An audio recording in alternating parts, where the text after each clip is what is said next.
Volume 6. Prologue. In the dead of night, a shadow crept up the face of a small hill. It stayed low to the ground, stopping every few steps to examine its surroundings. The shadow turned out to be a monster that looked vaguely like a dog, a chill wind ruffling its black fur. After some time, it crested the hill and stared at the sea of lights in the distance. Said lights were man-made. They were the flower of the night, the glimmer of the Heilig Kingdom's capital. The majority of the capital's citizens were fast asleep. But for the city's thieves, black market merchants, and other unsavory types, the night was just beginning. Aside from them, the city's watchmen and throngs of adventurers also walked the streets, which of course meant some enterprising merchants kept their stores open late to cater to them. The capital was a far cry from Furin, though, as that city never slept. Every few minutes, another light winked out of existence until finally the capital was shrouded in darkness. Only the distant twinkling of the stars and the moon's cruel light illuminated the night now. The monster, who'd been watching the capital's lights dwindle, jumped with a start when it sensed something behind it. It flipped around and looked warily at the newcomer. "GRR?" The newcomer didn't respond to its growled challenge. That was only natural, as what had appeared behind the monster was no living creature. The ground in front of the monster glimmered with light. The presence it had sensed was an amalgamation of mana. It stared warily at the light, unsure of what to do. Nothing happened for a while, so the monster cautiously approached the magical light. It seemed like the mana was stored underground, and only some of its light was leaking to the surface. The monster started digging with its front paws, and its claws eventually struck against something hard. Eventually, it found a stone slab engraved with unnatural geometric patterns. Curious, the monster started digging the stone slab out. A second later, it leaped back in surprise. Another section of the ground was glowing now, too. Yet another glowing circle popped up after that, and a fourth after that. The monster's instincts were screaming at it to flee. It dashed off, running as fast as its legs would carry it. It had made the correct choice. Once it had put some distance between the anomaly and itself, it turned around to see more than 100 lights dotting the top of the hill. The lights joined together, creating one massive magic circle. The strange carvings on the stone slab had been a miniaturized version of the pattern on the circle. Had a certain vampire princess been present, she would have recognized the design. It was the magic circle for a teleportation spell. And, unfortunately for the citizens of the capital, it was big enough to transport an entire army. Chapter 1. A disturbing darkness. Shay was the first to notice something. Hajime-san, isn't there someone being attacked over there?"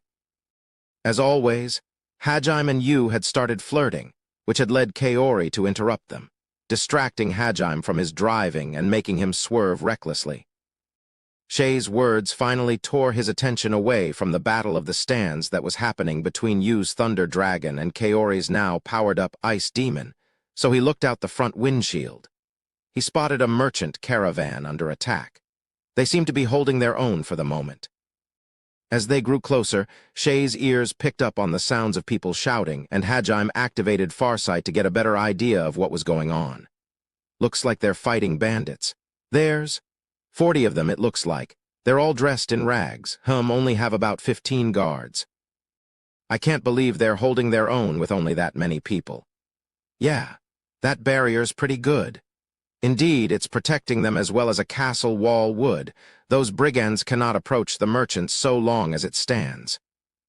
Plus, they won't last long if they continue taking such concentrated magical attacks. But it doesn't look like the bandits are backing down. Well, unless they've got an entire party of barrier masters in there, they won't be able to hold something that powerful for long. As long as the bandits keep at it, they'll win. Their defenses won't last." They must have been taken by surprise. A number of the merchants' guards were lying on the ground in a pool of their own blood. A few others were gravely injured. The only reason they were still holding out was because of the barrier. But with such an overwhelming difference in numbers, each guard that went down was a huge loss. Once the barrier fell, they'd be overwhelmed in seconds. One of the female adventurers had already been captured by the bandits. She'd been stripped naked and strung up as an example to the others still fighting. As Hajime had predicted, the merchants weren't able to keep up the barrier. Right around when their conversation ended, it began to crumble. The bandits swooped in with whoops of joy. Their thoughts were already turning toward the loot they'd soon have, and they smiled viciously.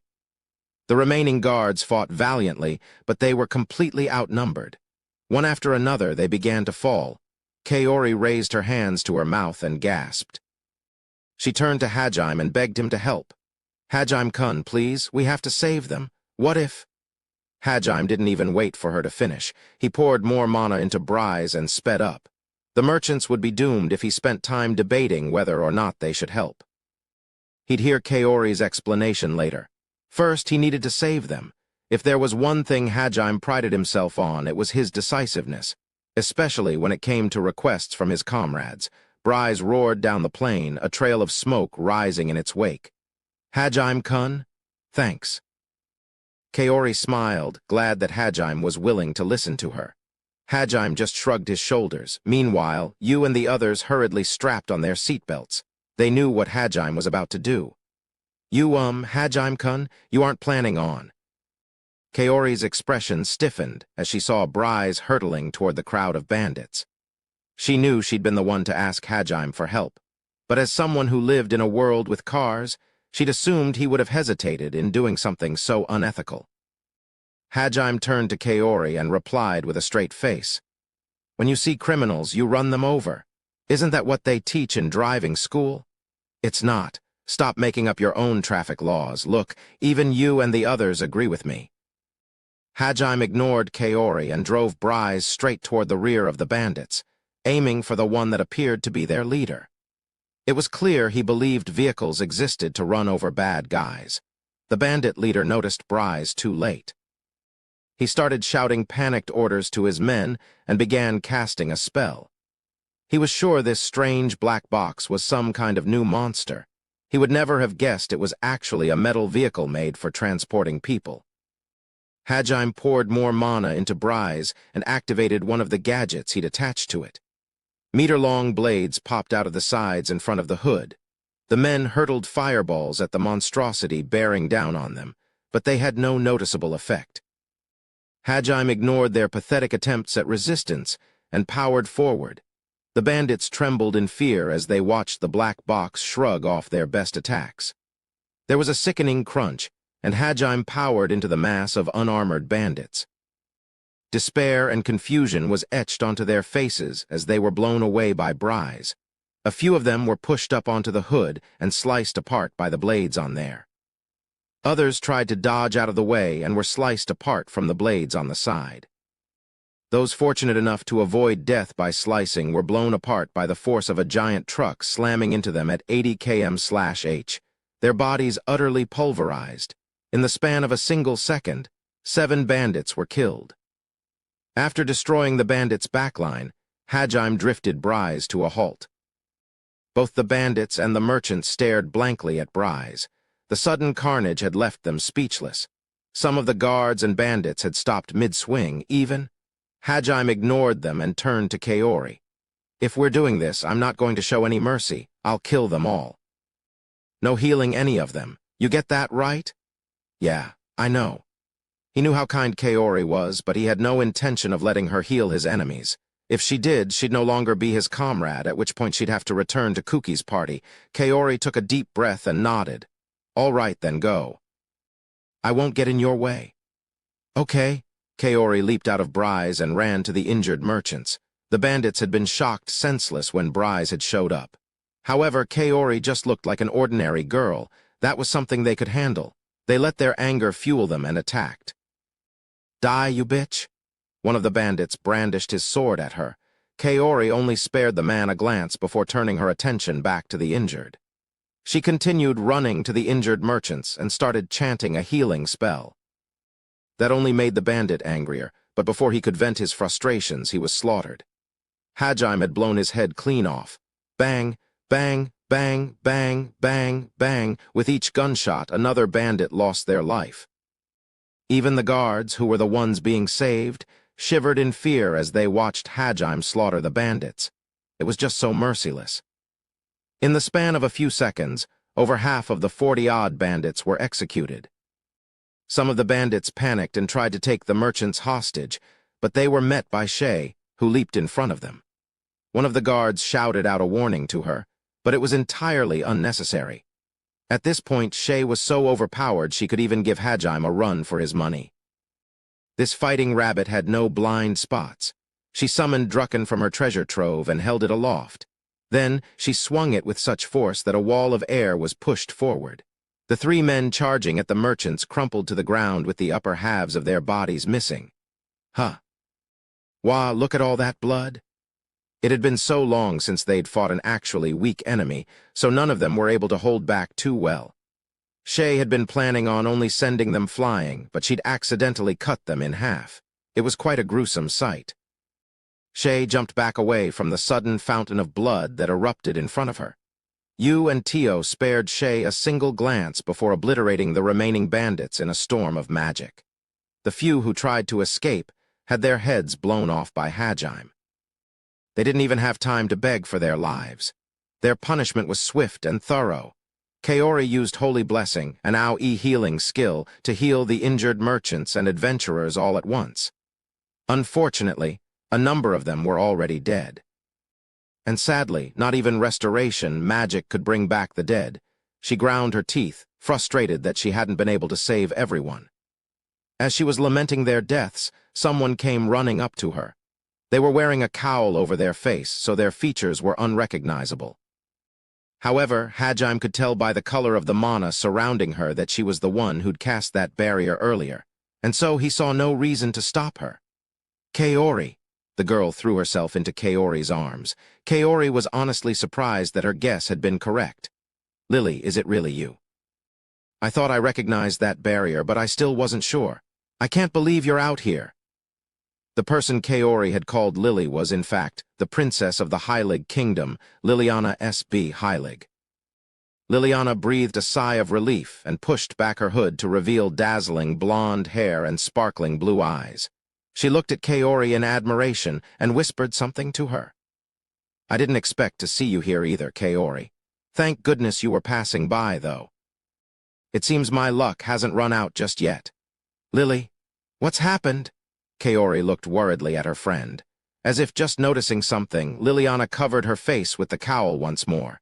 She then put a finger to Kaori's lips and implored her not to use her real name. It appeared she'd been traveling incognito without taking any attendance. Kaori's expression grew grim. Something serious must have happened for Liliana to embark on such a dangerous journey. The two of them looked at each other for a few seconds. Kaori, have you finished healing everyone? Hajime walked up to the two of them and asked Kaori that. Liliana hadn't heard him coming and squealed in surprise upon hearing a voice right next to her. She stared at Hajime for a few seconds before recognition dawned on her. You must be Nagumo-san, correct? It's been a while. Shizuku told me you were still alive. It must have taken an unbelievable strength of will to escape the labyrinth. I'm glad you survived. It hurt to see how sad Kaori looked when she thought you were dead. Lily, did you really have to bring that up? Fufu. I heard about your confession from Shizuku, too. You should tell me all about the adventures you've had later. Kaori blushed, and Liliana smiled at Hajime from beneath her hood. Most people couldn't resist her smile. It had grown famous throughout the kingdom. Men and women, old and young, were all captivated by how dazzling it was. However, Hajime didn't seem affected by it at all. He gazed suspiciously at Liliana and asked her a question, his words echoing his confusion. Wait, who are you? Huh. Kaori and Liliana had been friends even when Hajime was still in the capital. In fact, Liliana had made an effort to talk to all of the members of the hero party at least once. Since Hajime hadn't been looked favorably upon by the others, she hadn't had as many chances to talk to him. Still, they'd conversed a few times when he'd been with Kaori. Liliana wasn't used to being forgotten. Not only was she royalty, her affable personality made her memorable to most people. And so, she was honestly stunned when Hajime didn't recognize her. Due to that, she stared at Hajime with a dumbfounded expression on her face. Kaori stepped in, explaining in place of Liliana. She whispered in Hajim's ear, since Liliana had told her she didn't want her identity revealed to the caravan. Hajim Kun, she's the princess of Heilig. Liliana, you've talked to her before, remember? Oh, hick, I never knew being forgotten could hurt so much. Hick.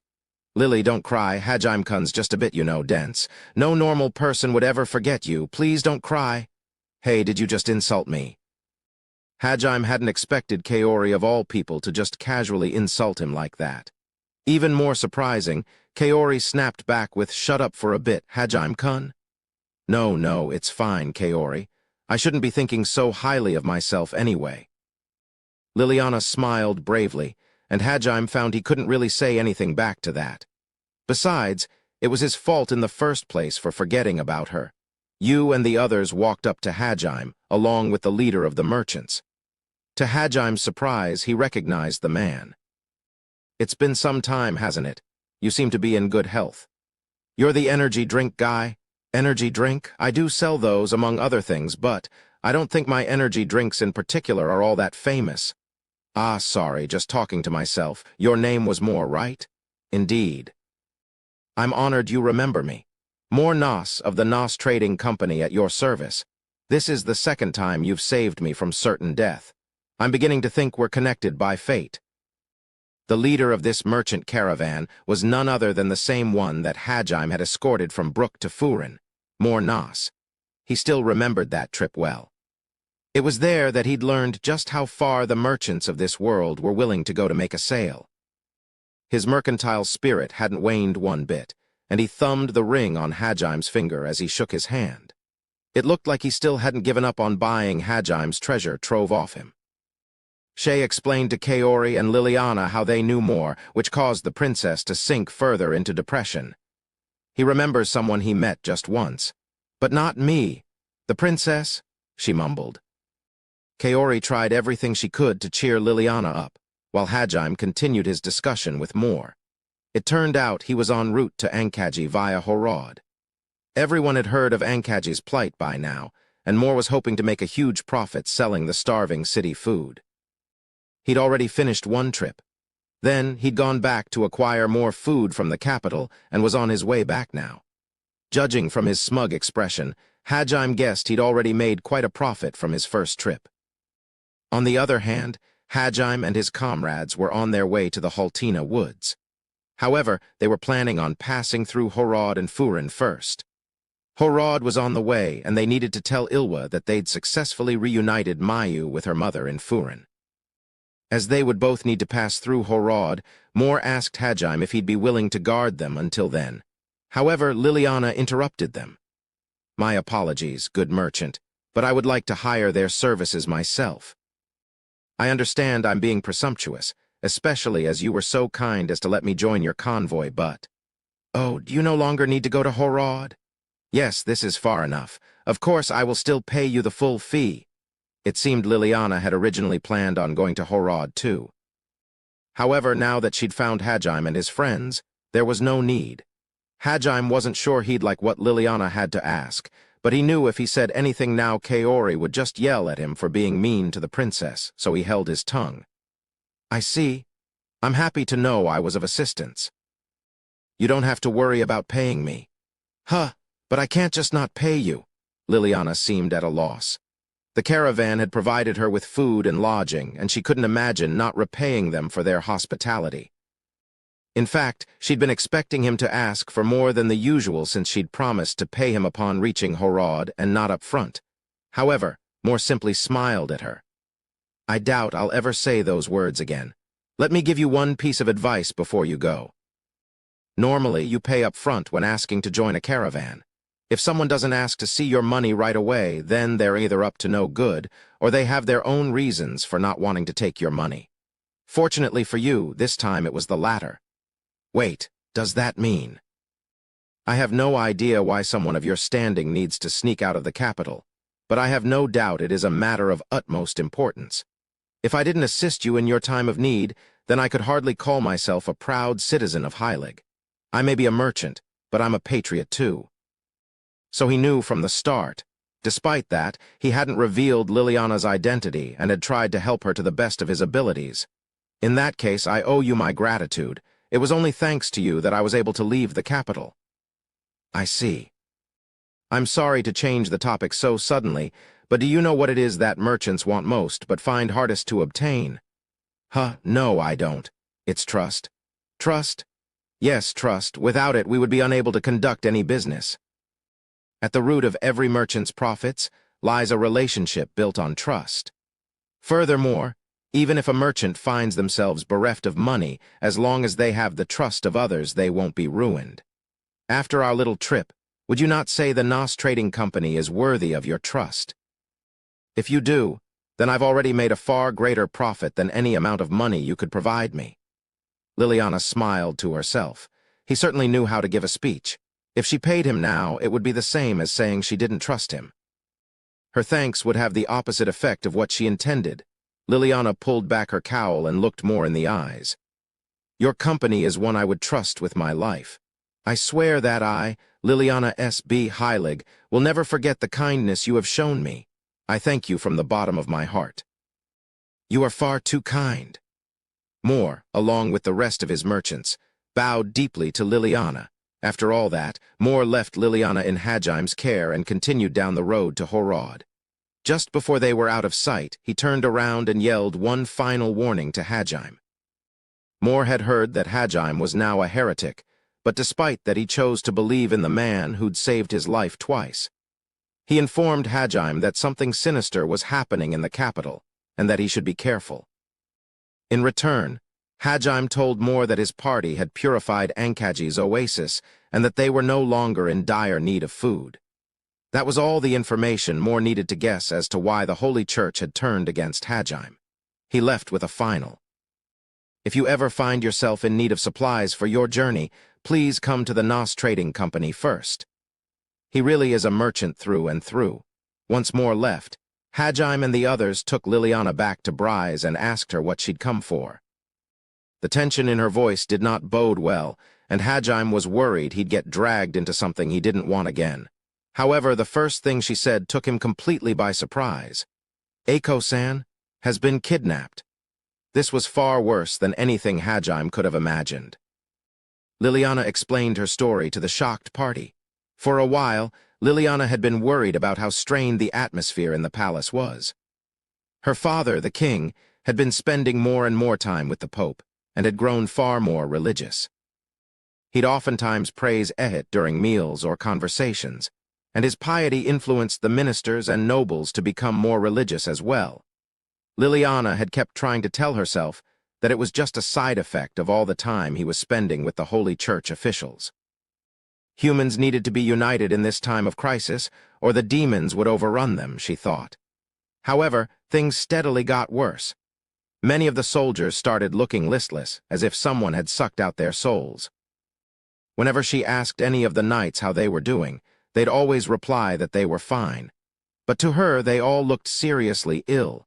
She then tried to consult Meld, the knight she trusted most in the palace, but he had seemingly vanished. He still showed up to Kuki and the others training from time to time, but whenever she managed to catch a glimpse of him there, he'd vanish before she could talk to him. In the end, she never got a chance to see him. It was then that Eiko had returned to the capital. She'd given the king a report on what had transpired at Liliana had been in the audience chamber at the time and had heard the whole story. At that point, an emergency vote had been held. That was when they decided to declare Hajim a heretic. They ignored Eiko's protests, the fact that he'd saved both an entire city and the hero party, and declared him an enemy of mankind. Liliana had naturally found the vote absurd, and had said as much to her father. However, the king seemed convinced that Hajim was an enemy of Ehit. His hate was so vehement that Liliana feared he was possessed. As a matter of fact, he had claimed Liliana herself was lacking in faith when she even mentioned the possibility that Hajim was innocent. As the meeting progressed, he began to look at his own daughter as if she were the enemy. Terrified, Liliana had pretended to agree with her father and fled his chambers. She'd run to Eiko, hoping to share her worries with the teacher. Eiko had told her she planned on telling her students what Hajim had told her about the gods and the true goal of his journey during dinner. She'd expressed her hopes that Liliana would join them. So that evening, Liliana had headed for the dining hall where the students took their meals. On the way there, she'd heard Aiko arguing with someone. She'd peeked out from the edge of the hallway to see what was going on, and watched as a silver-haired nun incapacitated Aiko and took her away. Liliana had been terrified of that nun and hidden herself in a nearby guest room. Once inside, she'd entered a secret passage that only royalty knew about. The nun had come looking for her, but had been unable to find her. Fortunately for Liliana, the passage had been an artifact that hid the presence of whoever was in it. Liliana knew she had to tell someone. The nun was clearly behind the strange atmosphere she'd been feeling in the castle. Or if not behind it, working for whoever was. However, she knew if Aiko had been taken that the students would likely be under surveillance. And Captain Meld was still nowhere to be found. After a lot of worrying, Liliana had decided to turn to the one friend she knew who was outside the palace, Kaori. Plus, she knew that Kaori would have to be traveling with Hajime. Those two were the only people left that she knew she could rely on, so she'd followed the secret passage out of the castle and tried to find someone willing to take her to Ankaji. She'd picked Ankaji because she knew the Zenjin family would be willing to help her. On top of that, they were far enough from the capital that they were likely still unaffected by the darkness that hung over it. And more than anything, she guessed that there was a good chance she'd run into Kaori there. After that, I joined Morna's caravan and traveled with him out of the capital. I didn't think he'd recognize me straight away, or that we'd be attacked by bandits, or that the people I'd set out to meet would be the ones to save me, though. A few weeks ago, I would have said that this was all because Ehit was watching over me.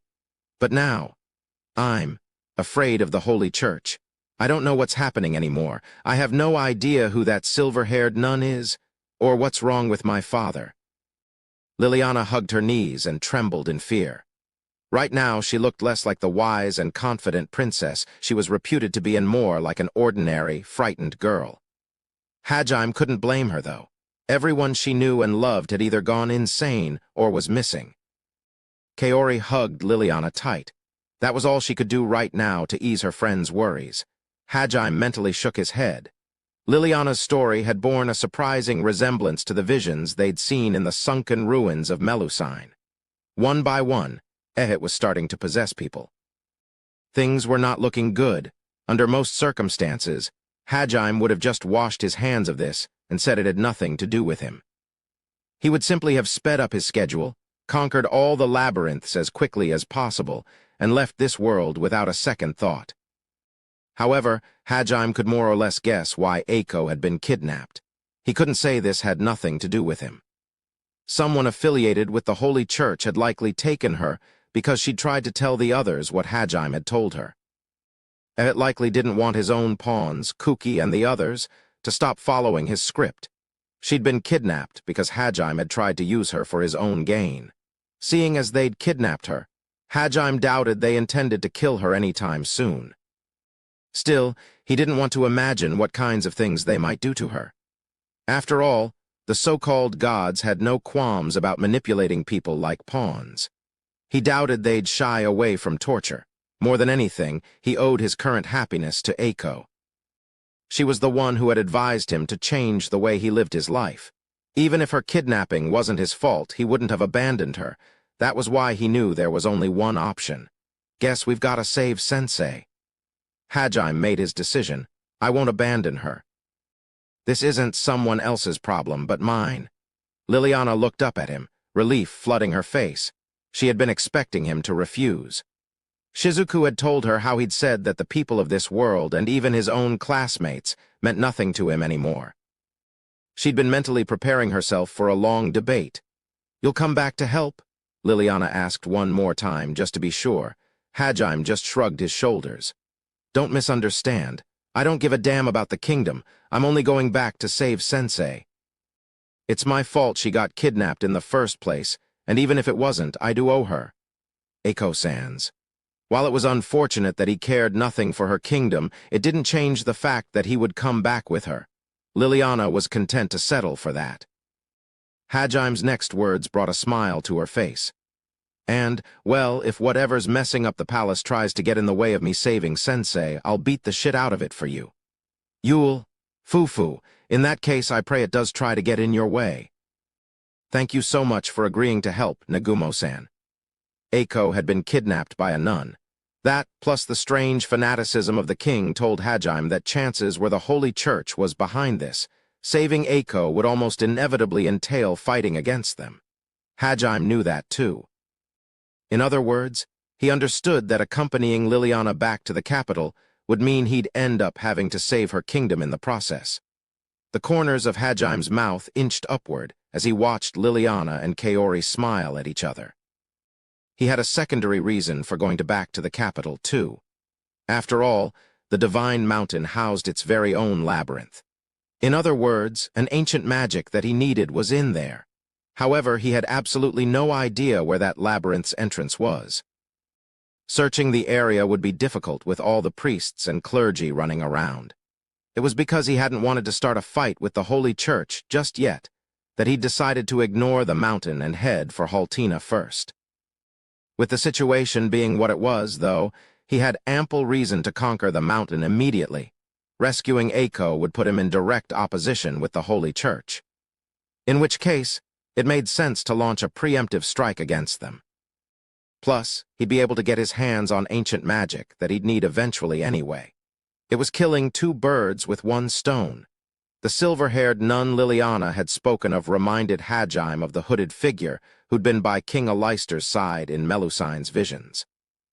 When they'd disappeared below the deck with the king, Hajime distinctly remembered seeing a flash of silver hair. He wasn't sure if they were the same person. After all, centuries had passed since then. For some reason, though, Hajime had a feeling they were. And he was sure that they'd soon find themselves at odds with each other. He was raring for this fight. The monster incubated in the abyss was thirsting for blood. Anything that stood in his way would die, no exceptions. He broke into the same fearless grin he had whenever he was up against grim odds. Hajime, you're amazing. Hawawa, Hajime-san's making that face again. I'm falling for him all over? Master, if you keep grinning at me like that, my panties are going to get soaked. The trio of girls drooling over Hajime ended up ruining the tense atmosphere he was building up. Let's turn back the clock to a few days before Liliana met up with Hajime and the others. A lone figure stood near the outskirts of the royal palace. They were in an empty, quiet clearing. It was a solemn place, the silence punctured only by the night breeze. Crisp moonlight illuminated the area. Truthfully, the figure was standing in a graveyard. However, as it was near the palace, it was no mere graveyard for the masses. There was a single stone monument carved directly out of the mountainside, a towering edifice that immortalized the sacrifices of the brave souls who'd given their lives for this kingdom.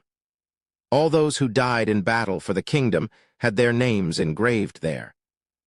The man standing in front of the grave was Heilig's knight captain, Meld Loggins. Though his expression was neutral, there was a deep sadness in his eyes. This late at night, the only people wandering the palace grounds were the soldiers on patrol, but none of them passed through this graveyard. That, of course, made this quiet graveyard the perfect meeting place for clandestine activities. Captain? The whisper was so quiet it was nearly snatched away by the wind. Meld turned around and saw the man he was waiting for. The newcomer walked up without making a sound. His name was Jose Rancade. He was the vice commander of the Knights and Meld's right-hand man. Were you followed? No, I didn't meet a soul on the way here. Still, it would be unwise to linger too long. We certainly wouldn't want people starting rumors that the two most important knights in the kingdom are plotting something, especially considering the current state of the court. The ministers all suspect even their own shadows. Meld smiled bitterly, which Jose reciprocated. How are the soldiers? Meld asked, his expression serious once more. Jose's expression didn't inspire confidence. In fact, he was pale. Including the captains, over 60% of the soldiers are showing signs of hollowness. The hollowness Jose referred to was a strange phenomenon that had appeared over the past few days. It had spread quickly through the ranks of common foot soldiers and knights. Put simply, the hollowness was some strange affliction that made them lethargic. They still continued doing their jobs and responded to direct questions. However, they were clearly more listless than usual, and none of those affected by it smiled. They became social recluses, leaving their room only to work. The epidemic had spread fast, and now it was affecting even nobles and commanders. Naturally, Meld had launched an investigation as to the cause of the matter. He was worried about his men and feared that this was worse than simple lethargy. Already. I should be thankful only 10% of my knights are affected. That and none of my captains seem ill yet. But Captain, I'm not quite sure how to put this. But should we really assume this is an enemy attack? Could it not simply be that the men are burnt out? Hosea's tone was hesitant. Kuki's been beaten. We've lost many of our best knights, and the demons have overturned the numbers advantage we had over them. Do you really think this is a coincidence? I understand how you feel, Hosea, but blind optimism will get you killed. My apologies. Hosea was by no means being optimistic. It was his job as Meld's confidante to offer alternate viewpoints and contradict any potential flaws in his boss' reasoning. And so, Hosea cleared his throat and continued. How are things on your end, Captain? Has the king been affected as well? His Highness is still safe for now. He shows no symptoms of hollowness. If anything, he seems more lively than ever. He swears by Ehit that he won't let the demon's atrocities continue. However, what is it? Hosea wasn't used to seeing his boss hesitate. Meld tried to search for the right words. In the end, he wasn't able to find them, and he shook his head. It's nothing. He could hardly tell his vice-captain that the king was too religious. It would be blasphemy, both to Hosea and to his own faith. The prime minister seems unaffected as well. However, some of the influential nobles haven't been so lucky. Hosea staggered as Meld rattled off a list of people who'd become hollow. The nobles who were integral to the government's continued operation were fortunately still safe, but many other highly powerful people had been laid low. I've given His Highness a full report, and he's guarded by a contingent of knights 24/7. I don't trust the Templar Knights or the Royal Guard. My men have orders to come see me the moment they sense anything even slightly out of the ordinary. What does His Highness have to say about the hollowness? Meld had informed King Alihade there was a possibility that this was a mental attack orchestrated by some unknown enemy. Even if it was just apathy, the numbers spoke for themselves. Meld was certain this required a swift response. However, the king had not met his expectations. The fact that the two of us are meeting in secret here's answer enough, isn't it? He rejected your request to start an investigation, didn't he? The king had indeed ordered Meld to stop worrying about foolish things like apathetic soldiers and to start building up the country's army. Though he was forbidden from conducting an investigation, Meld couldn't let it go.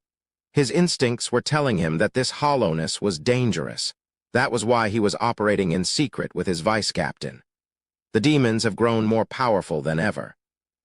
His Highness has more important concerns than unmotivated soldiers and some vague hints that it might be an epidemic. Still, the king heeds your words, Captain. Normally, he'd never dismiss your concerns out of hand. Meld cut Hosea off with a look. Though the Alihade may have been acting strange recently, Meld didn't want to hear any insults against the king. He was, at heart, a loyal man. That's why we need to gather proof. Hosea, talk to all of the dark magic experts you know. Figure out what this hollowness really is and devise countermeasures. Also, try and convince the guards to open up the royal vault. Surely we have an artifact in there that can deal with mental attacks like this.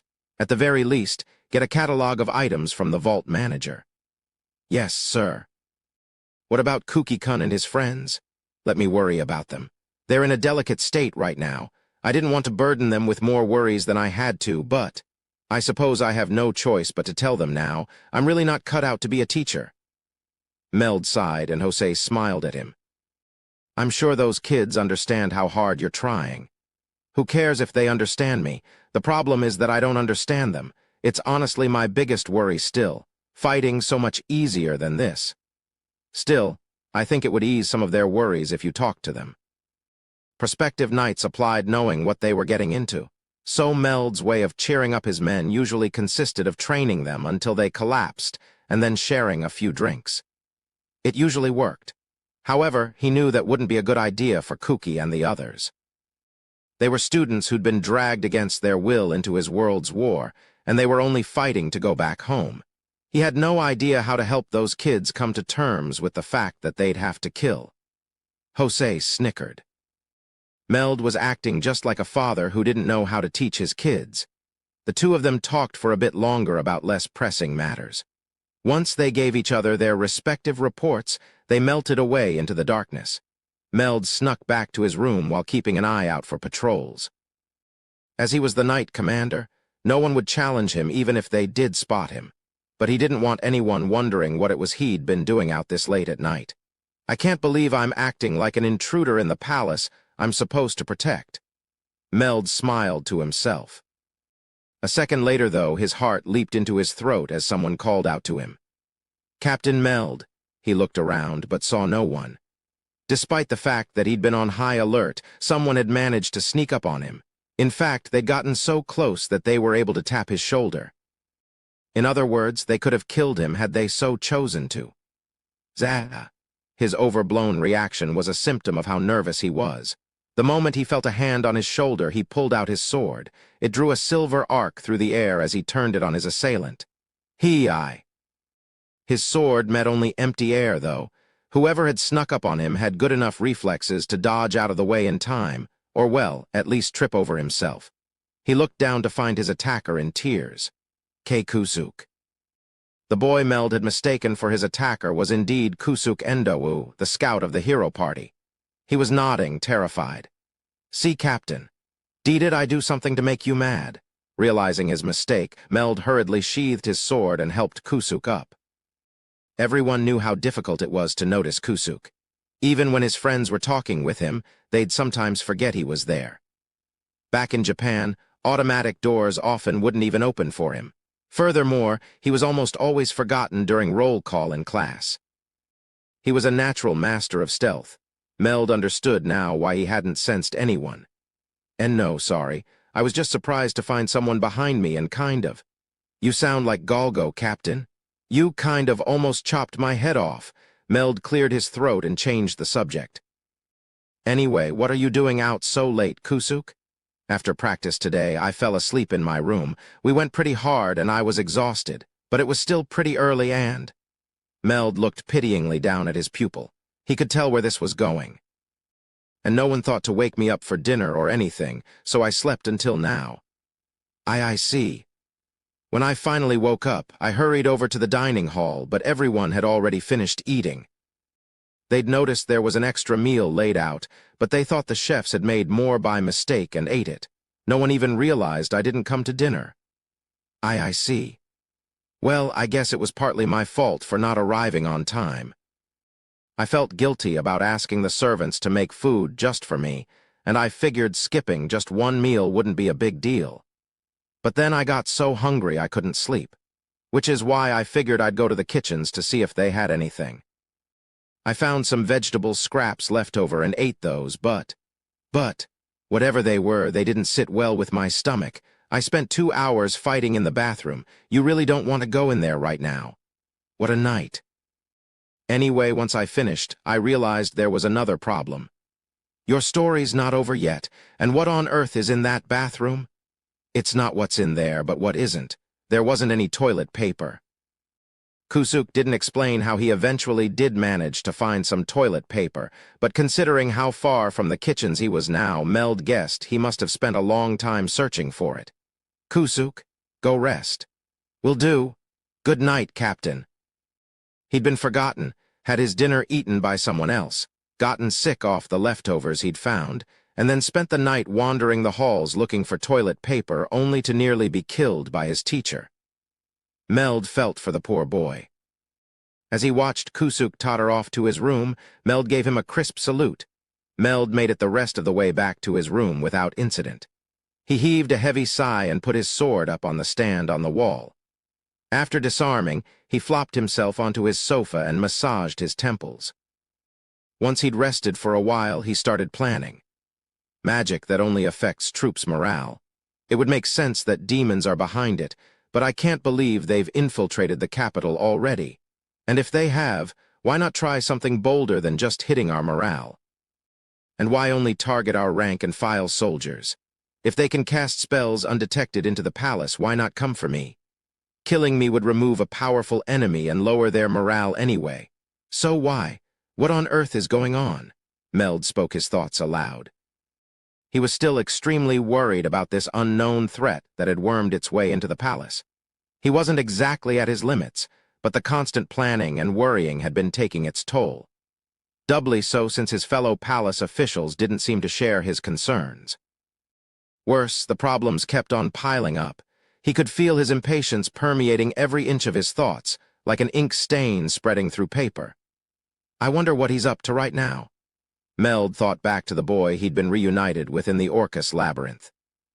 The boy he'd believed he'd failed to protect. The boy who'd used legendary medicine to save his life. After reminiscing for a few minutes, Meld stood up and walked over to his desk. Then he pulled out 2 pieces of paper and as many envelopes. Looking conflicted, he began to write. He needed to be ready for the worst. The first letter was addressed to the Duke of Ankaji. The second, to Hajime. He was hoping Duke Zenjin would know how to get in touch with Hajime and pass it on. This way, even if something happened to him, the kingdom would have a fighting chance. Glimmering moonlight illuminated his room as he wrote away. He finished writing and started going over the letters again. Just then, he heard a knock on the door. Meld warily grabbed his sword off the wall and asked who was at the door. "Who is it?" It's me, Captain Meld. Hiyama?" "Daisuke." "What are you doing up at this hour?" "Well, there's something I really need your advice on." Wondering what could have made the boy sound so desperate, Meld slowly opened the door. Hiyama stood in the hallway, his head bowed low. "You said you needed my advice, but why this late at night?" "I'm sorry, I know I'm being a bother, but I don't want any of my classmates to overhear this." "I see. Well, it's no trouble for me. Come in." Meld thought he had a good idea of what Hiyama needed advice on and invited the boy into his room. Hiyama's standing among his classmates was tenuous. It was his own carelessness that had nearly gotten Hajime killed. He'd apologized profusely for the incident, and the other students had all agreed not to bring it up again too, so no one blamed him for anything. Still, that was only on the surface. Most generally kept their distance from him. Especially now that they'd all learned Hajime was alive. Meld was a little worried about his relationship with the others too, so he was actually glad Hiyama had come to him for advice. At least, that was what Meld assumed Hiyama had come for. Hiyama kept his head bowed low, so Meld couldn't make out his expression. However, Meld didn't like what he saw. Hiyama seemed on the verge of doing something drastic. Meld ushered the boy over to his sofa. He waited patiently, but Hiyama didn't say anything. The boy simply sat there, wringing his hands and tapping his foot.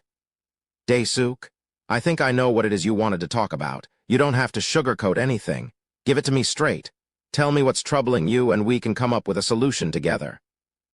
Meld's reassuring words did nothing to ease Hiyama's apparent nerves. He still kept his head bowed, unwilling to meet Meld's eyes. This must have been eating away at him more than I thought. Meld tried to reassure him again.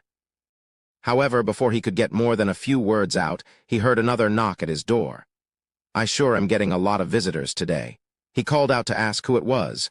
Surprisingly, it was Hosea's voice that answered him. It appeared he had an emergency report to make. His timing couldn't have been any worse. Hiyama was still in Meld's room, and it was entirely possible what Hosea had to report was something Meld didn't want the students to hear.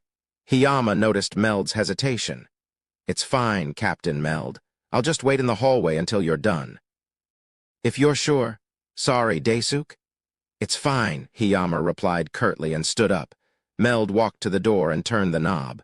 The door opened with a soft click. Standing in the hallway was Hosea, but he'd gone hollow. Meld felt goosebumps run down his back. His instincts screamed at him to run. "Ah," he gasped and leaped backward. A second later, a knight's sword whistled through the air where he'd been standing. "Hosea, what's gotten into you?" Meld yelled out to his vice-captain. The only response he got was a diagonal slash aimed at him. Meld rolled out of the way, pulled his sword free, and blocked Hosea's follow-up attack. The two swords met with a resounding clang. Shit, so it was a form of brainwashing after all. Up close, Meld could tell Hosea's eyes were blank. It was one of the symptoms of hollowness. However, the other hollow soldiers hadn't ever tried to attack him, which meant that Hosea was following someone's orders, and that all other hollow soldiers could be made to do the same. Meld shivered. I knew it wasn't something as innocent as apathy. In order to cure Hosea of his brainwashing, Meld first needed to immobilize him. He yelled loudly and shoved Hosea's sword back. "This might hurt a little old friend." Meld rushed at Hosea. Hosea was off balance after having his sword repelled, and Meld hoped he could pin his vice-captain in place with a tackle. However, Hosea didn't move according to the plan. Since he'd been attacking Meld thus far, Meld had assumed he was the target. However, Hosea now ignored Meld and turned his gaze to Hiyama, who was staring at the two of them, dumbfounded. Hosea's sudden change of target made Meld hesitate for a second. He turned to see Hiyama take a few steps back and trip over himself. Meld couldn't believe it. Hiyama was one of the frontliners of the hero party. Moreover, he had an extremely powerful job. He shouldn't have lost his courage when faced with a single measly knight. No, wait. Maybe this was what he wanted to talk to me about. Meld clicked his tongue and changed directions. His legs screamed in pain as he pivoted without losing momentum. The sudden change in direction required him to step with so much force that his floorboards snapped, but he managed to get himself in between Hosea and Hiyama. And such power! Their swords met in a flash of sparks. Because of his sudden shift in direction, Meld's stance was in tatters. Still, even after taking that into account, Hosea's blows were more powerful than they had any right to be. Meld's arms went numb as they absorbed the impact of the blow. Hosea was definitely a master of the sword. However, his style favored speed over strength. Technique and agility were his weapons, not raw power. Yet somehow the blows he was raining down were a match for Meld's. Plus, Meld couldn't dodge since he was covering for Hiyama. He couldn't push Hosea back either since his stance was all wrong. His full strength was utterly out of reach. "I've got no other choice. I'll have to use magic. Sorry about this, Vice-Captain." There was a risk of him severely injuring his right-hand man, but he put his faith in Hosea's resilience. Meld held out his free hand and prepared to fire a blast of wind at point-blank range. "Heed my call, O wind blitz." However, he never got a chance to finish his spell. He stopped chanting midway, when a sword stabbed into his side. "Daesuk? TCH, I can't believe you managed to dodge that." Meld turned around, his disbelief evident. However, just as he'd thought, the person who'd thrust the sword into his side was none other than Hiyama. Moreover, his eyes weren't blank. They were bloodshot. "Daesuk, you." Meld didn't know all the details, but he was certain that Hiyama had something to do with the hollowness that had been spreading through his men's ranks. If Meld hadn't dodged to the side at the last minute, Hiyama's sword would have pierced his heart. He had his uncanny instincts to thank for his survival. Hiyama had aimed for the kill. He ignored Meld's question, yanked his sword out, and once again tried to drive it into Meld's heart. Blitz hammer. The mana from Meld's unfinished spell was still primed, so he called out the trigger that would cast it. He aimed not at Hiyama, but at the floor below him. A compressed ball of wind slammed into the floorboards with tremendous force. Fragments of wood struck all three of them. The following gust of wind blew all three of them away in different directions. Meld rolled across the floor, a trail of blood leaking out behind him. The pain was so intense that he should have fainted, but Meld stood up as if his wound didn't even hurt, then charged at Hiyama. Hosea was just a knight, but Hiyama was a frontliner who delved deeper into the great Orcus labyrinth than Meld ever had. He was definitely the more dangerous foe. Unfortunately for Meld, even more enemies joined the fray. A horde of hollow soldiers poured into his room. TC. Looks like they planned this well. Meld swept aside 3 soldiers' blades with one stroke of his sword. He then stepped to the side, avoiding Hosea's overhand slice. Hiyama then rushed forward and launched a furious assault, which Meld parried with the flat of his blade. Following up on that attack, Meld blew away the soldiers that had circled to his rear with another blast of wind. He'd shortened the spell's incantation so much that all he had to say was the spell's name. Taking advantage of the opening caused by the spell, Jose swung his sword down on Meld's rear, but Meld kicked a chair into him, tripping him. Irritated, Hiyama tried to chant a spell, but that distracted his attention for a moment. Meld had been waiting for this moment. His blade danced through the air, circling around Hiyama's short sword. He slapped the weapon out of Hiyama's hand and rushed forward. Haga! Ah! Meld ducked under Jose's and tackled Hiyama.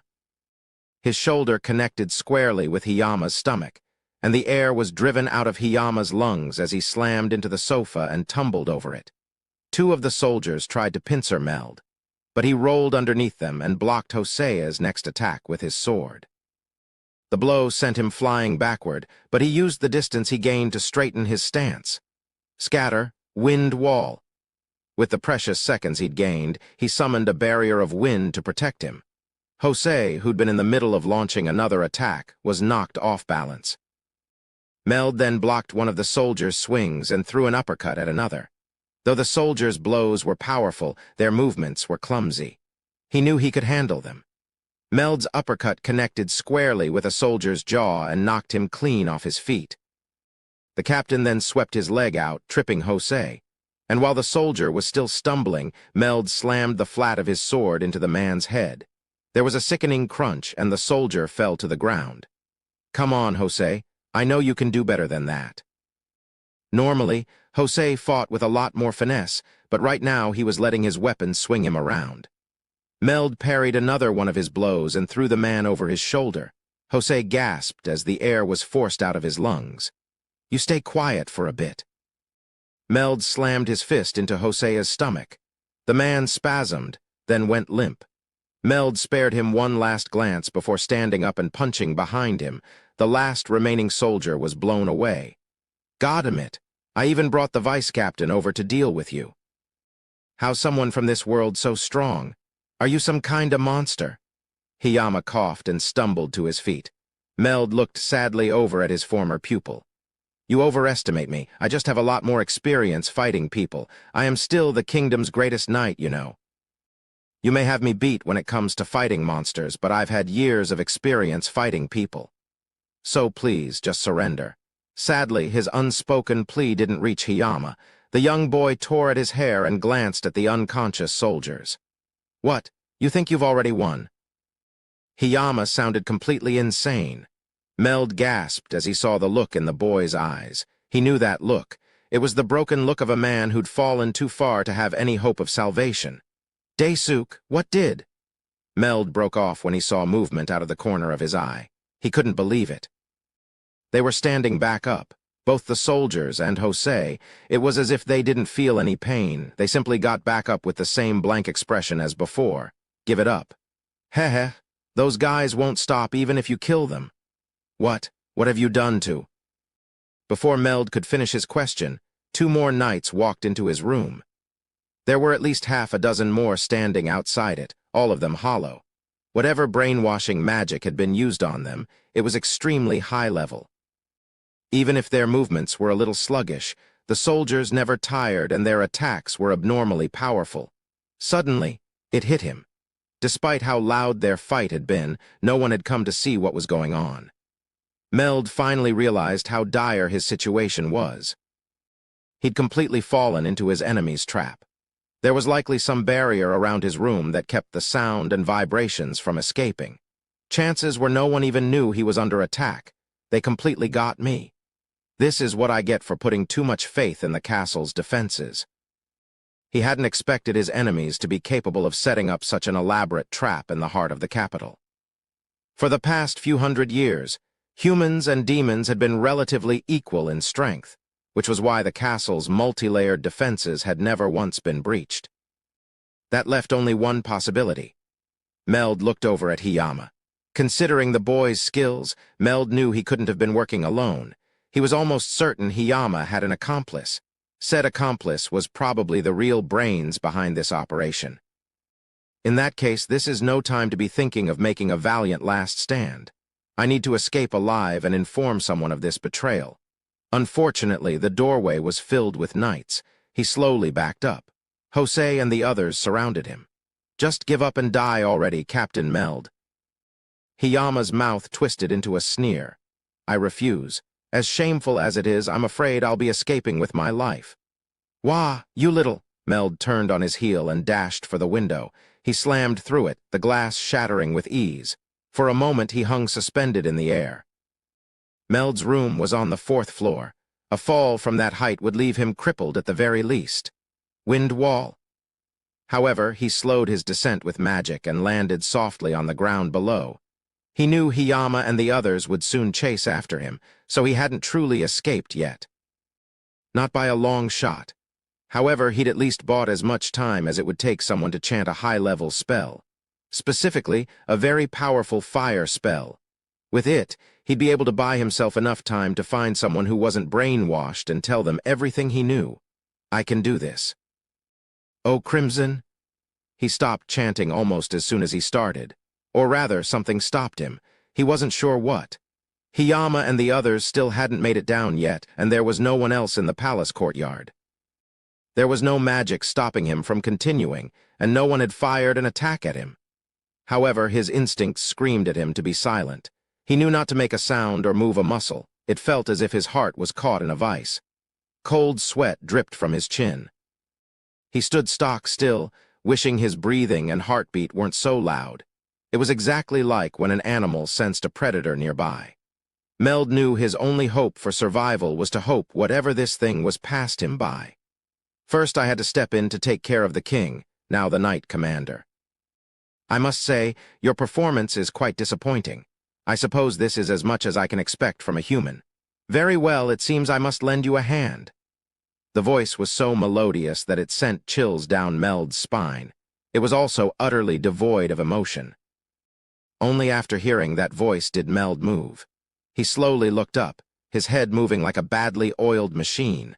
Floating in the air, silhouetted by the moon, stood a girl. A pair of wings sprouted from her back. She created a glowing silver sphere in front of her. It looked so fantastical that for a moment, Meld couldn't believe what he was seeing was real. However, there was no time to be impressed. His body, his mind, his very soul despaired. There was an overwhelming difference in strength between him and this creature.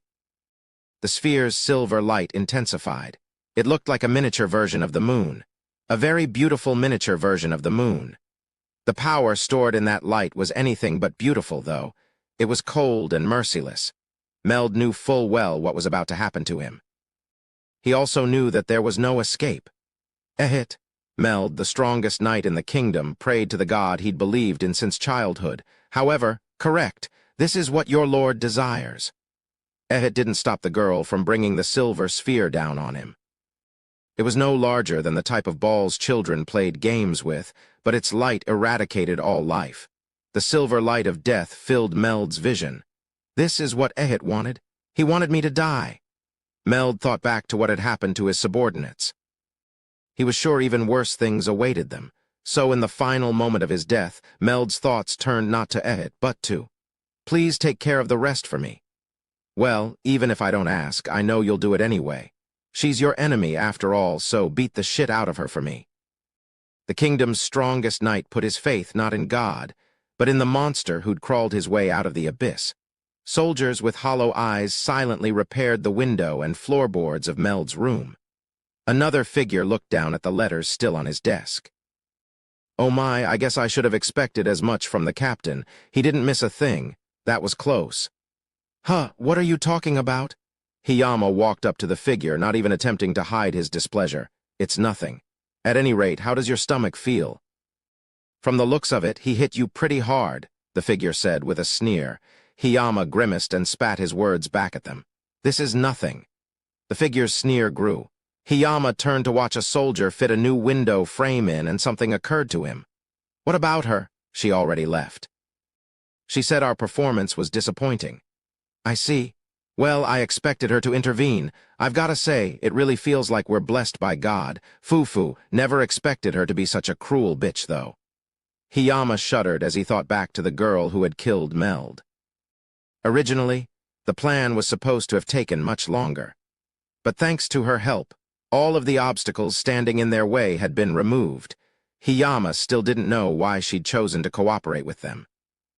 She claimed her god had told her to, but he had no way of knowing whether that was really the truth or not. He didn't even know what she really was, just that she was far stronger than him. Hiyama shook his head, shaking off the fear that started creeping up on him. He decided to change the subject.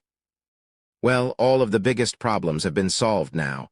At this point, we'll be fine as long as Yigashi doesn't catch on. Indeed.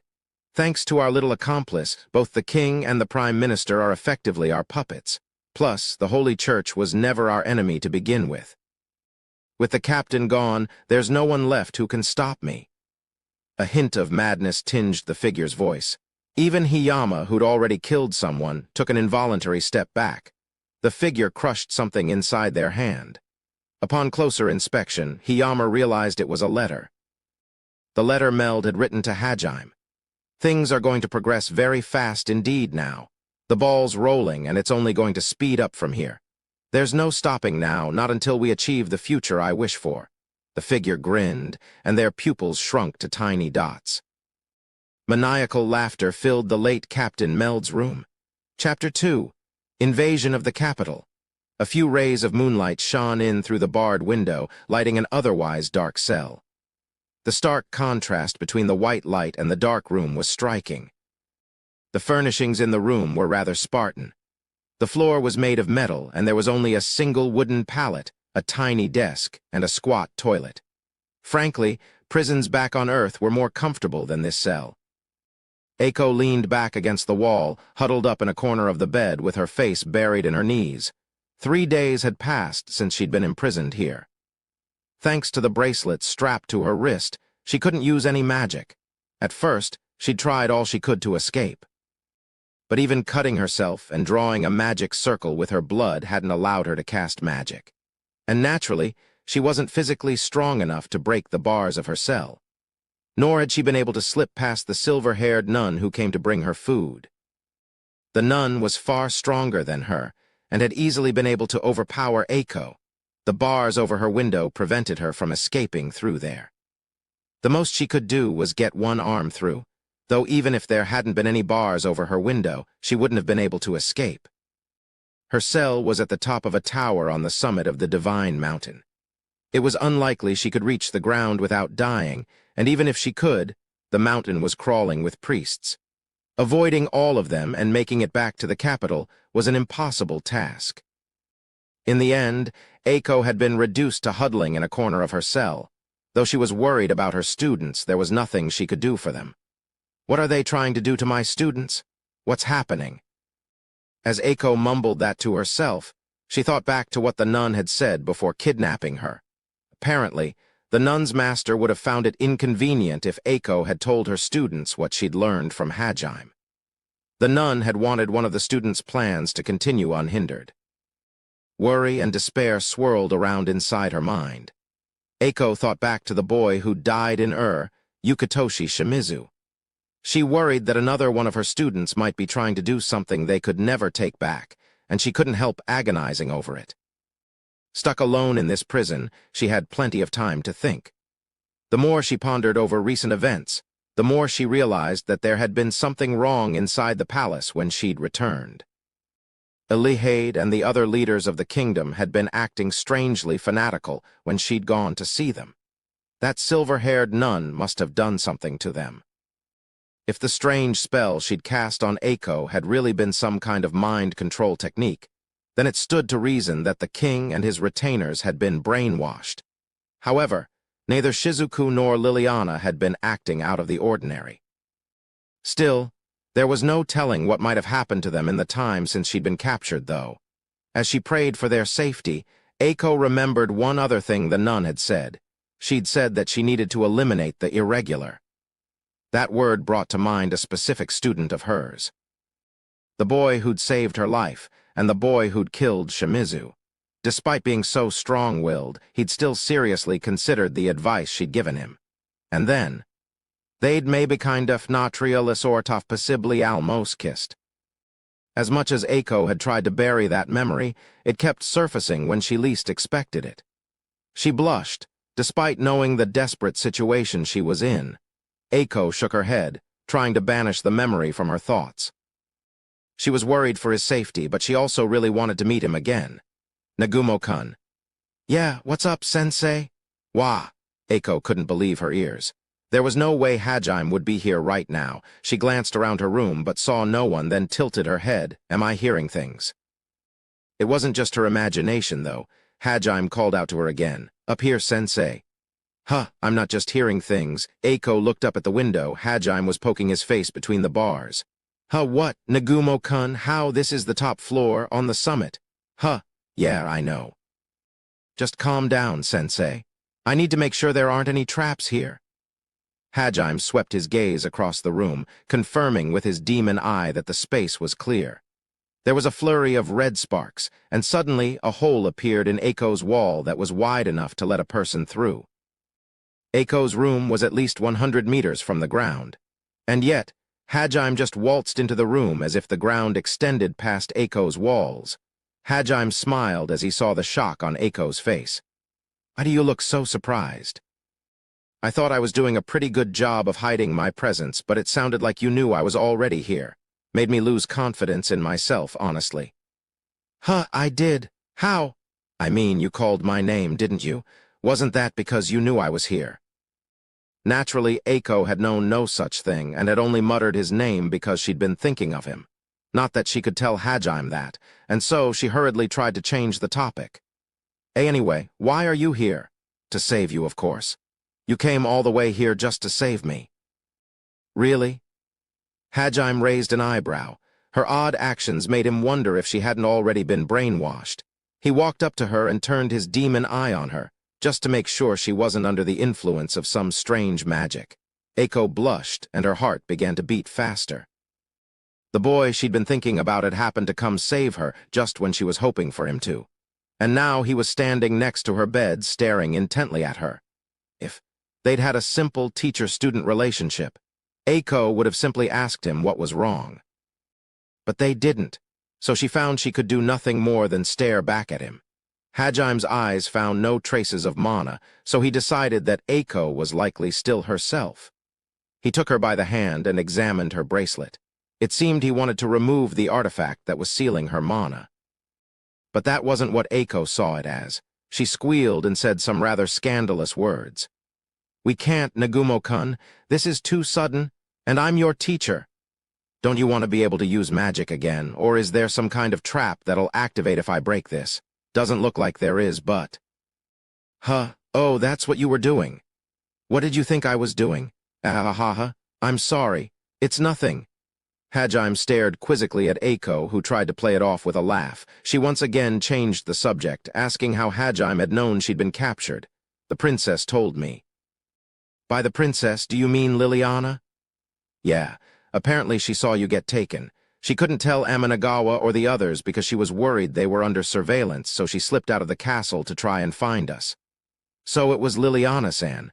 You agreed to help her, I guess. This is partly my fault, after all.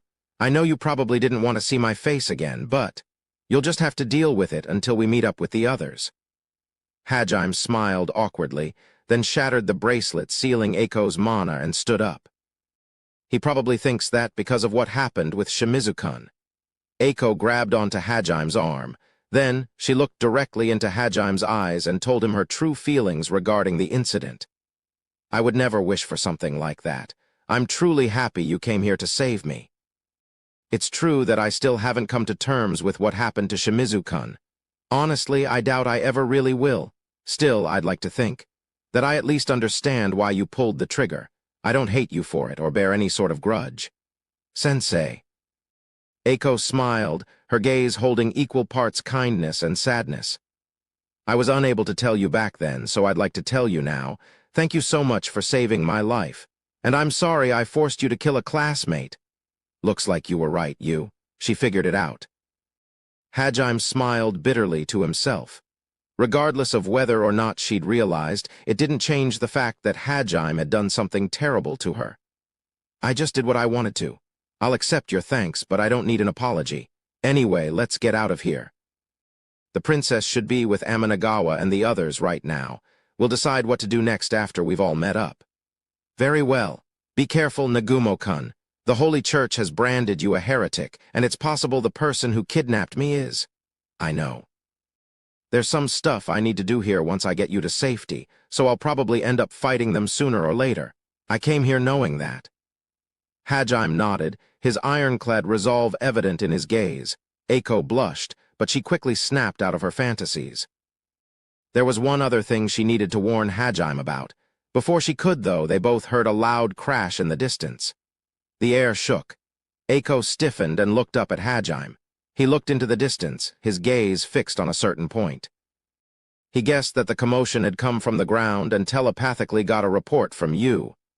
TCH, this is some pretty shitty timing. Wait, actually, this might not be that bad.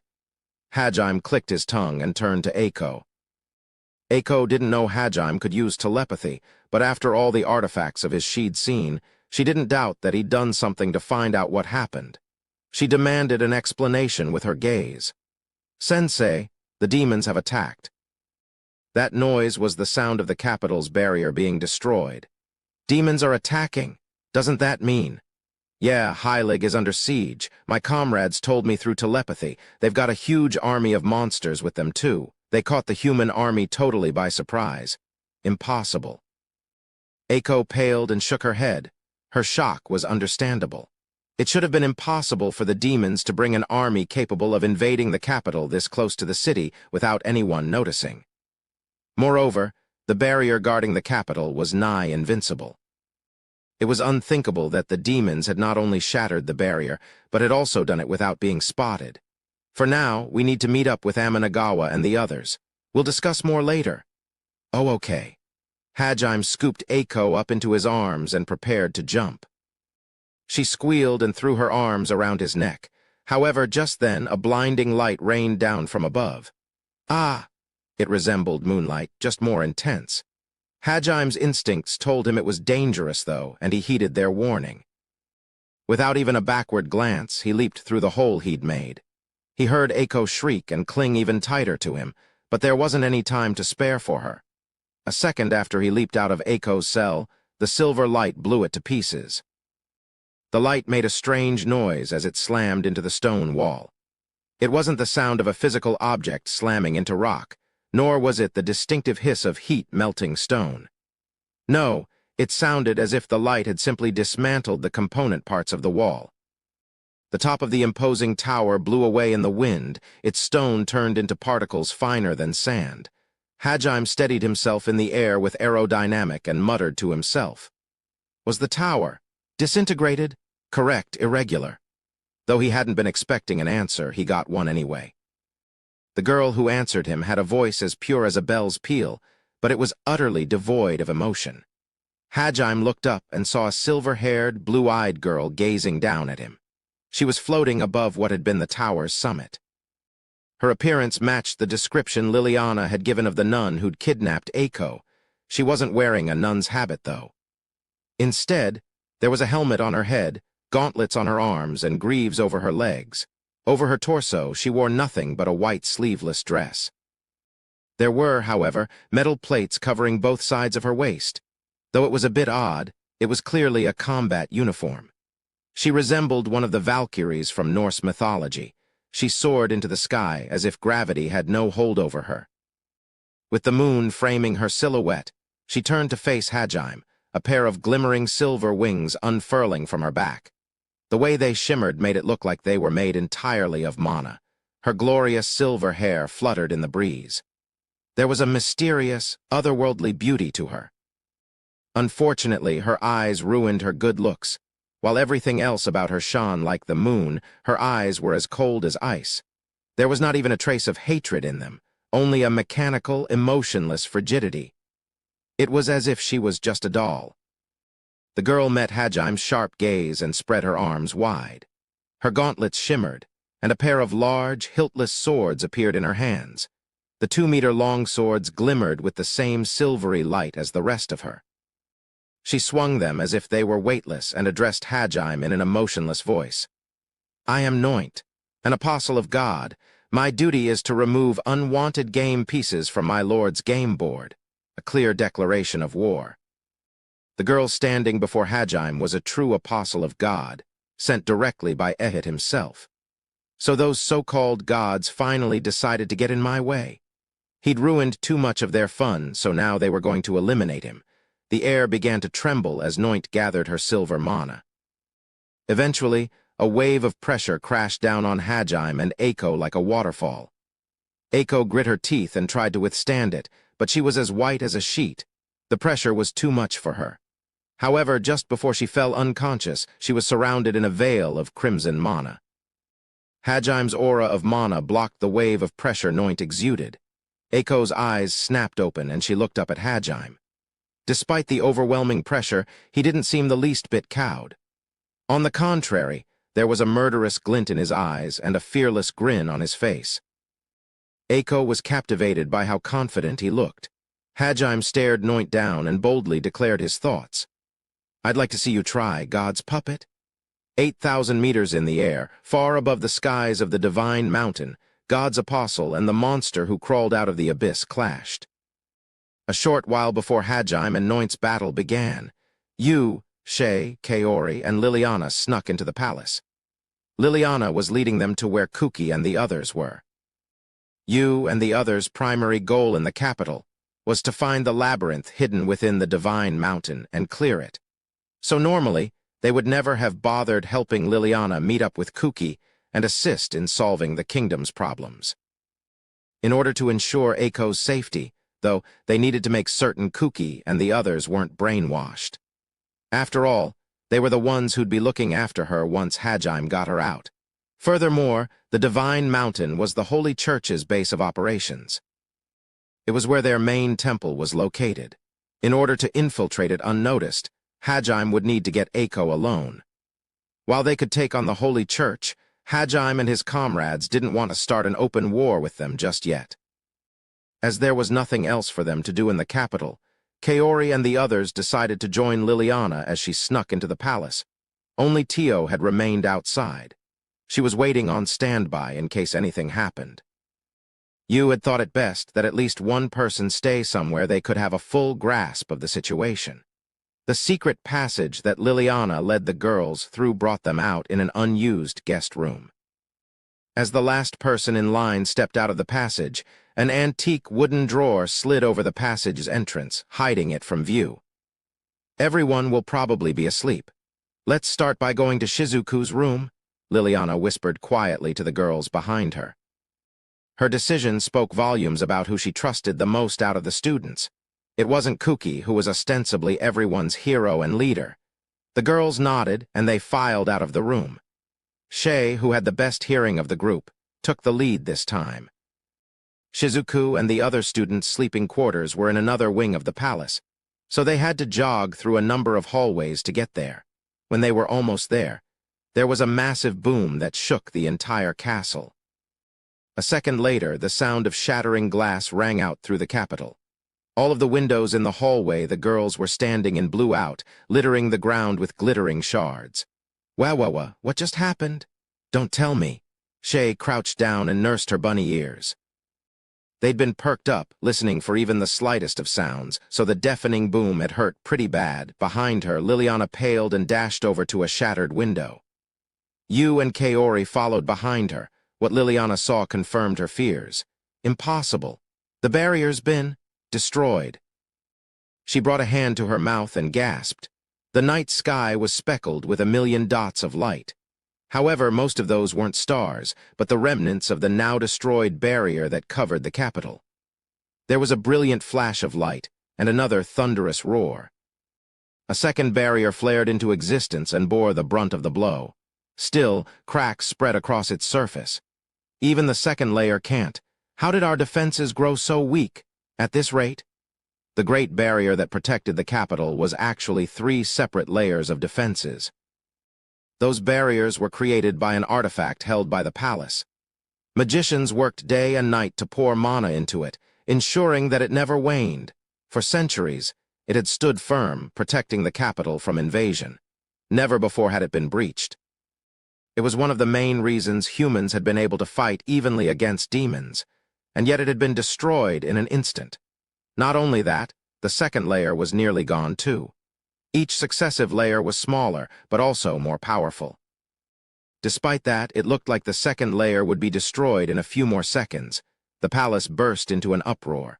Hallway lamps were lit and people ran to and fro. Did someone betray us? But if that was the case, they'd only bring a small force. Isn't that an entire army at our doorstep? What is going on? While Liliana was muttering to herself, Tio contacted the others. Can you hear me? It's Tio. Would you like an explanation of what's happening?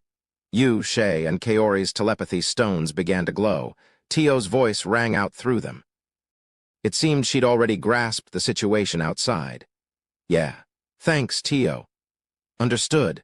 A massive army of monsters has appeared 1 kilometer south of the capital. The white dragon we fought at the Grand Grun volcano is there too. It was that dragon's breath that demolished the barrier. However, I do not see the demon who controlled it anywhere. So we're really under attack. How did a monster army get here without anyone noticing? What were the scouts at the Risen Gorge doing? Liliana screamed hysterically. You and the others could more or less guess how they'd made it past unnoticed. That demon, Frayed Bagua, had cleared the Grand Grun volcano and therefore could use spatial magic.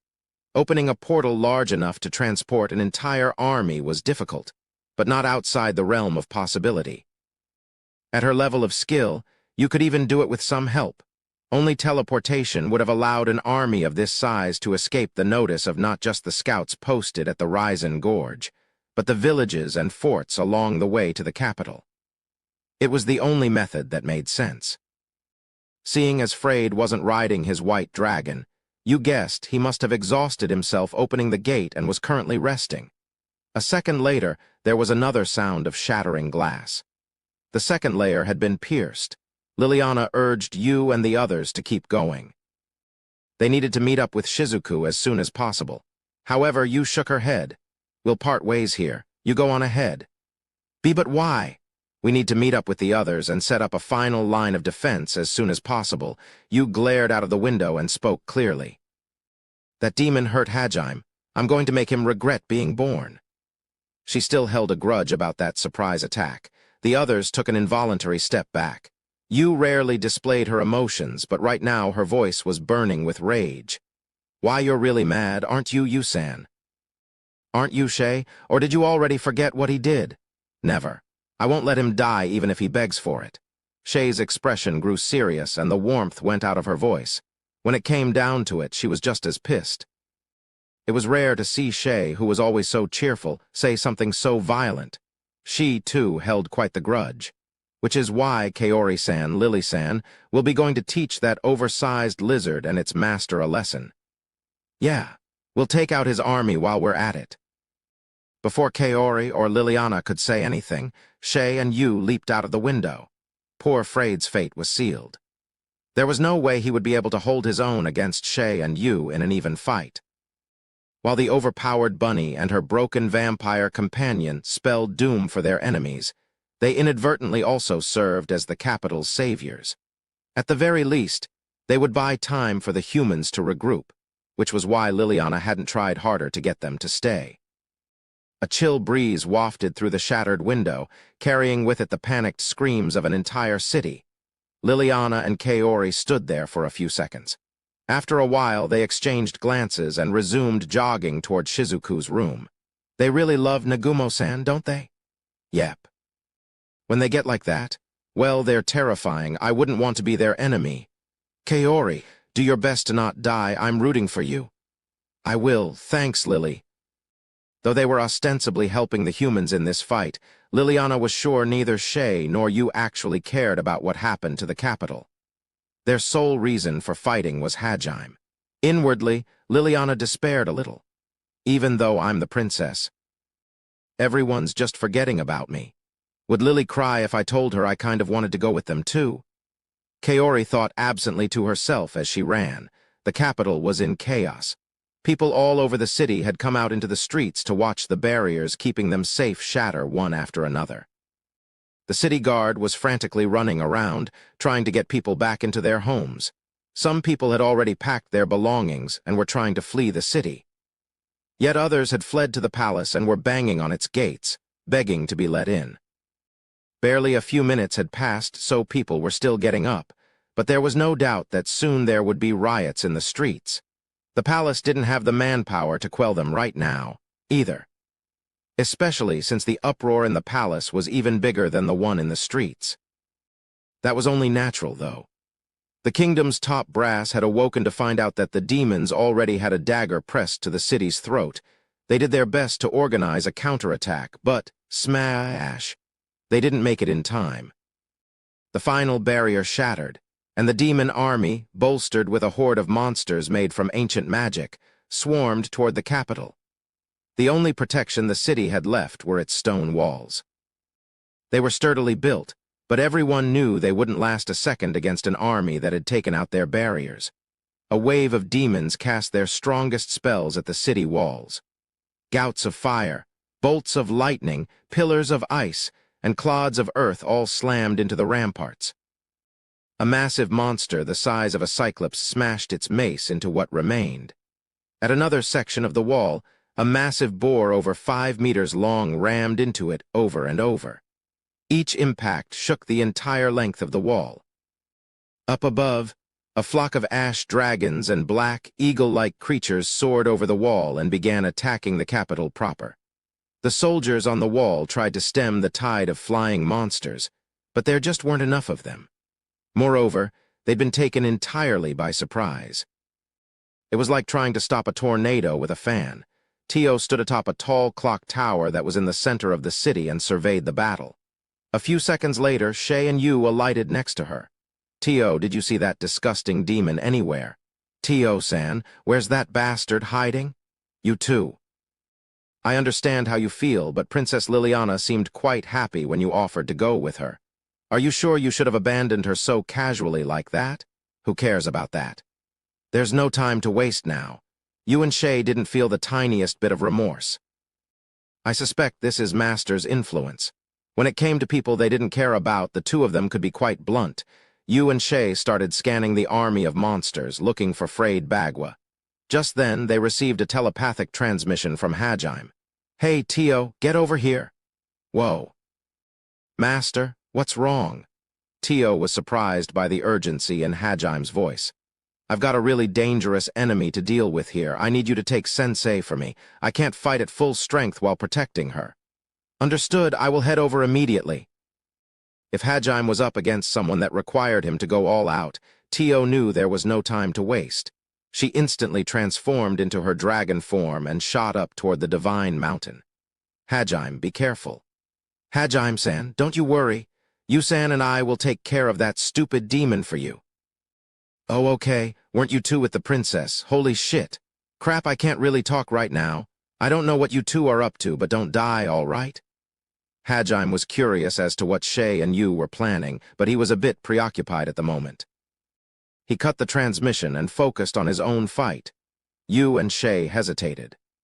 If Hajime was having a hard time fighting, then maybe the optimal choice was to run to his aid instead of staying down in the city. Even if he wasn't fighting at full strength because he had to protect Eiko, few enemies could match him. "Yu-san, what do you want to do?" "Hajime will be fine. He has Tio with him. Let's get that demon. If we don't kill him, he might destroy some of the other labyrinth's magic circles." Indeed, that was the other reason Yu had decided to prioritize killing Frayed. She wanted revenge, of course, but she also knew she couldn't let any other user of ancient magic run free. It was possible that he already knew the location of the labyrinth inside the Divine Mountain. In which case, if he cleared it first, it was possible he'd destroy the magic circle afterward like he did in Groon. From what they'd learned in the other labyrinths, Yu knew that, given time, each labyrinth would restore itself to its former state. Even the monsters in it would automatically return. However, there was no telling how long that might take. That was why she didn't want to give Frayed a chance to destroy the Divine Mountain's magic circle. And the best way to make sure he couldn't do anything would be to kill him. Though her main driving force was still revenge, keeping the labyrinth safe was maybe 10% of the reason she was here. Two of the black eagles spotted Yu and Shay and swooped over to them. They were around 3 to 4 meters long and made for quite a fearsome sight. Shay pulled out Drucken from her treasure trove and calmly fired an explosive slug at one of them. Yu snapped her fingers, and a barrage of wind blades rained down on the other. The two eagles were turned into mincemeat. One had its head blown off from the bullet's explosion, while the other was chopped to pieces. Their broken corpses fell to the roofs of the houses below. Chances were the people living in them were awake now, if they hadn't been already. The other flying monsters took notice of the pair and began circling them. A good third of them had demon riders on them. They kept their distance, wary of the power that had brought two eagles low in the span of a few seconds. However, when they realized they were facing a little girl and a rabbitman, they scoffed. Throwing caution to the wind, they began chanting spells. Naturally, they didn't think you or Shay could fly. Regardless of what tricks they had up their sleeve, the demons doubted the two girls would be able to withstand a concerted barrage from above. In all honesty, you and Shay had no interest in defending the capital. Their only target was frayed Bagua. However, that didn't mean they would ignore enemies that attacked them. Just in case, Shay tried to negotiate. "We're not your enemy, Tilda. We only fought back because those things attacked us first, Tilda, of course. The demons simply thought they were being made fun of, so that didn't stop their chanting." Thinking these two girls weren't even worth their time, a number of the demons flew off to look for other prey. A second later, they heard a loud roar and a series of screams. What is that? The demons turned around to see a dragon made of lightning devouring their comrades and their mounts one by one. They could hardly believe their eyes. Help. One of the demons managed to escape the slaughter and flew for dear life toward his comrades. But before he could reach them, something blew him to pieces. Shay's explosive slug had made mincemeat out of him. The demons who'd gone on ahead gazed on in horror as chunks of demon and ash dragon flesh rained down on them. The demons stiffened and quickly prepared to guard against the next attack. They cast their gaze about, looking for the two girls who'd obliterated their comrades. They were so terrified that they forgot to even blink the sweat out of their eyes. Still, they spotted you and Shay relatively quickly. However, the two girls weren't chasing after the demons. In fact, you and Shay were completely ignoring them. Like before, they scanned the horizon, looking for something. Their demeanor made it clear to the demons that they weren't even worth these girls' time. Their nervousness turned into anger. These girls had slaughtered the demons' friends, and they'd done so with the same casual indifference that one would swat an insect. They had walked all over the demons' pride. Blood boiling, they charged at the two girls. "You fucking bitch! You woo-oo-woo-woo-oh! D-e-e-e." Despite their rage, they maintained formation. It showed just how well-trained these demons were. They simultaneously unleashed magical attacks from all four directions.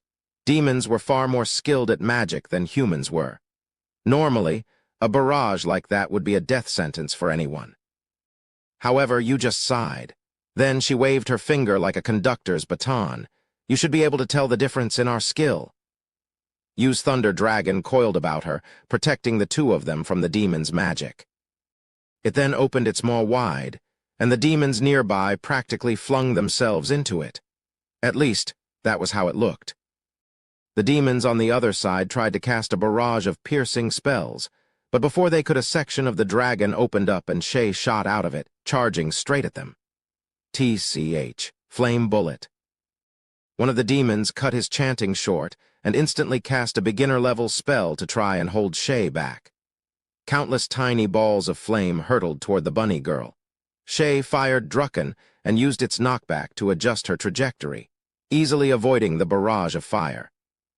She then swung Drucken in a wide arc, aiming for three demons who were in the middle of chanting. "Take the eyes." Shay freely manipulated the hammer's weight, making it weigh over 4 tons at the moment of impact. Thanks to her improved body-strengthening abilities, she could still swing it easily despite the weight. The demons never stood a chance. They were ground to a pulp, and the spines of the monsters they were riding on shattered. Monster and rider alike barely had time to scream before they died. Shay then lowered her and Drucken's combined weight to under 5 kilograms, and used the recoil from its shotgun blast to shoot up into the air. At the same time, She switched Drucken into barrage mode and fired an explosive slug at the remaining demon who'd shot the fireballs at her. Get blown to the other side of next week? The force of the bullet sent the poor demon blasting off to the moon. Shay poured mana into her aerodynamic enchanted boots and created a light blue mana platform for her to stand on. She tapped Drucken against her shoulder and surveyed her surroundings. This cute bunny girl had quickly become the demon's worst nightmare. A short way away, you faced the final remaining demon. He charged in a glorious but futile suicide attack. You damn brat, this is for my friends. Even if it meant his death, he wanted to get at least one hit on this girl. You stared coldly at him. You're 300 years too young to call me a brat. The demon had aimed for the moment Yu's dragon had devoured another one of his comrades. He was confident it wouldn't be able to turn in time. He sneered, certain he'd be able to stab her in time. When he was mere meters away, however, a blade of wind chopped his head off and he plummeted to the ground. Lamenting the waste of time, Yu returned to searching for Freyed. Shay alighted next to her, Drucken still resting on her shoulder. They totally thought we were fighting for the kingdom, didn't they? Yeah. Well, whatever. If that's what they want to think, then just let them. You really don't care about them, do you? Well, I guess I don't either. Despite their best efforts, they were unable to locate Freyed Bagua among the horde. Yu began to worry that he'd located the entrance of the labyrinth and teleported there already, but just then. Ah, Yu-san? MMM. The moment Shay called out, Yu leaped off the clock tower. A second later, an egg-shaped portal opened up, unleashing a barrage of aurora-colored light.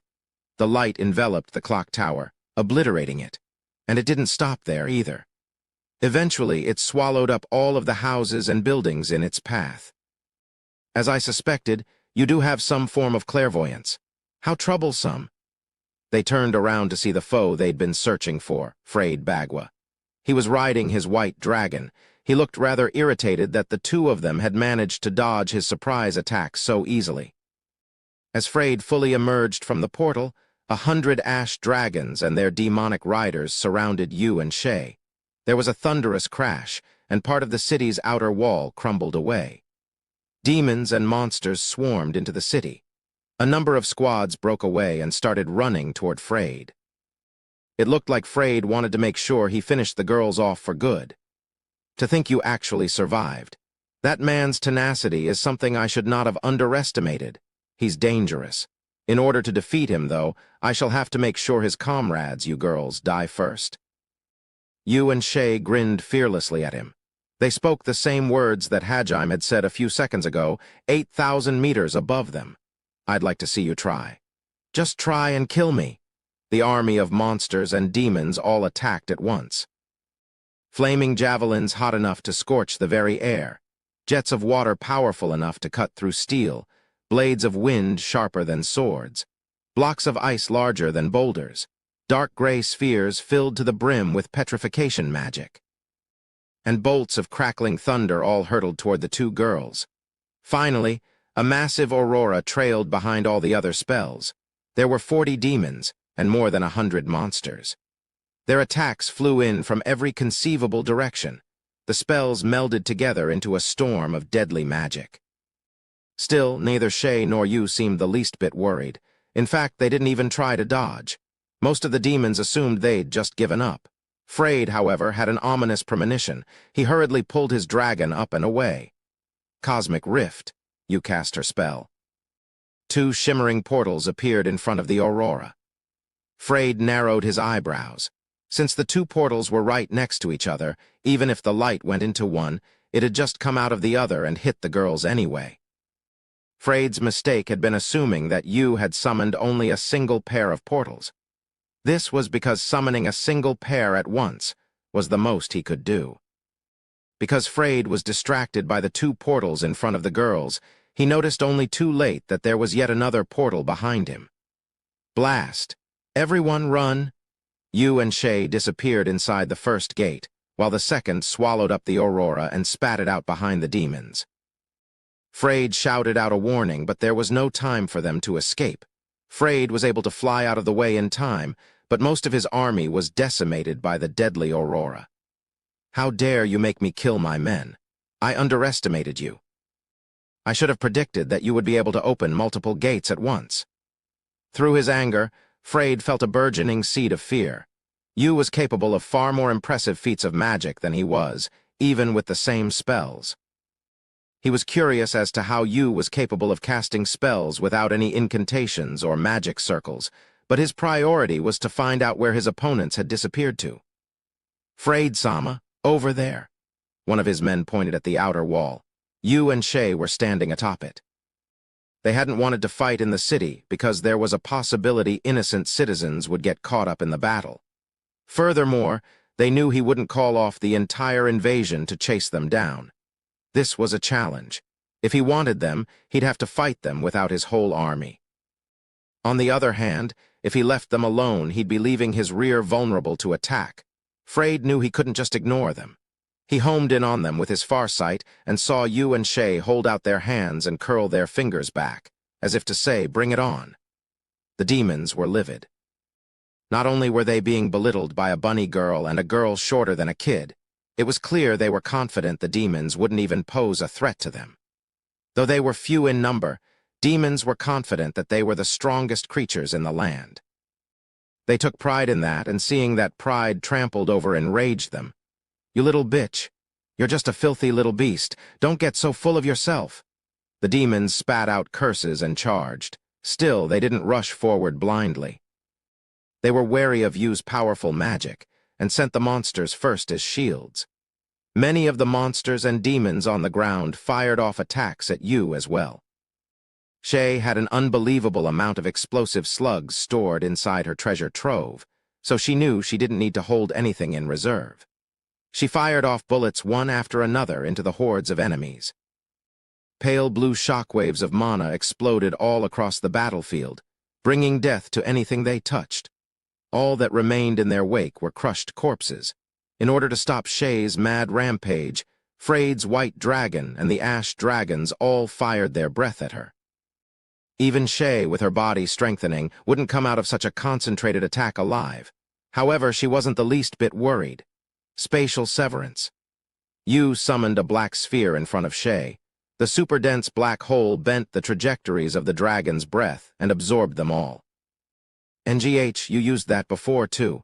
That must be ancient magic which I have yet to acquire. Listen up, men. I'll take that blonde mage. The rest of you must strike down that rabbit girl. Keep them split up and don't let them coordinate attacks." "Yes, sir." Freyd determined that it would be easier to take them on if he separated the two of them. Shay tried to rush back to Yu, but one of the demons wrapped his black eagle in a tornado and shot straight at her. She tried to swat him out of the way, but a number of other demons attempted the same thing, making it difficult.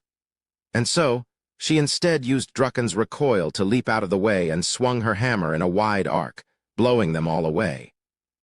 Another wave of demons shot at her, and this time she knew she wouldn't have time to dodge or counter, so she held Drucken aloft and took a defensive stance. She pressed one of her hammer's many triggers, and a round shield popped out of the end with a metallic clunk. "I'll kill you even if it costs me my life." The blonde-haired demon who rushed at her spat that out with such vehemence that Shay doubted it was just rage at his dead comrades that fueled him. Shay was steadily pushed back, further and further away from Yu. She toyed with the idea of increasing her weight and temporarily retreating to the ground. Before she could, though, a portal opened up behind her. She glanced over and saw Freyd ordering wave after wave of demons and monsters to keep Yu occupied while he cast another teleportation spell. "Yu-san." "I'm sorry, but I can't get back to you." "Yeah, that's fine. I'll kill this guy for you." Just before she was pushed through the gate, Shay saw Yu give her a thumbs up. Shay smiled back at her friend with any sense of worry she was feeling draining from her face. The demon attacking her snarled. He hated being ignored, especially when he was right in front of her. Shay let herself be pushed back by the enemy and fell through the portal. "That grinning face of yours makes me sick. I'm gonna rip your limbs off and drag your corpse in front of your friends." That was the first thing Shay heard as she stepped into the air on the other side of the portal. It appeared as though this demon in particular held a grudge against Shay. She tilted her head as she looked at him. "Have we met somewhere before? I don't recognize you." Do you remember the red-haired demon woman you killed? Shay didn't understand why he was suddenly bringing up a woman. The man ground his teeth, thinking Shay didn't remember her at all. He screamed at Shay, his voice dripping with venom. The one you killed in the Great Orcus Labyrinth. Oh. You mean her? You bitch. Seeing that Shay had totally forgotten about her until now, the man roared and sent a barrage of wind blades at her. Shay dodged them all without even looking. Hey, what was so important about her anyway? I don't get why you're so mad. Her name was Catalia. And she was my fiancée? Ah, I see now. Well, that explains it. Shay nodded in understanding. It seemed this man was Mikhail, the guy who the demon they'd killed had talked about. Shay didn't know how he'd found out Hajime was the one who'd killed her, but it looked like he had come for revenge. That was why he wanted to kill you and Shay and then drag their corpses in front of Hajime. What gave you the right to kill Catalia? She was kind and wise and loyal. Shay dropped the playful act and gave Mikhail a look that chilled him to the bone. Why should I care? Why you? If she didn't want to die, she shouldn't have fought us in the first place. I mean, she was the one who attacked us. Hajime-sen even warned her. He gave her a chance to run. I can understand why you'd want revenge for your dead lover, but there's no point in telling me about her. It's not like it has anything to do with me. If you'd killed someone I cared about, would you want to hear about what kind of person they were? No, right? Shut up. I'll make you pay for what you did to Catalia. You won't die an easy death. Mikhail created another tornado and sent it flying at Shay. Seeing as it didn't need to surround the eagle, Shay guessed that it was his own magic that did that, and not the Black Eagle's. With another chant, Mikhail summoned numerous blades of wind to cut off Shay's path of retreat. Shay blew the wind blades away with a swing from Drucken, then made herself lighter and jumped out of the eagle's path.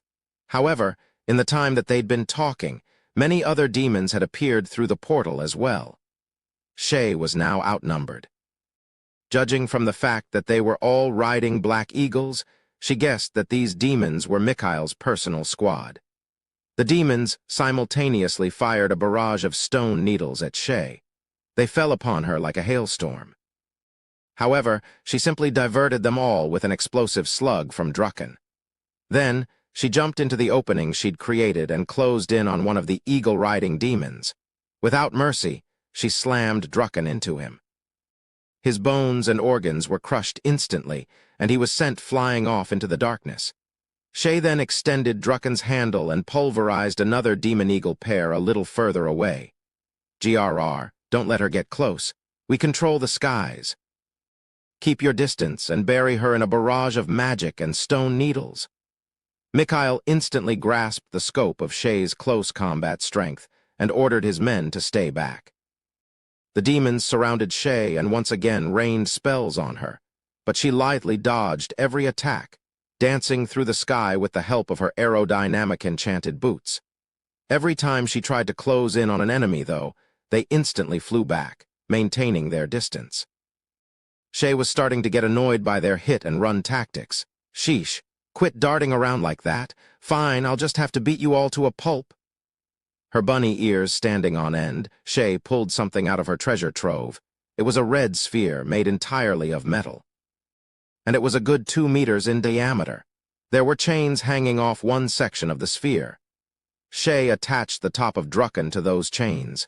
Gravity took its hold on the sphere, and it began falling to the ground.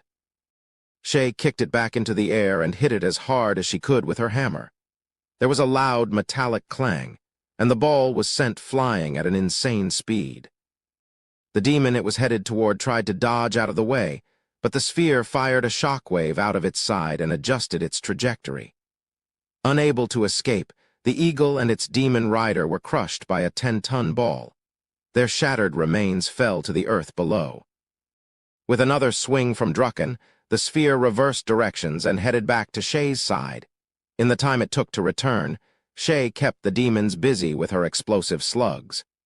Those that couldn't defend in time were killed.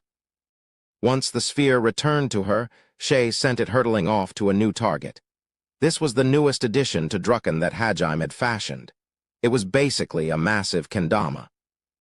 Shay could freely control its weight and its direction by using her magic and the recoil from the explosives Hajime had packed inside it. Ore, ore, ore, ore, ore, ore, ora. Shay sent her massive kendama whizzing across the battlefield. It went out, killed someone, returned to her, then went out again. The dazzling red meteor lit up the skies of the capital, spelling death for anyone in its vicinity. Before long, it was drenched in the blood of demons. Curse you and your strange techniques. Everyone, retreat. Attack her from the very edge of your range. Mikhail bit his lip and barked out orders. He circled Shay, firing off restraining spells one after another in order to slow her down. However, Shay leaped higher into the air, dodging every one of them. It was as if gravity had no hold over her. But then another torrent of spells came down from above. HMPH. Pathetic. Shay raised Drucken over her head and twirled it rapidly. The kendama attached to it began to spin as well. The rotating ball became her shield, deflecting the barrage of powerful spells that had been fired at her. I have you now. Thinking she had her hands full defending against his subordinates, Mikhail rushed at Shay. His eagle launched a deadly barrage of stone needles, which Mikhail accelerated with the wind spell Gale Sovereign. The storm of needles rushed toward Shay. Shay increased her weight tremendously and allowed gravity to pull her to safety. Mikhail smirked. This was still within his expectations. He began chanting another spell, planning on burying Shay in a storm of wind blades, and that was exactly when things stopped going as planned. Shay pulled a fist-sized metal ball seemingly out of thin air and let it fall. Here goes. She kicked it with all her strength toward Mikhail. Before he could finish his spell, the ball slammed into his eagle with a meaty thunk. You little. The black eagle hurtled toward the ground, with Mikhail still on it. In one last act of desperation, he fired another burst of wind-powered stone needles as he fell out of sight. Shay just barely managed to deflect them with Drucken. Still, a few of them punched through, piercing her arm and shoulder. He did it. He got her with the Katris needles. It's over now. The needles weren't large enough to cause any serious damage, but the demons all grinned as if they'd already won. Shay cocked her head in confusion. A second later, she realized why they were so happy. The parts of her body that had been stabbed started to petrify. It appeared this Katris monster's special magic was to fire needles that petrified anything they touched. That was quite a troublesome ability. Normally, something as deadly as petrification could only be cured through light magic or strong healing items. And so, as Shay was fighting on her own, they thought she was definitely done for. There were no healers in sight, and even if she did have some medicine on hand, they definitely weren't going to give her enough time to drink it. Before long, she'd be fully petrified. A second later, though, their triumphant grins turned into looks of dumbfounded despair, for Shay had proven herself beyond the realm of common sense. GRR, I let my guard down. Still, this isn't enough to stop me. She pulled the needles out of her arm and closed her eyes. The petrification stopped spreading and, like the receding tide, began to shrink. Within seconds, the petrification had vanished and the holes in Shay's arm had closed up. What the? How did she do that? She had neither downed any potions, nor had they seen her chant any spells. She'd just concentrated a little, and the petrification, along with her wounds, had just vanished. The demons trembled in fear. Their voices shook. They were facing something they couldn't understand. Of course, Shay hadn't actually done anything special. She'd just used restoration magic. As with the other ancient magics, her aptitude for it was strikingly low. The most she could use it for was healing minor wounds and removing status effects. Unlike use automatic restoration, she couldn't regenerate lost body parts or instantly heal fatal wounds either. And she definitely couldn't return objects to their former state. Still, with a little concentration, she could heal minor wounds and fractures and recover from most slope-regressing status effects in a few seconds. Given enough time, she could heal more serious injuries as well. The demon's despair was understandable. The combination of her overwhelming strength and near-instant regeneration had left them bereft of options. There was no way for them to beat someone who could fly through the sky, heal on command, and possessed the firepower of a tank. Generals back on Earth would have been terrified by her overwhelming strength. The demons had the same look of terror in their eyes that Hajim's past opponents had when they'd seen his might. This bunny girl's a monster. Now then, let's get back to it. Shay shouldered Drucken and launched herself at the stunned demons. Her fluffy bunny ears fluttered in the breeze. Each swing of her hammer brought certain death to a demon. The fear finally broke them. The demons charged at Shay, all thoughts of strategy and formation gone. Shay calmly dealt with their rush, crushing them with her kendama or obliterating them with her explosive slugs. As the last member of Mikhail's squad fell victim to Shay's hammer, a dark shadow covered the moon. She looked up and saw dark clouds forming above her. Mikhail fell through them, heading straight for Shay. It seemed his eagle was too injured to do anything other than dive straight down. You may be good, but I bet even you can't dodge 1,000 lightning bolts at once. At his words, countless bolts of lightning poured down, with no discernible pattern or logic. Electricity filled the sky. Normally, the skill thunder hammer fired a single massive bolt of lightning from the heavens. However, Mikhail had fractured the spell and spread its power over a much wider area. He truly was a master of magic. The lightning bolts quickly overtook Mikhail. It seemed his plan was to take Shay down with him while she was distracted by the barrage of lightning. Even if the spell's power had been diluted, and even if Shay was a godlike monstrosity, the thunder would at least halt her movements for a bit. Moreover, the lightning was traveling at 100 mph. No one could follow it with their naked eye, much less dodge it. Mikhail had grit his teeth and watched his comrades die one after another while he chanted this spell. No matter what, he would make sure it didn't end up being in vain. What happened next, however, exceeded Mikhail's estimations once more. Shay was actually dodging the lightning bolts. No, perhaps it was more accurate to say she was standing where she knew they wouldn't hit. Mikhail had underestimated her. He hadn't realized Shay also possessed a skill that let her dodge things too fast to see. In the past few weeks, Shay had unlocked another one of Future Sight's derivative skills, prophetic vision. It allowed her to see 2 seconds into the future whenever she wished. It wasn't nearly as powerful as branching paths, but it also required far less mana to activate. Furthermore, she could activate it in quick succession. This was the result of her constant training. Just what in the hell are you? Just your average bunny girl. Shay joked with Mikhail as she continued dodging the storm of lightning bolts. Naturally, Mikhail too passed right by her. As he did so, Shay rounded on him with her kendama. He was too close for the ball itself to hit him, but the chains wrapped around him, trapping him in place. NNNNNGH, let me go. As you wish, Tilda, Shay swung Drucken around and sent Mikhail hurtling toward the ground. The centrifugal force built up with Shay's swing was tremendous, and Mikhail slammed into the ground with the force of a meteor. The barrier of wind he put up at the last minute managed to keep him alive, but only just. Most of his bones were shattered, and he was coughing up blood. Shay alighted on the ground near him. Then she shouldered Drucken and walked up to the broken demon. Mikhail looked at her with empty eyes. Just staying conscious was an ordeal by that point. The corners of his lips twitched up into a self-deprecating smile. Even he didn't know if it was because he'd failed to get the revenge he so badly craved, or because he'd just watched his entire squad get wiped out by one girl. After what he'd seen, though, all he could do was smile. Eyes locked on Shay, Mikhail uttered his final words.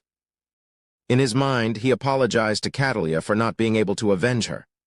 "Gah, you, cough, monster." "Foo-foo, thanks for the compliment." Sadly, his insult only served to make Shay happy. If there really is an afterlife, I'll need to look for Catalia there. That was the last thought that flashed through his mind before Shay's hammer ended his life. Shay looked down at Mikhail's battered corpse and smiled to herself. Looks like I'm finally strong enough to be called a monster, too. Foo-foo, I'm finally getting closer to Hajime-san. Now then, I should see how Yu-san is doing. Shay looked over to where she sensed Yu's mana. It looked like she'd been teleported quite far. If I hurry, I might still be able to get a few good hits off on that fucking bastard. With that, Shay dashed off to rejoin Yu. Ash dragons filled the sky in such numbers that they blotted out the moon. There were easily more than 100 of them. At their center was a massive white dragon with a gaping hole in its chest. Atop the dragon rode frayed Bagua. I hope you don't consider this cowardly. Dividing your enemy's strength is one of the basics of strategy. Frayed watched as Shay and Mikhail disappeared through Frayed's cosmic rift. Then he turned back to you as Mikhail's eagle squad flew in after him. Though she showed no signs of using wind magic, she continued floating in the sky. Frayed had expected to see some kind of reaction from you after throwing her companion into a portal, but she just silently stared him down. Like all demons, Frayed considered himself superior to the other races. He was proud of his race, had an unwavering belief in his god, and was basically an inflexible guy all around. That was why he would never be charmed by someone of a different race. Still, he thought it would be a waste to kill this girl, who shone as beautifully as the moon. That was the power of Yu's looks. Of course, he knew he needed to kill Yu in order to weaken Hajime, and he still hated her for killing so many of his comrades, but he couldn't help but chat for a while longer. What a waste. Woman, no matter how skilled you may be, even if you can cast spells without chanting, so long as you are a magician, you have no hope of victory. What do you say? Why not join my side instead? Some one of your abilities would be treated well here. You didn't bother even considering his proposal. HMPH. Never in a million years, you ugly wretch, you sneered. Though she'd called him ugly, Frayed was more handsome than most men. His good looks, combined with his influential position, meant that demon women were all over him. By no standard could he be considered an ugly wretch. However, Yu had seen the expression of pure rapture Frayed had made when he'd spoken of his god. That blind devotion had disgusted her. Of course, his expression now was normal, but that just made him all the more laughable to Yu. Even leaving all of that inside, Yu had no intention of being with any man other than Hajime. Frayed's smile froze in place. So you would choose martyrdom over me? Or is your loyalty to this country that strong? I'll tell you now, they're not worthy of your loyalty. The people here are fools, deceived into blindly believing falsehoods. They are not worth sacrificing your life for. You would be better served learning the teachings of our God, the great Alv Sama. Once you open your eyes to the truth, you too will? Ah. Yu's answered his religious prattling with a barrage of wind blades.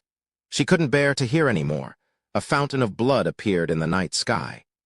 Yu's blades had clipped Frayed's shoulder as he tried to dodge out of the way. The fact that he'd been able to react in time at all proved that he was skilled enough to conquer a labyrinth. Had his senses been less finely honed, he would have lost an arm just then. Yu stared coldly at Frayed, who glared angrily back. She held only contempt for this would-be demon conqueror. Save your pretty speeches. You hurt Hajime. For that you will die. Yu summoned forth a freezing blizzard. It whipped around her in a tornado of snow and ice, hiding her from view. The white storm that connected heaven and earth lowered the surrounding temperature to near freezing. The ash dragons closest to her were frozen in seconds. She'd combined the intermediate-level wind spell Tempest Flash with one of the strongest ice spells, Frost Prison. The frozen ash dragons fell to the earth, shattering into 1,000 pieces as they hit the ground. It was as if Yu had brought about a localized ice age. The dragons had been frozen all the way through. Even as they shattered, their blood remained frozen. So you refused to even consider it. Very well. Kill her. Frayed grit his teeth and ordered his men to attack. He just lost 20 ash dragons in one go. He didn't want to lose any more. Aurora balls closed in on you from all directions, all at the same time. A rainbow-colored meteor shower rained down on her. The aurora balls easily penetrated Yu's icy tornado. In fact, they ripped the entire thing apart. Frayed expected to see Yu bloodied and beaten, but was instead met by the sight of her standing unhurt amidst a cluster of black spheres. The moment he saw she was still alive, he ordered his monsters to fire again. However, those deadly aurora spheres were continually sucked into Yu's black holes, or had their trajectories completely redirected. Yu manipulated her gravity and soared higher into the sky. Despite the deadly barrage she faced, she was unfazed. The countless heavenfalls and spatial severances surrounding her looked like miniature satellites protecting their star. If breath attacks won't work, then we'll just hit you directly. Charge! The ash dragons obeyed immediately. Their talons were sharp enough to make mincemeat out of a tiny girl like you. They came in waves, hoping to overpower her with numbers. Everywhere you looked, she was surrounded by gray. But even then, she wasn't worried. You simply closed her eyes and began concentrating. Thinking an unmoving target would make for an easy mark, the ash dragons closed in, their talons bared and their maws open wide. Seconds before she was ripped to shreds, Yu's eyelids snapped open. She spoke the name a single spell. Void shatter. Space itself splintered. Everything looked like it was being seen through a cracked mirror. Thousands of lines streaked through the sky, and where those lines joined, the world blurred. Any ash dragon caught along those lines was ripped apart. Blood rained from the sky as the dragons were shredded with a sickening ripping noise. This was her new spatial spell, Void Shatter. It split space along lines she defined, mercilessly cutting anything caught along them. Because it warped space itself, there was no defending against it. 30 more ash dragons joined the list of casualties. Frayed shivered. Even he couldn't cast a spatial magic spell on that scale, especially not that quickly. Such skill. Could you also be someone chosen by God? Are you perhaps the champion of that false god, Et? I see now why you refused my proposal. Frayed nodded to himself, convinced of his own misunderstanding. You looked at him as if he were a particularly disgusting cockroach. Preposterous. I fight for Hajime and Hajime alone. Don't lump me together with the likes of you. Frayed seemed more bothered by her insulting his god than he was by her insulting him. His expression grew dark. It looked like you had angered him for real. Very well. Then there is nothing more to discuss. I shall slaughter you and parade your corpse in front of your lover. I'm sure that will be sufficiently shocking enough to render him defenseless. You talk big, but can you actually do it? Ugly? A vein pulsed in Frayed's temple as Yu sneered at him again. Rising to Yu's challenge, he attempted to back his words with actions. He barked an order to the same bird-shaped monster you had seen on his shoulder at the Grand Grun volcano. A second later, a chunk of the monsters who had invaded the capital rushed over to Yu. It seemed they were planning on attacking her from the ground. While still maintaining her gravity spells, Yu also cast draconic thunder to deal with the monsters below. Dark clouds formed above her, and a second later a shimmering golden dragon descended from the heavens. She fired the auroras stored inside her spatial severances at Frayed and his dragons to hold them at bay while she focused on annihilating the enemies on the ground. Her thunder dragon, which normally swallowed everything in its path, was blocked by a six-legged turtle monster. An Abzad, it seemed. It was the same creature they had encountered when rescuing Kaori and the others. In fact, the Abzad was devouring Yu's dragon. Abzad's special magic was that they could absorb other spells and store them in their shell. And this Abzad was far bigger than the one they had fought in the Great Orcus Labyrinth. Yu guessed that Frayed had refined its design. Still, Yu's draconic thunder was nothing to sneeze at. Even as it was sucking in the dragon's thunder, it was being lifted off the ground. Its shell creaked from the strain of defending against the dragon's maw. Even improved, it seemed incapable of dealing with composite magic made of multiple spells. Though it could absorb the lightning, it couldn't absorb the gravity magic as well. Before the Abzad's shell was crushed by the pressure, another showed up and began absorbing the dragon's gravity magic. Draconic thunder couldn't stand up to two powered-up Abzads, and was dismantled before long. The Abzads then fired the absorbed magic back at you. How annoying. Two beams of light, one yellow, the other black, headed straight for you. Yu's gravity spheres had their hands full absorbing the ash dragon's auroras, so she adjusted her gravity to fall upward instead. I already know how to deal with that strange lightning spell of yours. So long as my Abzads are here, your magic is useless. Frayed grinned triumphantly. Yu didn't bother responding. She looked down at the Abzads for a few seconds, then closed her eyes again and began concentrating. Planning on twisting space again? I won't let you. His white dragon and his ash dragons fired their most concentrated barrage yet. At the same time, monsters that looked like black panthers leaped up toward you. Even if you could keep the auroras at bay, her movements were dulled when she was casting. Freyd was confident the panthers would get her. The panthers unleashed a storm of tentacles at you, weaving between her black spheres. The tentacles inflicted countless wounds on you, leaving her a bloody mess. Despite how bad it looked, though, none of the injuries were deep. Even if they had been, Yu's ultimate defense lay not in her barriers or her gravity magic, but in her automatic regeneration when her comrades were with her. She used barriers to protect them and even dodged attacks because she didn't like getting her clothes ripped up. However, her original fighting style had been to ignore all damage and focus entirely on attacking. Freyd watched in satisfaction as his panthers flayed you. However, his jaw dropped open in surprise as those wounds vanished the next second. Is that ancient magic as well? Just how many labyrinths have you conquered? It was true that they all had restoration magic, but in Yu's case at least, that wasn't what she was using. Freyd knew his only hope now was to annihilate Yu before she had a chance to recover. He ordered his monsters to commit to an all-out attack. Then he began chanting another spatial spell as well. Unfortunately for him, Yu finished first. Her eyes flew open and her beautiful voice rang out across the chaotic battlefield. 5 heavenly dragons. Another wave of dark clouds obscured the sky. A raging tornado whipped up next to them. Streams of water rushed together and froze into one solid mass. Gray dust coalesced into a monstrous dragon.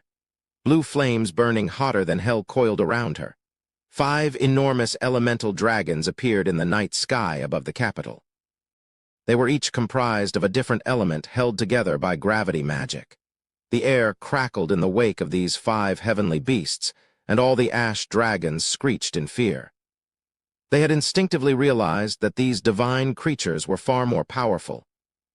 Freyd's creations were no longer interested in killing you. Their only thoughts now were of escape.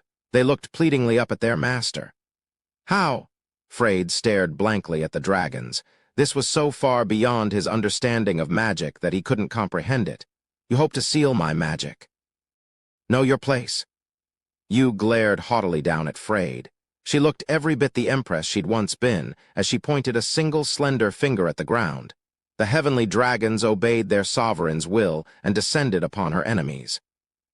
The lightning dragon went straight for the Absad, eager for a rematch. The Absad began absorbing it again, but this time Yu's fire dragon was right behind it.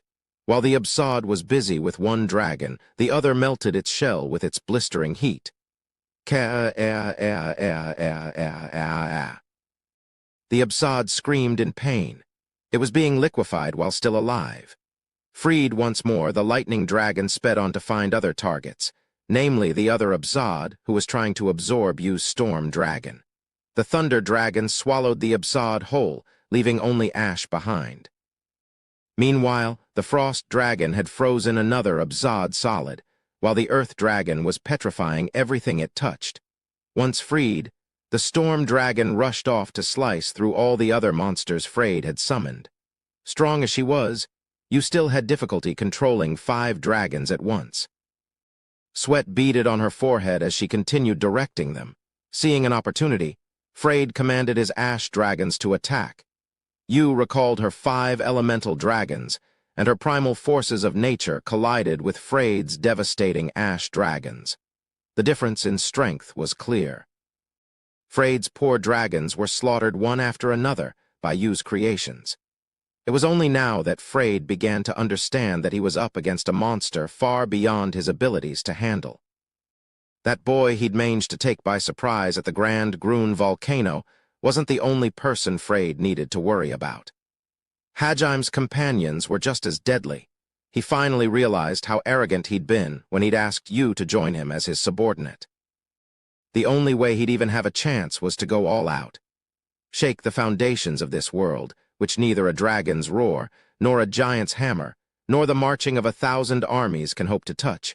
Only the size of the gods may make the earth to scream out thus. Lament and despair your inevitable destruction, void fisher. the space around you began to warp. It was followed by a low rumbling, which sounded like the screams of the planet itself.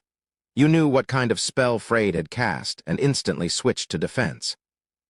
Void Fisher's scope was too large for her to avoid. Normal magic held no chance of defending against it, either. You dispelled her dragons and her gravity spheres, then instantly cast spatial magic of her own. She wouldn't be able to survive if her concentration was split between multiple spells. She got her spatial barrier up just in time to catch the explosions caused by Freyd's Void Fisher. They weren't normal explosions. It was as if space itself had ruptured. Freyd's remaining ash dragons and the monsters on the ground were wiped out instantly. The ground underneath you was torn apart, and the clouds above her were shredded to bits. Void Fisher was a spell that forcibly contracted then rapidly expanded space in a certain area. The resulting shockwaves caused explosions that were unblockable by normal means. So this is the power of ancient magic. Though everything else had been destroyed, you was still alive. Her clothes were tattered and a dribble of blood spilled from her mouth, but she was relatively unscathed. Considering how destructive Freyd's spell was, it was amazing she'd taken so little damage. And even the slight wounds he had managed to inflict healed instantly. You should have been obliterated without a trace. The reason she hadn't was because just before Freyd's spell hit, she had cast Illusion Cage. Illusion Cage was a spatial spell that locked a section of space in place. It was a versatile spell that could be used both as a barrier and as a means of capturing a target. However, its mana cost was insane. Because of how rushed she had been, you hadn't been able to completely fix space around her. That was the only reason she'd taken any damage at all. Of course, that slight damage had been healed instantly thanks to her automatic regeneration. She also cast restoration magic on her clothes to make it look as though she'd never been hit at all. You stood there amidst the destruction, basking in the moonlight. To Freyd, she looked almost divine. This time, though, he hadn't underestimated her. Freyd fired off another attack from her blind spot. "I knew you'd survive that, you little monster." Even as he'd cast Void Fisher, Freyd had opened a cosmic rift behind you. He'd passed through it and had his white dragon fire an aurora attack. Though you was able to dodge out of the way by falling to the right, the dragon bit into her arm as it passed by. A massive spray of blood filled its mouth. Despite how soft Yu's skin was, the dragon didn't bite all the way through. It kept Yu's arm trapped in its mouth and fired another aurora from point-blank range. Freyd was exhausted from casting high-level spells in quick succession, but he was confident that this time he'd checkmated Yu. When he saw Yu's expression, though, Freyd's confidence melted away, replaced by complete and utter despair. She was smiling at him. It was faint, but her lips were definitely curled upward.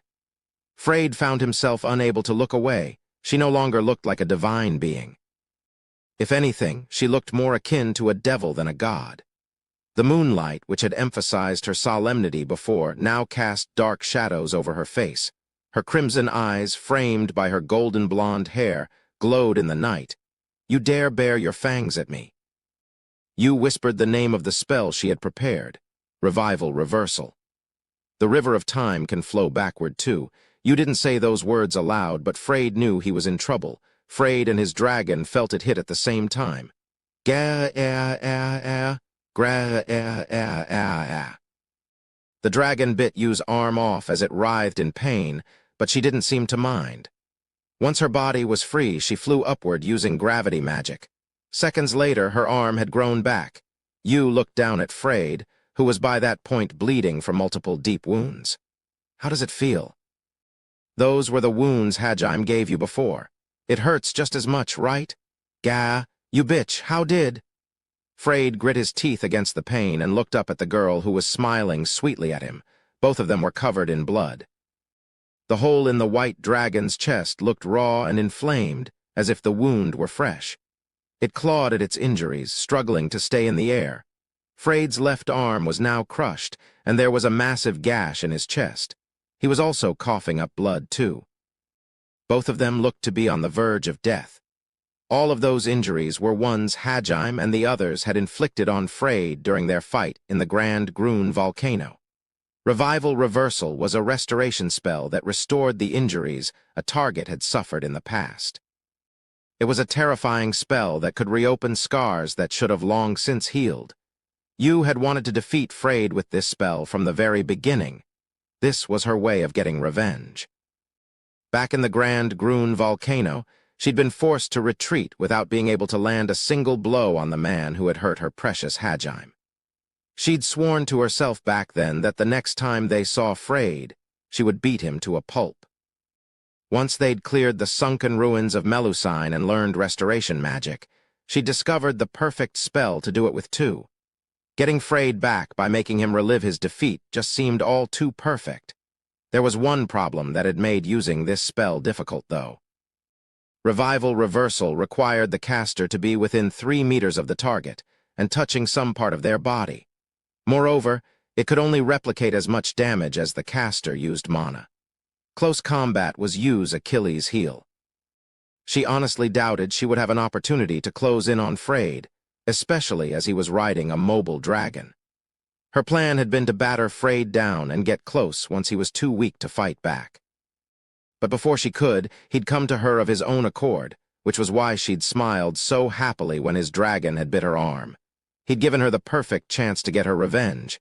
It seems, I lack the ability to defeat you as I am. At this point, my only option is to... You're not running away. Yu raised her hand, intending on delivering the final blow to Freyd. However, before she could, a barrage of magic came at her from below. Freyd-sama, please retreat. We'll buy time for your escape. The demons who'd invaded the capital had turned back to help their lord. When they'd seen him struggling, they'd called off the assault.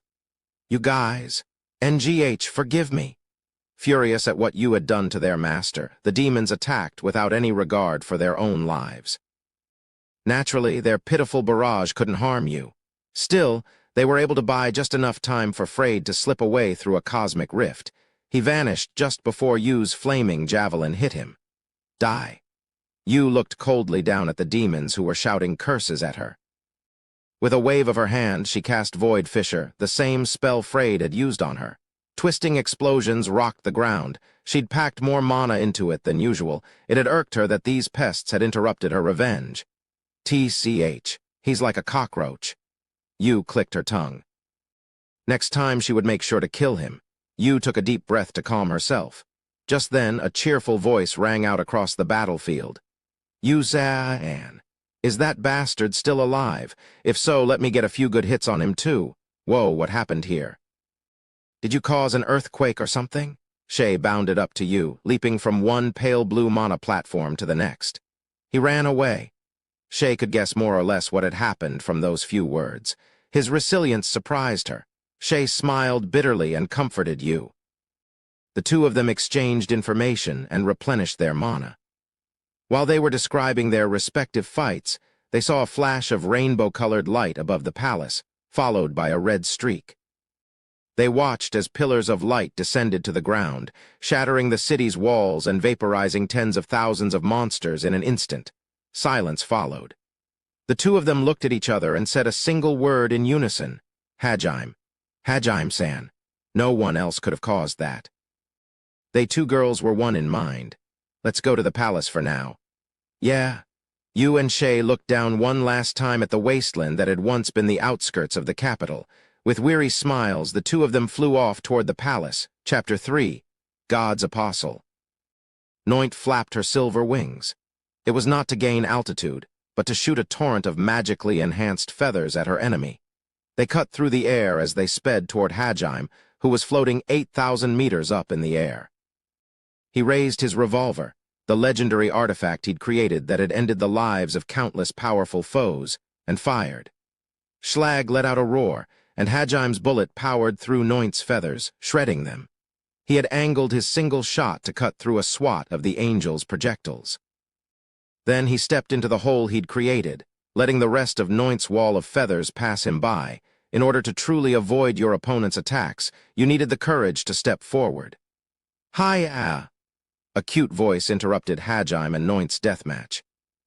It seemed starkly out of place on this battlefield, where two powerful enemies were putting their lives on the line. The one who'd screamed so unceremoniously was, of course, Eiko. For the first time in her life, she was experiencing a mid-air dogfight. Though Noint fired feathers at the same rate Hajim's Metzele spat out bullets, he continued dodging each deluge by a hair's breadth. "Sensei, stop screaming. You'll just bite your tongue." "I can't just stop screaming on, I bit my tongue." Eiko ignored Hajim's warning and instantly found herself regretting it.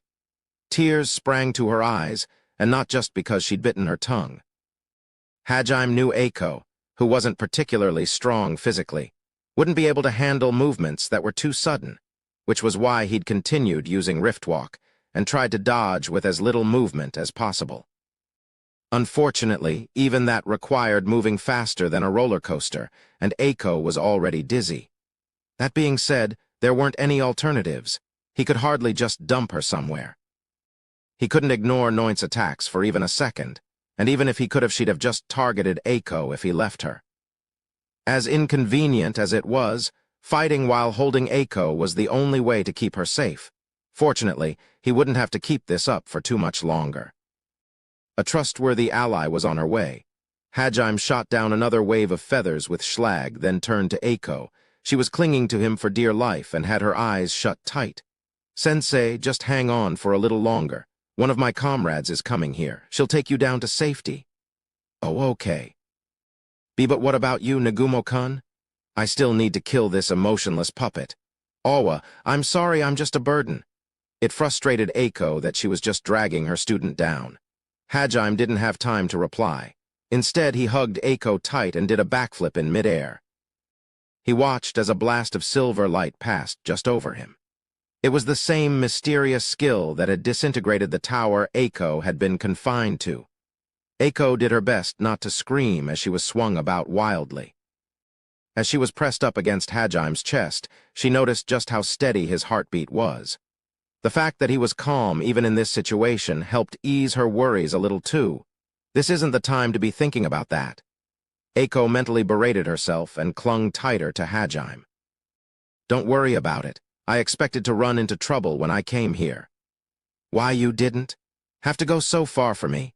Of course, Hajime had known he would need to fight the Holy Church eventually if he wanted to obtain all of the ancient magic, so it wasn't entirely for Eiko's sake.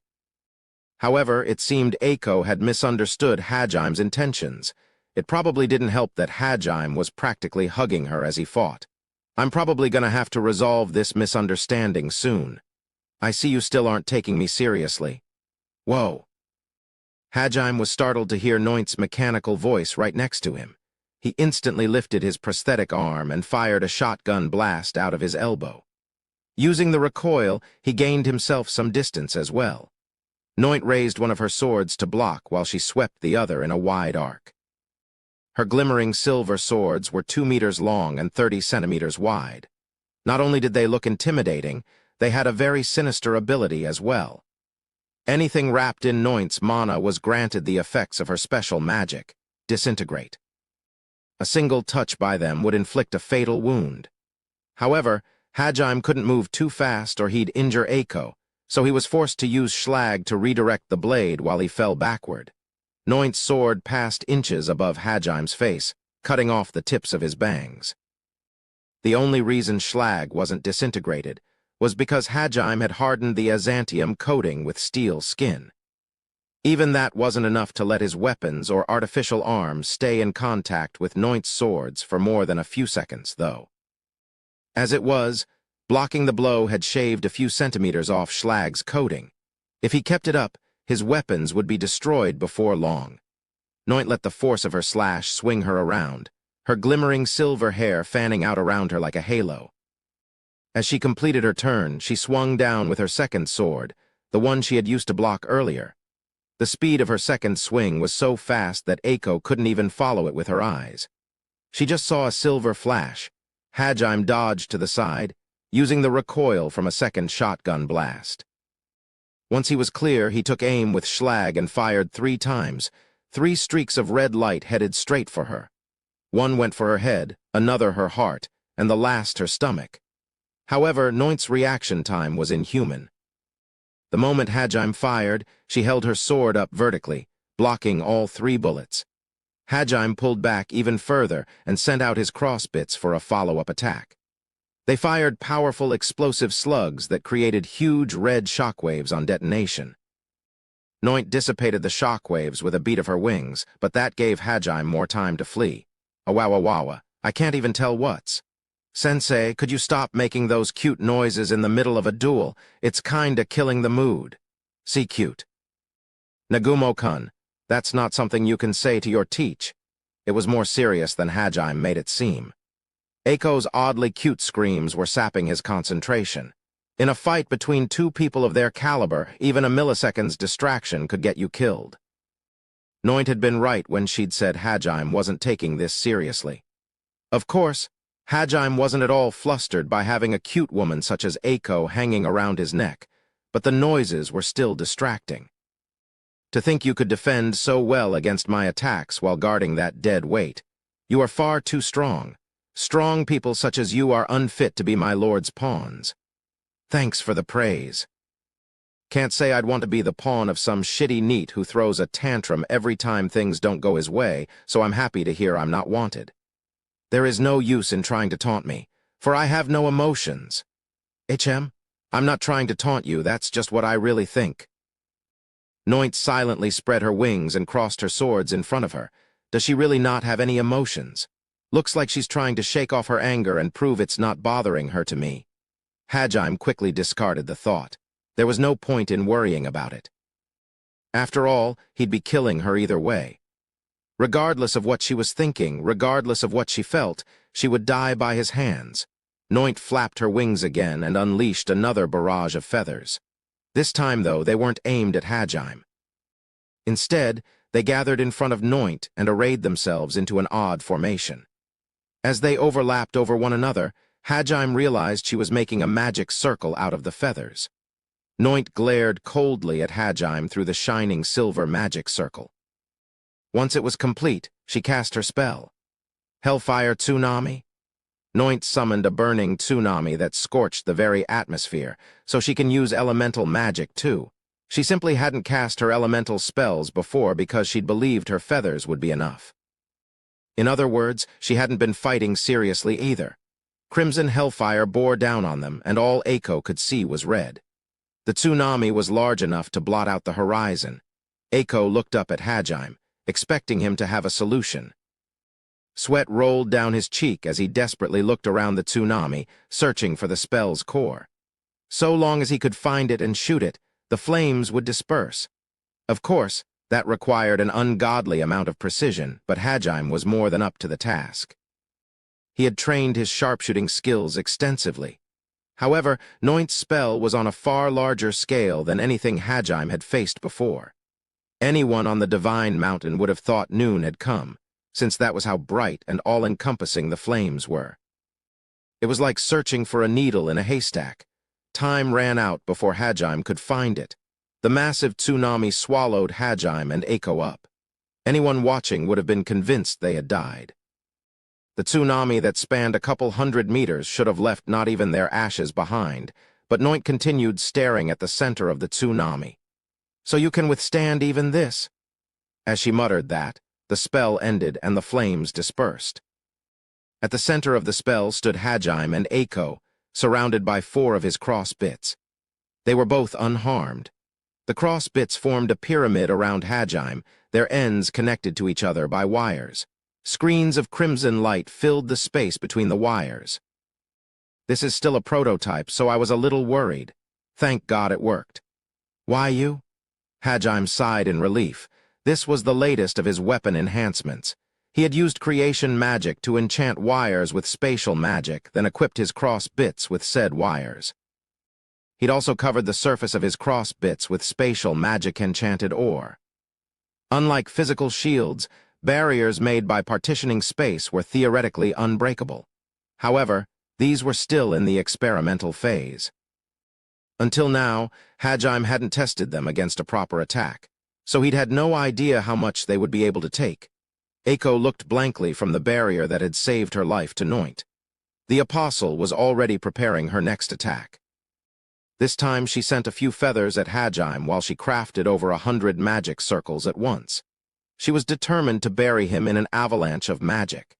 Hajime guessed that his new barriers might be able to take it, but staying on the defensive would put him at a disadvantage. Especially because he wasn't certain if they could survive Noint's disintegrating light, should she choose to fire it. Furthermore, his barrier's greatest strength was also its biggest weakness. Since it partitioned space, Hajime couldn't attack through it. And so, Hajime dismissed his barrier and prepared to flee. He needed to keep his distance and continue dodging until Tio arrived. Just as he was about to leap back, he heard singing rise up from the divine mountain. Hajime avoided Noint's barrage of feathers and looked down. Ishtar was standing on the mountain, surrounded by an army of bishops and Templar knights. The bishops were holding hands in a big circle and singing prayers.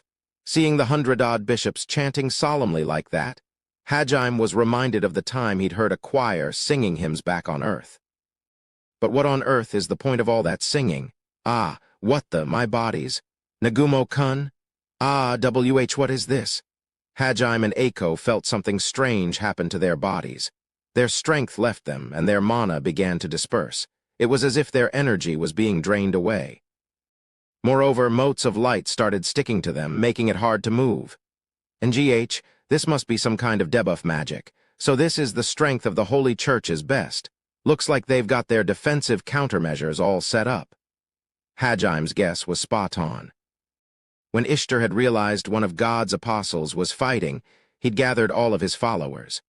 In order to support Noint's battle, Ishtar had made them all sing the Hymn of Ruin. The Hymn of Ruin was a powerful spell that dulled a target's movements and sapped their strength. Unlike most spells which required a magic circle, this could only be activated by multiple bishops singing in tandem. It was the Holy Church's trump card. Ishtar? He is someone who fully understands his role, unlike you. A good pawn. Ishtar was gazing up at Noint with an expression full of rapture, and she reciprocated with her cold, unfeeling eyes. He seemed ecstatic simply knowing he was helping Noint in her fight, as if there were no greater pleasure in life than serving her. Indeed, he was a convenient pawn who did as his master's bid. Pawns or not, those guys just made this fight that much harder. This is going to be a huge pain. Hajime bolstered his flagging strength with his vast reserves of mana and continued dodging Noint's attacks. However, his movements weren't nearly as sharp as before. Plus, Noint's attacks were too strong for him to fend off forever in his weakened state. A flood of lightning bolts shot out of Noint's magic circles, each one tracing an erratic path toward Hajime. Hajime shot down a number of them with Schlag, but he wasn't able to dodge them all, and one bolt grazed him. It wasn't terribly powerful, and the shock only made him stiffen for a moment. However, that moment was all Noint needed. She closed in on Hajime instantly and swung her swords in a cross-shaped formation at him. With his reaction delayed, Hajime was only able to block the downward swing with Schlag. The sideways one grazed past his neck, drawing blood. Gah! If the cut had been a few millimeters deeper, it would have severed his carotid artery. Cold sweat poured down his back. Still, he knew he couldn't let the fear get to him. Even as he screamed in pain, Hajime shot his elbow shotgun and used aerodynamic to try and get out of Noint's range. Noint followed after him, of course, so he fired his cross bits wildly in her direction, keeping her on the defensive long enough to put some space between them. Nagumo-kun? I'm fine, just shut up. Blood dripped from Hajime's neck and onto Eiko's cheek. He'd been protecting her from his cross bits shockwaves with diamond skin, but she'd still taken quite a beating. She was barely conscious, yet she was more worried for her student than for herself. However, Hajime had no time to reassure her. Even as he gave her his curt reply, Noint fired off another barrage of feathers at him. Hajime shot some down with Schlag and shredded others with his Gale Claw. The few that got past, he endured with diamond skin. The motes of light, coupled with his exhaustion, meant he couldn't dodge them all anymore. Noint rushed forward, then pulled up just in front of Hajime. She spread her wings, which emitted a dazzling light. For a second, Hajime was blinded. However, his perception skills were top-notch, even without his sight. He could tell Noint had circled behind him, so he turned around and fired a barrage of bullets into her. His bullets shot right through and destroyed the clone Noint had made out of feathers.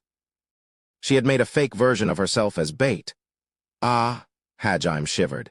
His instincts screamed at him to run, but he wouldn't make it in time. There wasn't even time to curse. He snapped his arm back and pulled the trigger. Luckily, he'd aimed straight for her head. Unluckily, all Noint had to do was tilt it to the side to dodge. She then raised one of her swords and cut diagonally downward into Hajime's back. Hajime used Diamond Skin's derivative skill, focused strengthening, to guard his back. He still steeled himself to take a decent amount of damage. For a short moment, his diamond skin held, but then the disintegration magic lining her sword destroyed his barrier and the tip of her blade dug into Hajime's flesh. Gaia, Nagumo-kun. It felt as though his back was burning. Worried, Eiko opened her eyes and looked up at her pupil. Even as he was cut through, Hajime planned for the next move. He used the force of Noint's blow to somersault himself forward. Then, he turned around to see Noint closing in for a follow-up attack.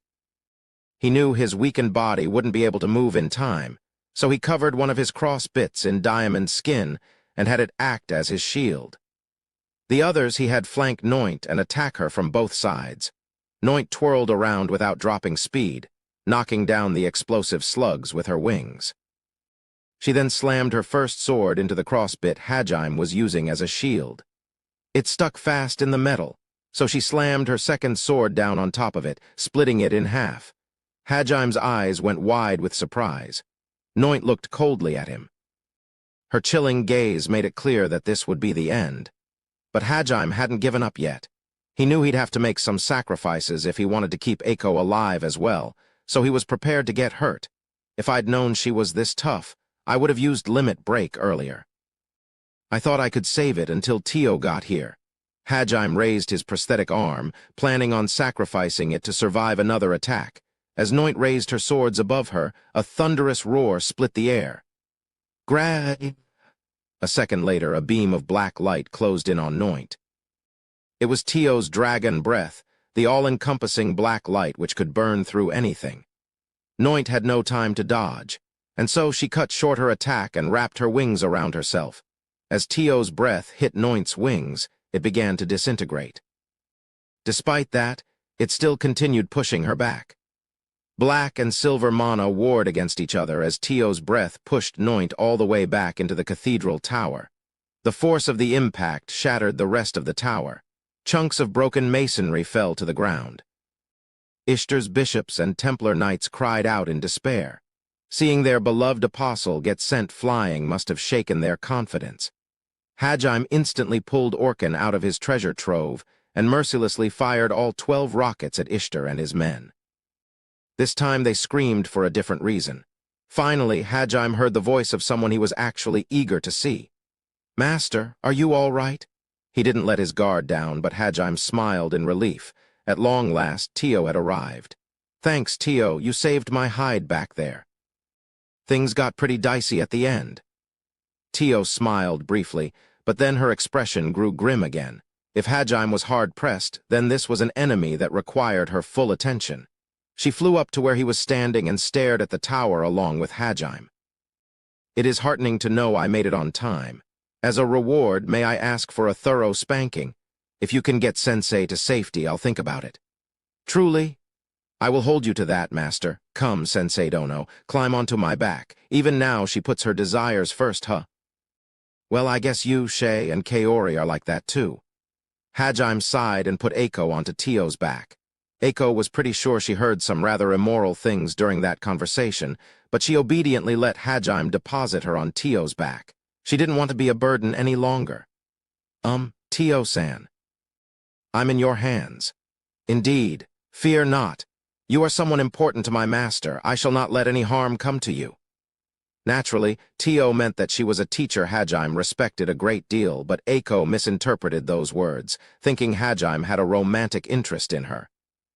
Eiko looked worriedly over at Hajime. At this point, anyone could tell those weren't the eyes of a teacher worried about her student, but the eyes of a girl worried about the boy she loved. Just then, the collapsed tower burst apart. Noint emerged from the rubble, completely unharmed. She flapped her silver wings, soaring once more into the sky. It appeared even Tio's breath was incapable of piercing Noint's defenses. Go, Tio, as you wish, but allow me to assist you once I've delivered Sensei Dono to safety. Even if I can't hurt her, I can definitely do something about those meddlesome priests. Tio had already guessed that it was they who had weakened Hajime. She glared angrily at the surviving clergy while Hajime stared down Noint. The murderous glint in his eyes was back. Tio wanted to make sure he could focus on his fight without interruption. Hajime grinned and nodded to Tio, glad to have such a reliable comrade. This time he took the fight to Noint. Be careful, Nagumo-kun, I don't want you to get hurt anymore. I see now, how fascinating. Tio watched as Eiko clasped her hands together and prayed for Hajime's safety. She could easily tell the teacher was in love with her student. In an amused voice, Tio spoke to her. Sensei Dono, I understand your concern, but we must hurry. Once I have delivered you to the palace, I need to eliminate those pests for Master. I cannot allow them to interfere with his duel. Tio turned to the ground, but Eiko stopped her. She looked over her shoulder to see Eiko looking resolutely down at her. Tio-san. Won't it take too long to take me down and then come back? We're 8,000 meters up. A full trip would waste too much time. You do have a point, but... Wait, you couldn't possibly mean to. That's right. If you're going to help Nagumo-kun fight, then let me fight with you. We have to do something about Ishtar-san quickly, or Nagumo-kun won't be able to win. You can't afford to waste time taking me all the way down. Eiko had a point, but it still didn't sit well with Tio. Hajime's missiles had injured a good number of the bishops, but they'd already begun to regroup. They'd worked together to erect a barrier and were preparing to resume their hymn. Tio, too, wanted to stop them before they had a chance to start up again. But if she let harm come to Eiko, she would have broken her promise to Hajime. I don't mean to be rude, but what exactly can you do, Sensei Dono? You have no battle experience, correct? Nor do you have any magic circles on you. How do you propose to fight against those bishops and knights? Eiko grit her teeth. Tio was right. But then an idea suddenly dawned on her. She closed her eyes, put her finger in her mouth, and bit down hard. She dripped some blood on the back of her other hand and quickly sketched a magic circle. Despite how I look, my magic is as strong as Aminagawa-kun's. I may not have any combat experience, but I can at least support you. Honestly, I'm terrified of fighting fellow humans. Still, at this point, there's no other choice. I understand now that empty idealism will get me nowhere. If I want to get my students safely back to Japan, then I can't run away. I have to stand before my students and fight for them. The kingdom had been invaded, and the bishops had all turned into religious fanatics. At this point, relying on Ishtar's god to get back home was clearly pointless. Eiko and the other students would have to carve their own path in this world, in which case she would no longer hesitate. If there was dirty work that needed to be done, she would do it. She resolved to never again let someone else pull the trigger for her. Tio hesitated when she saw the determination in Eiko's eyes. Eventually, however, she gave in and let Eiko have her way. If you've committed to this path, then I suppose I have no choice. I'm sure Master won't mind if this is truly what you want. Very well. Let us slaughter those fools together. Thank you. Eiko was nervous, but her newfound resolve weighed much more heavily. Together with Tio, she headed for the Holy Church's great cathedral. They were up against hundreds of knights and bishops, but that didn't seem to frighten them in the least. Their odd tag-team combo was about to take on the strongest religious group in the world. The first thing Hajime did once his hands were free was pull out Schlagen and let loose on Noint. Sparks ran down the barrel's length as Hajime accelerated the bullet within. It shot out faster than the eye could follow, leaving a red streak in its wake. Schlagen possessed enough firepower to pierce through even Tio's breath. Noint's wings wouldn't be able to disintegrate its bullets easily. She seemed to have noticed that as well, and chose to dodge rather than block. Flying underneath the bullet, Noint charged toward Hajime. However, Hajime was ready for her. His crossbits intercepted her and fired explosive slugs at near point-blank range. Ah! Noint realized she wouldn't be able to cocoon herself in her wings in time, so she slashed at the bullets with her sword. It cut through the slugs like a knife through hot butter, bisecting Hajim's bullets. Though Noint's sword dissolved some of the mana stored inside Hajim's bullets, it wasn't able to negate the shockwaves completely. Pulses of mana assailed Noint from all sides, slowing her movements for a split second. Hajim took advantage of that opening and rushed in. He leaped off his mid-air platform and transferred all of his momentum into his left arm. At the same time, he activated steel arms along with the oscillating vibrator in his prosthetic limb. He also fired another shotgun blast from his elbow to further accelerate his punch. Hega! Ah! Noint hurriedly raised her second sword in front of her to block. She barely got it up in time. Hajim's fist crashed into it a second later. There was the deafening clash of metal against metal. Though she blocked the blow itself, the force of Hajim's punch sent Noint flying. Hajim knew he couldn't give her time to rest. And so, he unholstered Donner and Schlag and fired a follow-up barrage at her. There were two loud explosions as two streaks of red shot toward Noint. Though Noint saw only two streaks, 12 bullets slammed into the swords she'd held up to guard her vitals. Gah! Hajim had fired so fast and so accurately that each bullet had followed the exact same path at almost the same time, which was why it had appeared at first to only be 2 shots. For the first time, the supposedly invincible angel's beautiful face twisted in pain. Her twin swords cracked as they took the brunt of the bullets. Hajim was amazed they didn't shatter. Not many things could take a fully powered punch along with a railgun barrage without shattering. Noint sailed through the air and crashed into another one of the Holy Church's buildings, pulverizing it. Refusing to let up, Hajim pulled Orkin out of his treasure trove and fired a barrage of missiles at her as well. They trailed a cloud of sparks as they flew through the building, decimating what little remained of its walls. The rockets exploded, unleashing their payload of superheated tar.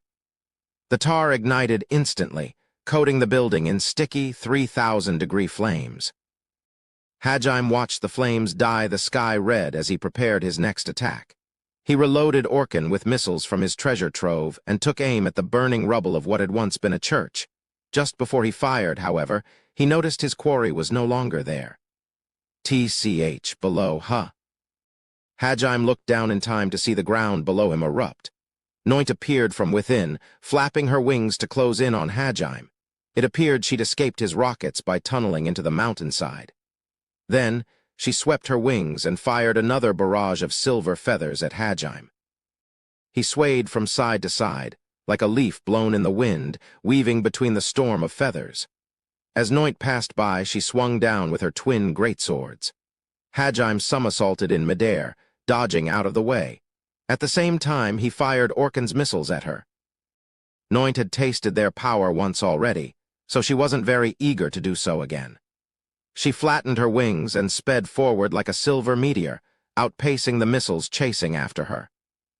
Noint continued firing feathers behind her as she retreated, while also bombarding him with magic from the hundreds of magic circles she'd created. Magic and missiles clashed, annihilating each other in a magnificent explosion. Hajim dropped Orkin back into his treasure trove and drew his twin revolvers.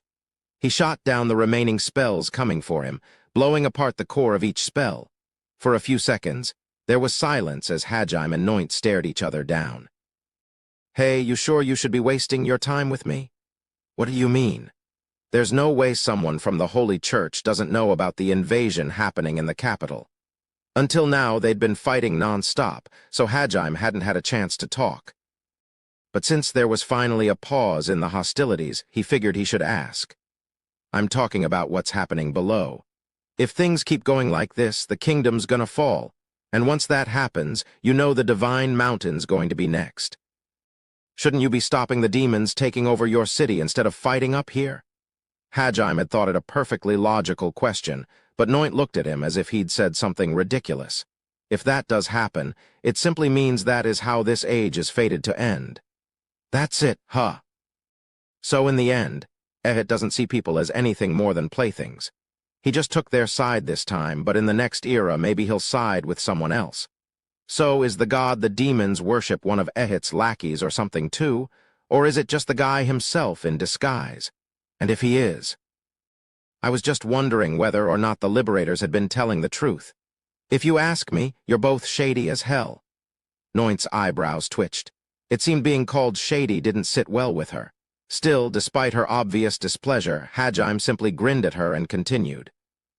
Hey, if you really think I'm a nuisance, just send me back to my own world. If the kingdom falls, the rest of the heroes will just have proven they weren't very useful pawns, so you may as well send them back too. I refuse, irregular. Mind telling me why? Because my master wishes for your deaths. Yours especially. You survived hardships that would have broken normal people, obtained unimaginable power, and found trustworthy comrades to aid you in your journey. Now, all that's left is for you to fall before achieving your goal. For that is the kind of fate my master wishes upon you. So I kindly request that you die in a blaze of agony, suffering, and despair. After all, that is what shall please my master the most. The hero and his friends, on the other hand, appear to be up to something my master finds interesting, so he is content to leave them alone. As long as they continue entertaining him, he shall not remove them from the game board. Hajime had expected that answer, so he wasn't terribly surprised. He shrugged his shoulders and thought back to what Mildy Raizen had said. You're right, the gods really are conniving little bastards. There was one thing that Noint said that stuck out in Hajime's mind, though. You said the others are up to something. As you are about to die, there is no need for you to know. At that, Noint unleashed another barrage of feathers and magic, putting an end to their conversation. Her assault was far more ferocious than before. Her feathers were as fast as Hajime's bullets, and the spells she was casting were all high level. A silver aura coated Noint's body, and she seemed to grow in size. She looked just like Hajime or Kuki when they were using Limit Break. Ah. Hajime faced down the torrent of magic and feathers, Metzele in his right hand and Schlagen in his left. He mowed down Noint's attacks with Metzele, the machine gun that fired 12,000 bullets a minute. At the same time, he sniped at Noint with Schlagen. She reacted much faster than before, though. The instant before Hajime's bullet hit her, her figure blurred. She vanished and reappeared a few meters away. She then charged at Hajime, right through the hail of bullets. Honestly, she moved so fast that she left afterimages in her wake. Hajime tracked her movements with foresight and tried to intercept her with his cross bits. However, his explosive slugs hit only air as they passed through her afterimages. A second later, Noint appeared behind him, still trailing afterimages in her wake. Then she spun like a top, swinging her twin blades at Hajime. TCH. Noint had moved so fast that not even Rift Walk had allowed Hajime to keep up with her movements. Hajime managed to duck out of the way in time, but her swords passed through Schlagen, cutting it cleanly in half. That made the energy from his lightning field discharge, and a huge explosion blossomed between the two of them. The explosion made Noint hesitate for a second, allowing Hajime to mount a counterattack. Crimson streaks of mana wrapped themselves around his body. He'd activated Limit Break. Then he rushed forward at the same time Noint did. He was no longer holding Metzele, but had instead drawn Donner and Schlag. The two of them began trading blows at point-blank range. Ta-ah, ha-ah. Hajime twisted to the side to avoid Noint's downward swing. Before the first sword had even passed by, her second blade came in from the side. Still, he managed to get Schlag underneath it and fired upward, pushing her sword out of the way. At the same time, he fired Donner directly at her heart.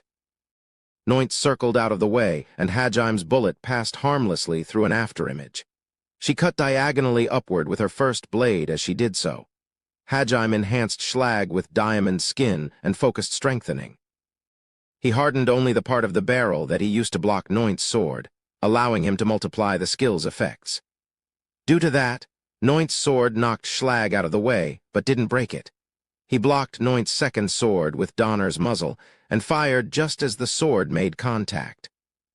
The bullet knocked the blade out of the way. Hajime and Noint continued dancing around each other, dodging and trading blows. They fought to the utmost limits of their abilities, each trying to land a decisive blow. Their concentration was so absolute that they both forgot to breathe, to blink. You woo woo woo woo woo woo. Ha ah ah ah ah. The two screamed at each other as they charged again. A single mistake, a single lapse in concentration meant instant death. They were moving so fast that there was no time to even think.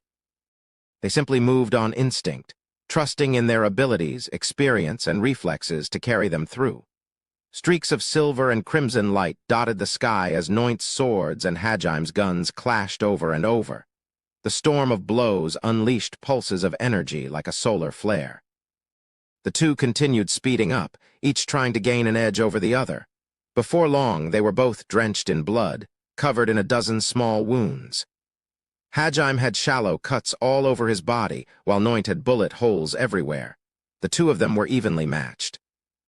Well, at that very moment, anyway. Hajim knew that the longer this continued, the harder it would get for him. He'd realized that since the start of the fight, Noint's mana reserves hadn't gone down at all. Hajim's limit break, on the other hand, had a time limit.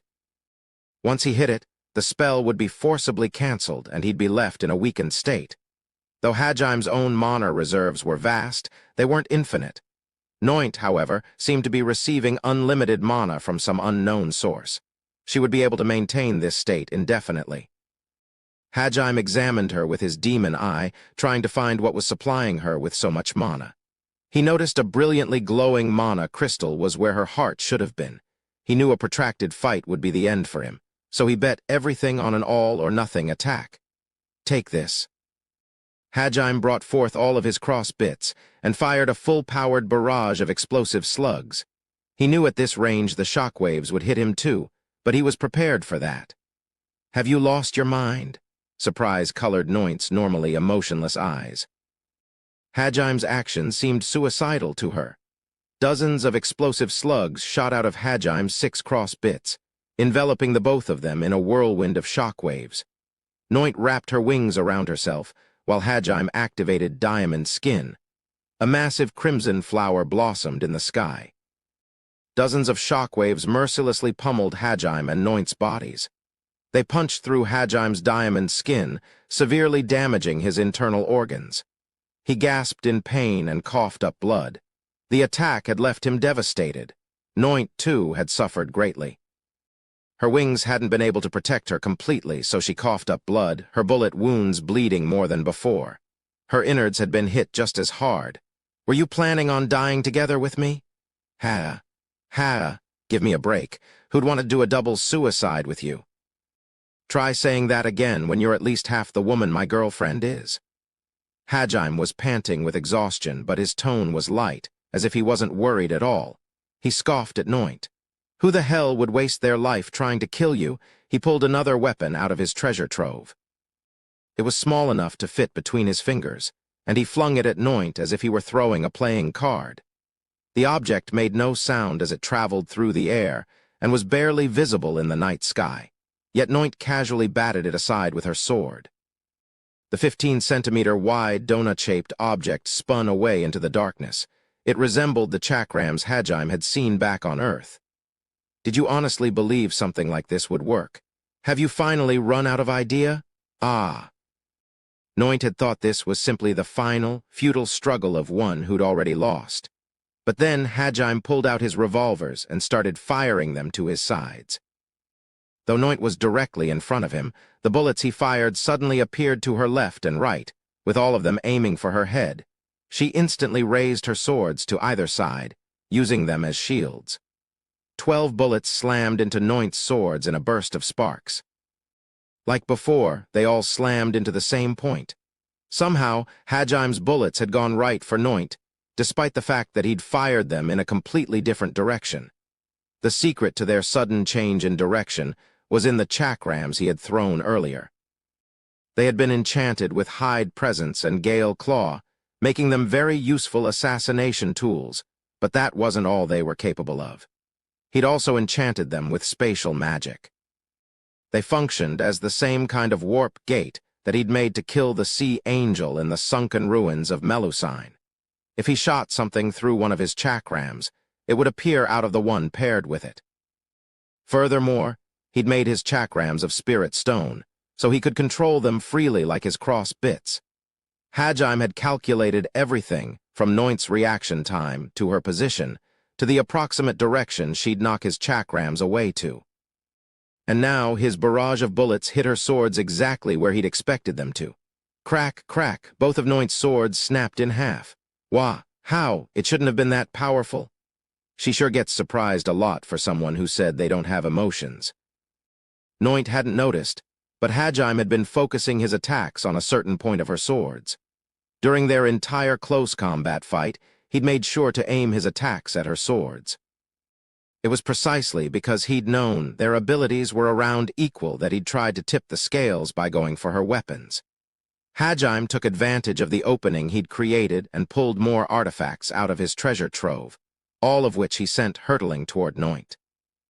Noint wasn't able to dodge the 10 or so objects he'd thrown at her, so she tried to knock them down with her shattered blades. However, that was the worst possible move she could have made. What Hajime had thrown at her were wire bolas that were weighed down by ore on each side. Normally you had to wind them up a little before throwing them, but as these were made of spirit stone, Hajime could control their flight directly without needing the extra centrifugal force. And naturally, they weren't any ordinary bolas. Ah, I can't move. The bolas wrapped around Noint's swords, her arms and her legs, then stopped in place. The spheres attached to the ends of the wires began pulsing with energy. Like everything else, they'd been enhanced with creation magic. He'd enchanted them with spatial magic so that they would be fixed in place, which in turn meant anything they captured would be trapped as well. Of course, since Noint could disintegrate objects, even something as overpowered as that wouldn't be enough to hold her for long. Moreover, it was impossible to seal her wings. Even if Hajime had trapped them with his bolas, Noint could make them vanish and reappear at will. With her skills, she could buy enough time to do that as well. Still, all Hajime needed was to hold her in place for a few seconds. That was enough time to hit her with his finishing move. He wasn't going to let this fight go on any longer. Hajime pulled a massive, 2-meter-long cannon out of his treasure trove. It was his railgun-enhanced pile bunker. Sparks ran down the cannon's length as it began charging. A high-pitched mechanical whir prickled Hajime's ears. He dashed forward, cannon in hand. NGH? Noint wrapped her wings around herself like a cocoon. The light emanating from them intensified, and she glowed like a second moon. Hajime rammed his pile bunker into her beautiful barrier.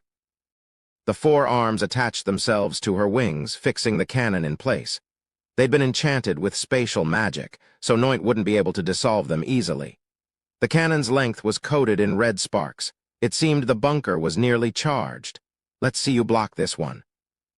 Hajime's lips twisted up into a feral grin, murder in his eyes. He was wreathed in a blinding crimson aura, the light of his limit break eclipsing Noint's silver glow. A tiny, invisible shockwave ran across the muzzle's length as the pile bunker shot forward. Hajime had added even more features to his ultimate weapon. He'd enchanted the stake with a compacted version of Void Fissure. The vibrations from the spell decimated the defenses of anything the stake touched.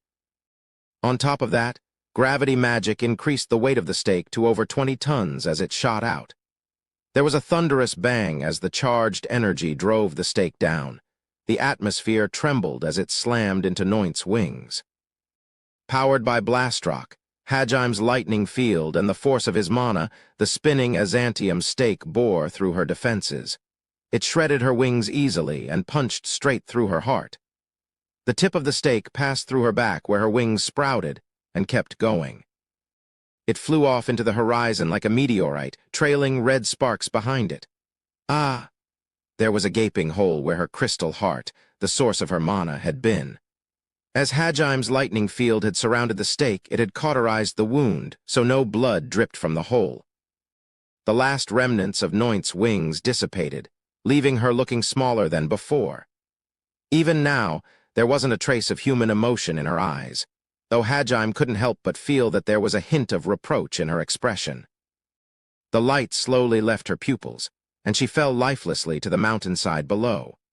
Her glowing silver figure was easy to spot on the dark ground underneath. Hajime slowly lowered himself to where she had landed and pointed Donner at her head. His demon eye and his sense-presence skill both told him she was well and truly dead, but he wouldn't rest easily until he'd blown her head off. It had become somewhat of a bad habit of his. Looks like this irregular was more than you could handle. He wrapped his finger around the trigger. However, before he could pull it, he was interrupted. Boom! By an explosion so powerful it shook the entire mountain. Hajime turned around to see a giant mushroom cloud rising above where the Holy Church's main cathedral had been. No way. Hajime's muttered words melted away into the night. He stared slack-jawed as the Holy Church crumbled to nothing. He'd only ever seen something like this in old war documentaries back on Earth. Just then, he received a telepathic message. Master, are you all right? Huh, oh, Tio. Yeah, I managed to finish off my opponent. I see. Wonderful. I expected no less from you. We've finished up here as well. Can you meet up with us? I don't mind, but I think I just witnessed something amazing. We can explain that, or rather, we were the cause of it. What? For now, let's rendezvous. Gotcha. Works for me. Hajime hurried over to where Tio said she was. Apparently, she knew what had utterly obliterated the Holy Church's main temple and its core followers. As he flew into the air, he spotted Tio in her dragon form flying a short distance away from the mushroom cloud. Riding on her back was Eiko, who seemed to be panicking over something. What's Sensei doing here? Actually, knowing her, I think I can guess. She must have asked Tio to let her help. She'd never run while others are fighting, after all. What interested Hajime more was why Eiko was acting like she'd just done something she wasn't supposed to. Sensei, Tio, looks like you're both all right. Thank goodness you're all right, Nagumo-kun. I was really worried. Master. For a moment back there I thought we might be done for, but we somehow made it out alive. I suppose I should have known your teacher would be just as dangerous as you. I did not expect my breath to become so powerful with her help. I must say I'm impressed. Hajime blinked in confusion.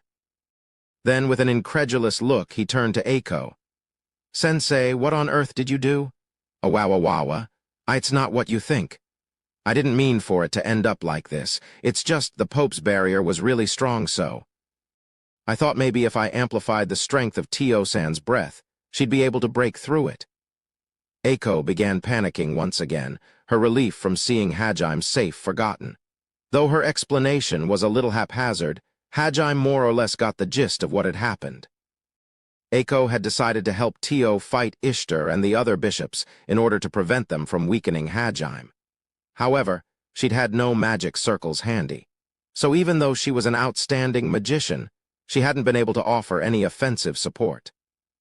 Moreover, the main cathedral had apparently been an artifact that deployed a barrier around itself. The barrier was quite powerful, and not even Tio's breath could breach it. Unless Eiko did something, Ishtar and the others would be able to cast their spell without interruption. While Tio had been dodging attacks from the Templar Knights, Eiko racked her brains over how best to neutralize the barrier. Eventually, she realized that her job had just the skill for this situation. These were her current stats at the time. Eiko Hatayama age, 25 female level, 56 job, farmer strength, 190 vitality, 380 defense, 190 agility, 310 NPNI magic, 820 magic defense, 280 skills. Soil management, soil restoration plus automatic restoration, large-scale cultivation plus improved scale plus contamination conversion, enhanced fertilization, selective breeding, plant appraisal, fertilizer production, mixed breeding, auto-harvesting, fermentation proficiency plus fermentation, acceleration plus large-scale fermentation, wide-area temperature control plus temperature optimization plus weather barrier, farming barrier, fertile rain, language comprehension. The skill Eiko had used had been fermentation. Though the mountain itself was made of rock, it was inhabited by people. That meant there were plenty of things lying around for Eiko to ferment. Though this was tortoise and not earth, most organic materials still emitted a gas similar to methane when they fermented. So she'd fermented everything she could reach, filling the church with a flammable gas. Since fermentation wasn't an offensive spell, the cathedral's barrier hadn't blocked it. It had to let things like gas and air through, or the people inside wouldn't be able to survive after all. Tio had used wind magic to control the atmosphere around it too, making sure the gas didn't disperse. Once Aiko had created enough flammable gas, Tio had fired her breath at it, hoping the combination would be enough to destroy the church's barrier. Except it had done a lot more than just destroy the barrier. So that's what happened. Indeed, we were blown away by the explosion as well. I truly thought I was about to die. Not only did it destroy the barrier, but it took the entirety of the church along with it. I have never seen such a strange way to fight in my life. Your mentor is someone to be feared, Master. I am in awe of her abilities. It's not like that. I didn't think the explosion would really be that big. I just wanted to make sure there'd be enough to destroy the barrier. Really. Wait, what happened to all the bishops and knights? Aiko turned her gaze back to the church in a panic, as if she'd only just remembered them. Hajime and Tio followed her gaze, examining the rubble of the cathedral. Well, they were probably blown away too. The cathedral had been so utterly demolished no one could recognize what it had been originally. There's no way any of them survived that. They put too much faith in their barrier. I am certain they had no contingency measures in place in case it was ever destroyed, and I suspect they could not have survived an explosion like that head-on. But then, I was prepared to fight, but... Aiko paled as she realized she was responsible for the death of the Holy Church's leadership. She'd been prepared to fight and perhaps even to kill, but not like this. She doubled over and vomited. Hajime scratched his head, at a loss for what to say. He drew close and grabbed Aiko's vomit-stained hands. If nothing else, maybe some human warmth would do her good. The warmth of his hands was the only thing that kept her from sinking into the depths of despair. Completely forgetting that they were still student and teacher, Aiko flung herself into Hajime's arms and started bawling her eyes out. My poor back. Well, I suppose it's not such a big deal. Tio grumbled about the vomit on her back as she started casting restoration magic. Ideally, Tio would have liked to let Aiko stand back up on her own. Tio was the one who'd actually shot the breath, so there was no need for Aiko to blame herself. But they didn't have time for a long discussion about this, so Tio settled for using restoration magic to stabilize Aiko's sanity. Her spirits somewhat restored, Aiko looked up at Hajime. Though her face was covered in tears and snot and vomit, Hajime didn't seem to mind too much. He casually pulled a towel out of his treasure trove and wiped her face down.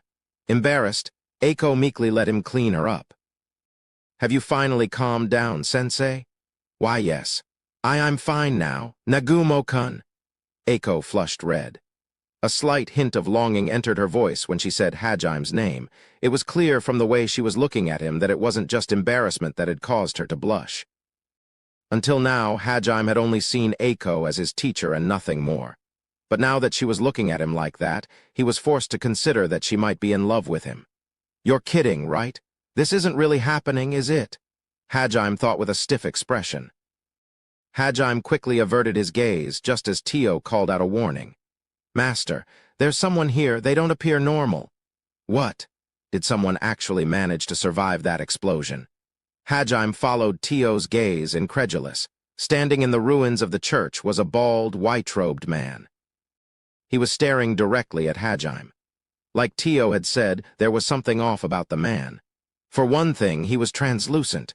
For another, he was swaying back and forth like a stalk in the breeze. The moment he felt Hajime's gaze on him, the man silently turned around and floated across the mountain of rubble. He didn't seem to be walking, nor did he seem affected by gravity. Just before he vanished out of sight, he turned around and looked at Hajime once more. Does he want us to follow him or something? So it seems. What should we do, Master? Honestly, I want to meet back up with you and Shay, but... Supposedly one of the ancient magics is located here. It's possible this ghost dude has something to do with that.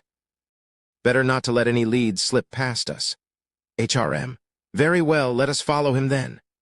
Tio flew up to the top of the pile of rubble, let Hajime and Aiko down, and transformed back into her human form. She frowned as she noticed the stain on her back, and pulled out a replacement set of clothes from her own treasure trove.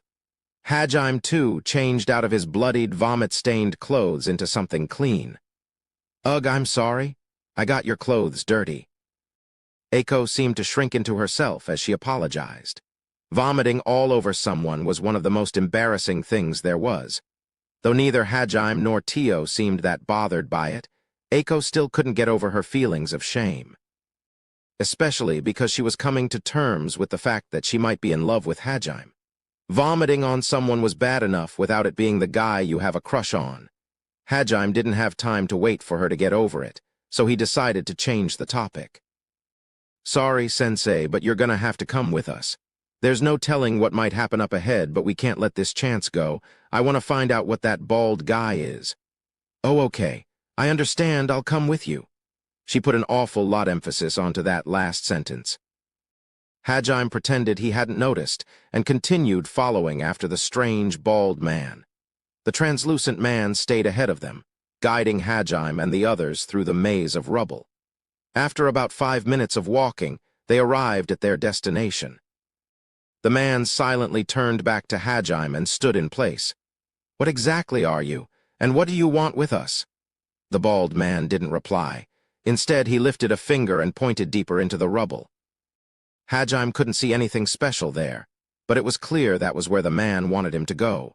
Realizing he wouldn't get anywhere questioning the man, Hajime nodded to Tio and started walking. As he arrived at the indicated location, the rubble around him began to float. The ground underneath started glowing. He looked down to see one of the labyrinth's crests carved into the ground. "Are you one of the liberators?" Just as he finished his question, the light from the ground enveloped him. A second later, they were standing in an unfamiliar room. It wasn't very big. The walls were painted black, and there was a magic circle in the center. Next to the circle was an old pedestal, and atop that pedestal was a book. It seemed they'd been teleported straight to the end of the labyrinth. The three of them walked up to the magic circle. Eiko looked around, obviously confused by what was going on. Hajime took her hand and looked over at Tio. The two of them nodded to each other and stepped into the magic circle, Eiko following behind. Hajime braced for the usual memory reading that happened when he stepped into one of these. However, this time, it was different. It felt like the memory probe was reaching far deeper into his brain, and he groaned in pain. He worried he might have walked into a trap, but that worry vanished a second later. He was verified as someone who had conquered this labyrinth, and the ancient magic of this labyrinth's liberator was imprinted into his mind.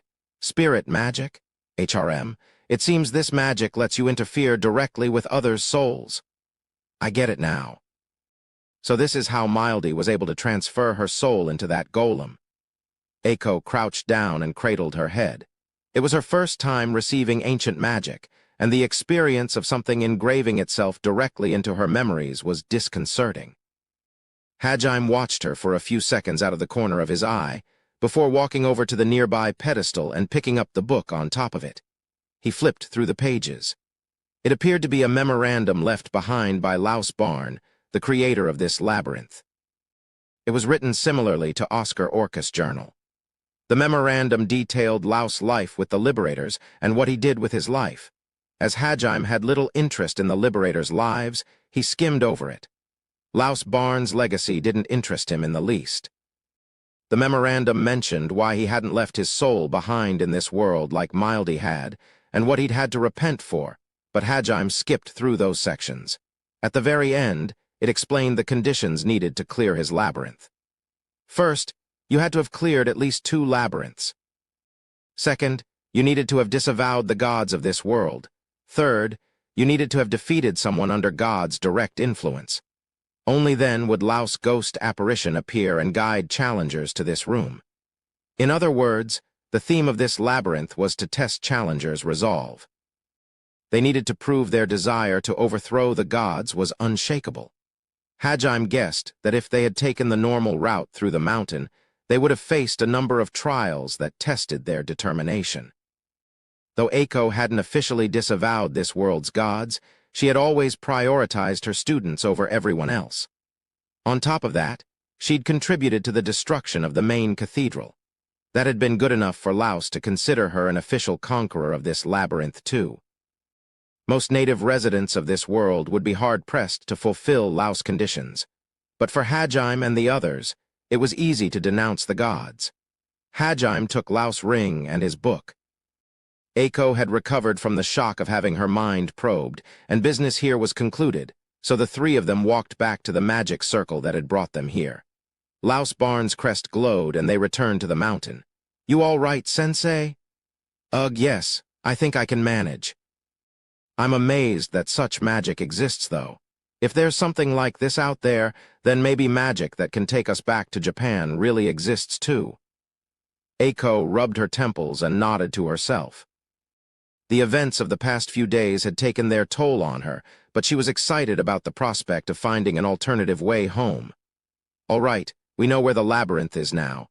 Let's go meet up with you and Shay and bring them back here. I almost forgot. The capital is under attack right now, isn't it? I hope everyone's all right." At Hajime's prompting, the three of them began descending the mountain. Time was short, so they jumped off the cliffside where the lift usually was. That section had been carved smooth, so there was no worry of hitting jutting rocks. Eiko screamed the whole way down, but both Hajime and Tio ignored her. They landed safely, though Hajime had to support Eiko as her legs had given out. The capital was awash in flames, but Hajime's first priority was getting Eiko to safety. So he ignored the screams coming from the streets and headed to the palace, planning to meet up with Kaori and Liliana. When he arrived at the meeting point, he found Kaori lying dead on the ground, a sword sticking out of her chest. Chapter 4. Betrayal. Let us go back to a few hours ago, right around when Kaori and Liliana had snuck into the palace. Crash. Huh, what's going on? Shizuku jolted awake as she heard the sound of shattering glass. She threw off her sheets, grabbed her katana, and jumped to her feet. Her instantaneous reaction made it clear that she was always on guard, even when she slept. Shizuku tensed up and held her breath, ready for an attack. Only after she had ascertained there was no one else in her room did she allow herself to relax. She had been even more vigilant than usual these past few days. People had started vanishing mysteriously from the palace. The disappearances had begun a few weeks after they'd been saved from death in the Great Orcus Labyrinth, and Kaori had gone off with Hajime. Shizuku had been worried about them since day one. She couldn't tell what exactly was wrong, but her sixth sense had told her that something wasn't right. At first, she had just chalked it up to stress. Her best friend wasn't by her side anymore, the demons were far stronger than they had expected, and everyone was struggling with the problem of whether or not they could really kill. It was possible she was just on edge. But eventually she realized her senses weren't deceiving her. Something was definitely wrong. It wasn't until today until she had proof, though. 3 days ago, Eiko had returned and told Shizuku that she'd had something important to tell everyone that night. Right after that, she had disappeared. Dinner came and went, and she was nowhere to be found. Furthermore, Liliana vanished that same day. The palace guards and servants were panicking. 2 people Shizuku knew well had vanished without a trace. Yuka and the rest of Ai-chan's guard squad started searching frantically for them. Kuki and the others helped out, of course. It was then that Ishtar had shown up and told them that Eiko had gone up to the Divine Mountain to make their argument against Hajime being declared a heretic. Naturally, Shizuku and the others had demanded Ishtar let them join her, but he'd refused. The lift heading to the main cathedral at the top of the mountain wasn't working, and there was no other way to the temple. They took their complaints to King Eilhade, but he simply told them that Eiko would return in 3 days and that they should just wait. Reluctantly, the students backed down. Shizuku's worries continued to grow. She still had no proof that anything was happening, but she was certain something bad was. Worse, Captain Meld had vanished too, so she couldn't ask him for advice either. 3 days. If we just sit tight for 3 days. 3 days had passed, and the morning of the invasion dawned. Neither Eiko nor Liliana returned. Ishtar and the other priests had vanished as well. Not only that, the guards they'd assigned Eiko, David and his squad, had disappeared too. The lift to the main cathedral still wasn't working. Both the king and the prime minister refused to meet with the students.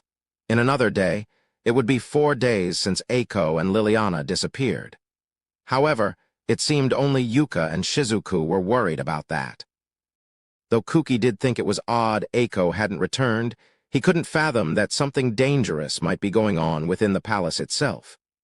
He thought the discussion about Hajime's heresy was just dragging on. Shizuku could tell Kuki's conflicted feelings regarding Hajime were clouding his judgment. Moreover, his mind was too preoccupied with thoughts of Kaori, and whether or not he could really kill to think about much else. Since most of the other students still looked up to him, the fact that he wasn't worried about Eiko was enough to reassure them that they didn't need to be either.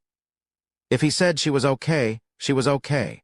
So Shizuku had decided to consult Yuka and her friends. They were the only other students who shared her sense of unease. They decided that if Eiko didn't return by tonight, they'd scale the mountain, lift or no lift. After finishing her preparations for tomorrow's climb, Shizuku had climbed into bed fully alert. Eiko hadn't returned, and she was growing suspicious of everyone in the castle. Which brings us back to the present. Shizuku silently put on her equipment and slipped out of her room. She silently cursed as her door made a slight squeaking noise when she pushed it open. Looking down the hallway, Shizuku noticed that Yuka, Tiko, and Nana were standing outside their rooms as well. They were standing stock still, timidly examining their surroundings. "Ah, Shizuki," Nana spotted Shizuku and called out to her without thinking. Shizuku instantly put one hand on her sword. Yuka and Tiko bopped Nana on the head, furiously whispering, "Idiot! What if that was an intruder?" "Don't be so careless, idiot," Nana apologized tearfully, while Shizuku waved her hand to let them know the coast was clear. Yuka and the others stepped into the hallway while Shizuku jogged over to Kuki's room and knocked. The door swung open immediately. Kuki was standing there, fully dressed. Behind him, Ryutaru was in the process of getting up. It seemed the sound had woken them as well. Shizuku sighed and looked at Kuki with a pained expression. "Kuki, you really need to be more careful. Don't just open the door for anyone who knocks. Look, you should at least make sure the person on the other side is a friend. What if I'd been an enemy? But we're in the palace." "Why would there be enemies here?" Kuki tilted his head in confusion. Though he'd heard the noise earlier as well, he still seemed to believe the palace was completely safe. Judging from his bleary eyes, he wasn't fully awake yet either. "Well, something's not right, so stay on your guard." Ryutaru called out from behind Kuki. All right, but I think you're just overthinking things, Shizuku." Neither of them made any move to get ready. "Anyway, Shizuku, what was that noise just now? It sounded like something shattering." "I'm not sure." "I'll go wake the others up and see if anyone knows anything. I have a bad feeling about this." Shizuku turned back to Yuka. Yuka nodded, and she and her friends split up to wake the others. Unsurprisingly, those who were constantly fighting on the front lines were already up and ready. Jugo Nakayama, Kentaro Nomura, Kusuke Endo Wu, Ayako Tsuji, Mao Yashino, Daisuke Hiyama, Raikai Kondo, Shinji Nakano, and Yashiki Seidu answered Shizuku's summons immediately. The rest of Eiko's bodyguard squad was out before Shizuku even got to their rooms. Sadly, the rest of the students weren't so prepared. Those who hadn't fought in months were extremely slow to respond, and some were still asleep. Shizuku had to beat a few of them awake. Others she had to coax out of their rooms because they'd heard the noise and were too scared to come out. "I'm sorry for waking you up in the middle of the night, guys.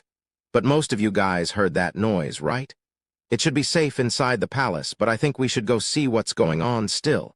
It might be dangerous, so let's all go together." Kuki's words breathed life into the students, and those who were still half asleep finally woke up. They all nodded nervously, wondering what could possibly have happened while they were sleeping. Just then, footsteps approached the group from the end of the hallway. The students all turned around and saw Nia, Shizuku's personal maid, running toward them. The one who'd reprimanded the other students earlier for relying too much on Shizuku. "Nia, Shizuku-sama?" Nia's tone was forlorn. It was surprising to see her so openly depressed. Nia was from a family of knights, and she was normally much more calm and composed like Shizuku. Shizuku opened her mouth to ask what was wrong, but before she could say anything, the words spilled from Nia's mouth. The barrier's first layer has been destroyed. What? The reason for her unusual solemnity quickly became clear. The demons have launched an assault. They have an army outside the gates, and they've already broken the first barrier. How did they?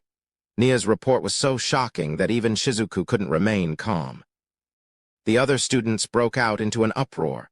All of them had believed the demons would never make it as far as the capital. It lay on the northern tip of the continent. Everyone had assumed the demons would need to conquer all of the other human cities and forts before they could assault the capital.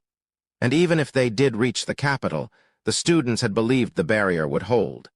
After all, it hadn't been breached in centuries. Their shocked reaction was only natural. Nia, there's a total of 3 barriers protecting the capital, right? Kuki asked with a grim expression. There were a total of 3 barriers, with each successive one being smaller and sturdier than the last. That is correct, Kuki-sama. The demons destroyed the outermost layer with a single attack. It's only a matter of time before they break through the rest. Kuki nodded and considered his options. After a few moments of deliberation, he decided to strike. We'll go out and try to buy some time. In the meantime, evacuate all the residents. If we can just hold out long enough for the soldiers and knights to get into formation. Only a few students looked like they agreed with Kuki's proposal, just the other frontliners and Eiko's guards. The others looked away, ashamed. They had long since lost the will to fight. Their spirits had been crushed that day in the Great Orcus Labyrinth. Even if it was just a defensive battle to buy time, they didn't have the confidence to face an entire army. Kuki realized he couldn't force them and closed his eyes in resignation. We'll just have to do what we can with the few people we have. Before he could say as much, though, Iri interjected. Wait, Kuki-kun, rather than rushing out without preparation, I think we should find Meld-san and his knights first. Iri, but... Iri turned from Kuki to Nia. Nia-san. You said they had an army, but... Do you know their exact numbers? I'm not sure, but it looked to be around 100,000 strong. Everyone gulped. This was no small raid. This was a full-scale invasion. Kuki-kun, there's no way we can take an army that large on our own. We need to get more people first.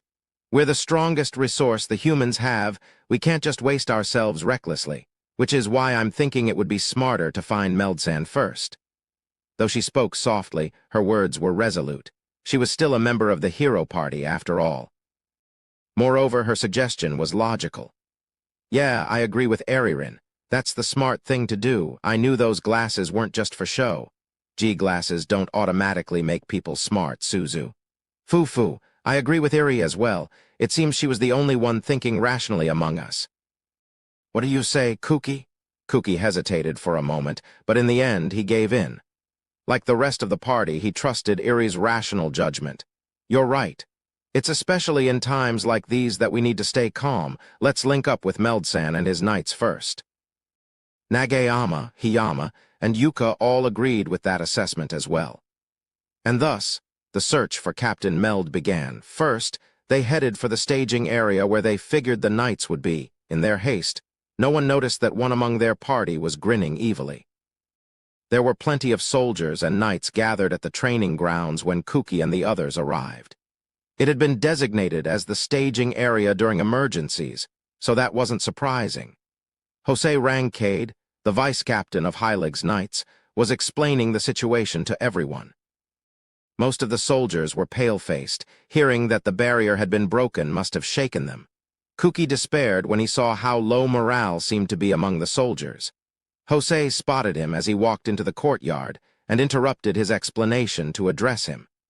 I'm glad you're here. Have you heard what happened? Yeah, Nia told us. Where's Meld-san? Kuki looked around the courtyard, trying to spot Meld in the press of bodies. The captain's busy right now. More importantly, come, join me. You're our leader, so you should be standing in the center. Jose ushered Kuki and the other students to the center of the courtyard. The students who no longer fought seemed reluctant to join, as they weren't doing anything to help the cause. However, they were unable to resist the tide of soldiers silently pushing them onward, and were jostled along with Kuki. Shizuku didn't like how silent and emotionless the soldiers and knights looked. Something was off about them. In fact, Something was off about this whole situation. The feeling of unease Shizuku had felt since waking up grew stronger. She gripped the hilt of her katana. "Hey, Shizuku, is it just me or—" "It's not just you. Don't let your guard down. Something strange is happening here." Yuka did her best to stamp down on the mounting feeling of dread. Though Shizuku didn't want to go any deeper into the crowd, she couldn't do anything but get pushed along. Fighting against the crowd was inadvisable. Something's not right. The other members of the frontline parties felt it too. No one said it aloud, but they all felt it.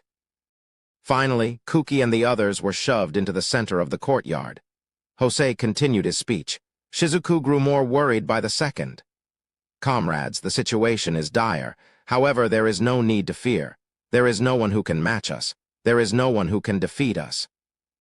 Death will take none of you today, for we have the hero on our side. Remember, men, today is the day we've trained our lives for. Draw your swords, comrades." As one, the soldiers and knights unsheathed their weapons. In the midst of it all, someone stammered out, "Whoa." Shizuku and the others turned to the noise. Kusuk had been casually muscled out of his spot next to Jugo.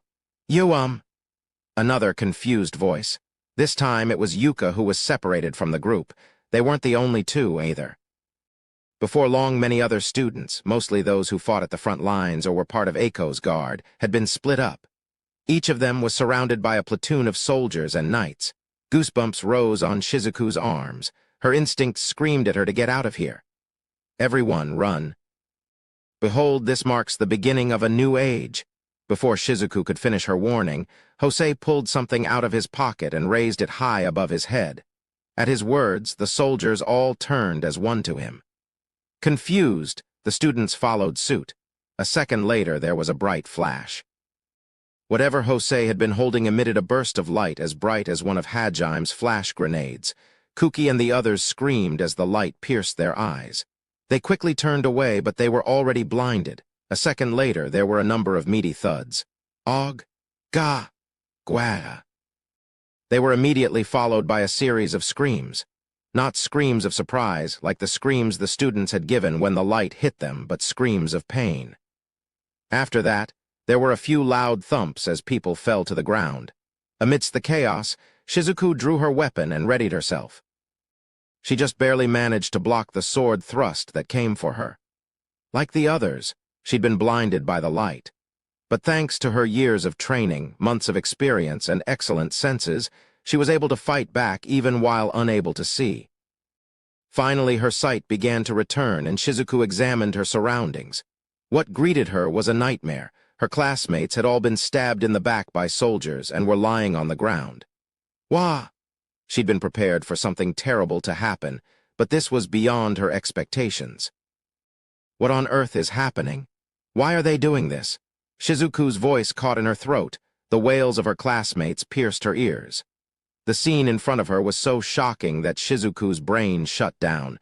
Don't tell me they're all dead. However, though Kuki, Ryutaru, Suzu, and Yuka were all lying in pools of their own blood, they were still breathing. Knowing that her friends still lived brought some small measure of comfort to Shizuku. However, all of the frontliners aside from her were too gravely injured to even move. Cold sweat poured down her back. Kusuk was the most badly injured out of all of them. Swords were sticking out of not just his back, but his limbs too. He was twitching weakly on the ground, clearly in pain. Worse, the rest of Shizuku's classmates had been cuffed with monosealing shackles. No one would be able to heal them. What do I do? What do I do? Shizuku desperately cast her gaze about, looking for a solution. It was then that she noticed something strange. Oh my, I guess I should have expected you to come out of that unscathed, Shizuku. Huh, what? WHY, what are you? There was a single one of Shizuku's classmates who wasn't on the ground in a puddle of their own blood or pinned down by a cluster of soldiers. And right now, they sounded nothing like their normal self. Shizuku trailed off, stunned. She'd opened her mouth more out of reflex than anything. A second later, one of the knights charged at her from behind. NGH? Despite her shock, Shizuku still managed to dodge out of the way. The one who'd betrayed them looked down at her, exasperated. I can't believe you dodged that, too. Of course you'd be the one to make things difficult. Seriously, what are you? Shizuku was cut off by a storm of steel. All of the soldiers around her attacked at once. Their movements seemed unusually sharp. It was almost as if they'd been powered up. Shizuku still managed to dodge their attacks somehow. While she was weaving between swords, she heard someone call out to her and turned around. "Shizuku, help me." Nia was lying on the ground, a knight straddling her. She was seconds away from being pierced through by his sword.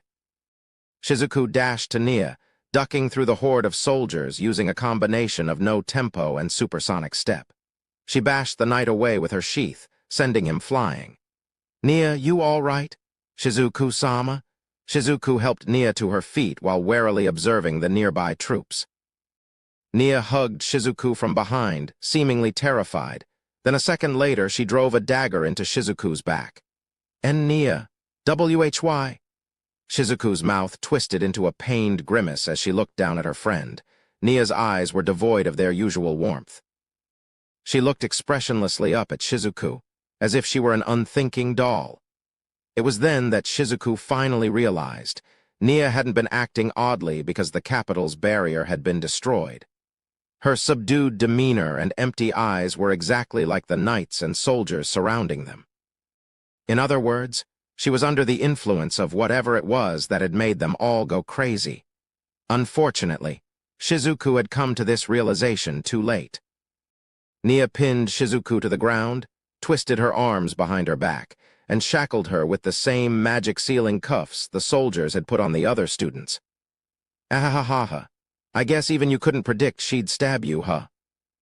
"Yeah, see, that's why I waited until the last minute to put her under my control." The burning sensation in Shizuku's back contrasted starkly with the cold ground at her cheek. She realized now that the soldiers acting strange hadn't been the work of demons, but this student. The truth stung. Shizuku couldn't accept it. No, she didn't want to accept it. That she'd been betrayed by someone she trusted. They'd gone through so many crises together. It was inconceivable that she would betray them, but Shizuku couldn't deny what her eyes showed her. What is the meaning of this? Iri, the quiet, thoughtful, kind-hearted girl who always put others first, who had fought together with Shizuku for the past few months, was in fact a traitor. She'd purposely missed everyone's vitals, so that they could lay there writhing in pain while she gloated. All of the other students gazed at Iri in shock. Iri's soldiers made no move to attack them any further. They stood at attention, lifeless eyes trained on their new master. Iri walked past the students, examining each in turn. Jugo lay on the ground, twitching. Kusuk had lost so much blood he'd nearly fallen unconscious. Yuka stared wide-eyed at Iri, disbelief written across her face. Iri's footsteps echoing off the cobblestones was the only noise that broke the silence. She ignored Shizuku's question and stopped before Kuki. With a maniacal grin, she whipped off her glasses, grabbed the monosealing collar her soldiers had put on him, and dragged him to his feet. "Iri, why, would you?" Though he wasn't as close to Iri as Kaori and Shizuku were, Kuki still considered her a good friend. He couldn't understand why she would betray them. Gritting his teeth against the pain, he forced his question out. Like before, Iri didn't answer. Her expression didn't look entirely sane. She leaned over and said in a sing-song voice, "Count you, Kuki-kuan?" MMMF. She pressed her lips against Kuki's in a passionate kiss. The sound of their saliva mixing together carried surprisingly far across the empty courtyard. Iri lost herself in the act, savoring the kiss as if she'd been desiring it her whole life. Stunned, Kuki tried to shake her off, but the nearby soldiers pinned him in place. In his weakened state, bereft of his magic, Kuki wasn't able to overpower them. After a good amount of time, Iri finally pulled away, satisfied.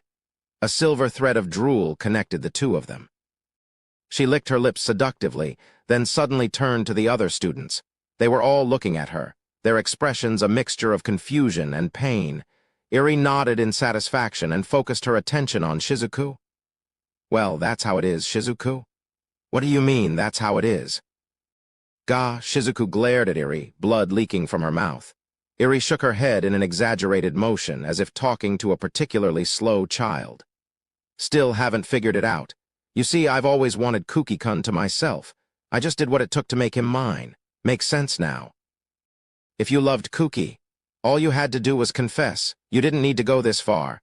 Iri's face went blank for a moment, but then her grin returned. No, no, no, no, that wouldn't work. Kuki-kun's too kind to give people preferential treatment. Even though you're all trash, he's too nice to leave you alone. The only way to make Kuki-kun mine and mine alone was to clean up all the trash lying around him. Iri shrugged her shoulders, as if her motives were the most obvious thing in the world. Everyone was still too shocked to get angry at her disparaging remarks. Her entire personality had changed, and Shizuku was honestly doubting whether the girl in front of her was really Iri or not. Fufu, I'm so glad we all came to this world. Getting rid of all of you would have been difficult back in Japan, which is why, of course, I can't let you guys win this war and go back home, because Kuki-kun's going to spend the rest of his days here with me. Forever. Suddenly, everything clicked. Shizuku hesitatingly gave voice to her conjecture. Don't tell me. The reason they broke the barrier so easily was because... Ahaha, you noticed? Yep, I did that. I smashed the artifact that powered the barrier. Her guess was spot on. That still didn't explain how the demon army had reached the capital completely unnoticed, but that was at least one mystery resolved. Iri nodded to a platoon of soldiers who were standing silently next to her, looking like reanimated corpses. Shizuku guessed they were the ones who'd actually carried out the deed. I mean, if I killed you guys, there's no way I'd be able to stay in the kingdom, so I went to the demons and made a deal. I'd let them into the capital and take care of you guys and the soldiers for them, and they'd leave me and Kuki-kun alone. When? Did you get the chance to? Kuki muttered in disbelief. Iri had been training together with them in the palace all this time. It should have been impossible for a demon to get past the barrier and make contact with Iri. Kuki still half hoped that this was all some big misunderstanding. Sadly, even that hope was dashed.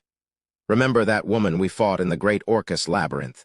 Before we left, I used necromancy on her. I commanded her to deliver a message to the demons who came to retrieve her body.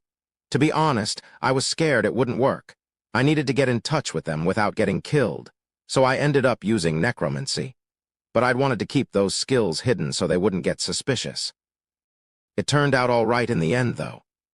As she'd said, Iri had reanimated Catalya's corpse to deliver a message to the demons who came to retrieve it. That was also how they'd discovered who'd been the one to kill her. The demons had sent their reply by reanimating a human's corpse and sending it to Iri. The barrier was primed only to keep out demons, so the corpse had made it past.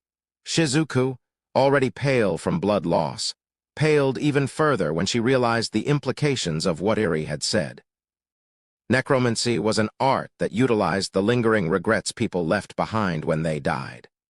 Though she'd hidden her abilities, Iri had long since mastered the skills needed to reanimate people. In other words, all of the soldiers in the courtyard, and even Nia, were acting strange not because they were under some kind of mental control, but because they were dead. Then, that means everyone here is? Only moving because of my necromancy, of course. They all died ages ago. Ahahaha.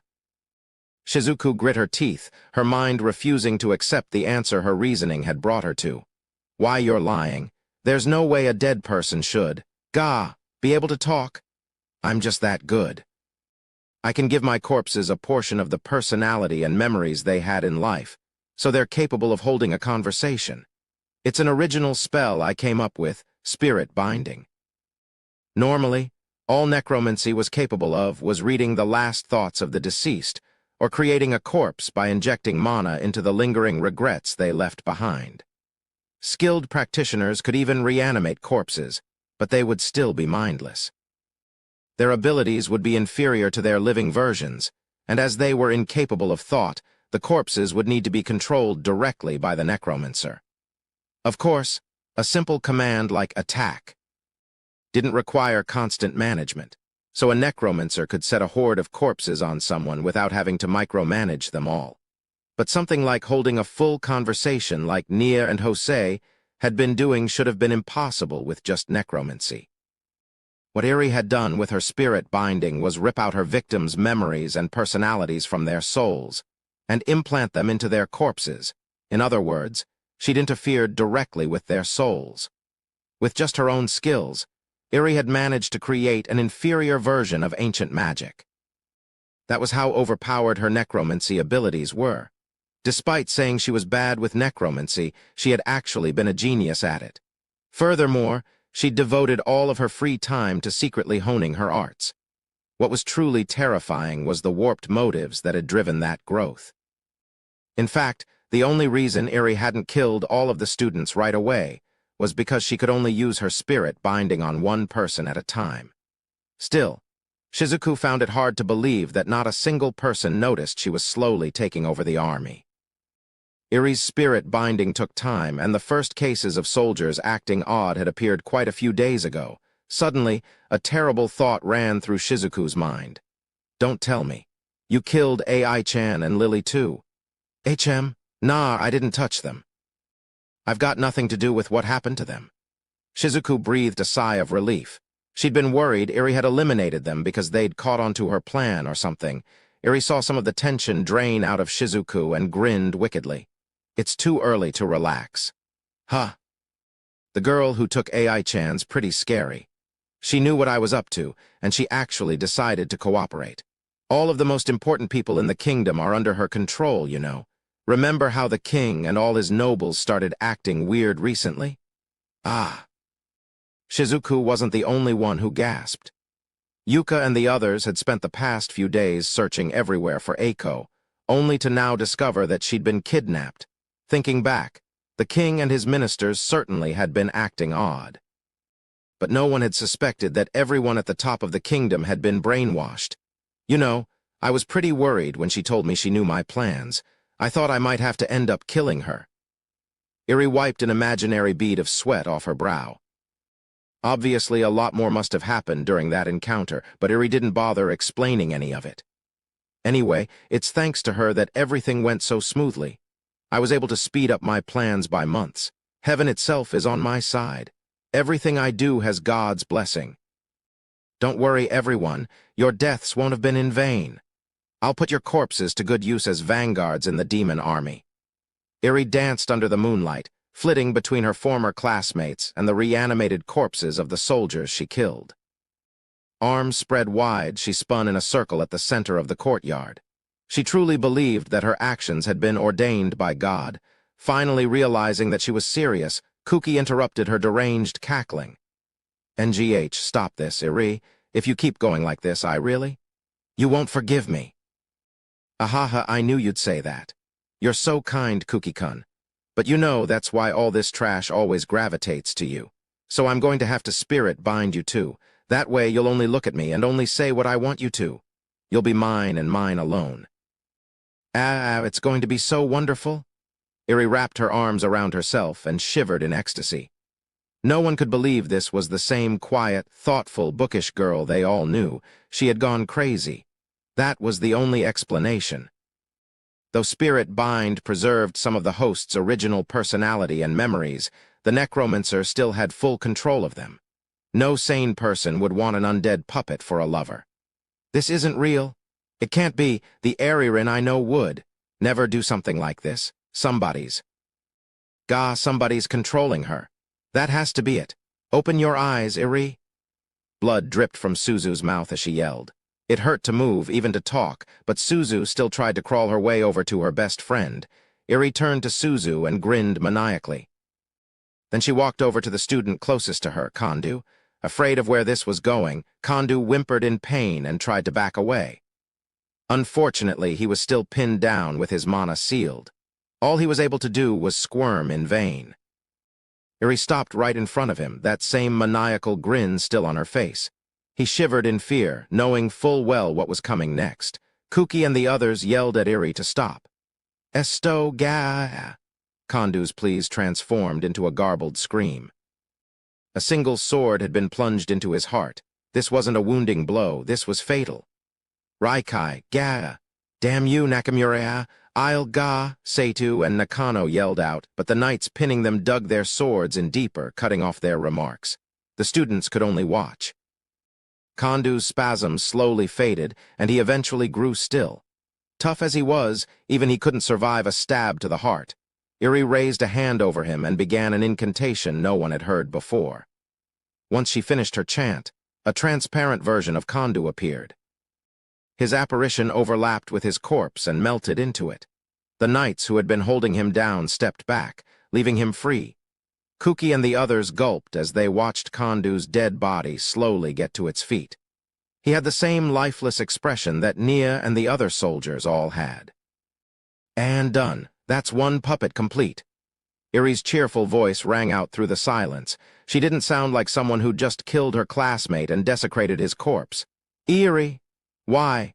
Iri turned back to Suzu and said in the same cheerful voice, "Thanks, Suzu.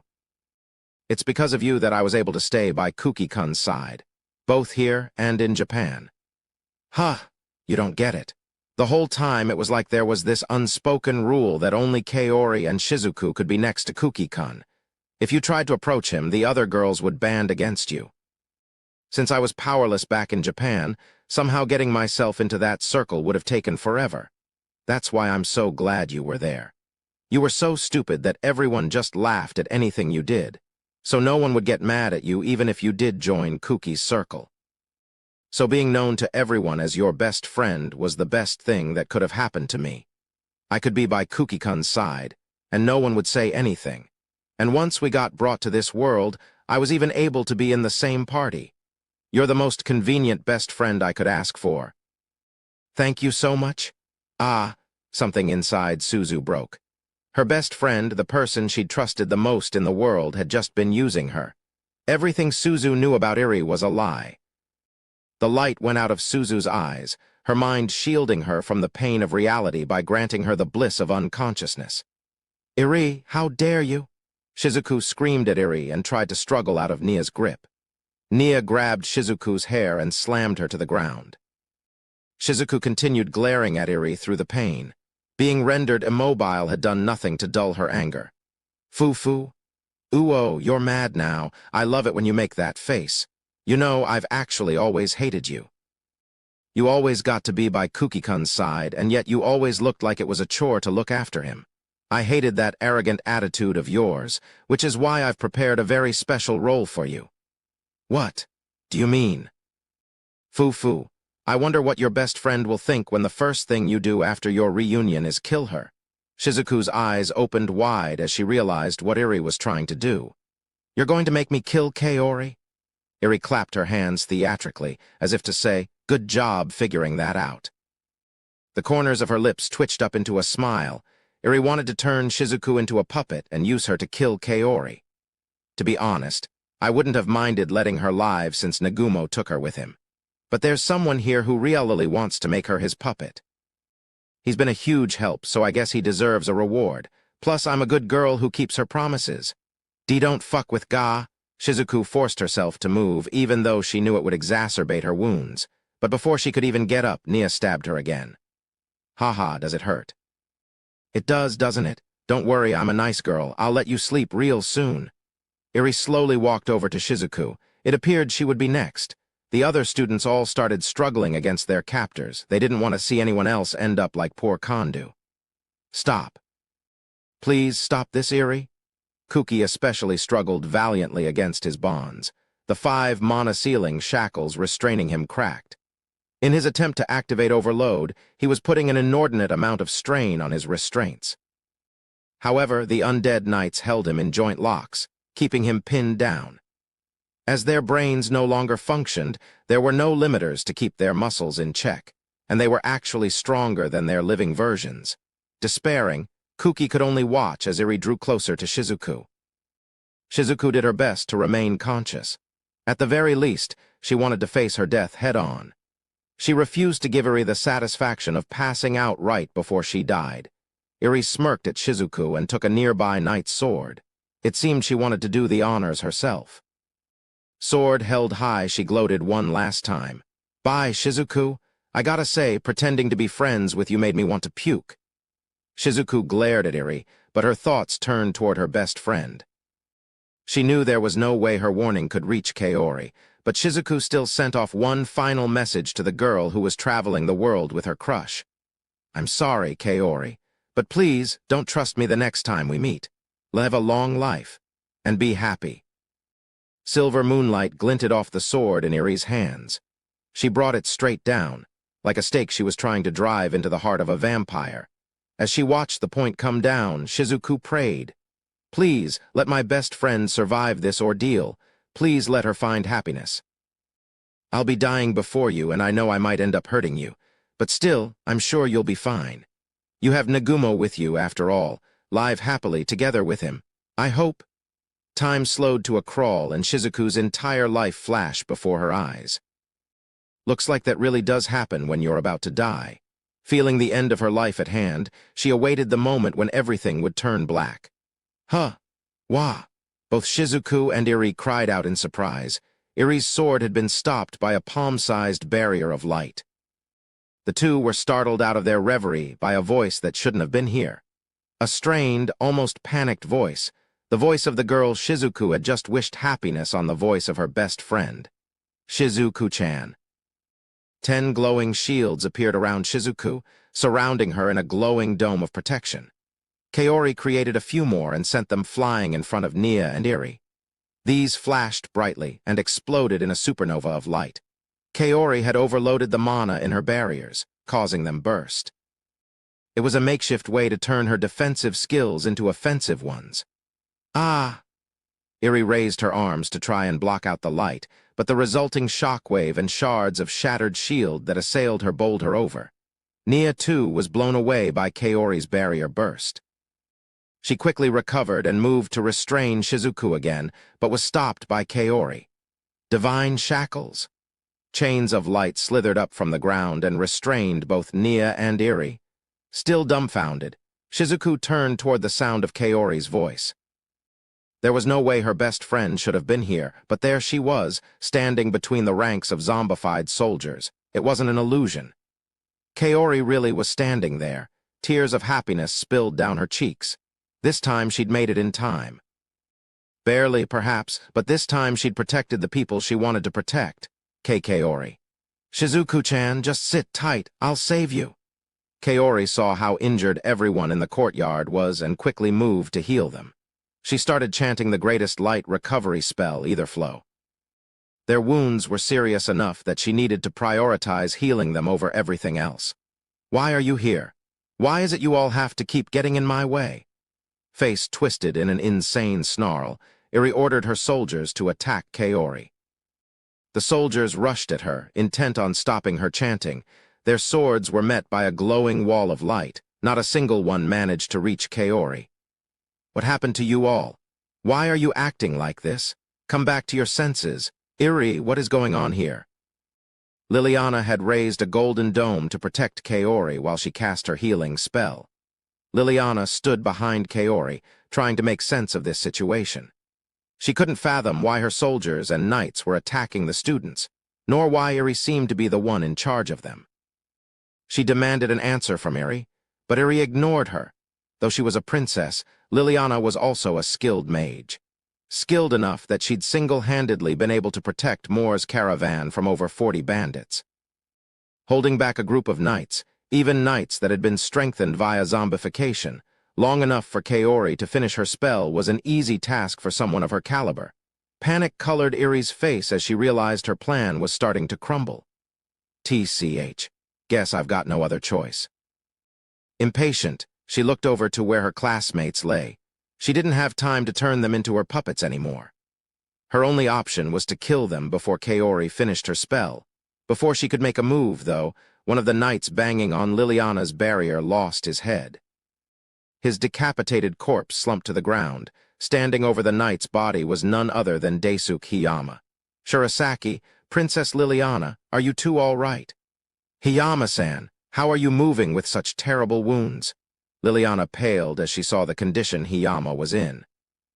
Kaori was too disciplined to stop her chanting, but her eyes opened wide in surprise as she took in Hiyama's wounds.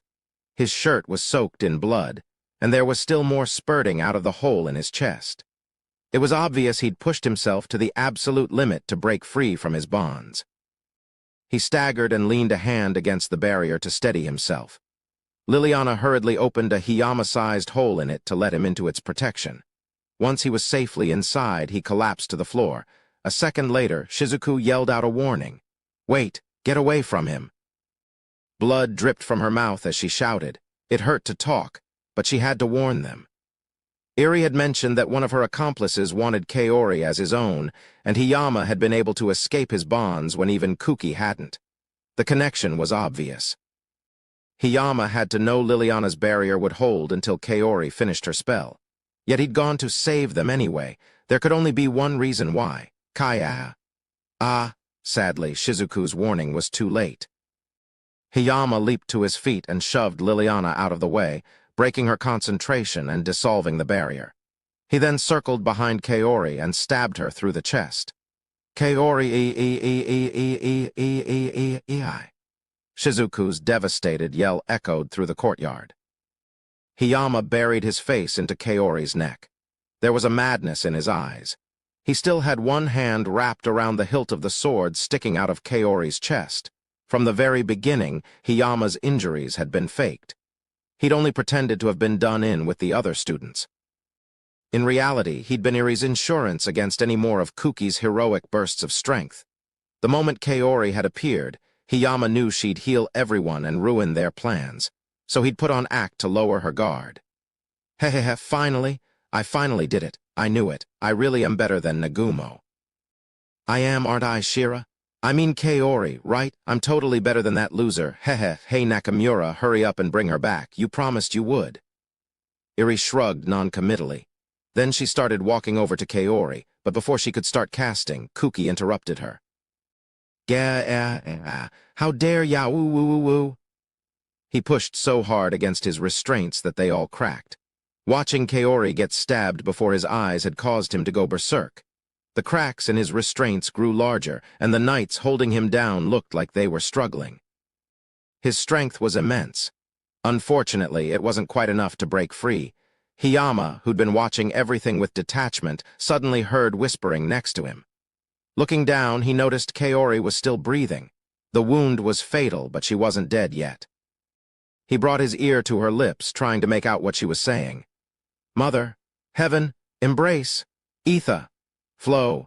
She'd continued chanting through the pain and had somehow managed to finish casting her spell. Even when she was on death's doorstep, she was stubborn to a fault. Hiyama stared at her in shock. Kaori knew she only had seconds left to live, and yet she hadn't spent her final moments crying or lamenting her fate or even calling out to the boy she loved. No, she'd used what little time she had left to fight. The way she saw it, this was the best way she could show her devotion to Hajime. The boy she'd fallen in love with had been someone who never gave up, no matter how tough the foe or how unwinnable the situation. If she truly wanted to call herself a member of his party, the least she could do is keep on fighting until the very end. And so, she traded her life to cast one last spell. Her indestructible resolve held through, and she managed to chant it to completion. Ripples of light spread out from Kaori. They covered the courtyard in seconds, healing anyone who was injured. Swords still stuck inside students were forcibly pushed outward by the healing light. At the same time, the light dulled the movements of the zombified soldiers. Naturally, the light tried to heal Kaori as well. However, unlike the other students, her wound was fatal. Moreover, Hiyama was still sawing his sword back and forth inside of her, and the light wasn't able to repair such grievous damage fast enough. Hiyama was hell-bent on making sure Kaori died. Kuki let out a primal roar. With his wounds healed, he was finally strong enough to shatter his weakened restraints. A tremendous amount of white mana surrounded his body. Free of his restraints, Kuki was finally able to activate Overload. The ultimate derivative skill of Limit Break, it quintupled his stats. I'll never forgive you, monsters. Iri's knights tried to hold him down, but he grabbed the sword he'd been stabbed with and sliced them all in two. Strengthened or not, they were no match for Kuki at his peak. Unperturbed by the carnage he'd caused, Kuki held out his right hand, calling for his holy sword.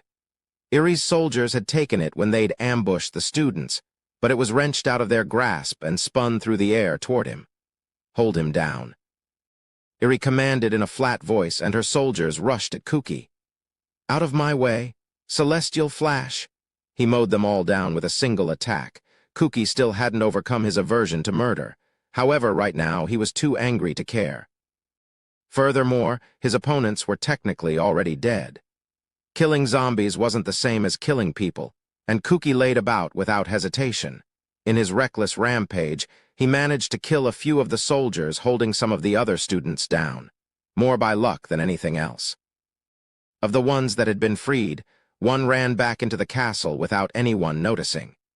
The others, Ryutaru, Atsushi, and Yuka, were forced to fight off the soldiers crowding around them.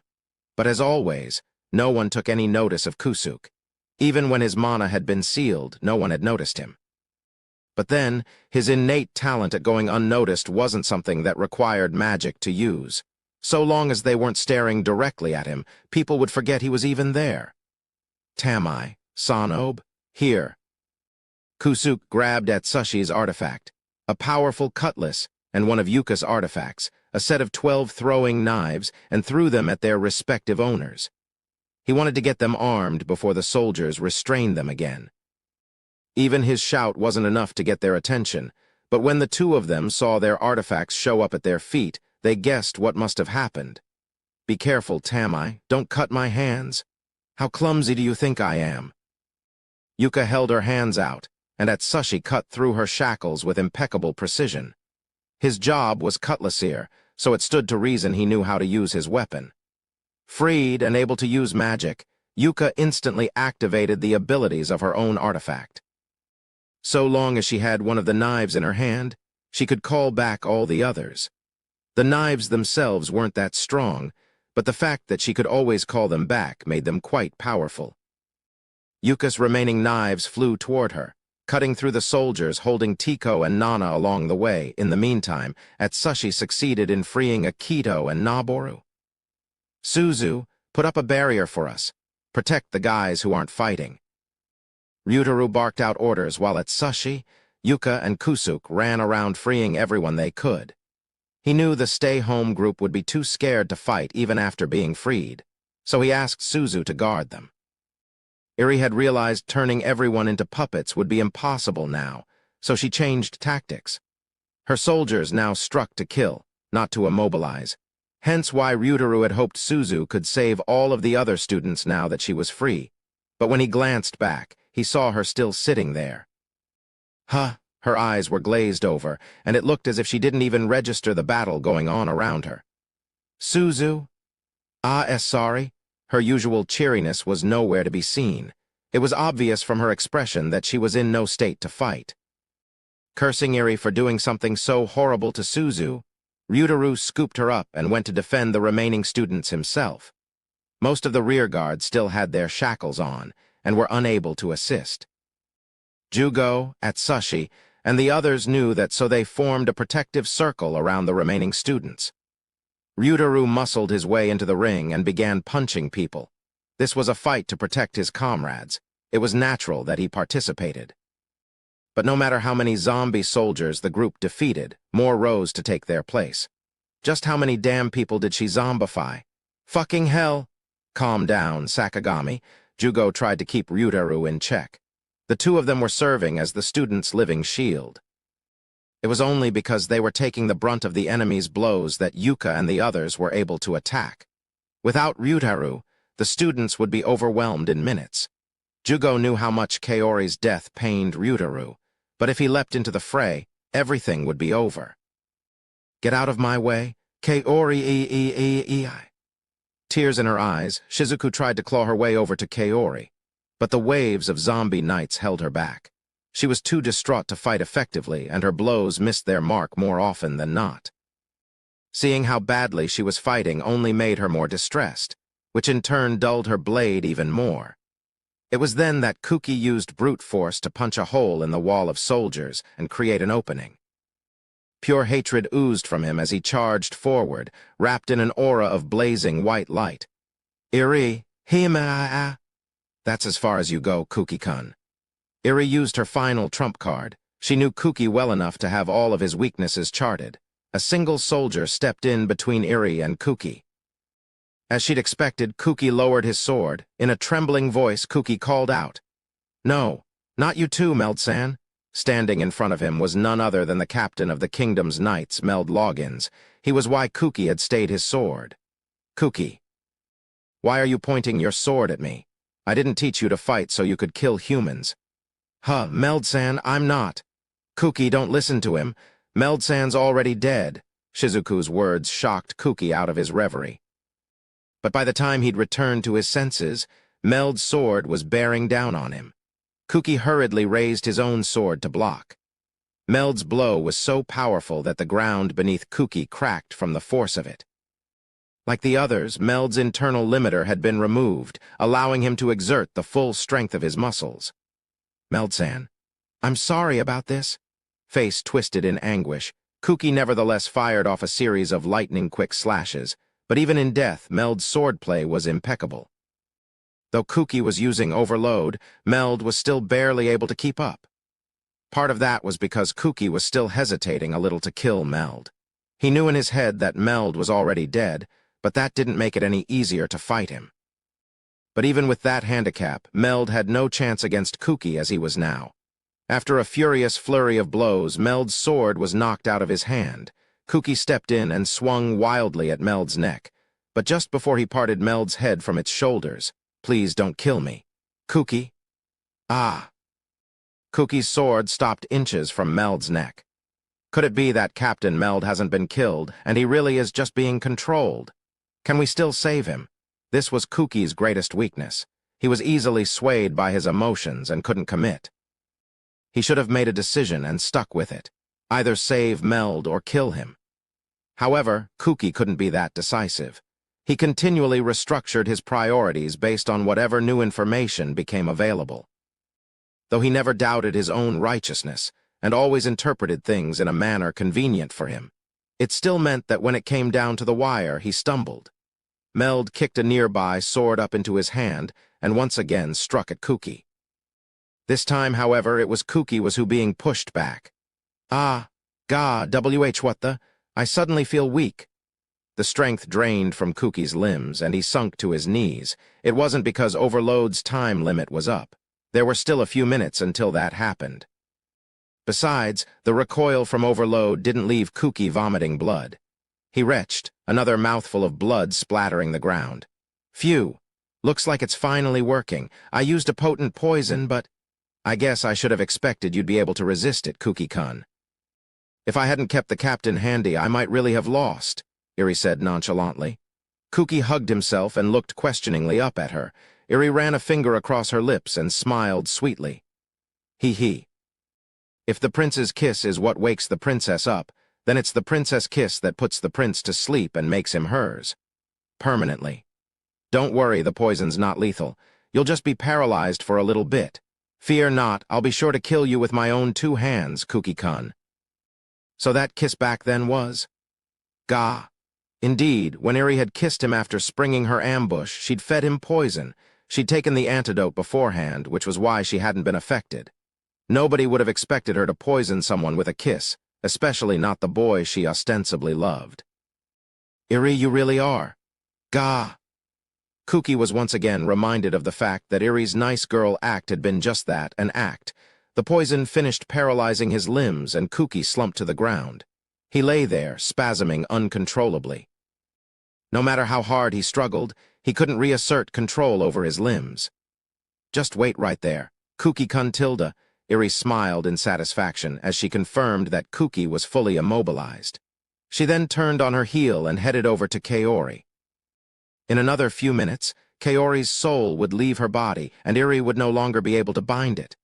Hiyama urged Iri on, his face a ghastly mask. Not only had they killed Kaori, they were going to desecrate her corpse. The thought made Shizuku's blood boil. She desperately fought her way through the press of soldiers, trying to reach her best friend. But as Shizuku watched, Iri raised her hand over Kaori's head. Then she started to chant. "Ryutaru, Jugo, Yuka, Atsushi, Kusuk, Kentaru," and even the students who had been cowering until now all rose and up and charged, their anger boiling over the tipping point. But they couldn't overcome the wall of bodies and were forced to watch as Iri continued her chant. In a few more seconds, Kaori would be nothing more than an undead puppet who listened to Hiyama's every command. She wouldn't even be granted the dignity of death. Both Iri and Hiyama sneered as they watched the students' futile attempts to stop them. In the midst of the despairing shouts and anguished screams, a single voice rang out. "What the fuck do you think you're doing?" Hajime Nagumo had finally arrived. Time seemed to stand still. Everyone stopped what they were doing and turned toward him. He was emanating an aura of intimidation so powerful it was palpable. As Iri's zombie soldiers had no emotions, his aura didn't affect them. But Iri, their controller, did. Her instinctive fear transmitted itself to her soldiers, and they crowded around her instead of continuing their assault on the students. Hajime took in the situation, ignoring the hundreds of stares directed his way. A contingent of soldiers and knights were attacking the students. The students had clumped in a corner and were fending them off. Kuki was lying in a pool of his own blood, with Meld standing over him. Shizuku was on her knees, the katana he'd given her still in her hands. Iri and Hiyama looked like they'd seen a ghost. And lying in Hiyama's arms was Kaori, a sword still sticking out of her chest. Her heart wasn't beating, which meant, "Hi!" someone screamed. In that moment, Hajime looked like a demon from hell. His expression was so terrifying that everyone's blood ran cold. It felt as though he had all of their hearts in a vice, and a snap of his finger would kill the lot of them. They stood rooted to the spot, their bodies frozen as they imagined what horrific death awaited them. Then, a second later, Hajime vanished. He moved faster than human eyes could follow, and with a thunderous boom, appeared next to Kaori. Hiyama was sent flying across the courtyard and smashed right through the wall at the far end.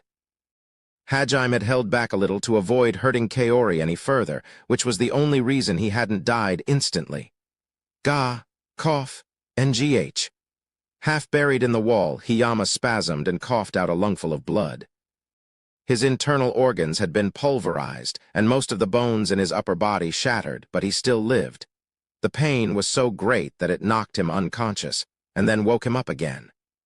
He groaned continually, the pain rendering him unable to move. Hajime didn't even spare Hiyama a glance. He lifted Kaori into his arms and gently brushed the hair off her face. Then, in a loud voice, he called out orders to his comrades. "Tio, take care of her. Be very well. Leave it to me. S.H. Shirasaki-san." Hajime's words broke Tio out of her shocked stupor, and she hurried to take Kaori from him. Eiko ran over as well, her face pale. Tio quickly began chanting the strongest healing spell she knew. "Ahaha, give it up. She's already dead. I never thought you guys would show up here." Well, I guess I should have expected it since Kaori was here and all. Looks like Hiyama's outlived his usefulness, so how about I give Kaori to you instead? If you promise not to fight me, I'll use my magic to bring her back. She won't really come back to life, but at least she'll still look pretty. It's better than letting her rot, I imagine. What do you say? Though Iri was smiling, beads of cold sweat dripped down her forehead. Why'd this monster have to show up and ruin all my plans? Her thoughts showed clearly on her face. Monitoring Eiko's reactions, Hajime stood up and turned to face Iri. Iri knew she didn't stand a ghost of a chance against Hajime. Her only hope of making it out of this situation alive was convincing him that she could be of use to him. Still, the glare in Hajime's eyes was as murderous as ever. He slowly walked over to Iri, his face a terrifying mask of rage. "Wait, hold on. Let's talk things through, Nagumo. Look at all these soldiers. They look like they're practically alive, don't they? It's unfortunate that Kaori died, but I can at least make her like them. Besides, this way you'll be able to do whatever you want with her. So if you don't want her to rot away, you need to keep me Ollie." Iri backed away, desperately trying to persuade Hajime. At the same time, someone snuck up behind Hajime. He moved far faster than any of Iri's other puppet soldiers and thrust his spear at Hajime's unguarded back. Iri had finished transforming poor Kondu into her puppet and was now using him to attack Hajime. Though he'd been zombified, his overpowered strength still remained. Kondu's job was dragoon, and he had been a master of the spear. A spiral of wind surrounded Kondu's weapon as it shot straight into Hajime's heart. Ahaha, you shouldn't have let your guard down, Tilda, if you let your anger control you, Yule. Iri began to gloat, but stopped almost immediately as she saw that Hajime was still walking. He didn't seem fazed at all by the attack. That was because it hadn't even hit him. Had she been standing behind him, Iri would have noticed a quarter-sized bundle of crimson mana holding Kondu's spear back. He'd used diamond skin and focused strengthening to block the blow. Hajime pointed his left elbow behind him and, without preamble, fired a shotgun blast. There was a tremendous bang, and a barrage of bullets slammed into Kondu's face, pulverizing his skull. Then a series of wet plops as pieces of his head fell to the ground. TCH. Get him! Iri frowned and ordered the rest of her soldiers, along with Meld, to attack Hajime. Though Hajime wasn't as attached to Meld as Kuki was, he was still one of the few adults in this world who Hajime had trusted. Enough that he'd been willing to use one of his precious ambrosia vials to save him back in the great Orcus labyrinth. Iri was hoping that would cause Hajime to hesitate, like Kuki had. Meld rushed in while the other soldiers held back. They were looking for an opportunity to strike. He swung his sword at Hajime with all of his considerable might. Any normal sword or shield would have been sliced in half by the force of the blow, but Hajime simply stopped it with just the tip of his prosthetic finger. So she got you too, huh? What a shame. Kuki and the others watched, dumbfounded, as Hajime pushed Meld's sword back. He heaved a despondent sigh as he looked at what Meld had become, and then a miracle occurred. Ah, pee please? Iri wasn't controlling him this time. Even if it seemed like it to the others, Hajime knew those were the words of the real Meld logins. There was only one response he could give to a request like that. Leave it to me. Bang! Another barrage of shotgun shells flew out of Hajime's arm and shredded Meld's corpse. Blood-red flowers blossomed all over his body. At the moment of impact, Hajime could have sworn Meld smiled. Unfortunately, though, he didn't have any time to dwell on it. He pulled out his Gatling gun, Metzele, from his treasure trove. Red sparks ran down its length, and its barrel began to spin. Atsushi and Yuka knew what was coming next, and their faces twisted into a striking impression of the scream. Everyone get down. Oh shit, out of the way. Ryutaru and Jugo pushed down anyone who was too slow to react. And a second later, Metzele began spitting out death at 12,000 rounds a minute. This was the weapon that had turned a Liberator's army of golems into a pile of rubble, obliterated an army of monsters, and even overwhelmed an apostle of God's deadly feather barrage. Human bodies wouldn't even last a second against it. The railgun-accelerated bullets ripped right through Iri's soldiers and turned the walls of the courtyard into Swiss cheese. Hajime rotated in place, mowing down everyone around him. Bloody mist filled the air, and chunks of flesh rained down. Soldiers died by the dozen, their strength and training meaningless in the face of such destructive might. Finally, Metzele's rampage stopped, and silence filled the courtyard. After a few seconds, the sound of footsteps could be heard again. The students were all too stunned to move. They could only watch as Hajime continued his relentless march toward Iri. Like the others, she dropped to the ground and waited for the storm of death to pass her by. When she opened her eyes, she was greeted by the sight of Hajime's boots. Timidly, she raised her head. Hajime stared coldly down at her. His gaze made her feel small, as if she were nothing more than a pebble on the roadside. Metzele wasn't in his hands anymore. He faced her down barehanded. Iri couldn't say anything. She stared dumbly at Hajime, the silence stretching on until he finally opened his mouth. Hajime didn't know the details of why Iri did what she did. However, her actions had made the fact that she was his enemy clear. Had she been any normal enemy, he would have killed her and been done with it, but Iri had hurt someone important to him. That was the one thing he would never forgive. Just killing her wasn't enough. He wanted Iri to taste despair first. He'd asked her that question because he'd wanted to prove to her that there was nothing she could do. Iri realized that as well, and she grit her teeth in frustration. A trickle of blood dripped from her lip.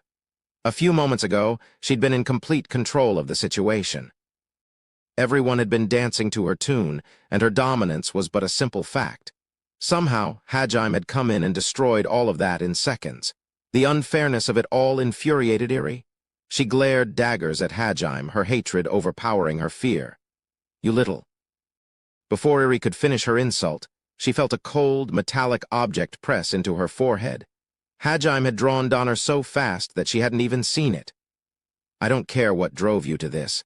I don't care what your motives are, and I don't have the time to listen to you explain them. If that's all you've got to say, then die." Hajime wrapped his finger around the trigger. Iri could tell from his eyes. He wouldn't hesitate to kill one of his classmates, nor did he care that doing so would mean he'd never be able to make Kaori his puppet. "I'm going to die." That single thought filled her mind. Fortunately for her, it appeared Iri had the devil's luck. A fireball came out of nowhere before Hajime could fire the trigger. It burned white-hot and had quite a bit of force behind it. However, it wasn't nearly powerful enough to hurt Hajime. He just shot a bullet right through the spell's core, and the fireball dispersed. "Nagyumu-woo-woo-woo-woo-woo-woo." Hiyama burst out from behind the fireball, charging straight for Hajime. He was covered in wounds, and didn't even seem capable of proper speech anymore, but had somehow found the strength to fight. He had a sword in his hand, though his right shoulder was shattered and dangling limply.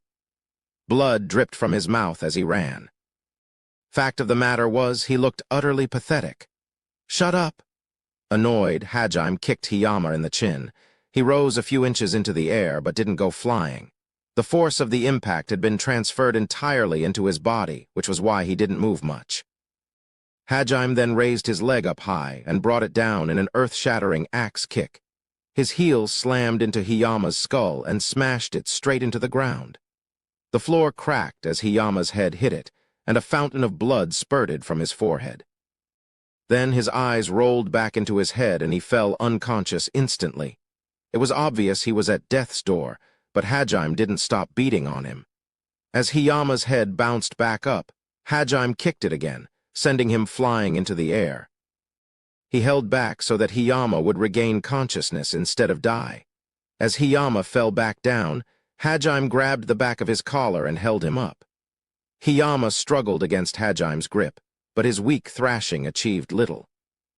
Hajime was beyond the realm of mortal strength, and Hiyama had lost too much blood to put any power behind his kicks and punches. "Ish all your fault. If it wasn't for you, Kaori would have been mine." He vented all of his deep-seated resentment. Hajime was honestly a little impressed that anyone could sink so low. Hiyama's unabashed depravity would have made normal people sick to their stomach. Hajime, however, didn't even bother saying anything. His face was an expressionless mask. To him, Hiyama wasn't even worth wasting his emotions on. "It wouldn't have mattered if I was here or not.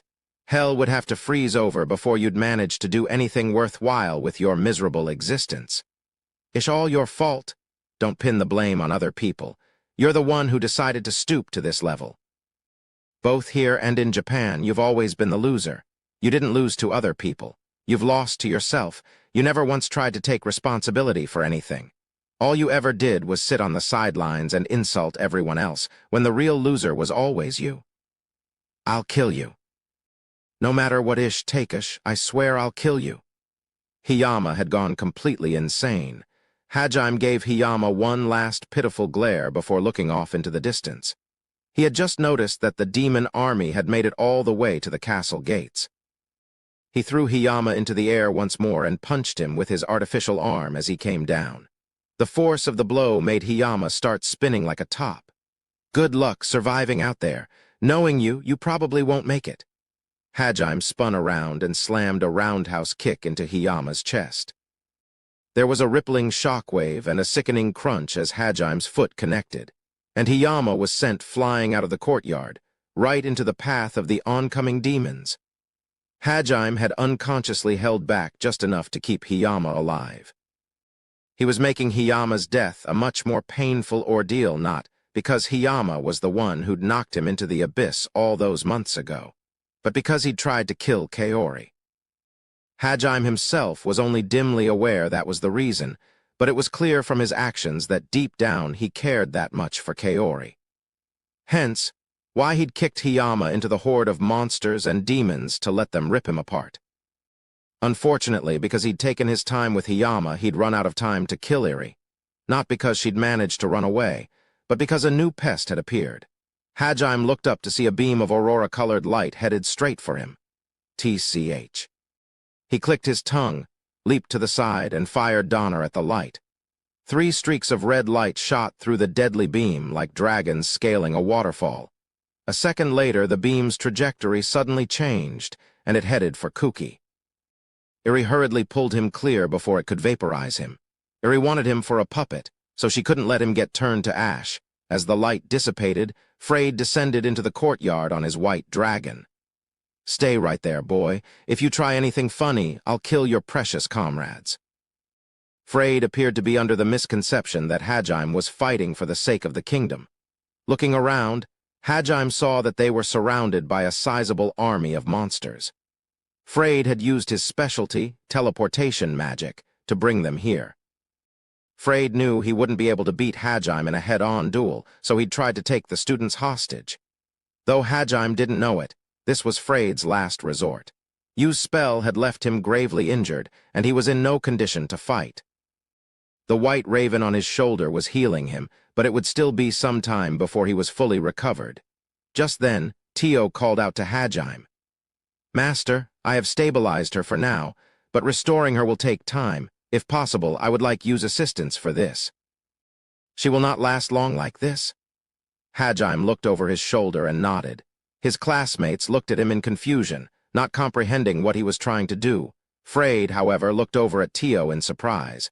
He was capable of using ancient magic, too, so he'd guessed what she was attempting. "I see, so you've discovered yet another ancient magic. Could this be the magic of the Divine Mountain? I would very much like to know its location. If you refuse to tell me, Hajime interrupted Frayed's pathetic attempts at intimidating him with a bullet from Donner. One of the turtles next to Frayed put up a barrier that just barely managed to block the shot. Frayed narrowed his eyes grimly and ordered his monsters to cluster around him. "What do you think you're doing? Do you not care about the lives of your countrymen? The more you resist, the more the people of the capital will suffer. Or are you just too stupid to understand the position you're in? I have over 100,000 monsters stationed on the outer wall and another 1,000,000 waiting in reserve. You may be strong, but can you protect this city from such a large force?" Hajime glared coldly at Frayed for a few seconds before shifting his gaze to the massive army waiting near the outskirts of the capital. He then silently pulled out a fist-sized spirit stone from his treasure trove. He poured mana into it, and it glowed with a dazzling light, far brighter than his bracelets did when he was manipulating his cross bits. "TCH, what are you planning?" "Shut up and watch." Frayed had a terrible premonition. He ordered his dragon to fire another aurora at Hajime. However, Hajime kept Frayed and his dragon at bay with Donner. A few seconds later, Hajime finished his preparations. Divine wrath descended from the heavens. A massive pillar of light shot down from the sky, obliterating all in its path. It eradicated everything it touched, regardless of age, race, strength, or affiliation. The sky lit up, and for a few moments it looked like it was noon. Quee-ee-ee. The pillar of light was a good 15 meters in diameter, and it scorched the very air as it passed. Anything that came into the light's domain, whether it be monster or demon, was vaporized instantly. Its heat was so great that even things not directly in the light's path melted.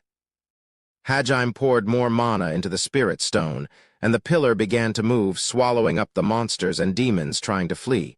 Death came for them all. Inescapable, inexorable death. Unless they could teleport like Frayed, no creature could outrun the speed of Hajime's laser. Monsters and demons surged into the capital, desperately trying to find shelter from that beam of destruction. The light zigzagged a path around the plains outside the city and dispersed as it reached the wall. White smoke from the blackened earth hung around the city. Deep furrows had been dug into the ground wherever the light had passed. Hajime's attack had scarred the earth. The few demons who'd managed to escape into the capital collapsed in a stunned heap. In the span of a few seconds, they'd lost almost their entire army. Frayed, Iri, Shizuku, and the other students were just as shocked. They stared at Hajime in amazement. You're the moron here. Did I ever say I was fighting for the kingdom? Or that these guys were my comrades? Stop jumping to conclusions. If you really want to carry on your pointless war, be my guest. Just know that if you get in my way, I'll wipe you off the face of the earth. Well, I don't have time to kill all 1,000,000 of your stupid monsters, so I'll let you go this time. Hurry up and get out of here. You're the one in charge, right? Order your army to retreat. Rage bubbled up within Freyd. Hajime had just wiped out most of his comrades, and now he was taking this arrogant attitude with him, but he didn't want to risk losing the rest of his army. Sure, he could open portals to teleport them elsewhere, but as long as he didn't understand the principle behind Hajime's attack, there was guarantee they'd be safe. The last thing he wanted was to get hit by another one of those. In all honesty, Hajime didn't want to let Freyd go. But right now, his #1 priority was saving Kaori. If they took too long, she'd be beyond even their powers to bring back. Worse, this would be their first time using spirit magic. They'd have to pull everything off without even a trial run to experiment with how this magic worked. But most of all, Hajime couldn't fire that laser again. It had been a prototype weapon, and one shot had broken it. Hajime could take on 1,000,000 monsters even without it, but it would take up far too much time. Killing Freyd here would turn his army into a disorganized mob. And right now, that was the last thing he wanted. Freyd clenched his fists so tightly that his hands started bleeding. No matter how frustrated he was, though, he couldn't afford to waste his brethren's lives needlessly. He opened a portal and glared at Hajime. "I swear I'll make you pay for this." "I swear it by my God. You'll meet your end at my hands," Freyd spat, his words dripping with hate. He turned on his heel and beckoned for Iri to follow. For a moment, Iri thought of taking Kuki with her. But then she caught sight of Hajime's bone-chilling stare and thought better of it. Cold sweat pouring down her forehead, she hurried over to Freyd. Before she walked through the portal, though, she shot one last crazed look at Kuki. Despite the poison's strength, Kuki was still conscious, and that look sent shivers down his spine. Iri didn't say anything, but it was clear from her gaze that she would stop at nothing to make Kuki hers. This was her declaration of war. Iri and Freyd passed through the portal, and a second later 3 balls of light burst high in the sky. That was likely the signal for retreat. Yu and Shay arrived just as the army began its retreat. Hajime, what happened to that ugly demon? Hajime-san, where'd that piece of trash cretin go? It looked like they'd come here to beat up Freyd. They didn't bother asking about that pillar of light because they knew Hajime had been the cause of it. Hajime didn't answer. Right now, there was a far more pressing concern that needed their attention. He explained what had happened to Kaori. Shocked, the two of them looked over at her corpse.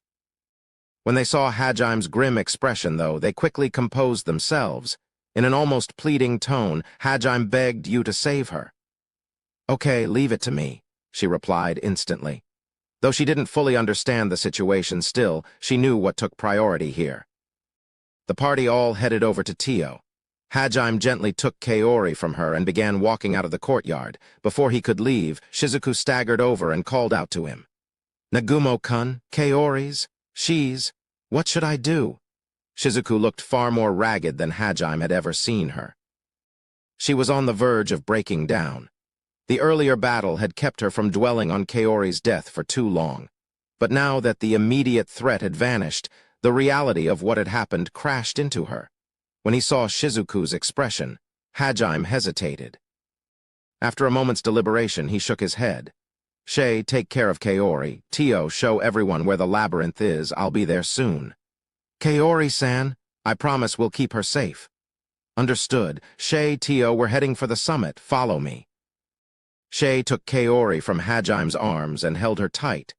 The 3 of them flew off into the distance, using all of their significant abilities to reach the mountain as fast as possible. Everything happened so fast that no one knew how to react. Hajime walked through the crowd of silent students and knelt in front of Shizuku, who was sitting on the ground. He cupped her cheeks and raised her face, forcing her to meet his gaze. "Stay strong, Yigashi. Trust in us. I promise I'll let you see Kaori again. Nagumo-kun." A faint glimmer of light returned to Shizuku's empty eyes. Hajime smiled gently and joked, If you're not there to look after everyone, how are these fools going to manage? Besides, Kaori wouldn't want to see you like this either. Right? We all need you. No one else is masochistic enough to take care of these guys.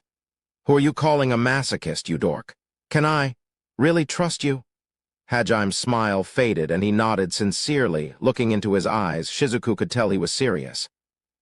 He would find a way to bring Kaori back, even if he had to wade through hell to do it. Seeing his unwavering determination warmed her heart, if only slightly. The color returned to her face. She nodded to Hajime with newfound resolve. She would put her faith in him and his comrades. Relieved that Shizuku no longer looked like she was about to break, Hajime stood up. He pulled a vial out of his treasure trove and handed it to her. This is. Give it to that other childhood friend of yours. He looks like he's in pretty bad shape. Shizuku turned back to Kuki with a start, as if she'd only just remembered he was there. After Eri had left, the tension had drained from him and he'd fallen unconscious. His breathing was shallow, and he really did look weak. Shizuku remembered how this medicine had instantly healed Meld from near death.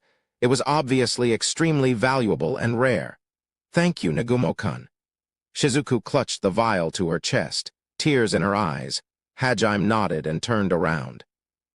He dashed off into the sky, chasing after you and the others. Chapter 5. The Events of a Single Day. After Hajime left, Shizuku fed Kuki the vial of ambrosia and he recovered instantly. Once Liliana regained consciousness, she instantly took command and organized the chaos in the castle. Temporary hospitals were set up for the injured, and people were dispatched to find out what had happened. It was discovered that Eri had turned close to 500 soldiers into her puppets, and, excepting the few hundred Hajime had riddled with bullet holes, they had all vanished without a trace. Liliana surmised that they'd followed Freyd in his retreat, and were somewhere in demon territory now. Her scouts had also discovered magic circles made of mana crystals buried in the nearby hills, which explained how Freyd had transported such a massive army without being spotted. Chances were that Eri had made her puppet soldiers draw them in secret. The king and all of the high-ranking ministers had been assassinated by Eri's soldiers days ago as well. At present, Heilig's throne was empty. Until things settled down, Liliana would have to take charge. After the storm passed, it was likely that the Prince Lundel would be crowned king. He'd survived the upheaval in the palace and was next in line for the throne. The most pressing issue now that the demons had left was that the Holy Church hadn't sent any communications down. No priests or paladins had arrived during the fight, nor had any of them shown themselves in the aftermath of the battle. The people were beginning to grow worried, especially because the Pope, Ishtar, hadn't appeared either. A certain white-haired boy was morbidly curious to find out how the citizens would react when they discovered the main temple had been destroyed, and all of the highest-ranking clergy killed. Rumors were beginning to spread that Lord Ehit had saved the humans by sending down that huge pillar the night of the battle, and most of the residents had only grown more devout since. The irony wasn't lost on Hajime. He had, however, come up with a countermeasure for assuaging the people's concerns. Liliana had nearly fainted when he'd sent down the letter detailing his plan. Eiko, too, had buried her head in her hands and groaned when she'd read its contents.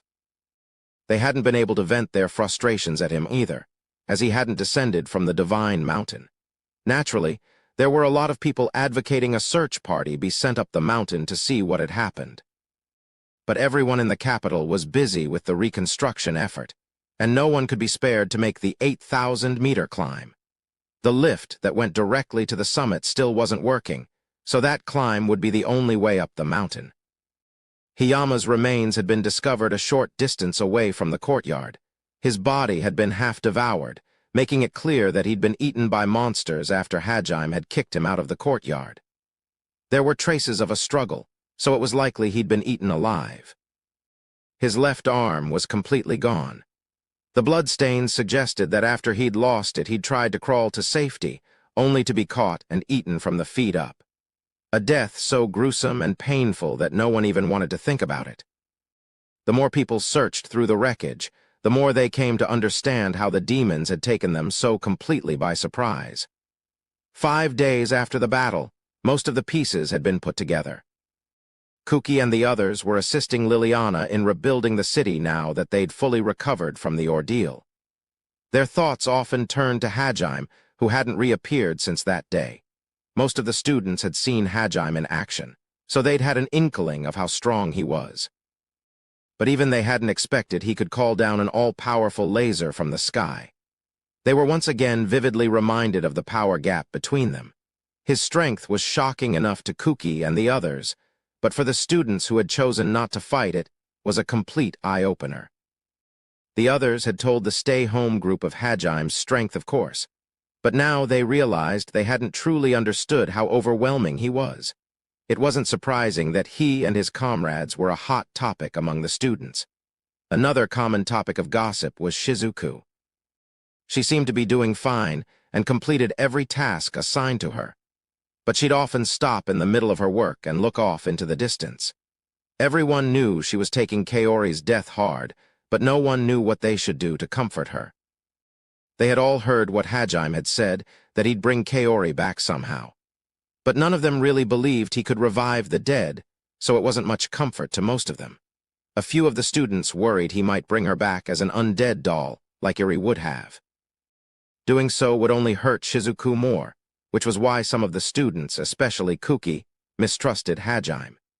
He was also down because not only had he needed to be saved by Hajime twice now, he'd watched Meld die before his eyes. Not only that, the difference in strength between them was obvious now. All of that, combined with the fact that he still believed Hajime had somehow tricked Kaori into leaving him, meant he wasn't very fond of Hajime right now. That being said, even Kuki realized he was directing his anger to the wrong person, but he still couldn't help but be resentful of Hajime. Naturally, he was too dense to have realized his feelings stemmed from simple jealousy. Even if he had, he would have refused to believe it. It was likely he would have just reinterpreted everything to suit his own perspective. But it was also possible realizing it might have made him grow as a person. Regardless, both Kuki and Shizuku were stuck dealing with their own complicated feelings, and Ryutaru was too much of a musclehead for anyone to consider him reliable. Normally, this would have been where Suzu took charge and kept everyone together, but she was as depressed as Kuki and Shizuku. Everyone could tell her smiles were forced, and that she was still hurting. Eri's betrayal had hurt her more than anyone. After all, Suzu had thought they'd been best friends for years. Hearing that she'd just been used so that Eri could get closer to Kuki had stung.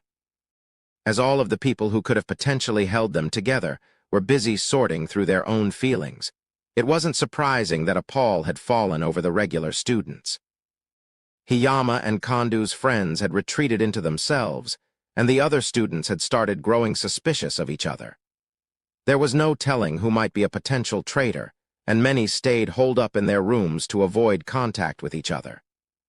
Eri's betrayal had lasting repercussions beyond just the immediate loss of a friend. Still, none of them gave in completely to despair. Plenty of students threw themselves into the reconstruction effort to avoid thinking too deeply about what had happened. And the efforts of Eiko and Yuka kept them, if not optimistic, at least less depressed. Eiko was of course as worried about Kaori as anyone else. If she could have, she would have been there with Hajime. But she knew what they were trying to do, and she knew with Tio and Yu there, Hajime had no need for her, which was why she had prioritized taking care of the other students. She was a hard worker by nature, and she had gone to every student, listening to their worries and trying to cheer them up. And even if they had grown suspicious of each other, the students all trusted Eiko. She was in many ways their salvation. Yuka and the rest of Eiko's guards were also a rock for many of the students, especially those who'd lost the will to fight. They'd been one of them originally, so they knew how the others felt. Without them, it was possible the non-combatants among the students would have been lost. Of course, both the students and many people within the palace asked Eiko what had happened up above at the Divine Mountain, but she refused to talk about it. She knew many people were wondering what had happened to the church, but she also knew now wasn't the time to talk about it. If people went up the mountain now, it would interfere with Hajim's work. Besides, her thoughts grew dark every time she thought about what she'd done. Her spell might have been more effective than she'd expected, but it didn't change the fact that she'd been prepared to kill back there. She decided she'd confess all of her sins when Hajim and the others returned. What she had done was a crime, after all. Though she acted cheerful, Eiko was actually terrified inside. What would her students think of her once they found out she'd helped Tio blow up the main temple and everyone inside it? She was responsible for the deaths of hundreds. She'd done it because she was tired of these people treating her precious students as pawns, and she certainly didn't regret it. But murder was murder. It was possible they wouldn't see her as their teacher anymore. But she was resolved to accept the outcome, whatever it might be. At the very least, David and the others had survived. They had used their position as Templar Knights to request an interview with Eiko after she'd first been kidnapped. However, Ishtar had denied their request, so they'd tried looking for her on their own. Tired of the knights snooping around, Ishtar had ordered them back to the capital and placed them on standby. In other words, he'd barred them from the cathedral. There, standby. Orders had actually consisted of being confined to a church prison in the capital, which was why no one had seen them until after the invasion. No one knew why they hadn't been brainwashed or turned into Iri's puppets. Eiko suspected that they'd been spared because they were also pawns Noint's god wanted to keep alive to play around with, but there was no way to confirm her hunch anymore. Like most others, David and his knights were helping with the capital's reconstruction in order to avoid thinking too hard about the future. The only way everyone could keep calm was to ignore their problems by throwing themselves into work. Even the kingdom's remaining knights were currently undergoing a test to see who would serve as each squad's captain. The new commander of the knights was a woman named Kuzeli Ryle. She had originally been part of the royal guard and Liliana's personal bodyguard. Her vice-commander was a man named Nato Kamold. He'd been promoted from his old post as captain of Squad 3. The two of them had organized a test where everyone would fight against Kuki to determine who was fit to serve as the new squad captains. As the battles wound down to a close, Kuki wiped a bead of sweat off his brow. "Thank you for helping out, Kuki-san." Kuki turned to see Liliana smiling at him. "It's no big deal, don't worry about it. You've got it way harder than I do. You've barely slept these past few days, Lily." "It must be tough." Kuki smiled tiredly, and Liliana let some of her own exhaustion show through. In truth, neither of them had gotten much sleep recently, though the reason for their respective insomnia was completely different. There's no time for sleep. We have to toll up the casualties, contact their families, repair all the destroyed buildings and homes, track down any missing people, repair the walls and the barrier, send out messages to the rest of the kingdom, restructure the army. It's not an easy job, but someone has to manage all of it. Complaining about it won't make the work go away. Mother's been helping out as well, so it's not that bad. The people who are really suffering are those who lost their homes and their loved ones in the fighting. But you also. Liliana's father, the king, had been killed by Iri and transformed into a zombie. But Kuki could tell bringing that up wasn't a good idea, so he trailed off. Lily guessed what he was about to say and smiled sadly at him. "Really, I'm fine," she said before changing the topic. "How's Shizuku doing?" "Same as before. She's doing her best to act normal, but whenever she's not doing anything, she starts staring at the mountain." Kuki looked over to Shizuku, who was currently discussing something with Kuzeli. The two of them were actually quite close, and appeared to be engrossed in a discussion about how to organize the new knight regiments. Whenever there was a lull in the conversation, though, Shizuku's gaze would automatically turn upward, toward the Divine Mountain. She's waiting for them to come back, isn't she? Yeah, to be honest, I don't really trust Nagumo. I'd prefer if Shizuku didn't talk to him again, but... Surprised, Liliana turned back to Kuki. Kuki's brow was furrowed, and it was clear his feelings on the matter were complicated. Jealousy, suspicion, fear, pride, gratitude, hate, and impatience all warred within him, resulting in a very difficult-to-read expression. Unable to find anything to say to him, Liliana looked up toward the mountain. The weather was so perfect it was hard to believe the capital had been nearly devastated days before. It almost felt as if the clear sky was mocking them, and Liliana glared angrily at it. Just then, she spotted a few black dots in the sky. She squinted, trying to get a better look. Before long, it became clear that these dots were growing larger. Something was falling right toward them. Panicking, she called out to Kuki. Kuki-san, what's that over there? It looks like something's falling at us. What are you? Guys, be careful, something's coming from above. Kuki followed Liliana's worried gaze and hurriedly called out a warning as he too saw the black dots descending. It was possible this was some kind of enemy attack. Shizuku and the others rushed over to where Kuki was, eager to get out of the center of the courtyard. No sooner had they evacuated that the dots landed. There was a tremendous crash, and a huge cloud of dust filled the courtyard. From within it emerged Hajime, Yu, Shay, and Tio. Nagumo-kun. Shizuku rushed over the moment she recognized them. As Hajime had asked, she'd waited and put her trust him. After 5 days, her impatience was understandable, but when she noticed Kaori wasn't among the group, Shizuku's steps ground to a halt. Her face fell, and the worry she'd shut away began nagging at her once more. Yo, Yigashi, glad to see you're still alive. Nagumo-kun, where's Kaori? Why isn't she here? Shizuku couldn't hide the anxiety in her voice.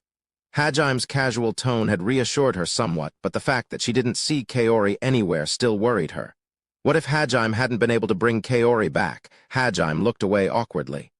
Oh, she'll be here soon. Just Her appearance is a little different from before. It's not my fault, though. This totally wasn't my fault, so please don't get mad at me, okay? Wait, what do you mean by that? What's not your fault?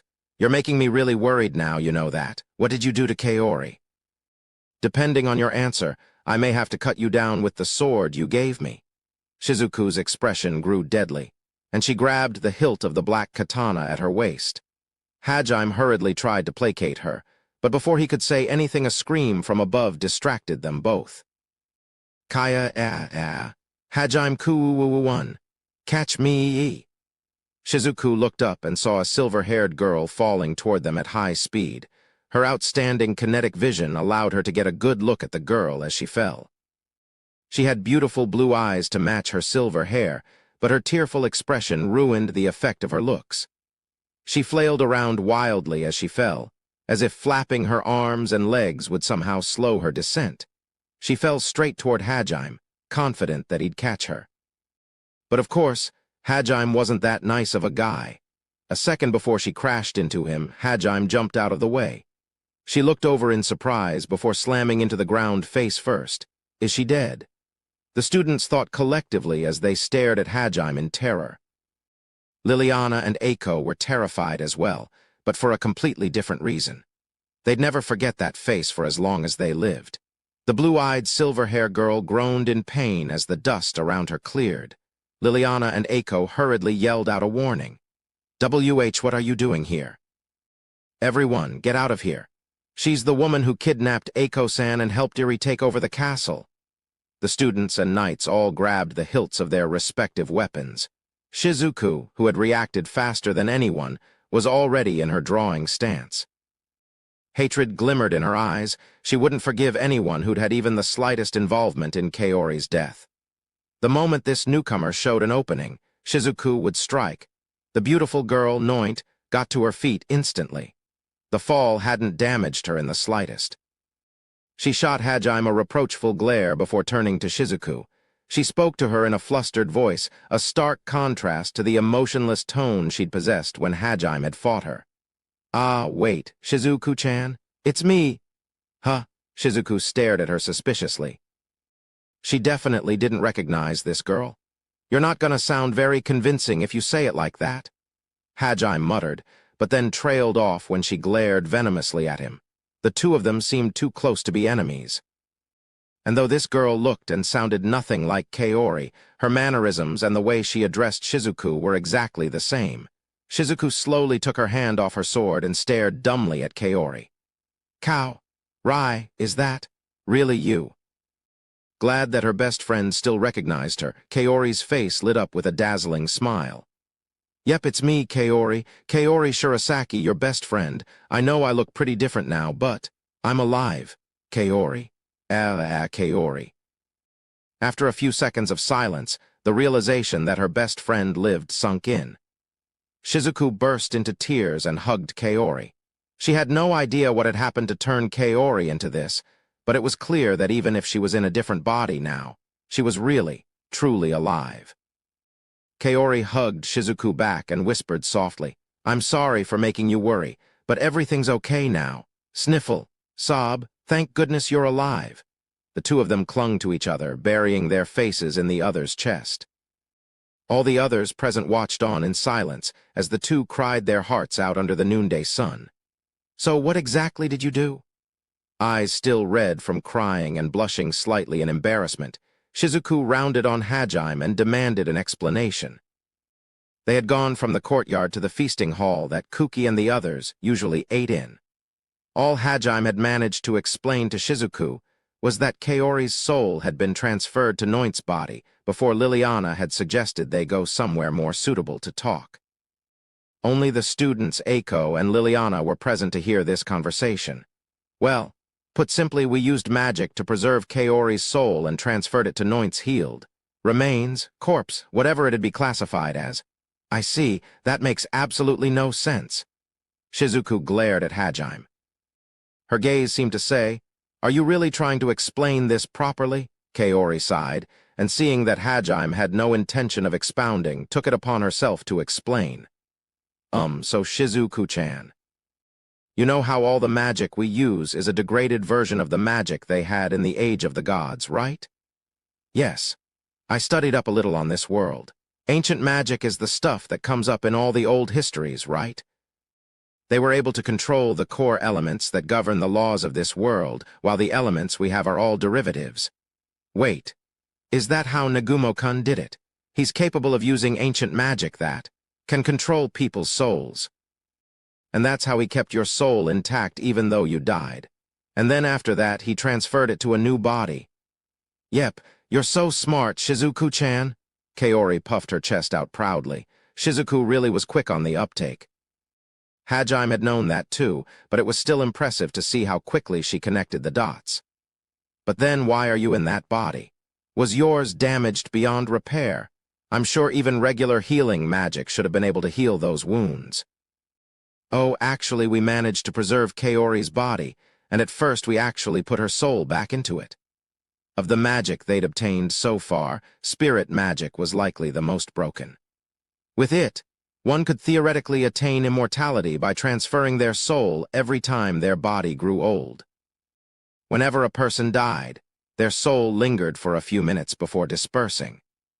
What Tio had done was use binding magic to tether Kaori's soul to this realm and keep it from deteriorating until they'd been able to find a suitable host for it. Had they been any later, Kaori may really have been beyond saving, so it was fortunate that Tio had arrived when she did. After that, they had used adhesion magic to tie her soul to her body. Technically, adhesion magic could tie a soul to anything, whether it be organic or inorganic. If one tried to attach a soul to an injured or aged body, the subject would just die again. But if the soul was put into a healthy host, they would be revived. One could also attach a soul to an inorganic object like Mildy had, and thus avoid the issue of aging entirely. Naturally, this magic wasn't so easy to use that one could pull off a perfect transfer on their first try. Tio, who was an expert with hundreds of years of practice under her belt, had needed assistance from the magic genius Yu to even have a chance at making it work. And though they had ultimately succeeded, it had taken 5 days of non-stop casting to get it right. Fortunately, both Yu and Shay had been able to acquire spirit magic without any difficulties. Neither of them had ever believed in it, so clearing that condition hadn't been an issue. They hadn't proven that they'd destroyed any servants of the church, though, so they'd been forced to go through the actual trial of the labyrinth, which consisted of various attempts to brainwash them into serving it, alter their subconscious, lead them astray with visions, and all manner of misdirection and persuasion. Once they cleared that, they had to fight against illusions of past warriors from the church. Neither of those trials posed much of a problem for either Shay or you. Then why are you? What happened to your original body? Was there something wrong with it after all? Calm down, Shizuku-chan. I'll explain everything, don't worry. Kaori pushed Shizuku back into her seat and continued her explanation.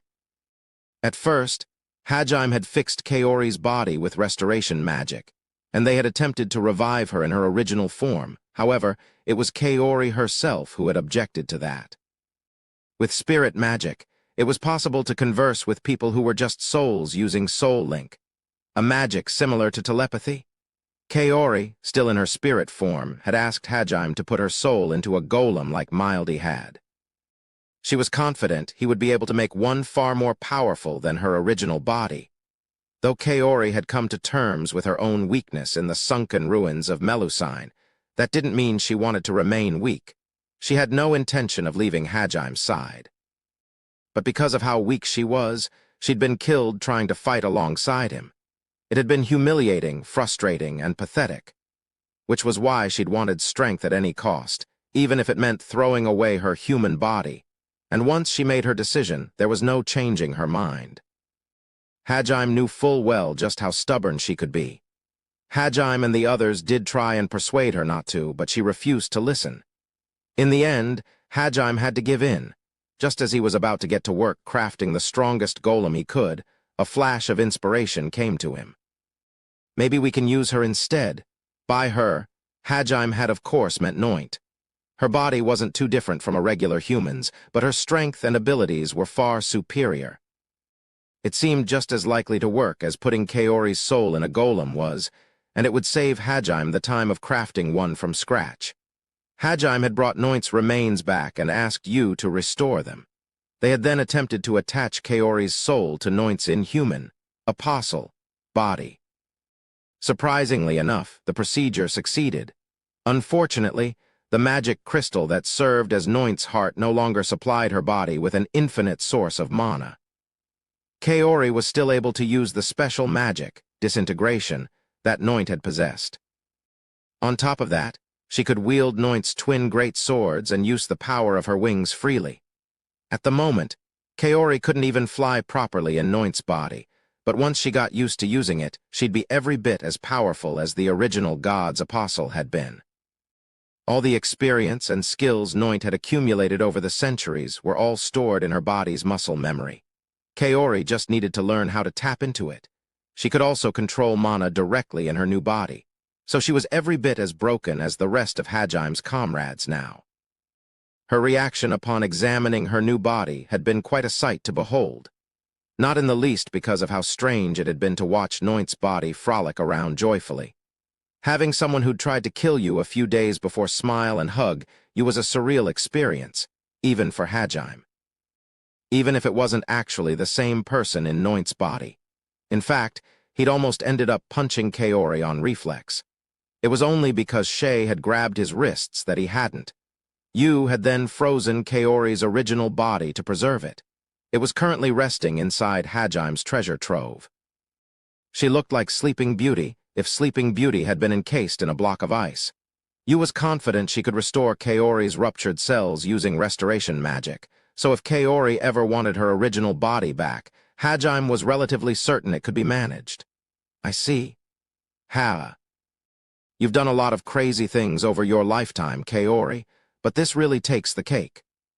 Shizuku buried her forehead in her hands as Hajime finished his explanation. She could feel a killer headache coming on.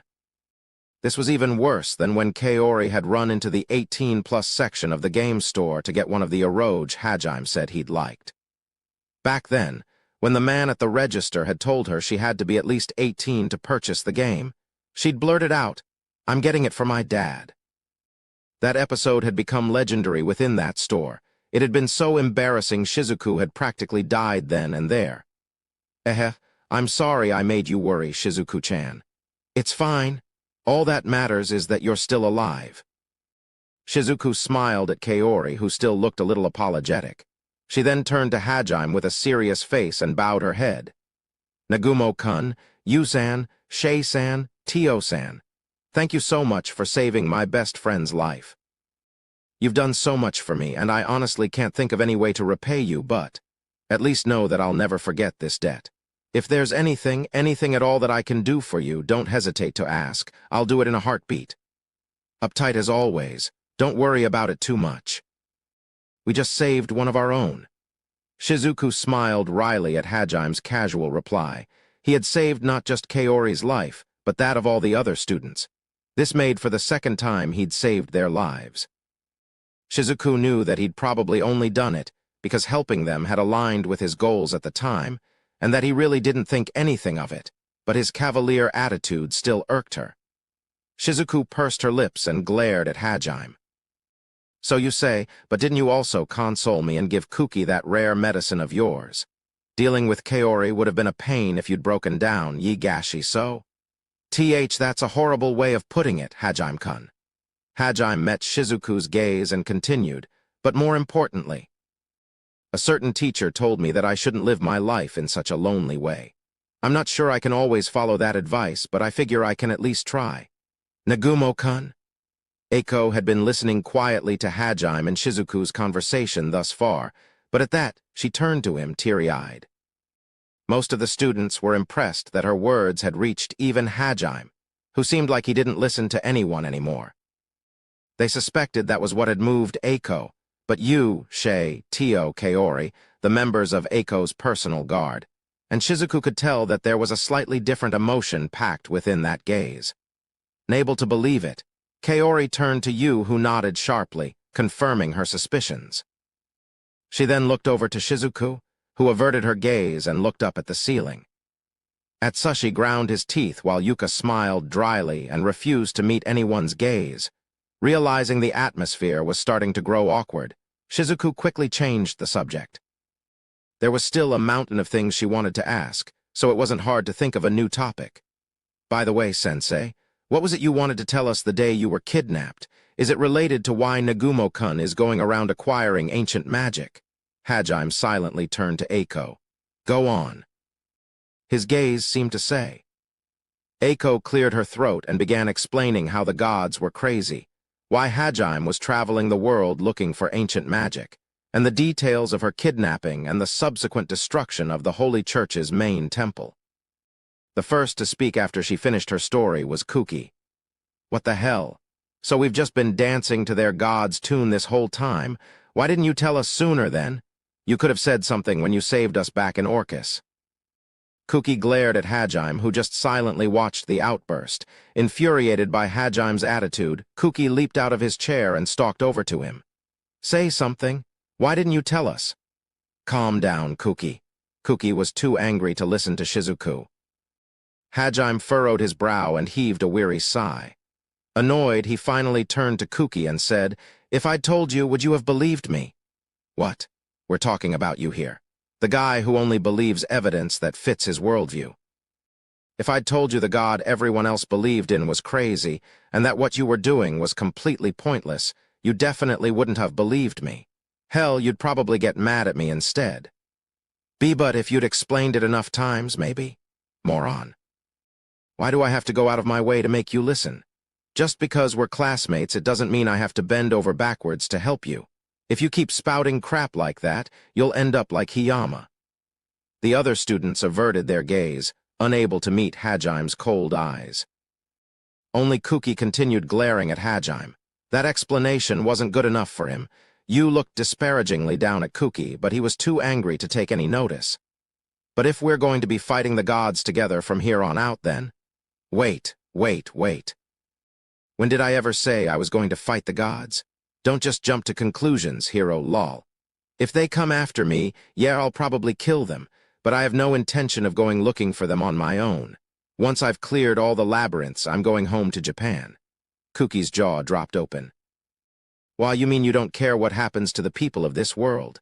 If we don't do something, they'll be toyed around with by the gods forever. How can you just abandon them like that? I'm not so strong that I can just save everyone by snapping my fingers, dude. Why? Why won't you help? You're way stronger than I am. You could pull it off somehow if you really wanted to. If you have power, shouldn't you use it for the sake of justice? Kuki screamed. As always, his single-minded adherence to justice reared its head. But when those words were uttered by someone as indecisive as Kuki, they weren't persuasive in the slightest. At least not to Hajime. He gave Kuki a withering look. If I have power, I should use it for justice. It's because you think like that you always end up messing up when it really matters. Personally, I think power should be wielded with a clear intent. You don't do something because you have the power to. It's because you want to do something that you obtain the power necessary to achieve it. If you really think you're obligated to do things just because you have the strength to, then for you, strength is nothing more than a curse. You lack resolve, Kuki. Anyway, I'm not going to argue with you about the path I've chosen. If you keep pissing me off, I'll send you flying out of here like I did with Hiyama. Once he'd said his piece, Hajime lost all interest in Kuki. It was then that Kuki finally realized Hajime didn't hate his classmates or this world. He really just didn't have any interest in it whatsoever. Furthermore, having his biggest weakness thrust before him like that had left him too shaken to argue. He wanted to say that Hajime was wrong, that he had more than enough resolve, but for some reason he couldn't get the words out.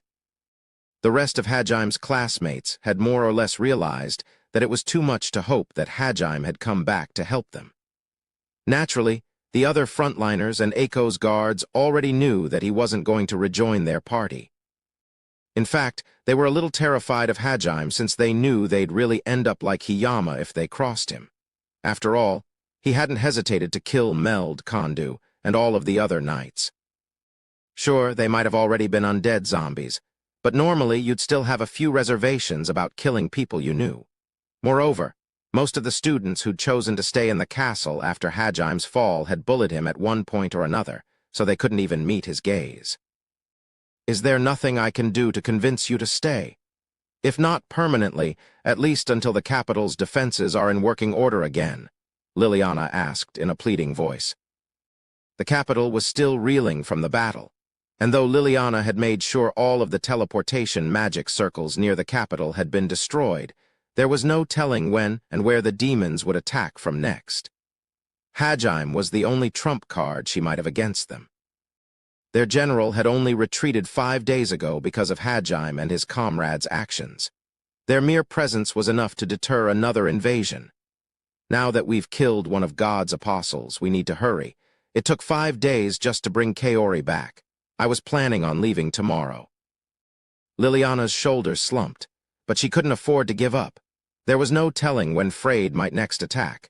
If Hajime wasn't there to help, humanity would almost certainly lose.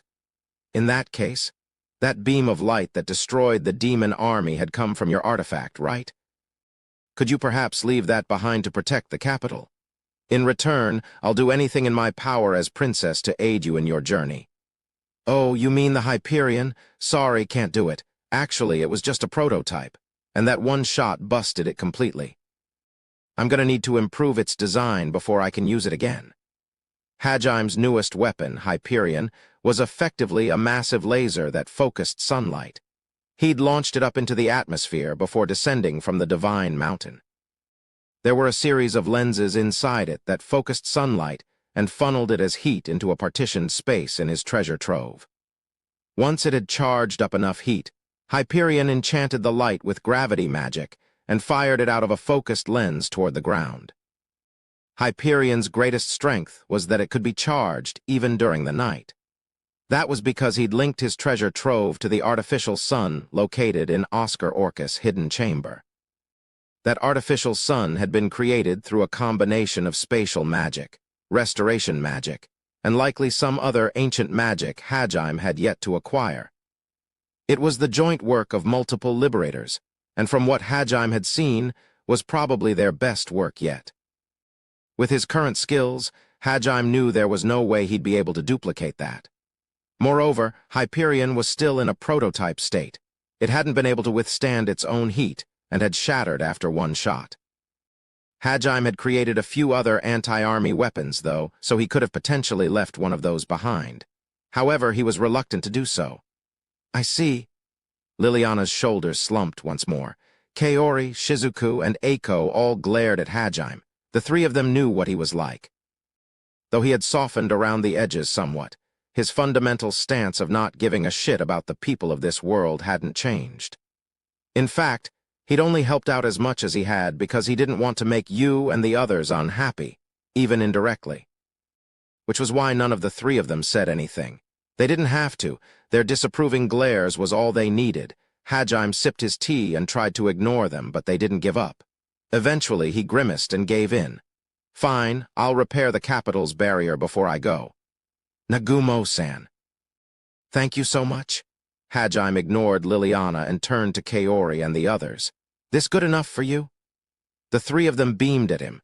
Both Yu and Shay were thinking Hajime had gotten rather soft, but neither of them found it a bad thing. They both gave him a knowing smile. Well, I guess doing a good deed every once in a while isn't too bad. Hajime thought, smiling faintly.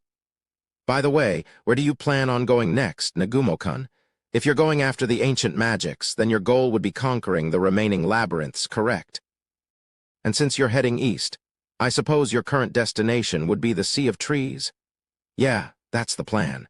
I was originally going to pass through Furin on my way there, but now I'd have to go out of my way to get there, so I think I'll just skip it. An idea suddenly came to Liliana. In that case, you would be passing through the Empire, would you not? Yeah, I guess so. Would you be willing to take me along then? Why? There are many things I need to inform the Emperor of. I have dispatched an official envoy already, but I would like to get this information to him as fast as possible. That mobile artifact of yours can take me to the Empire far faster than anyone traveling on horseback, can it not? I was thinking of going to the Empire in person to deliver my report. Hajime was taken aback by her boldness. A princess heading into a foreign country alone was a rather dangerous endeavor. Though now that I think about it, she snuck out of the castle all alone and joined up with a traveling caravan just to find help. I guess I should have seen this coming. It wouldn't be any extra work for Hajime to drop her off either, since the Empire's capital lay directly in his path. A simple request like that was one Hajime didn't mind granting, though he made sure to make his intentions clear. I don't mind taking you there, but I won't be staying in the capital. Don't expect me to stick around for your talks with the Emperor. Foo-foo, I wouldn't dream of imposing. So long as you can take me there, that's good enough. Liliana chuckled at Hajime's wary attitude. Kuki had remained silent after Hajime had raked him over the coals, but now he butt back into the conversation. Then take us too. There's no way we can leave Liliana in the care of a guy who says he doesn't care about this world. We'll be her guards. Also, if you won't do anything to save this world, Nagumo, I will. But first, I need strength. I need the same ancient magic you have. If I travel with you, I'll be able to obtain it too, right? Ooh, I'll just tell you where all the labyrinths are, so just go there yourself. The last thing I want is you following me around. Stop making these decisions on your own, seriously. It was pretty brazen of Kuki to beg Hajime for help right after complaining about his methods. Eiko timidly spoke up, remembering what Hajime had said about the labyrinths earlier. But Nagumo-kun, didn't you say before that if we went into the labyrinths with our current level of skill, we'd just be killed? Well, you know. Look, if even an incompetent guy like me could do it, I'm sure you guys can. It'll be fine, really. You just need determination and grit. I can't believe she remembered that. Hajime looked about nervously while saying some rather irresponsible things. We won't be able to do it, will we? Hajime couldn't meet her eyes. As far as he was concerned, offering the rest of his classmates a ride back to Japan once he found a way to transfer between worlds was being helpful enough. He had absolutely no desire to babysit them as they went around trying to conquer all the labyrinths. It would be nothing more than a waste of time. Shizuku looked up at Hajime, regret and frustration written all over her face. It was clear their recent defeats had weighed heavily on her. Nagumo-kun, please, just one labyrinth. If we can obtain even a single one of the ancient magics, we'll have a solid chance at tackling the others ourselves. Won't you help us with just one? You do realize you guys can't just leech off me in there, right? You have to prove you contributed enough to clearing the labyrinth, or else when the magic circle reads your memories, you'll be denied. I understand. But leaving the talk of fighting the gods aside for now, all of us want to go home too. We're more than determined enough to risk our lives fighting down there if that's what'll really get us home. So, please, I know you've already done so much for us, and I don't want to ask another favor after saying I'd repay my debt to you, but you're the only person we can rely on. Won't you lend us your strength one more time? Shizuku trusted Hajime's assessment. If he thought they didn't stand a chance as they were, she knew they'd need his help to make it. It was clear from her expression how much it pained her to ask for another favor without even repaying him for saving her life twice. Please, I'm begging you to, Nagumo-kun. I want to get stronger so I can talk to Eri again. Please, I swear we'll pay you back somehow, so take us with you. Inspired by Shizuku's dedication, Suzu too lowered her head. There were still a lot of things she wanted to say to Eri, and she wouldn't be able to unless she got stronger. Hajime could sense her desperation from her voice. Come on, Nagumo. Just one. I want to get strong enough to protect my friends at least. I don't ever want to be helplessly forced to watch my friends die ever again. Even Ryutaru prostrated himself before Hajime. This was the first time Hajime had seen Ryutaru bow to anyone. He probably blames himself for not being able to do anything in the Great Orcus Labyrinth, or in the recent fight with Eri. Ryutaru clenched his fist so hard his nails drew blood. Hajime deliberated for a few moments. Normally, he'd never agree to something this burdensome. Babysitting Kuki and the others through the Haltina woods was the last thing he wanted to do. He was on the verge of telling them to try their hand at the Great Orcus Labyrinth or the Raizen Gorge and leave him alone. But then he thought back to his fight with Noint and wavered. In the visions they'd seen in the sunken ruins of Melusine, there'd been a girl who looked exactly like Noint. She'd taken control of kings and emperors and done the gods' dirty work behind the scenes. Could Hajime really be sure Noint was the only one of God's apostles? That seemed far too naive an assumption. Noint herself had said that Hajime was an anomaly and that it was her god's wish that he die an agonizing death. It stood to reason that if one apostle had failed, Ehit would simply send an army of them at Hajime. In which case, wouldn't it be better to help Kuki and the others grow stronger? That way they'd make good fodder for the inevitable clash. He was seriously considering using other people as meat shields against enemies coming at him. Even for Hajime, that was a new low. Had anyone challenged his motives, he would have simply countered with, weren't you heroes planning on fighting against the gods anyway? What's the problem here? And so, for completely selfish reasons, Hajime decided to let Kuki and the others join him in conquering the labyrinth in Haltina Woods. He sent a questioning glance to Yu and the others to make sure they had no objections. As usual, they didn't. Shizuku and the rest breathed a sigh of relief. They thanked Hajime profusely, never realizing that he intended them to be his future meat shields. Hajime's a terrifying man. That's master for you. He really is a monster. It appeared both Yu and Tio had already seen through Hajime's plan. They kept their voices low enough that no one else heard. Hajime ignored their muttered comments and started thinking about the future. His journey was drawing to a close. No matter who stood in his way, no matter how dangerous things got, he'd fight his way through it all and go home. Together with everyone he cared about, he once again reaffirmed his resolve, steeling himself for what was to come. After they finished hashing out the details, Hajime, Yu, and Shizuku headed out into the city. The main street was a lot noisier than usual. Normally, all that noise would indicate a bustling, lively city. But most of the voices today sounded subdued. The capital had seen too much tragedy to be lively. It had only been 5 days since the battle, and most of the citizens were still grieving the loss of their homes and loved ones. But despite their despair, they still worked diligently to repair the city. They worked through the pain of their loss, repairing homes and clearing streets. That, more than anything, spoke to how strong humans were. Hajime took in the restoration effort as he walked down the street, a large bag of pseudo-hot dogs in his arms.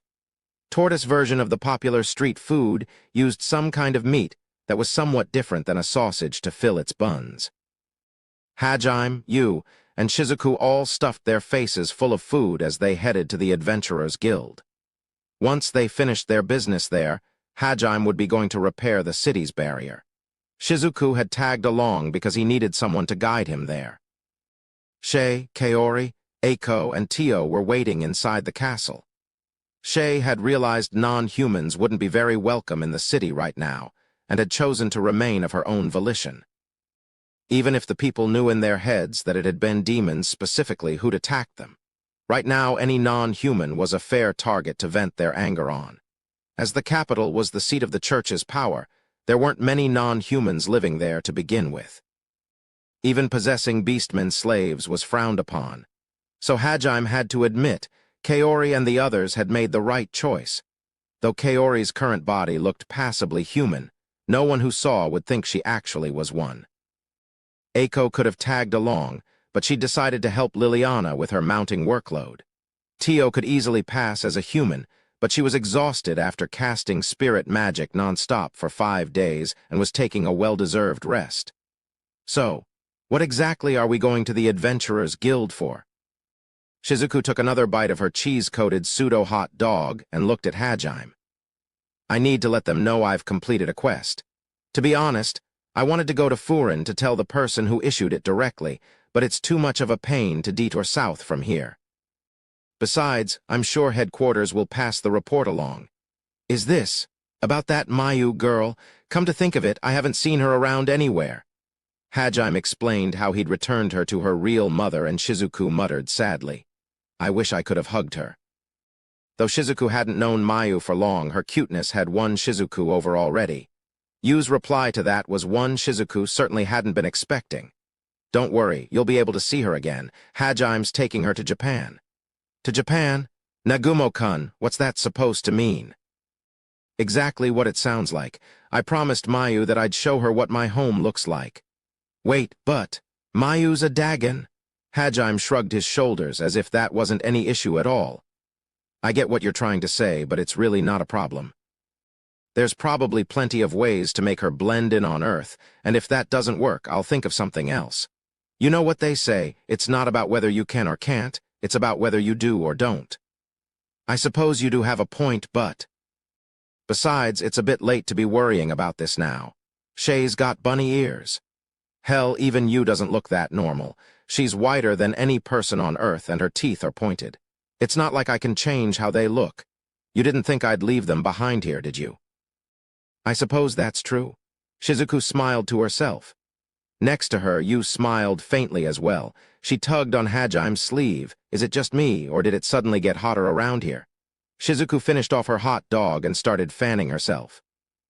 She left Hajime and Yu to their flirting and thought back to Kaori. Though at this point, she was confident Hajime could do anything he put his mind to, whether it seemed possible or not. She couldn't deny that the path Kaori had chosen was a difficult one. You've been taking care of Kaori, right? Shizuku said in a worried voice. HM? Well, you should probably ask her that instead of me. It's how she feels that matters here, right? Well, at the very least, I'd like to think I've been keeping my promise to you. I haven't done anything terrible to her anyway. Shizuku knew from how happy Kaori seemed that Hajime probably was treating her well, but she couldn't help but ask. Hajime shot her a look that clearly said, You're being really overprotective, you know that? And Shizuku turned away in embarrassment.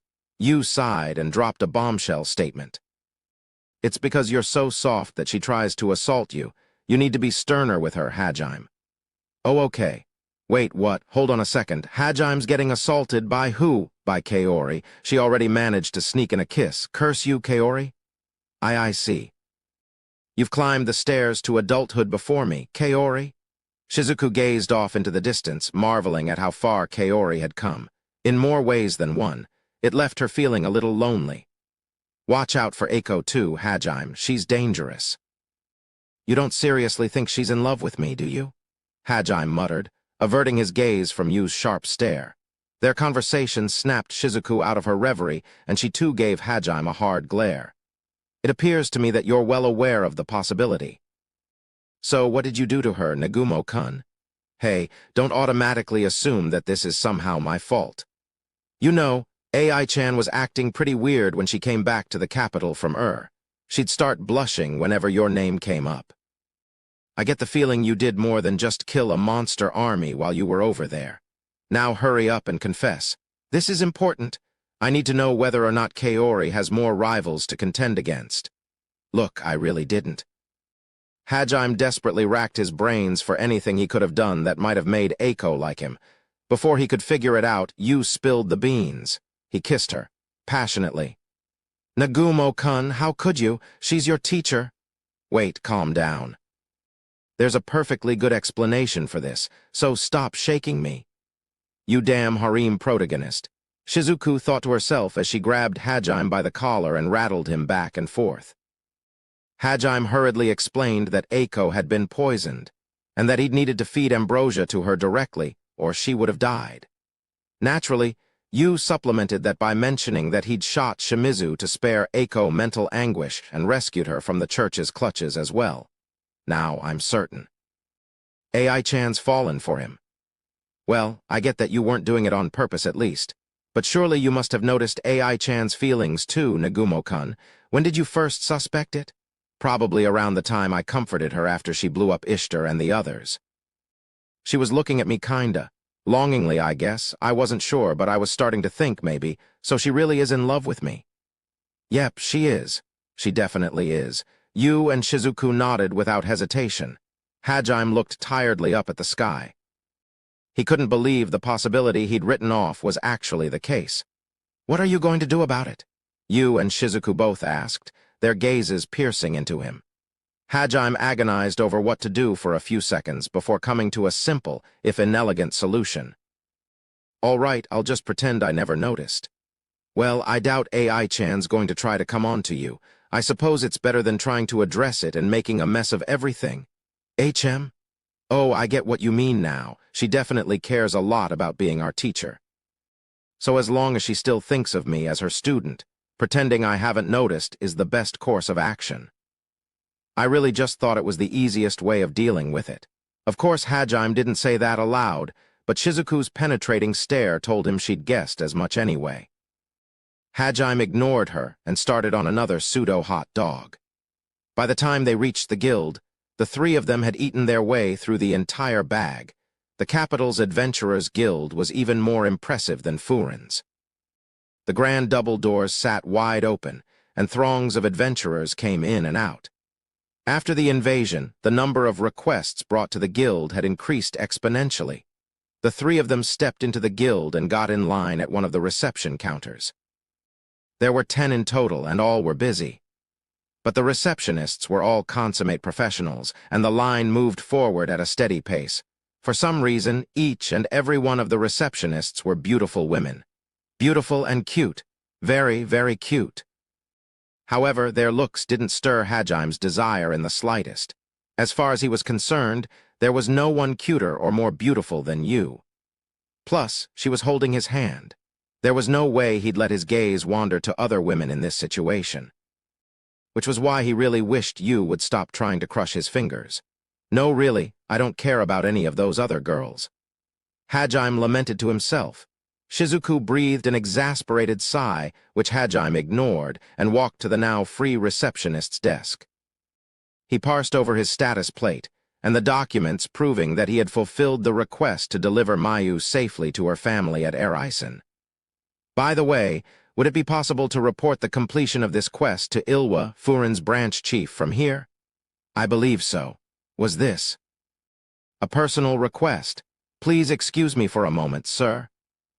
The receptionist tilted her head quizzically. Branch chiefs rarely made personal requests of mere adventurers, so her confusion was understandable. The adventurers at the adjacent receptionist's desks were staring slack-jawed at him. When the receptionist saw the details printed on Hajime's status plate, her jaw dropped open too. She looked from the status plate to Hajime, then back down to the plate and back again. "Why, you are Hajime Nagumo, correct?" "HM? Yeah, that's me. Says so on the status plate, doesn't it?" "My sincerest apologies, but could you head to the guild office? I was given instructions to bring you there if you ever appeared at our guild, Nagumo-sama. Please wait just a short while. I'll bring the guild master out right away." All I want to do is let Branch Chief Ilwa know I completed his request. I need to go repair the capital's barrier after this, so I really don't want to waste too much time here." But I really can't allow. I promise I'll bring him out right away, so please just wait a few seconds." The receptionist sprinted away with Hajime's status plate, and the documents proving he'd returned Mayu safely. Hajime slumped his shoulders and looked glumly at the floor. Yu and Shizuku both patted his shoulders in an attempt to comfort him. Just as Hajime was starting to think letting Ilwa know wasn't worth the trouble of whatever these people wanted from him, the receptionist returned. She was accompanied by an old man with shrewd eyes and an impressively long beard. Judging from his bulging muscles, Hajime was certain that he was one of those buff old dude types he'd seen so often in anime and manga. The moment this old man, who Hajime assumed was the guild master, appeared, the main hall broke out in muttered conversation. News spread through the rest of the guild, and before long the guild master's appearance was what every adventurer was talking about. The guild master's name was Bals Laputa. Mere mention of his name could bring down floating castles.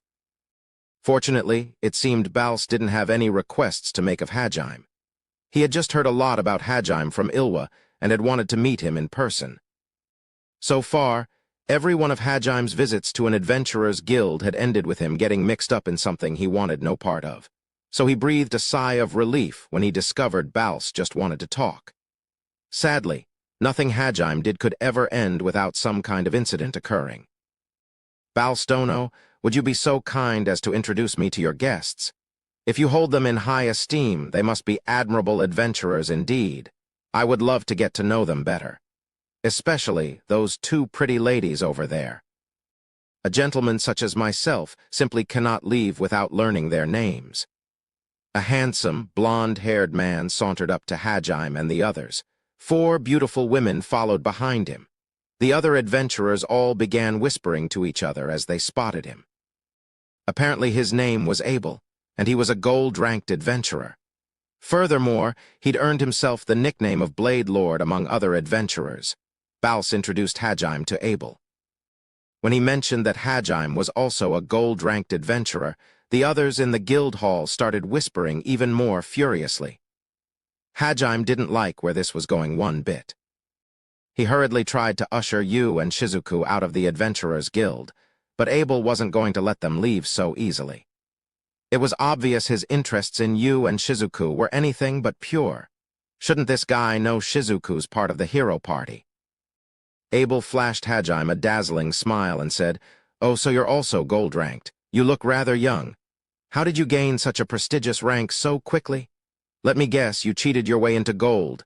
Oops, I probably shouldn't have said that in public. My bad."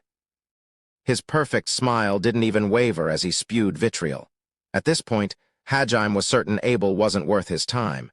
Nothing good would come of talking to him. Yu and Shizuku wholeheartedly agreed, and the 3 of them once again tried to leave. Now. No need to run away because you're up against a real gold ranker. I promise I won't bite. Well, if you're too embarrassed to show your face here, I don't mind if you leave, but what about you 2 beautiful ladies? Could I entice you to join me for a meal? Let me show you what a real gold ranker is like. Abel blocked Hajime's way. It was obvious from his attitude that he couldn't dream of any woman ever turning him down. His arrogance might have impressed someone else, but Yu, Hajime, and Shizuku were all far stronger than him. They just found his posturing laughable. Bals, who had heard of how powerful Hajime was, struggled to hide his chortling. "Hey, Yigashi, dealing with handsome losers like these is your specialty, right? I'll let you handle him. This guy's like Aminagawa-lite." "Excuse me." "What do you mean that's my specialty? Also, that's an insult to my childhood friend. Kuki might be bad, but he's not this bad." "Is he? I don't think he is. Actually, at this point, he's more pitiable than anything." "You're harsh, Shizuku, but I agree." The 3 of them ignored Abel and walked around him. He frowned. No one had ever treated him with such disrespect since he'd obtained his gold rank. The girls hanging around him glared at Yu and Shizuku. Of course it had to turn into a fight. Resigned, Hajime decided that if he was doing this anyway, he'd beat up Bals too. The guild master was roaring with laughter as he watched from the sidelines. Before he could make a move, a very deep yet girlish voice called out to him. "Oh my. If it isn't Hajime-san and Yuwana-sama Tilda." Chills ran down Hajime's spine. He reflexively gripped Donner and fell into a battle stance. Everyone turned around at once.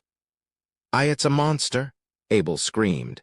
And just who do you think you're calling a grotesque, vulgar monster who drives people insane just by glancing their way? The walking bundle of muscles glared at Abel. His face looked like something out of a juju manga, and his muscles looked bulkier than plate armor. At 2 meters tall, he towered over everyone, and yet his red hair was braided in twintails with cute ribbons tying the ends. Not only that, he was wearing a cute yukata, one with fluttering frills everywhere. His muslin-bound legs were on full display. For a second, Hajime thought it was Christable, the clothing store clerk they'd met in Brook. But on closer inspection, he realized this was someone else. Assuming Christable can't use camouflage magic or something anyway. Eek, gee, get away from me. I'll have you know I'm Abel the Blade Lord, a gold-ranked adventurer. If you take one more step toward me, I'll cut you down where you stand. How cruel. First you call me a monster, now you say you'll kill me, and we've only just met. The other gold-rank adventurer I know is much more courteous, though you're more my type. While Hajime was still recovering from the shock of meeting another one of Christable's kind, Abel was being driven into a corner. That guy. Or would it be girl? Anyway, just by standing there, they're making Abel lose his mind. The guy, girl, sighed as they watched Abel back away screaming. Still, Abel was right in their strike zone, so they continued closing in on him. They licked their lips in anticipation and pounced on their prey. Get away from me, you monster! Terrified, Abel drew his sword and brandished it at the muslin-bound hulk. He may have been a pompous jerk, but he was still a gold-ranked adventurer. Everyone present assumed a single attack from him would be enough to end the fight, which was why what happened next was beyond anyone's expectations. Abel thrust so fast he left afterimages in his wake. Yet the muscle maiden batted it aside with one hand. They then grabbed Abel in a wrestling hold. Abel's bones creaked from the force of the grapple. He struggled desperately against the muscle maiden but was unable to escape. It was then that the real horror began. Noo-foo-foo. Naughty kids need to be punished, stop. Let me, MMMF. Abel started spasming uncontrollably. After a few seconds, his body went limp and his sword dropped from his hands. It almost looked like he was dead. The women who'd been hanging around with him turned pale and ran out of the guild hall. Silence blanketed the guild. Finally, the muscle maiden released Abel, and he fell to the ground with a dull thud. At this point, he was clearly the victim. However, his gold rank wasn't just for show. He had somehow stayed conscious through the whole ordeal. He squeezed out the last of his strength to glare angrily at the muscle maiden. But then a second later, his facade crumbled and he turned to Hajime for help. Hey, you're a gold ranker too, aren't you? Help me out here. You probably just cheated your way into gold rank anyway. Help me and I'll give you a legit recommendation. You have the honor of helping the Blade Lord here, so hurry up and beat this crazy muscle monster for me, you loser. Hajime just looked pitifully at him. It took a certain kind of scumbag to insult the person you were begging help from. Actually, if this is the best the Adventurers Guild has to offer, aren't they kind of screwed? Hajime shot a questioning look at Bals. The old man shook his head sadly, as if denying that Abel should ever have been granted such a rank. It was possible he was the one who'd obtained his status through illicit means.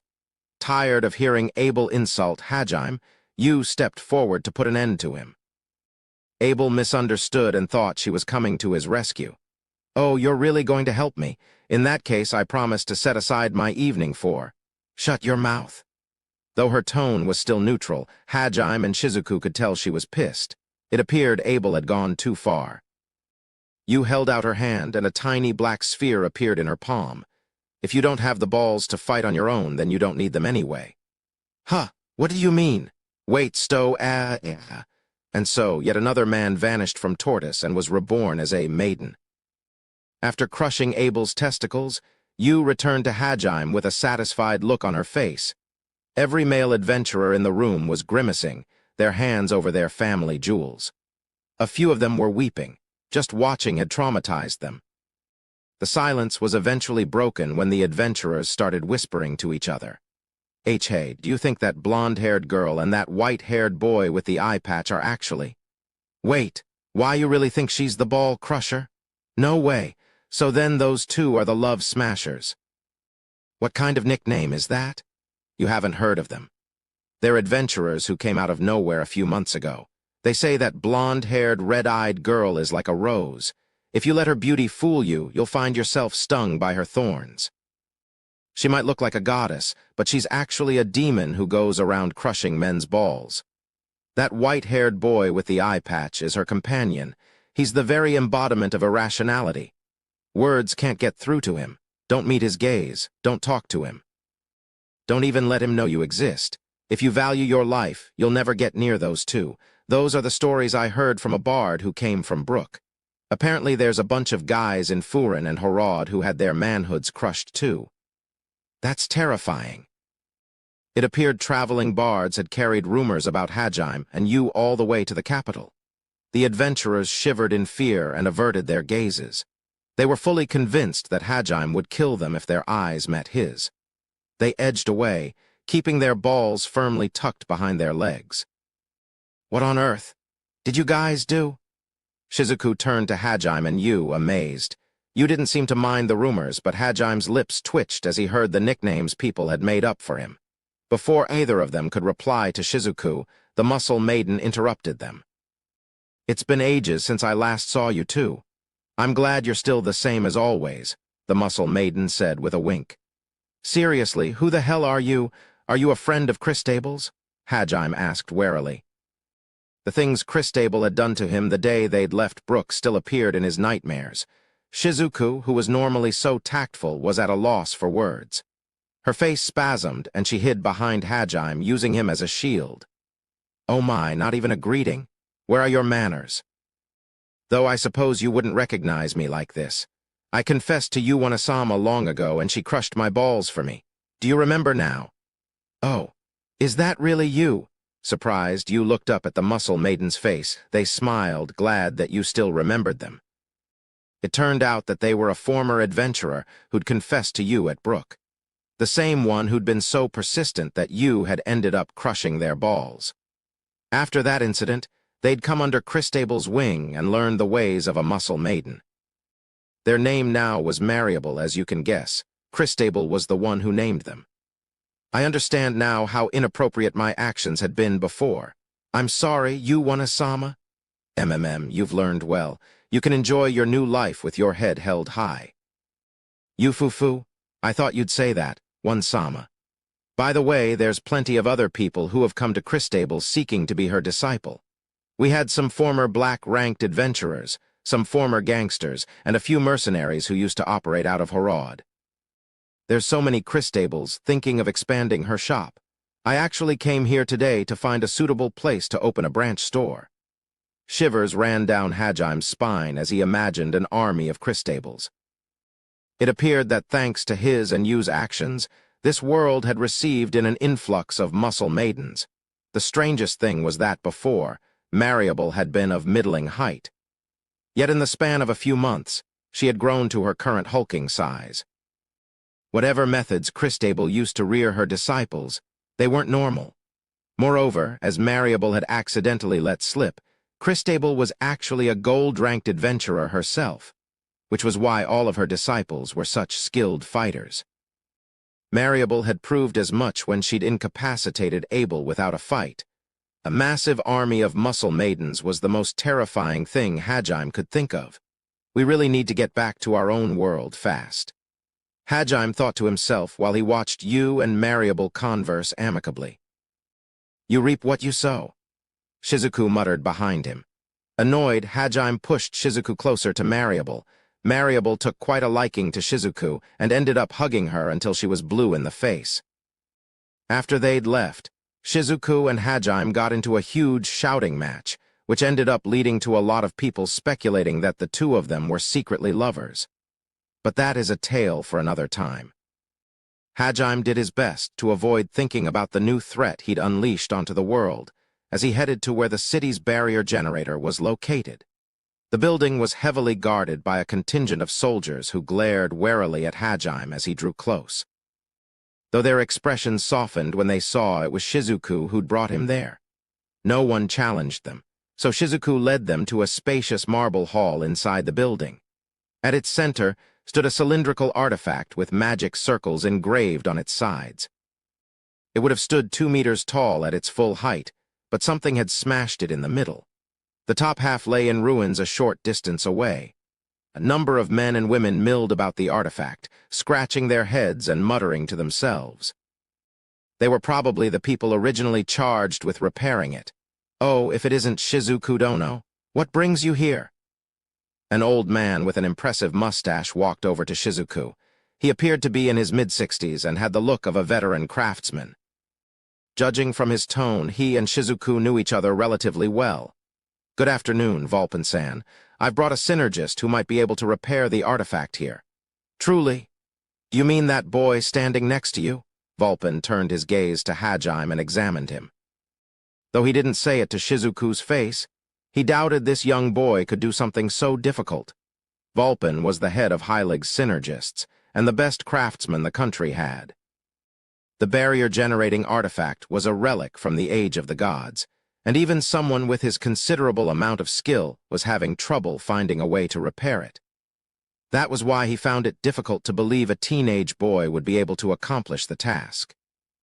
Hajime ignored him completely and began weaving his way through the other craftsmen. He reached the ruins of the artifact and placed his hand on the cylindrical pillar. First, he cast Ore Appraisal. I see now. No wonder it's such a tough barrier. HMPH, what can a brat like you accomplish?" Vulpin harumphed dismissively, but Hajime had already understood the principle behind the artifact that had protected the capital for centuries. He put both hands to the stone and began transmuting. Red sparks ran down the length of the pillar, and the pieces started knitting themselves back together. The speed and accuracy of his transmutation left Vulpin and the other synergists stunned. "It's beautiful," Shizuku muttered, entranced by the red sparks dancing through the air. This was the first time she'd seen Hajime transmute anything. "Well, there you go." Less than a minute later, the artifact had been perfectly repaired. Hajime poured a little of his mana into it to reactivate the barrier. Particles of white light rose up from the cylinder, diffusing into the air. A soldier ran into the artifact chamber and reported that the third layer had been repaired. "Unbelievable. You repaired an ancient artifact so easily." Shizuku smiled wryly and explained to Vulpin that Hajime was, like her, summoned from another world. "No wonder," Vulpin muttered. When Shizuku mentioned it, was Hajime who had made her katana as well. A predatory gleam appeared in Vulpin and all the other craftsmen's eyes. Hajime ignored them and started walking toward the room that housed the next artifact. But Vulpin and the others weren't going to let him leave so easily. Not after such an envious display of skill. "Please wait. Take me as your disciple. I'll do anything." "Whoa, where the heck did that come from? And stop clinging to my legs. You're creeping me out." Vulpin continued begging, and his disciples decided to join in. They clung to Hajime's legs, rooting him place. Disgusted by the horde of old, bearded men rubbing their faces against his legs, Hajime tried to kick them all off. But they were surprisingly stubborn and held on with all their might. In the end, he was forced to use Lightning Field to shock them all off. Still, they crawled after him, squeezing out every last ounce of their strength. Unable to ignore them any longer, Hajime finally told them no directly. "Look, guys, I'm leaving the capital tomorrow, and I have no idea when I might come back. The last thing I want right now is a disciple, and honestly, I probably couldn't teach you anything even if I did take you on. But you repaired that artifact with such ease. Not only that, you were the one who created Shizuku Dono's weapon. I couldn't even begin to guess how to construct such a thing, if you would just teach me your secrets. That's because I used creation magic along with transmutation. You guys can't use magic like that, so? No way." Vulpin's shoulders slumped in disappointment. The artifact that protected the capital was actually enchanted with spatial magic, which was why the barrier it produced was so powerful. Because of that, though, normal transmutation had little effect on it. With enough people working at it for long enough, it could be partially restored enough to be usable, but never fully repaired. Thinking he was finally free, Hajime turned to leave the room. But though Vulpin looked defeated, he hadn't given up yet. That doesn't change the fact that your transmutation skills are beyond anything I've ever seen. Please, teach me all you know. God, you're persistent. A craftsman's dedication to his art was not to be underestimated. Vulpin was the kind of person who'd go to any lengths to improve his skill. In the end, Hajime had to repair the other artifacts while listening to the pleadings of the kingdom's finest synergists. It was a surreal feeling to have a train of wailing old men following after him. Somehow the rumor spread beyond just this building, and more craftsmen started trickling in to beg an apprenticeship of Hajime. He got so fed up that he threw them all past the city walls, but they just kept coming back, like zombies. Hajime knew it was probably a bad idea to send all of the capital's capable craftsmen to the hospital while the city was still being repaired, so he attempted to flee instead. However, the Synergists Guild's information network had tracked his every move. No matter where he ran, Vulpin and the others were there waiting for him. They piled on question after question, and it was clear they wouldn't leave him alone until he answered them. Hajime spent the better part of the afternoon playing an impromptu game of hide-and-seek as he attempted to escape the Synergists' clutches. Damn, how are you guys still finding me? I'm using hide presence and everything? Ha, such skills are meaningless against a craftsman's intuition. Your passion for your art betrays your location, Nagumodanu woo-woo. Ha, we can sense the supremacy of your skill from miles away. When it came to sensing like-minded people, the Synergists were even better at it than Hajime. Hajime seriously considered using Donner and Schlag on them. They were creeping him out so much that he almost would rather kill them than let them touch him. Eventually, news of the commotion reached the castle. All of the Synergists had left their post at once, and the city had devolved into chaos. Liliana had to head out personally to restore order, so the craftsmen were convinced to give up. Yigashi, you could have helped, you know. They're your friends, aren't they? Hajime trudged back to the palace and glared at Shizuku, who was enjoying a cup of tea. Yu, who was sitting next to her, got up to pour Hajime a cup as well. She really was devoted to Hajime, so devoted that when a horde of bloodthirsty craftsmen had started chasing him around the city, she'd surreptitiously left along with Shizuku. Don't ask for the impossible. It's true that I got to know them pretty well since they did some work on the katana you gave me, but there's no way I could have gotten them to stop.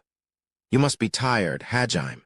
Yu walked over to Hajime and tenderly took his head into her arms.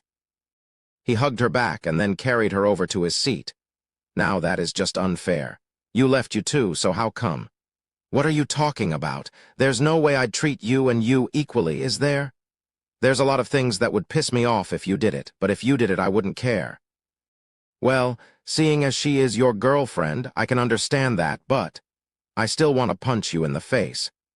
Just because Shizuku could understand the difference in their treatment didn't mean she had to like it. Besides, even if it was natural for a couple to flirt with each other, it still irked her to see them flirting in front of her face. Hajime sat Yu on his lap and started feeding her tea cakes. I'm totally just a third wheel here, aren't I? Shizuku thought to herself. Just as she was about to flee to the safety of Kaori's room, Hajime's door was flung open with a bang. They all turned to see a young, blonde-haired, blue-eyed boy standing in the corridor. He couldn't have been more than 10 years old. He glared at Hajime, his glare growing in intensity when he saw Yu sitting on Hajime's lap. It seemed their intimacy bothered the boy. You monster. How dare you do that to Kaori? And why are you off playing with other girls when you have her? Unforgivable, the Prince of Heilig, Lundel S.B. Heilig stalked into the room. He balled his hands into fists and rushed at Hajime with a primal roar. He wasn't going to be satisfied until he punched Hajime. Hajime casually plucked a sugar cube from the tea tray next to him and flung it at Lundel. It flew faster than Lundel's eyes could follow and smacked him squarely in the forehead. He fell to the ground, the back of his head slamming into the floor. Then he cradled his head in his hands and rolled around the on-floor in pain. Finally, he recovered enough to stand up and charge at Hajime again, so Hajime fired off another sugar cube. This one hit Lundel with such force his head snapped back. The cube bounced back up in the air while Lundel soared a few meters back before crashing into the floor. Why, Your Highness? How dare you do that to the crown prince? I'll kill you for that. Men, protect the crown prince. Lundell's bodyguards poured into the room and rushed at Hajime. Thunk, thunk, thunk. Each guard was met by a sugar cube that sent them flying in a beautiful somersault. But Lundell and his guards were both tougher than Hajime expected, and they got back up. Impressed by their persistence, Hajime grabbed one giant handful of sugar cubes and fired them all off. Thunk, thunk, thunk, thunk, thunk, thunk, thunk. Sugar cubes slammed into the guards at the rate of a machine gun. Lundell and his guards spasmed on the ground as if they were having a seizure. Though Hajime made sure not to use too much force, the cubes still hurt. Shizuku watched on in shock as Hajime continued tormenting the prince and his guards. By the time she finally returned to her senses enough to try and stop him, everyone was lying on the floor writhing in pain. Hajime stopped once he'd ran out of sugar cubes and surveyed the damage. Lundell was lying on the ground, bawling his eyes out. He hadn't been seriously injured, but the barrage of attacks had broken his soul. His guards rushed up to him, trying to reassure him. "Don't worry, Your Highness, the wounds aren't too deep." Just then, Liliana stepped into the room and analyzed the scene. Shizuku was scolding Hajime for going too far, while Hajime ignored her and continued sipping his tea. Yu sat on his lap, stuffing herself full of tea cakes. Lundell was crying on the floor while his attendants tried to console him. She massaged her forehead, more or less understanding the situation from that single snapshot. "Looks like I was too late. Princess, I think your brother's a little mentally unstable. Think you could take care of him for us? And whose fault is it that he's like this?" Liliana wanted to yell at Hajime, but it was partly Lundell's fault for starting things, so she just heaved a heavy sigh and went to comfort Lundell instead. The source of Lundell's anger was of course what had happened to Kaori. When he'd seen how different Kaori looked, Lundell had demanded to know what had happened. The answers he'd received basically pointed to Hajime being the culprit. That alone had made him pretty angry, but when he'd seen how fondly Kaori spoke of Hajime, his rage reached a fever pitch and he'd gone after him. Then, when he'd seen Hajime, the man who had forced Kaori into a new body, or so he'd convinced himself, the man who Kaori loved more than anyone else, wrapped around the arms of another girl, he'd completely lost it and rushed at him. He'd fully believed himself the brave knight rescuing the poor princess from the clutches of the demon lord. Sadly, the demon lord he was up against was far stronger than him. Lundell hadn't even been able to get close to Hajime. He'd been beaten down with one hand and a trayful of sugar cubes. It was the shame of such a humiliating defeat that had left him in tears, not the pain. He sobbed into Liliana's chest, crying her name over and over. Maybe I really did go too far.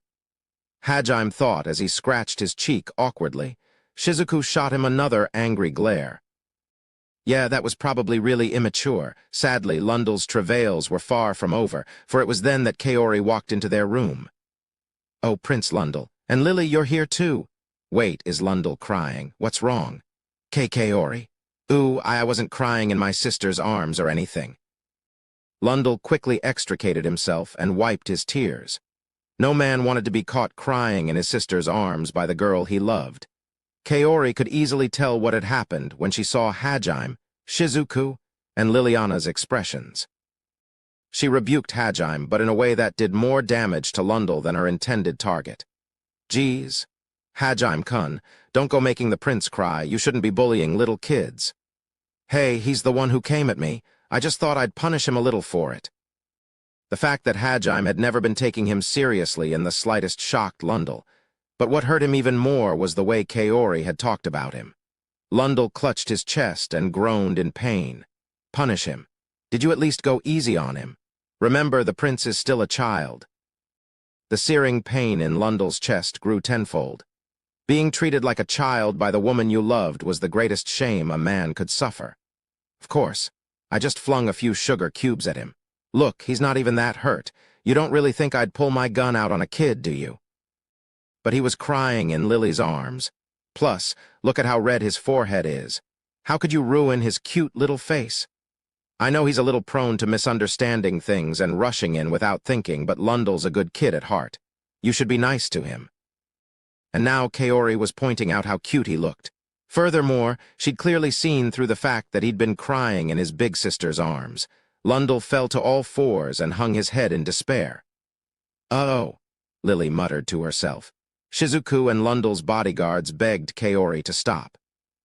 Any more of her inadvertent verbal barbs, and they were worried she might really kill him. Unfortunately, Kaori wasn't done yet. She went over to Lundell and spoke in a voice filled with worry. "Are you okay? See, Hajime-kun, you were too hard on him." "No, really, I'm fine.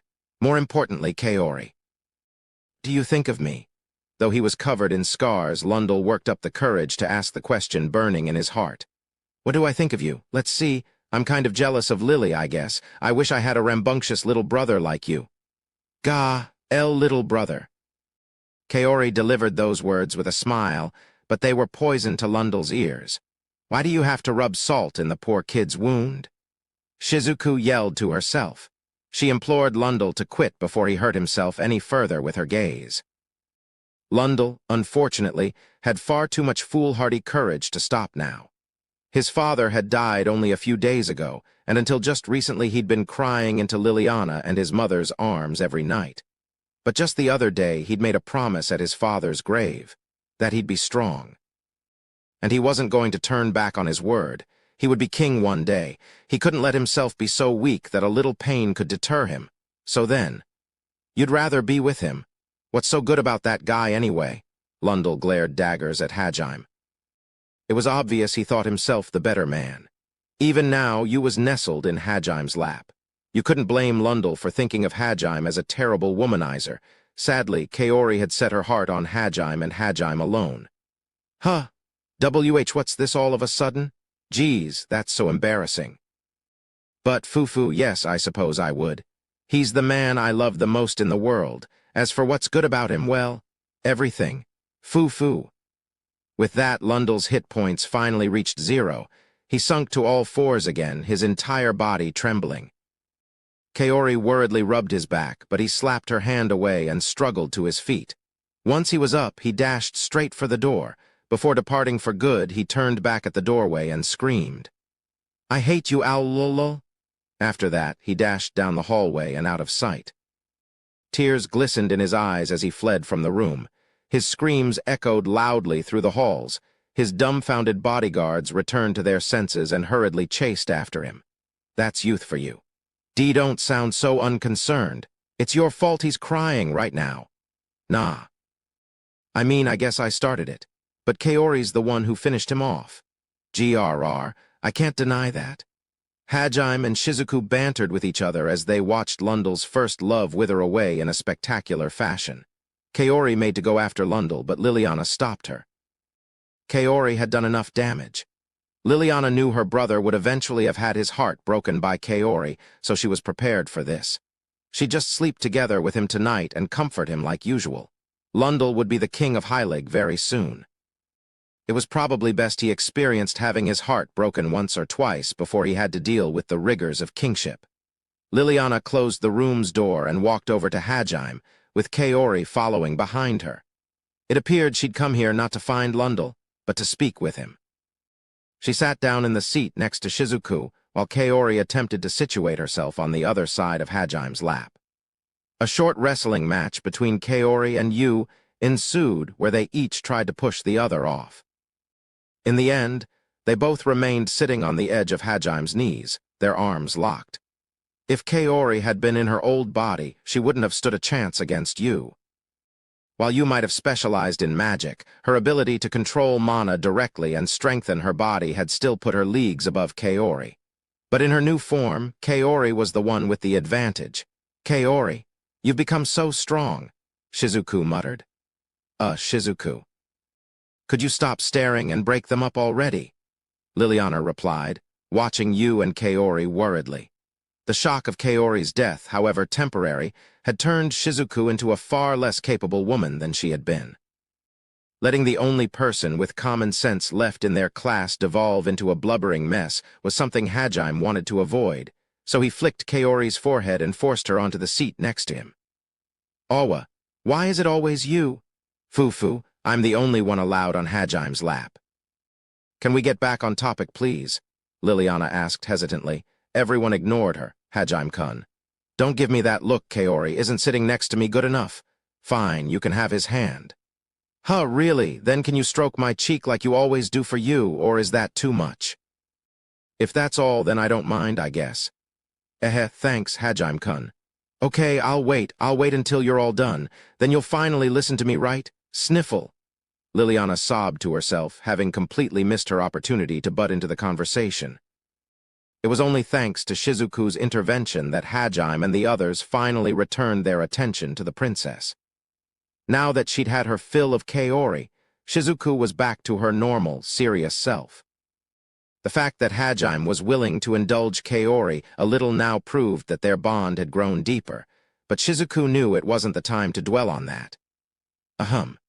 What I wanted to discuss were the rumors you asked me to spread regarding the fate of the Holy Church, Nagumo-san. Surprisingly enough, people believe them. It appears Eiko-san's fame as the fertility goddess is greater than I expected. I see. Well, people believe what they want to, after all, especially when the story's exaggerated and sentimental. I didn't think there'd be any problems. The real question is how well the story'll hold up when people start digging deeper. Well, no point worrying about it. Indeed, though I still find it difficult to believe that our entire faith was built upon a lie. It's fine if one or two individuals know, but if the truth gets out to the public, we'll have riots in the streets. Your suggestion was truly a lifesaver, Nagumo-san. Thank you very much. Liliana thanked Hajime, a troubled expression on her face. Shizuku tilted her head, wondering what her friend was talking about. It turned out it asked Liliana to spread rumors about the head temple's destruction. They wouldn't be able to hide the fact that the cathedral had been blown up forever, and the faster the palace provided an explanation, the better. Naturally, however, Hajime knew Liliana couldn't tell the people the truth. The fact that Ehit, the god everyone praised, was actually an uncaring monster who treated people like playthings would have sent people into a panic. Especially if they discovered all of the priests and bishops they put their faith in were actually deranged maniacs. Therefore, Hajime had drafted an alternate explanation and passed it on to Liliana. She had then used that as a basis for what she'd told the people. Namely, that an evil god had brainwashed the high-ranking bishops. Liliana had claimed that they had been the ones to betray the capital to the demons, which was why, according to Liliana, Eiko had reluctantly taken up arms against the corrupted church. Pope Ishtar had fought valiantly together with her and died in the resulting conflict. Supposedly, Eiko's sword had turned into a pillar of light in the middle of the fight, which was the huge ray that had killed the demon army. Or at least, that was the story Liliana told people. It wasn't the truth, but it wasn't technically a lie either. At the very least, the most important facts were true. Furthermore, Eiko had gone around telling people that this new evil god was going around masquerading as Ehit, and that if they wanted to stay true to the teachings of the real Ehit, they needed to start thinking for themselves. For otherwise, they would be led astray. They needed to decide what was right and wrong for themselves, and not just rely on the teachings of the Holy Church. It was only by doing so that they would be able to honor Ishtar's memory. On top of giving such speeches, Eiko had also attended Ishtar's memorial service. In other words, Hajime's plan had been to create a fictional good Ehit and tell people that Eiko was working for him. That way he could pretend all of the problems stemmed from this fake evil god who was actually the real Ehit, and plant the first seeds of doubt in the people's minds. If both the evil god and the good Ehit called themselves Ehit, then people wouldn't just blindly be able to put their faith in Ehit. They would need to think for themselves whether or not anyone invoking the name of God was preaching something good or evil. This story also helped avert the panic that would occur if Liliana had just told everyone the god they'd believed in was a deranged lunatic. Most importantly, though, it meant that if Hajime ever had to seriously pit himself against Ehit, he might be able to count on the people's help. I see. You like to plan pretty far ahead, Nagumo-kun. I guess that's why you only told AI-chan the truth of what you'd learned at first, too. I hope you didn't think I was a brainless musclehead.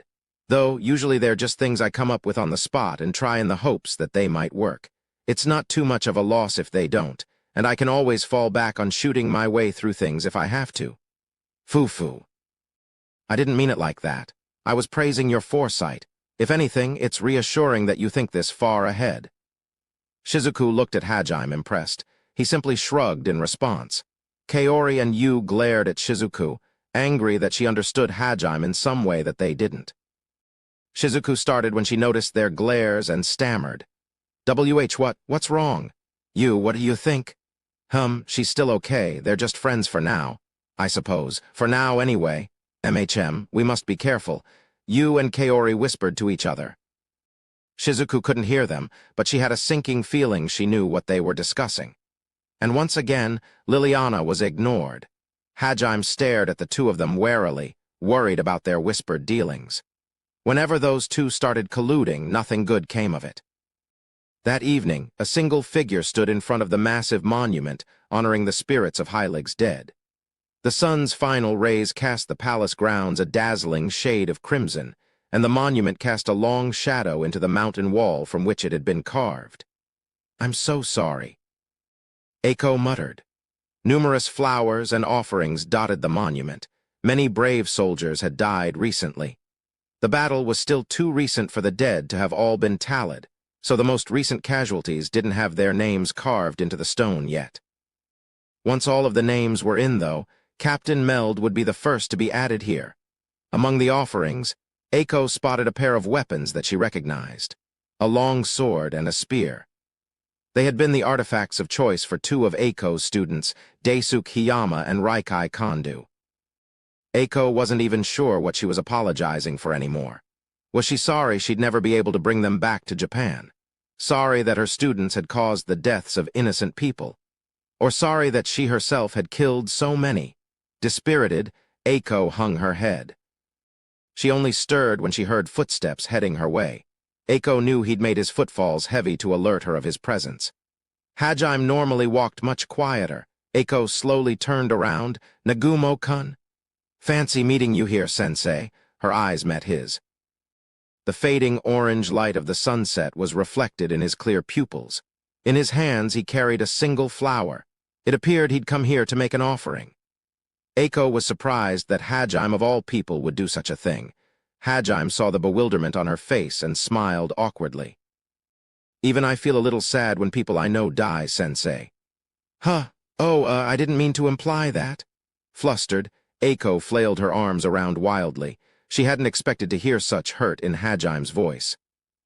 He shrugged his shoulders, indicating that it wasn't a big deal, and silently walked up to the monument.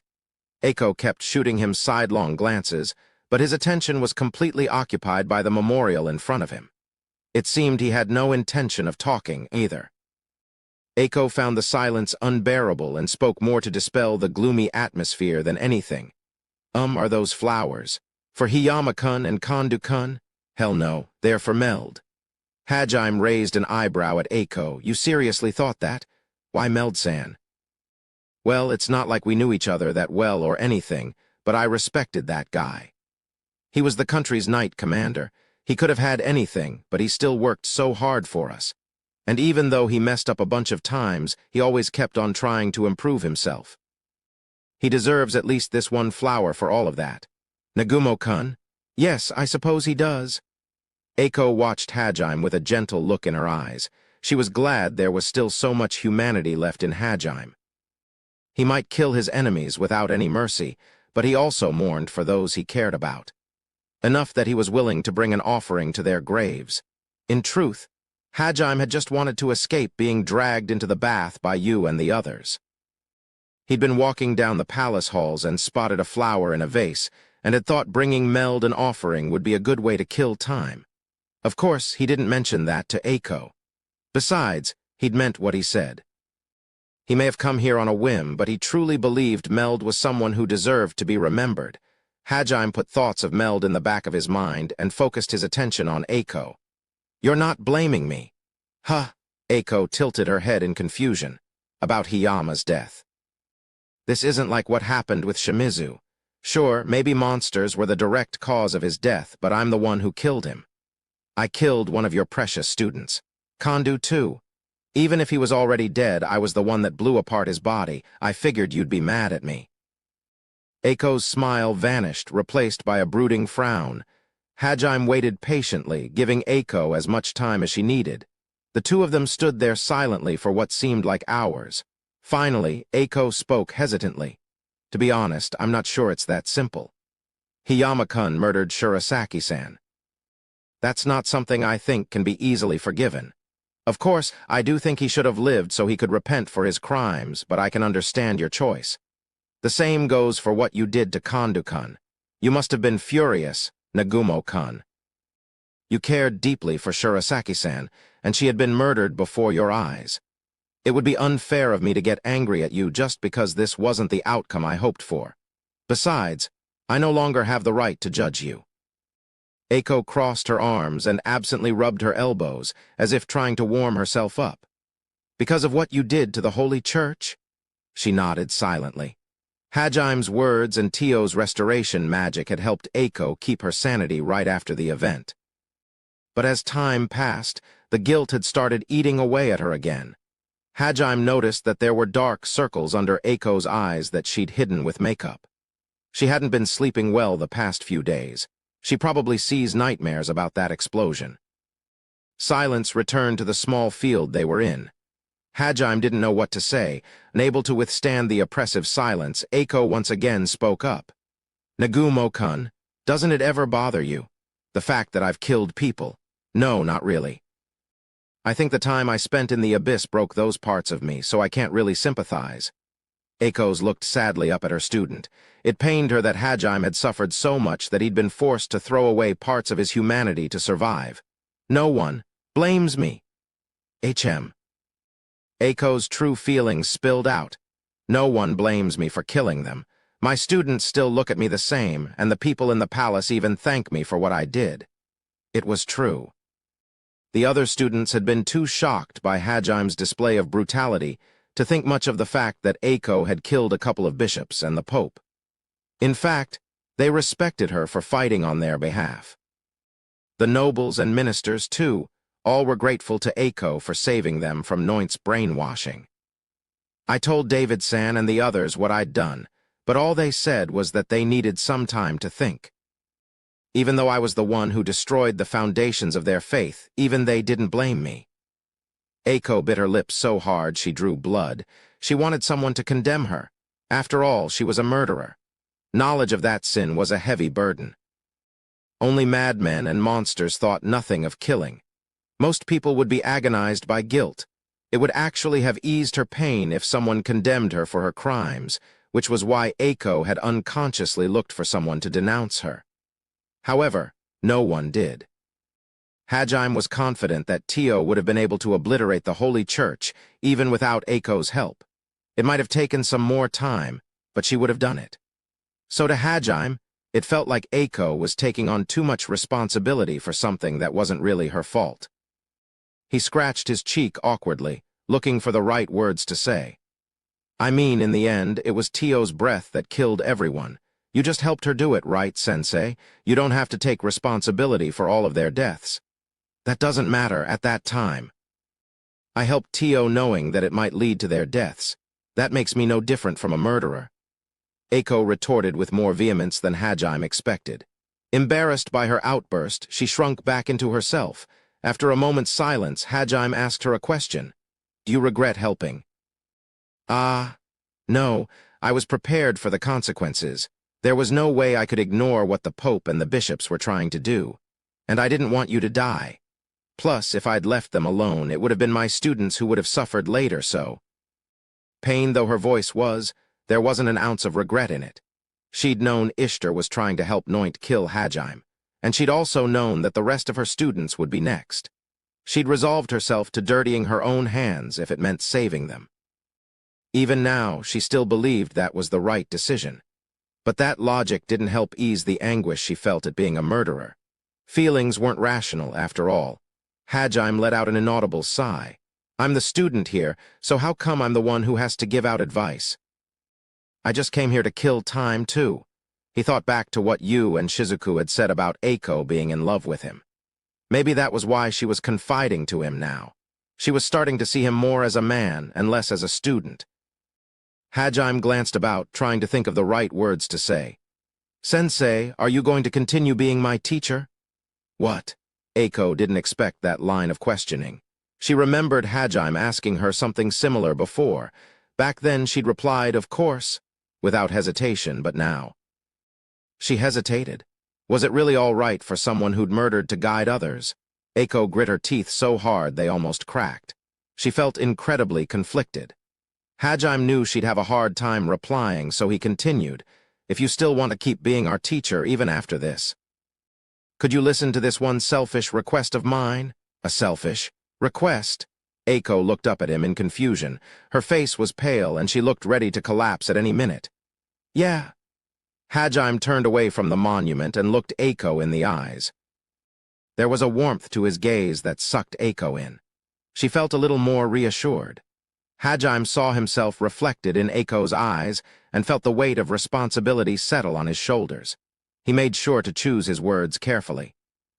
But no matter how carefully he phrased it, his request was certainly the epitome of selfishness. "Sensei, I want you to hold on to that guilt you feel forever. I want you to feel burdened by it. I want you to do things the right way. Fight for the right reasons, agonize over those you kill, and cry about what you've done.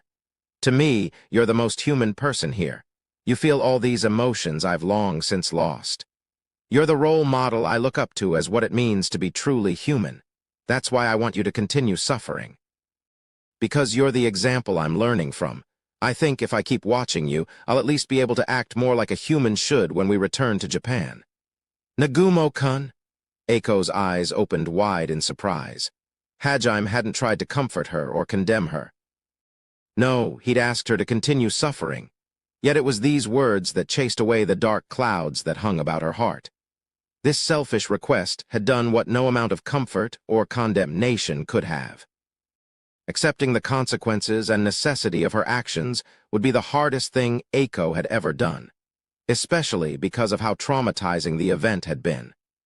There had already been so many times she'd wanted to just run away from what she did, or broken under the strain. There would probably many more times like this in the future, too, but her personality and her resolve wouldn't let her. That would just make the ordeal more painful. She only knew she could do it because there would always be someone there to prop her back up if she was about to collapse. Someone who'd lost his humanity, but was trying his best to remember what it meant to be human. This really is the most selfish request I've ever heard. It was a merciless, kind request. Clear teardrops streaked down Eiko's cheeks. She'd held in her tears all this time, but now the dam finally burst. Hajime turned away awkwardly and mentioned one last thing. "Well, if you absolutely feel like you can't bear it anymore, and there's no one else you can rely on, and I mean no one else, I don't mind lending you a shoulder to cry on. You really are." Eiko smiled weakly and leaned against Hajime's back. He was purposely acting like he hadn't seen her already start crying. "In that case, I'd like to borrow your shoulder for a little bit, Nagumo-kun." "Go for it, sensei." Eiko leaned into Hajime, entrusting herself to him. Crying, she reaffirmed her dedication to always being everyone's teacher, and to always bear the sins of what she'd done. She felt that as long a certain selfish student of hers was watching, she could keep on going. Their shadows elongated as the sun slipped below the horizon. Eiko's sobs were the only thing that could be heard in the darkening palace grounds. Once Eiko had finished crying everything out, the two of them had returned to the palace. Eiko's flushed face and embarrassed expression raised a lot of eyebrows, and Hajime broke out into a cold sweat when he realized how this looked to Yu and the others.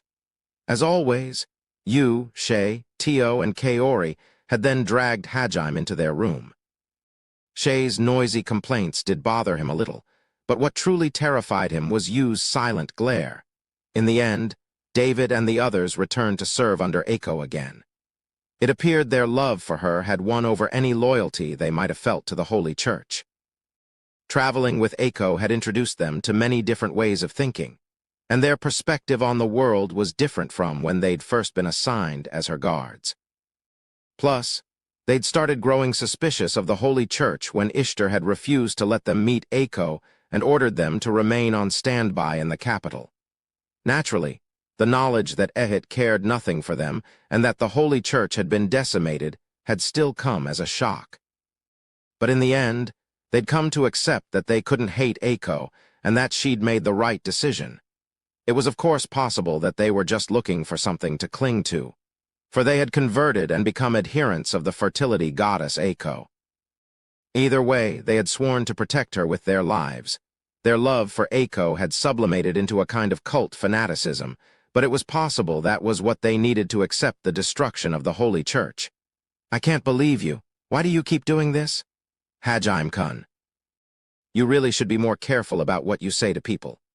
Phew, I expected no less from Master. I take my eyes off him for a moment, and he has already gotten another woman to fall for him. The three girls complained about Hajime while eating dinner in the main hall. Hajime ignored their pointed glares and continued enjoying the splendid feast laid out before him. Next to him, Yu said nothing, but she did shoot Hajime a dirty look. Considering the situation, she couldn't really blame Hajime for doing what he had. But that didn't change the fact that Eiko clearly thought of him more as a love interest than a student. It was a complicated situation all around, and Yu did have a little sympathy for Eiko. After all, Hajime's plan for dealing with her feelings was to pretend he hadn't noticed them. "Hajime, do you think Eiko will break?" When Hajime had told her what had happened between him and Eiko, Yu had grown a little worried. Hajime lowered his fork and thought about it for a few seconds. I think she'll be fine. Worst comes to worst, I'll just make her an artifact with spirit magic that'll keep her sane. Knowing her, though, I don't think we have to worry. She'll get better in time." "I see. That's good." Yu's gaze softened and Hajime smiled. "Yu-san, I should have known. You're always 2 steps ahead." "Is this? What makes you better than me?" I won't lose. I definitely won't lose to her." "Impressive. I know not whether she does it unconsciously or on purpose, but she always knows how to tug at Master's heartstrings. She truly is a master of seduction." "I cannot help but be amazed." "That doesn't feel like praise." Shay looked shocked, Kaori was gritting her teeth in frustration, and Tio watched Yu in admiration. Yu grimaced slightly in response, but Hajime simply stroked her hair reassuringly and smiled wryly. Kuki and the other students walked into the dining hall, interrupting the party's lively meal.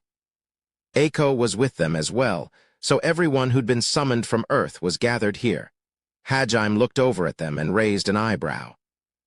He'd actually asked what time Kuki and the others usually ate so that he could pick a time they weren't there.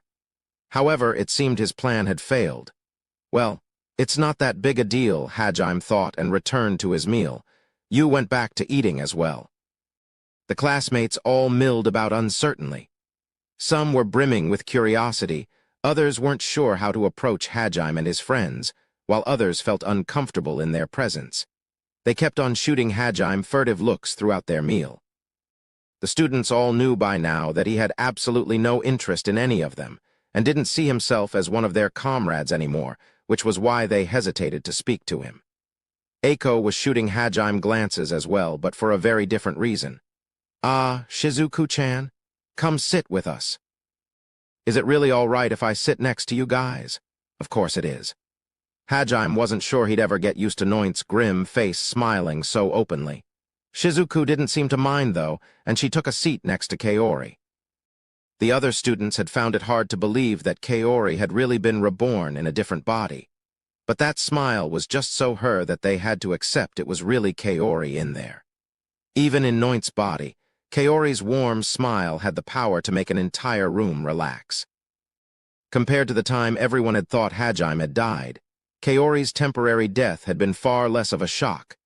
Kuki sat down next to Shizuku, and Suzu and Eiko settled in across from them. That put Eiko directly next to Yu. The other classmates all settled in on either side of Hajime's party.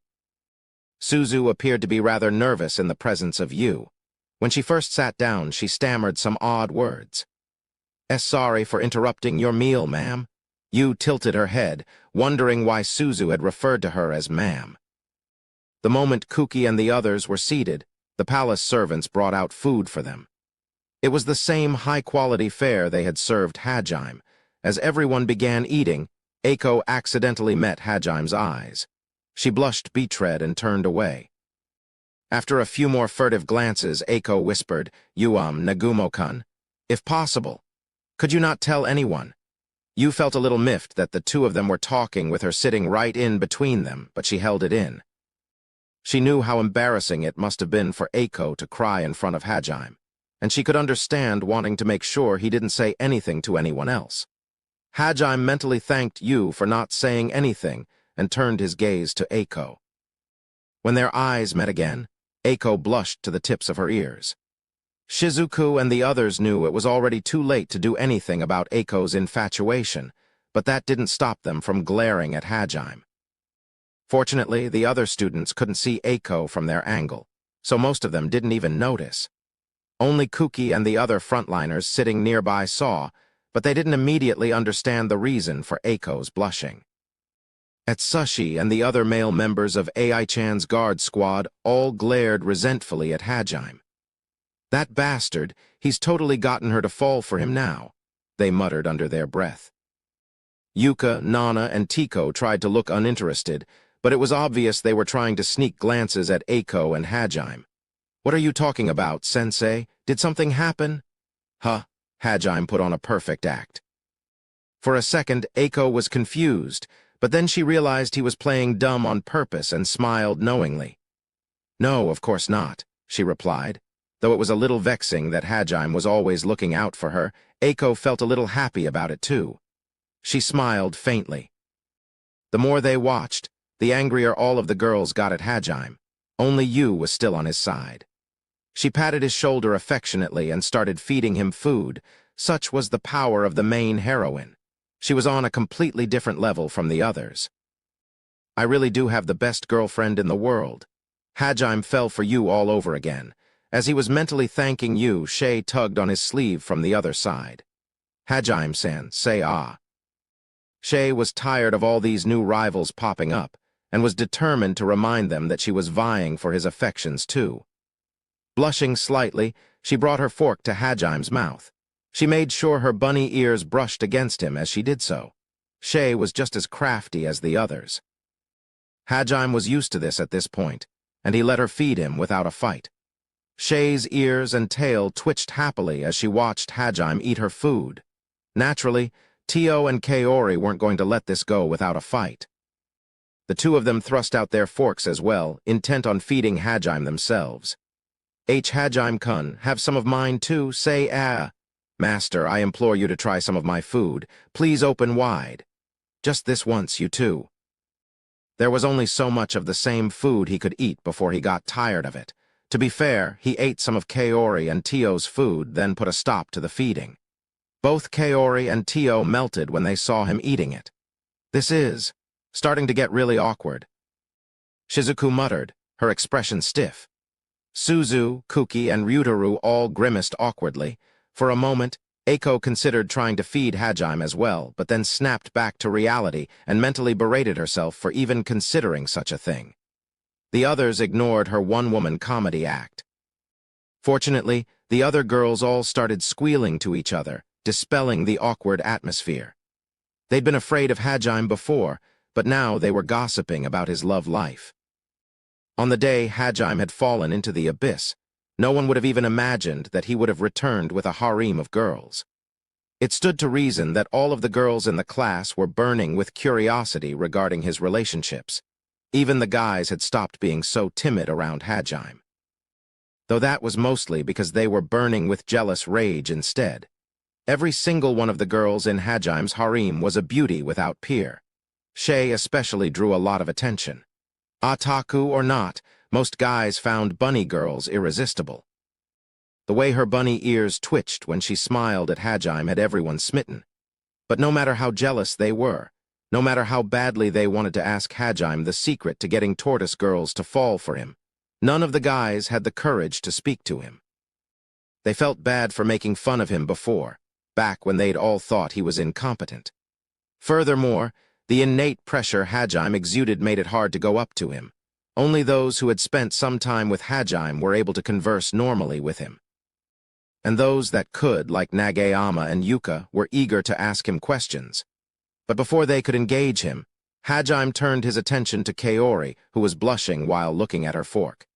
After a moment's deliberation, she came to a decision and apologetically popped the fork into her mouth. She blushed even deeper. Hajime was about to say something scathing like, "What are you, 12?" But Yu beat him to the punch. Kaori noticed Yu's gaze on her and met her eyes. It was then that Yu pounced. "Pervert. Why, you've got it all wrong. I'm not a pervert. I was just eating my dinner." Dinner seasoned with a side of Hajime. That's not true. Besides, Tio's way more of a pervert than I am. Look, she's licking her fork all over. Slurp, slurp, slurp, Red-faced, Kaori pointed to Tio. She stopped slobbering all over her fork and looked questioningly at Kaori. "What seems to be the matter?" Tio showed Kaori the fork, emphasizing that there was nothing on it. She was definitely tasting something other than the food. Hajime tried not to think about it. Over time, Tio had transformed from a perverted masochist into a plain, regular pervert. "Tio, stop that before I send you flying." Hajime rubbed his temple and gave Tio her only warning. "MRRR if you insist, but you have yet to kiss me, master. Unless I do this, I will be unable to sate my burning lust." Her reply only irked Hajime more. Just then, Tio's eyes lit up as she remembered something. "Oh yes, I remember now. You still have not given me the reward you promised, master. I demand you do so now." Reward." Hajime scrunched up his face, but then clicked his tongue when he remembered what Tio was referring to. The others looked at him quizzically, and Shay asked the question they were all thinking. "What's this?" "About a reward. You see, when we were fighting at the Divine Mountain, Master promised me a reward if I could keep Sensei Dono safe, and as you can see, she is still hale. Nu fu fu fu? Master. You would never go back on your word now, would you?" "Hey, that's not fair." Shay and Kaori yelled at the same time, but Tio wasn't swayed. With everyone's attention on him, Hajime turned reluctantly to Tio. He put his chin in his hands and responded to her. "All right, what is it you want?" "Don't forget, I only promise to do anything as long as it's reasonable." Like the time he'd given Shay her reward, he wasn't going to acquiesce to requests like "sleep with me." Tio nodded in an exaggerated fashion, indicating that she understood. Then, fidgeting a little in embarrassment, Tio spoke her request. "Fear not, I shan't ask for the impossible. I just want you to punish my arse, like you did when we first met." Tio put her hands to her cheeks and squirmed in shame. "I can't believe I really said it." As far as she was concerned, it was a reasonable request because Hajime had already done it before. Forget the fact that it was a pretty hardcore fetish. I should have expected this from a pervert like her. As Hajime had feared, everyone but you and the others shrunk back in disgust. They looked at Hajime as if he were some kind of heinous criminal. "Hell no, you perverted dragon, and stop saying that in a way that people'll misunderstand." Shocked at his refusal, Tio vehemently protested. But why? Surely this is a reasonable request. All you have to do is drive that thick, hard, black pole into me like you did last time. Then, when I beg you to take it out, you simply must ignore me and keep pushing deeper. All I wish is for you to mercilessly torment my arse. How many times do I have to tell you, stop causing misunderstandings? Hajime had been upgraded from heinous criminal to monster in the other students' eyes. But you can't deny that that is the truth, right, Nagumo-kun? Unhappy that all the other girls had gotten to feed him, Eiko followed up with a barbed statement. She isn't lying. Yeah, he really did stab her with it. Yeah, Nagumo-kun, you have no mercy. Yuka, Nana, and Tiko decided to dogpile onto Hajime as well. They ostensibly sounded like they were whispering, but Hajime could tell they'd meant for everyone to hear. The students' suspicion transformed into certainty, and they all glared at Hajime. "Hajime-san, you can't really call it a misunderstanding." "Hajime, it's because of you that Tio's a pervert. Accept responsibility. Even Shay and you had betrayed him now. And Nagumo-kun, how could you do such a thing? To Tio-san?" "Hajime-kun, I'm so jealous. I mean, you need to answer for your actions." Everyone was looking at Hajime as if he were the demon lord himself. Hajime abruptly stood up, his chair clattering backward. He raised his right hand high and pulled his black pile bunker out of his treasure trove. It was already covered in red sparks. A bead of cold sweat dripped down Tio's face. "Okay, Tio, I'll give you the reward you wanted. You wanted it in your ass, right? I'll gladly stick it in harder and deeper than last time. It'll be over so fast you won't even have time to scream." It was only then that Tio realized she'd gone too far. He'd only driven it into her ass last time because they'd been in the middle of a fight. Seeing everyone look at him as if he were some kind of pervert had tipped him over the edge.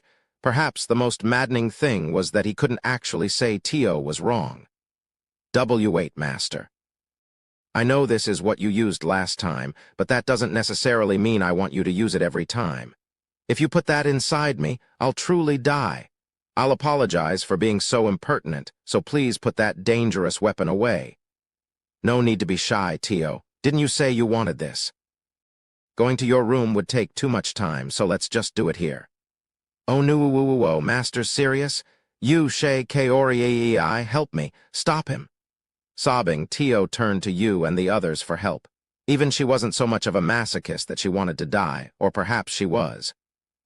The fact that she was panting a little meant she was beyond help now. She fled to Kaori and tried to hide behind her chair. Her terror was enough to satisfy Hajime, and he returned his pile bunker to the treasure trove with a HMPH. Though now the other students were convinced he was scarier than a demon lord. Rumors of a white-haired demon lord with an eye patch started circulating through the capital after that, but fortunately for Hajime's sanity, he never found out.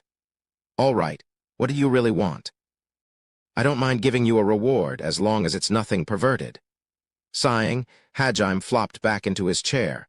Around him, everyone breathed a sigh of relief. No one present had wanted to see a beautiful young woman's ass ravaged by that deadly weapon. Very well. In that case, may I request for the right to sleep next to you? Usually it's always you and Shay next to you. I've never once had the opportunity to do it. Is that a reasonable enough request for you? Yeah, that's not a problem. You should have just said that from the start. My surging passion cannot be quelled so easily. Please try and understand. Hajime turned back to Shay, who shrugged. I guess I have to let her, she said in a resigned voice. It appeared Hajime would be spending tonight sandwiched between you and Tio. Once they got in bed, he had no doubt he'd be sandwiched by something else entirely, though.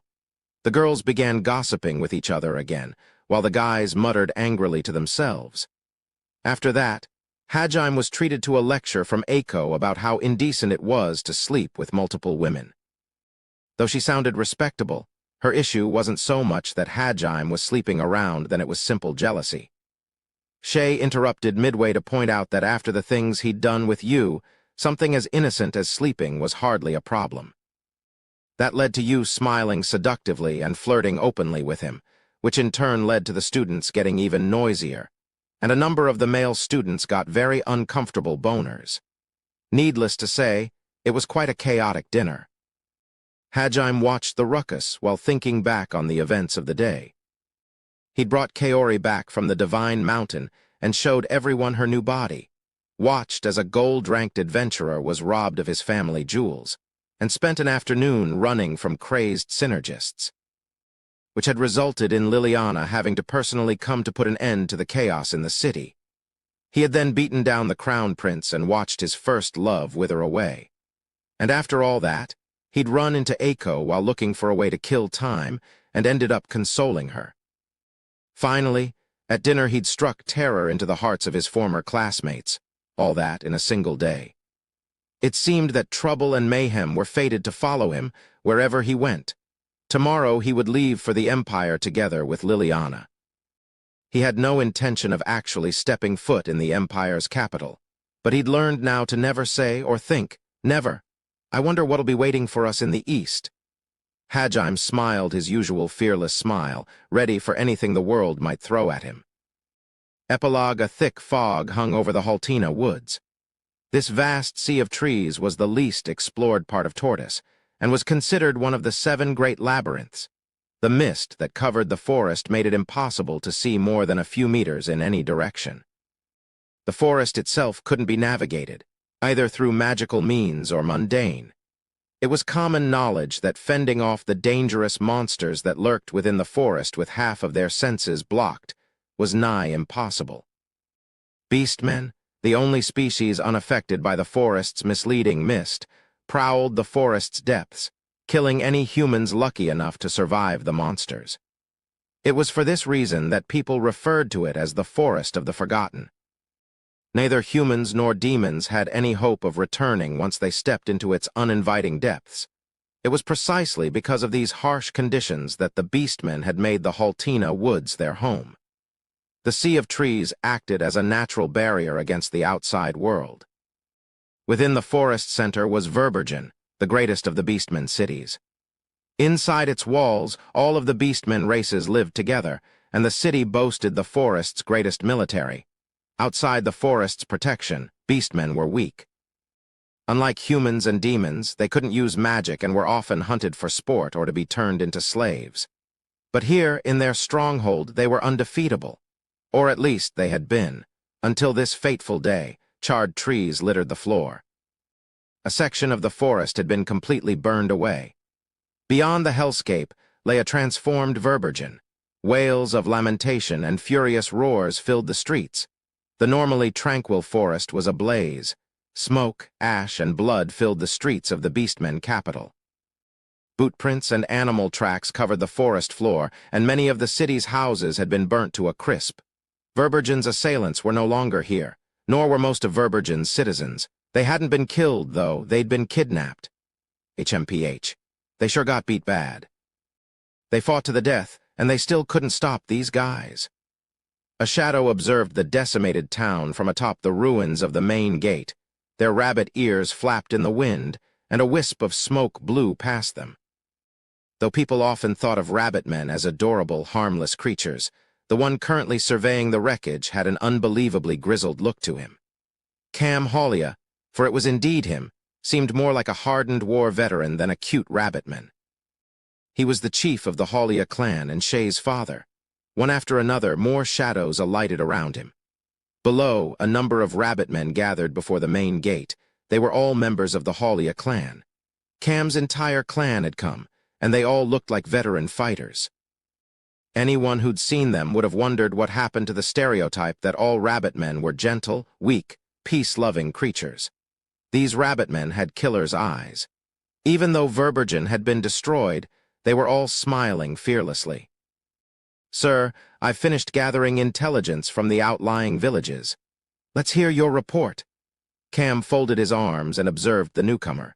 He was a young, imposing rabbitman with a cross-shaped scar on his cheek.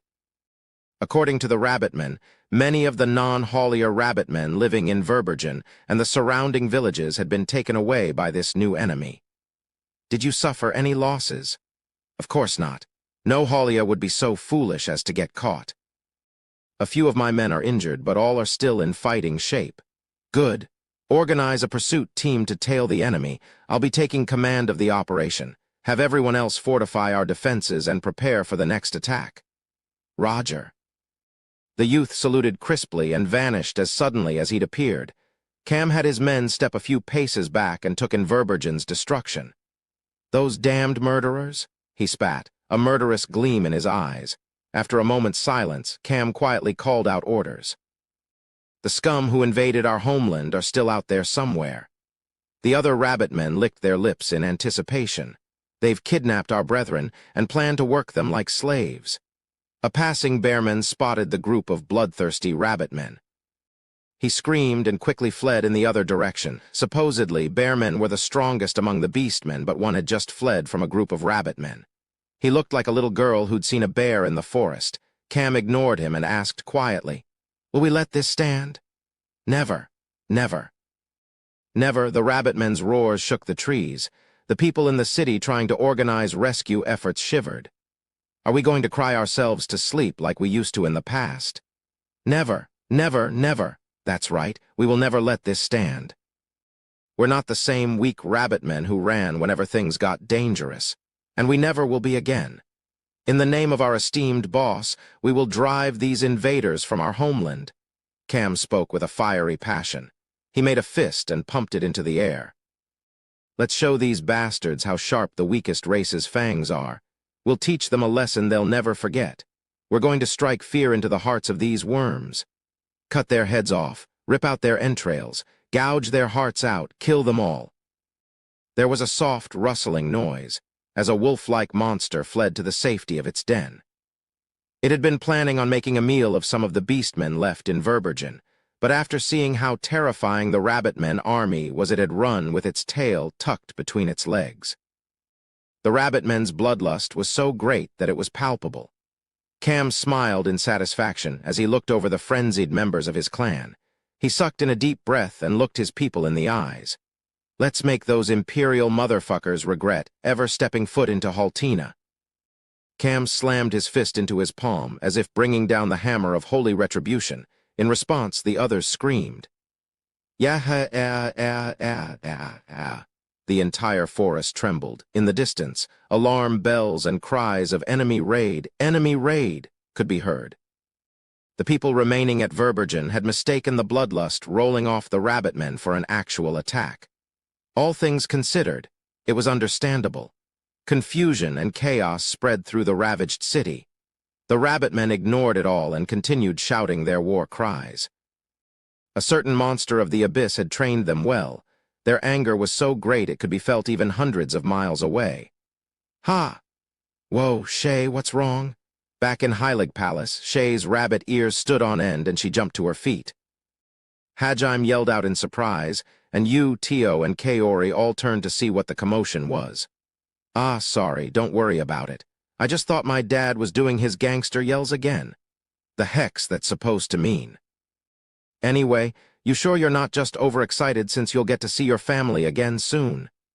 Hajime said that with a smile, but Shay blushed and nodded sheepishly, her rabbit ears still standing straight up.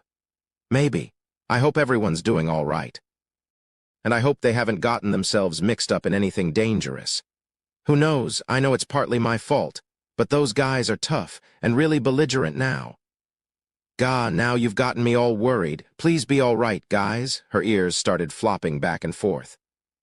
Shay hoped her prayer would reach her family, not knowing that at this very moment, Cam and the others were about to pick a fight with an empire, not knowing that the war to follow would have repercussions around the world and change the standing of beastmen forever. How could she?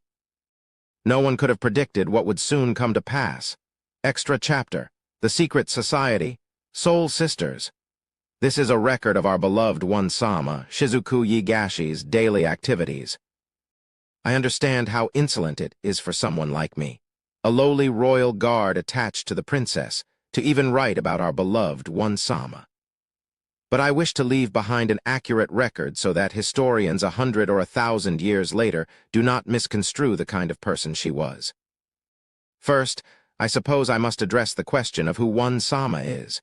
She is a heroic figure, one bound to be spoken of for generations to come. It is inevitable that historians and schoolchildren alike will learn of her great deeds.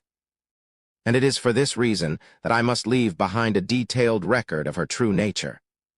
For as I mentioned before, historians often distort the truth to fit their preconceptions. One-sama hails from another world. In her previous home, she was known as one of the greatest swordsmen alive. No one her age could hold a candle to her, and no challenger had been able to defeat her. She was, at the very least, the greatest swordsman in her country. God himself was impressed by her skills and summoned her here to bring this world salvation. I must say, you picked wisely, God. There were a number of others who were summoned with her, along with some obnoxious boy who calls himself the fated hero. But they are not important to the telling of this tale, so their stories have been omitted. Let me be the first to say, One-sama is wise, beautiful, and chivalrous beyond measure. Not only is she a master swordsman, she's skilled in the academic fields as well. Proficient in both the pen and sword, as they say. Despite her apparent superiority, she isn't arrogant in the slightest. She is a true goddess who greets everyone with a smile, regardless of their station. Excuse me, don't you think you're being a little too rude toward the other heroes? Very well. Allow me to leave behind my wondrous meeting with One-sama and how I came to refer to her as such inside my heart. It was not long after she had been summoned to this world.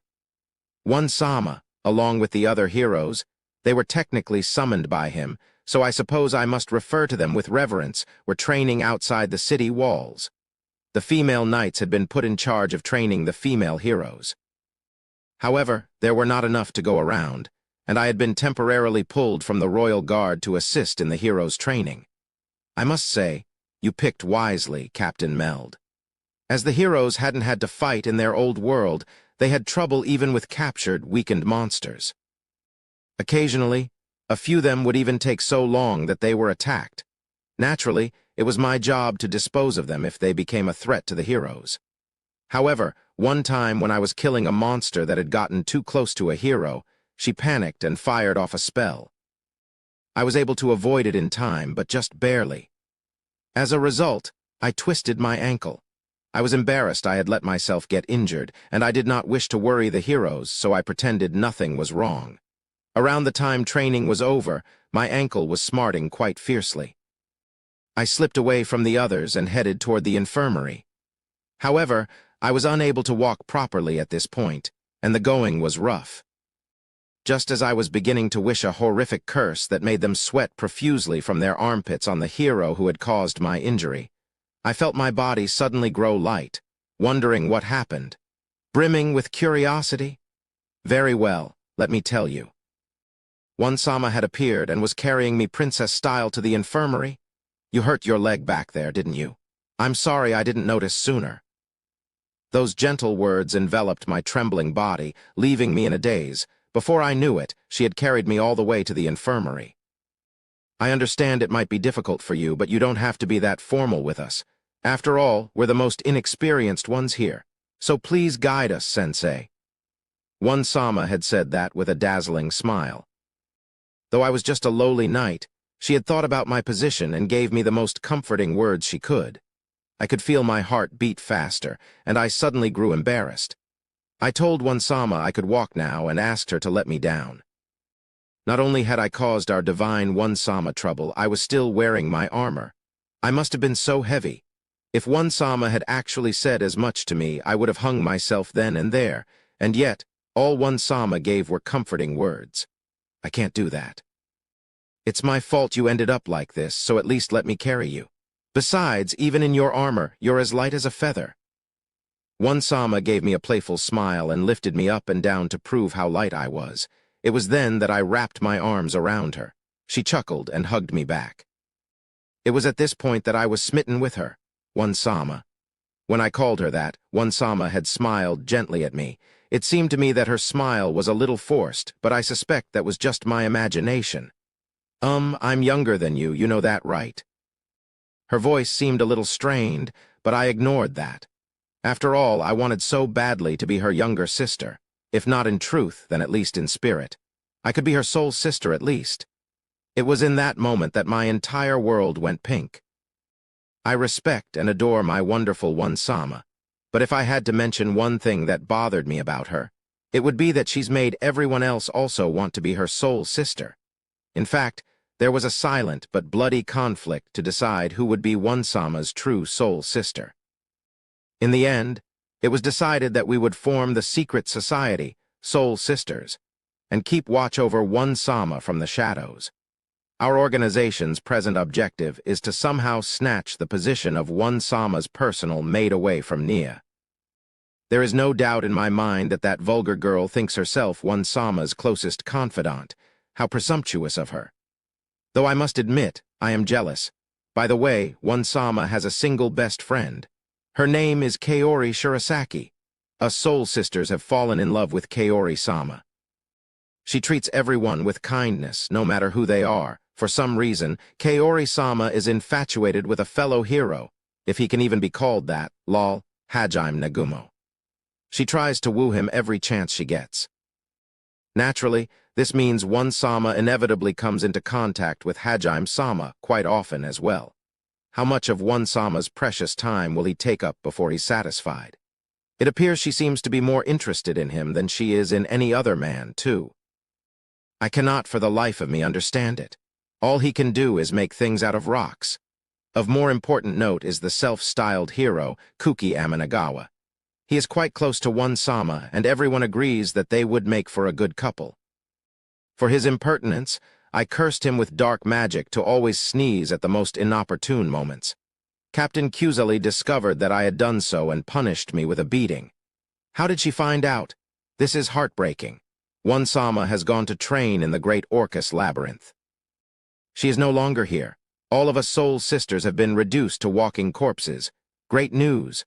One Sama has returned from the labyrinth. Well, it's not all great news, sadly.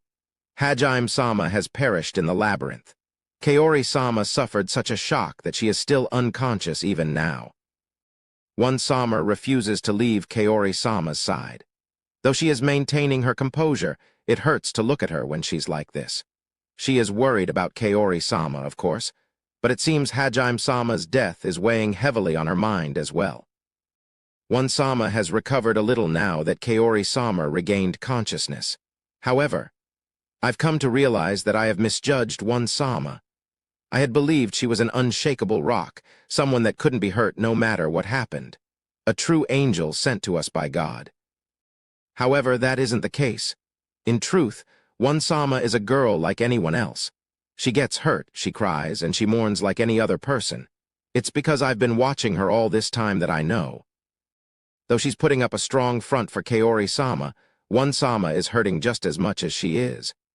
But unlike Kaori Sama, One Sama wasn't in love with Hajime Sama. Her pain stems from a much simpler emotion: regret that she could not save her friend's life and the fear that she might be next. It is clear that these and other worries have been tormenting our poor One Sama, and yet it's only us soul sisters who have realized this. Naturally, we cannot leave her like this, and so we shall formulate a plan to cheer her up. First, all of us shall present One Sama with gifts. I pray that our burning love reaches One Sama. She smiled when we gave her our presents, so I would like to believe that we eased her sorrow a little. Why are all of you calling me One Sama? I don't even recognize some of you. When did your group get this big? I recall her grimacing a little when she said that, but I do not think she was actually displeased. One Sama has completely recovered. As proof, she was able to defeat the behemoth that had halted their progress before and reach a level of the labyrinth no one else has before. One Sama truly is amazing. A messenger from the Empire arrived, so One Sama returned from the labyrinth. It would be remiss of me not to mention the events that transpired. The Emperor himself challenged our self-styled hero to a match in order to test his strength. I don't care if this hero's her childhood friend or what, he has no right to be so close to One Sama. It pisses me off that everyone thinks they should be a couple and that he acts like they should too. I know this is petty of me, but I was so glad to see the Emperor beat the hero to a pulp. What I didn't foresee happening, though, was that damned Emperor proposing to our One Sama. How dare he? Naturally, as the representative of the Soul Sisters, I immediately cursed him with dark magic that made his toes unbearably itchy. One Sama thought he had athlete's foot and cringed away from him. Somehow, Captain Kuzeli found out and beat me senseless again. "Are you trying to start a war or something, you moron?" she had yelled when she found out. Of course, my response had been the obvious one. If it was for One Sama, I'd pick a fight with the whole world. After that, I'd given a very impressive salute. I can't seem to remember what happened after. My memories appear to be fuzzy. I suspect I was beaten unconscious by Captain Kuzeli. I vaguely recall Captain Kuzeli muttering something odd. "She's beyond helping now," I thought I heard as I faded into unconsciousness. I'm probably recalling incorrectly, however. More importantly, One Sama totally turned the Emperor down. Serves you right, you smelly Emperor. I must say, One Sama looked so impressive when she faced him down without flinching. After all, objectively speaking, any normal girl would have been overjoyed to marry into royalty. Especially since the Emperor's actually rather handsome. In fact, I'm a little worried about One Sama's tastes in men if she didn't find him attractive. Don't tell me, she really does have the hots for the hero. If it turns out that really is the case, I will have to unleash my inner wrath. Worried, I brought up the topic the next time I saw One Sama. "One Sama, what kind of guy is your type? Can you please stop calling me One Sama? Also, could you maybe not sit so close to me? I can feel your breath on my face. Please get away from me. Don't tell me you're into guys like that hero. Lol, please don't make fun of my friends. Also, shouldn't you be guarding Lily right now? If Kuzeli-san finds you here, she'll throw a fit, you know that. So get." Who cares about the princess? What matters right now is your preferences, one Sama. How could you say that? You're part of the royal guard. Also, you're really creeping me out right now. Someone help Kaori, Nia, Meldsan, someone save me. Fear not, no one will interrupt us. The Soul Sisters have cleared the area of people. Now tell me, don't worry, there's nothing to be embarrassed about. I'm plenty scared right now. I won't leave until you answer my question. I'll follow you to the labyrinth and even to bed if I must. How come you're emphasizing my bed more than anything? Fine, I'll tell you, so just stop. Hey, where do you think you're touching? It's quite rare to see one Sama making such a tearful face. I know I won't forget that expression for the rest of my life. At any rate, one Sama had been backed up to the wall and was trembling for some reason. Probably embarrassment for having to divulge her tastes. Oh, one Sama, you're so cute. I love how she stopped using polite speech at the end there, too. She clearly thinks of me as a close sister instead of a distant acquaintance now.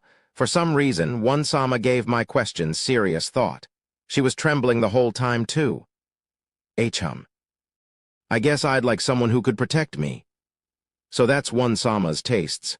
I must say I'm quite surprised, though in retrospect, perhaps I should have expected it. She blushed in embarrassment, and for a moment she looked not like a great hero or a master swordsman, but just like any other normal girl. Unfortunately, one Sama is one of the strongest people alive. A few people think she might be even stronger than our resident hero, lol. I doubt even the Emperor or Captain Meld could defeat one Sama if she was serious. In other words, no man strong enough to protect one Sama exists. I see, so you have no interest in men at all. That's wonderful. What on earth made you think that? Also, wait, you have a really serious nosebleed. I think you need to get that checked out. After that, one Sama carried me princess-style to the infirmary. The experience was so euphoric that I passed out, though that might have been the blood loss. The nurse told me I'd almost died, but I think it was worth putting my life on the line for the information I gathered. I can say with confidence that one Sama has no interest in men. She prefers women. Devastating news. One Sama will be returning to the Great Orcus Labyrinth. The lamentations of the Soul Sisters could be heard throughout the capital on the day of her departure. Great news. One Sama will be returning again. Kaori-sama wasn't with one Sama when she returned. It's obvious that one Sama misses her. The fact that her ponytail is drooping is proof. I must comfort her without a moment's delay. For some reason, one Sama tried to flee from me. However, I was able to finally catch up to her. I may slack on occasion, but I'm still part of the Royal Guard. I wish you'd show some of that enthusiasm when you're actually guarding Lily. Despite her loneliness, one Sama is still worrying about the princess. How kind of her. Upon talking more with her, I've come to discover a shocking fact. Hajime Sama is actually alive. On top of that, he's become unbelievably strong.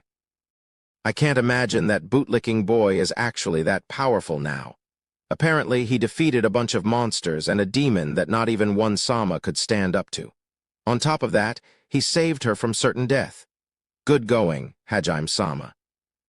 Anyone who protects our beloved one Sama deserves my praise. Shouldn't you care about how strong those monsters were, or how a demon got here, or something? What are you saying, one Sama? There's nothing in the world more important than your safety. One Sama was so nonplussed that she was almost impressed by my persistence. I took that opportunity to ask her for more details on what had transpired. Upon doing so, I discovered some interesting things.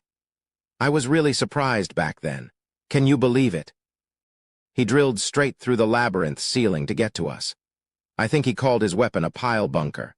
I'm not quite sure what it is, but it looked like a massive stake, and it crushed one of the strongest monsters in one hit. It actually looked rather pretty with all the red sparks shooting off its sides. Oh yeah, what do you think was the first thing Nagumo-kun said when he came down to save us? I see you two are as inseparable as always.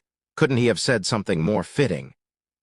Oh yeah, and he didn't look worried at all about all the monsters surrounding him. Turns out, that was because they weren't any trouble for him.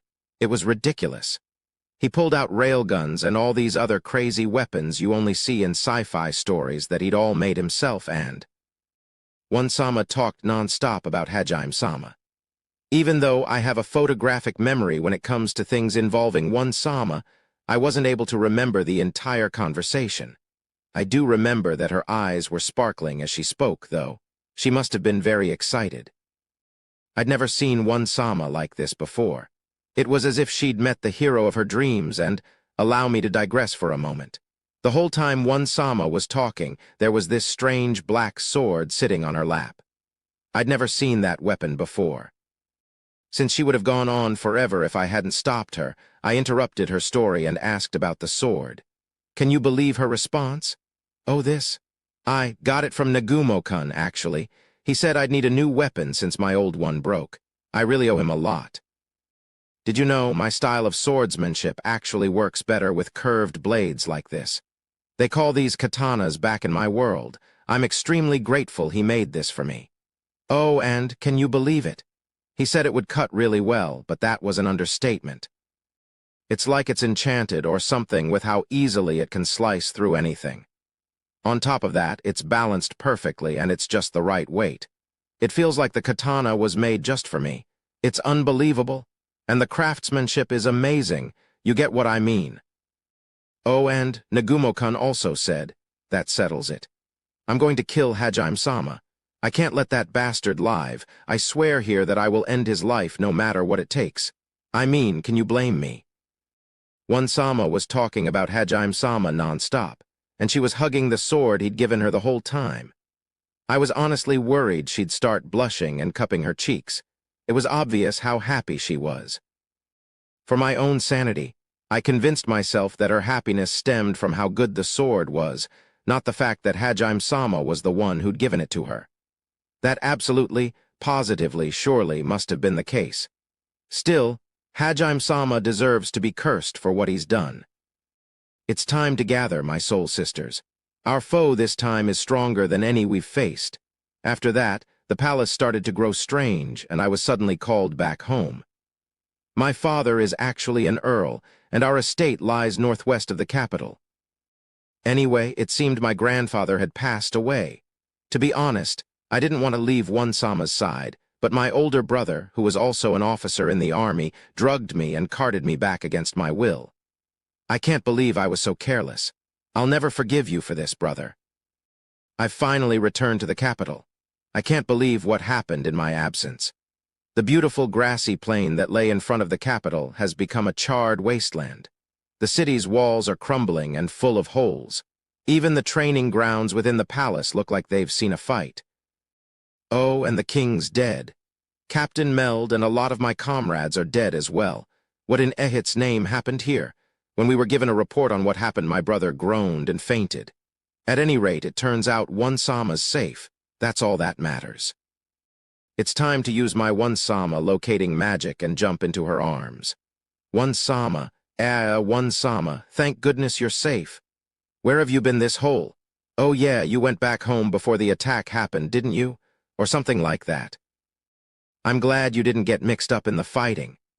One Sama's words filled me with such joy that I feared my heart might burst. It sounded almost as if she'd forgotten about me, but I wasn't too worried about that. Us soul sisters don't sweat the small details. One Sama told me what had happened. Demons invaded the capital. Iri-sama betrayed everyone. Many people died.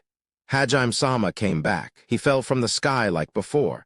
Kaori-sama's in critical condition. Quite a bit happened while I was gone, it seems. Regardless, now I know my enemy's face. It turns out he's the white-haired kid. He looks so different from his old self that I hadn't even realized that was Hajime-sama. Time to die, my mortal foe. Let's start by using dark magic to curse him with explosive diarrhea. I've been planning this for a long time now, and I've already made sure to hide all the toilet paper in all the bathrooms. I also know this curse works because I tested it on one of those disgusting boys who's always leering at one Sama. He thought it was food poisoning, but it was actually my curse. I'd made sure to steal all the toilet paper in the bathrooms around the dining hall too. It turned into a pretty big incident, but now's not the time to dwell on that. Now, suffer in shame and embarrassment before my beloved one Sama. Actually, forget it. I think I won't go through with it after all. After all, Hajime-sama was the one who saved one Sama's life. You did good, Hajime-sama. I'll let you go just this once. I'm definitely not giving up because I'm scared of that golden-haired beauty who's always hanging around him. True, she always seems to be looking right at me the moment I'm about to cast any spell, and sure, her crimson eyes are a terror to behold, but she hasn't cowed me, actually. What is it with Hajime-sama's group anyway? Kaori-sama's become pretty weird now too, and the rest of his party are all crazy strong monsters. I can feel like this aura of intimidation coming off of them. Oh, and all of his comrades are really hot girls. Well, one Sama's still better looking. Anyway, it looks like all of those hot girls are in love with Hajime-sama. I can't believe they're flirting when the capital's in such dire straits. I wish they'd act more like one Sama. Every time I see one Sama, she's always so composed. I don't think she'd ever be caught dead. Wait a second. Is one Sama? Before I knew it, she started hanging around Hajime-sama. Before I knew it, her gaze is always fixed on him when he's in the room. Why is that she looks so happy when he teases her? Why is that she looks so lonely when other girls are fawning over him? No, surely I must be jumping to conclusions. Surely her attention is really focused on Kaori-sama, who always happens to be next to Hajime-sama. She's not following Hajime-sama around, but rather Kaori-sama. And the reason she looks so lonely is because she's sad he took her best friend from her. That has to be it. Here, I'll prove it. One Sama, could it be that you have a crush on Hajime-sama? I asked her that straight up when I got the chance. What are you talking about? Of course I don't. She looked at me blankly when she replied. She wasn't flustered and she didn't blush at all. She just said that without any hesitation. I knew you were better than that, one Sama. You won't fall for a guy that easily. Even though I should be relieved, how come I feel like drowning my sorrows in alcohol? In the end, I ended up drinking myself to sleep that night. Terrible news. One Sama's going to be traveling with Hajime-sama. Apparently, so will the princess. But even though I'm part of her guard, I'm being left behind. Why, cruel world? What have I ever done? This reeks of a conspiracy. You've neglected your duty far too often, so I'm removing you from the royal guards. Train yourself from the ground up, you stupid moron. Kuzeli, the new knight commander of the kingdom, was telling me something, but I didn't pay any attention to her. I can't believe one Sama's going to be leaving together with that man. This is the worst day of my life. All I can do now is pray. One Sama. Please don't let that man protect you any more than he already has. Remember that the Soul Sisters will always believe in you. Bonus short stories. How to use spatial magic. Okay, everyone, it's time for my special magic lessons. Yu raised her pointer with one hand while adjusting her glasses using the other. Shay, Tio, Kaori, and Hajime all sat cross-legged in front of her. They were currently in one of the rooms in Ankaji's palace. As thanks for purifying the oasis, Duke Zenjin had given Hajime and the others free reign of the palace. They could stay whenever they wished. You, while I'm glad you are willing to teach us, you do realize neither me nor Kaori can use spatial magic, correct? I'm sure there's still some benefit to learning. By the way, you, what's that large crystal for? You had basically dragged Tio and Kaori to the lesson, and they were still a little confused as to what they were even supposed to be doing, as well as what the strange round crystal you had brought was for. A good question. This crystal is an artifact Hajime developed. It can record what it sees. Everyone turned to Hajime, who proudly explained how he'd used restoration magic to create a video recording device. He'd gotten the idea from seeing how Melusine had used it to reproduce events from the past as illusions, and enchanted the crystal with a similar spell. I used this wonderful artifact to record tips on how to use various spatial magic spells.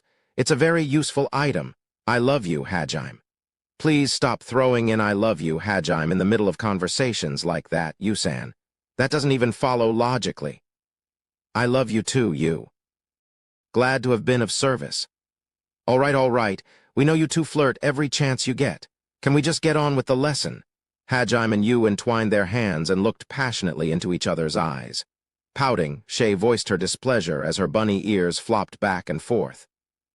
Unable to watch any longer, Kaori charged in and physically separated the two of them. Ever since the events at the sunken ruins of Melusine, Kaori had grown even bolder than before. Okay, time to show everyone how to use spatial magic. This video will explain the different uses of spatial magic and the most efficient ways to use it. Since we all fight together, I think it's important everyone understands how it works. I understand now. This will indeed make for a good reference, then. Tio nodded in understanding, and the crystal began to glow. Wait, is that one of the palace hallways? Shay's bunny ears perked up as she asked that. Hajime and the others nodded. The video did indeed show you standing in one of the palace's hallways. From the looks of it, Yu was peeking at something from behind the corner. When she spotted Kaori walking down the corridor, Yu started gathering mana around her, making her hair float up a little. "Wait, that was you?" Kaori shouted. A second later, the Kaori in the video smacked her forehead into an invisible wall and staggered backward in pain. Here is a standard example of a barrier created by spatial magic. The main advantage to a spatial barrier is that you can make it invisible, as seen here. Don't sound so proud about it. So it really was you who did that. How could you? In the video, Kaori got back up and started feeling out the invisible wall, her confusion evident. It looked almost like she was pantomiming. Past the corner, Yu was snickering to herself. The real Kaori was boiling with anger and looked ready to throw herself at Yu. HMPH. That's your punishment for feeding Hajime the fruit I'd specially prepared for him and pretending like it was from you. I have no idea what you're talking about. Besides, even if that was true, it's a certain vampire's fault for feeding me misinformation about what fruit Hajime really does like. I'm sure it was justified. Curse you. Fine, if that's how you want to play, I won't hold back. Kaori whistled innocently, or well, attempted to whistle, while Yu glared daggers at her. Shay and Tio exchanged a worried glance while Hajime muttered something. So those fruits were actually from Yu. The video continued playing, this time switching to a scene of Yu walking down the corridor. She appeared to be trying to move stealthily, and she stopped in front of a certain door. Golden mana swirled around her, and her hair fluttered in the artificial breeze. Wait, isn't this? Kaori recognized that door, but before she could finish her sentence, the Yu in the video finished her spell. A 40-centimeter wide portal of light appeared in front of her, and she stuck her head through it without hesitation. A second later, Kaori, who was sitting next to Hajime, screamed like a banshee. Back in the video, Yu was peeking in on Kaori, who was crouching down after having just removed her underwear. Kaori moved faster than light and delivered a powerful roundhouse kick to the crystal, which shattered. Even Hajime was captivated by her graceful and accurate movements. Unfortunately, the crystal had been demolished beyond repair. HM? You wanna fight? Kaori leaped at Yu, moving so fast she left afterimages in her wake. She was using body strengthening on a scale even greater than what Shay, the overpowered bunny girl, was capable of. Wait, was that the bathroom Kaori was? Hajime-san, there are some things you shouldn't say. You'll just hurt Kaori-san's dignity. Also, Yu-san, you do some really mean things sometimes. I know you and Kaori have been growing ever more belligerent toward each other, but even I think this is going too far.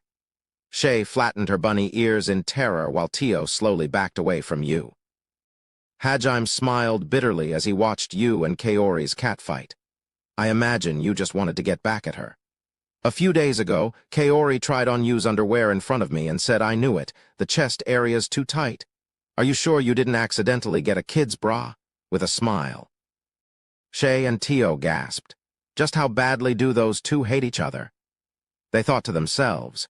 Yu was skilled enough with magic that she should have been able to blow Kaori off with ease, but she'd purposely chosen to engage her in a fistfight. It was strange to see either of them so heated up. Yu was normally so cool and composed, while Kaori was overflowing with compassion for everyone she interacted with.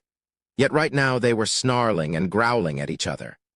You know, I think the two of them actually get along really well, Hajime said with a smile.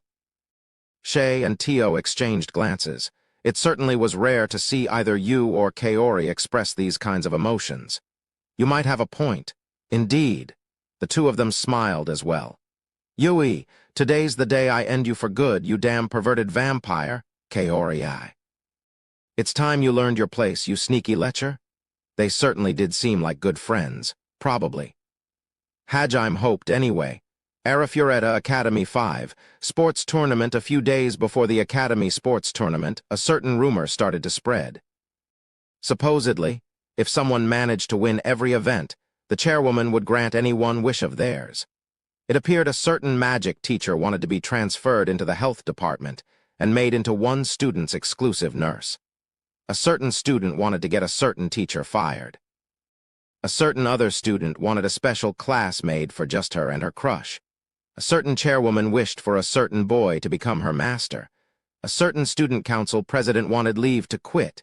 It seemed quite a few people wanted to have their wishes granted.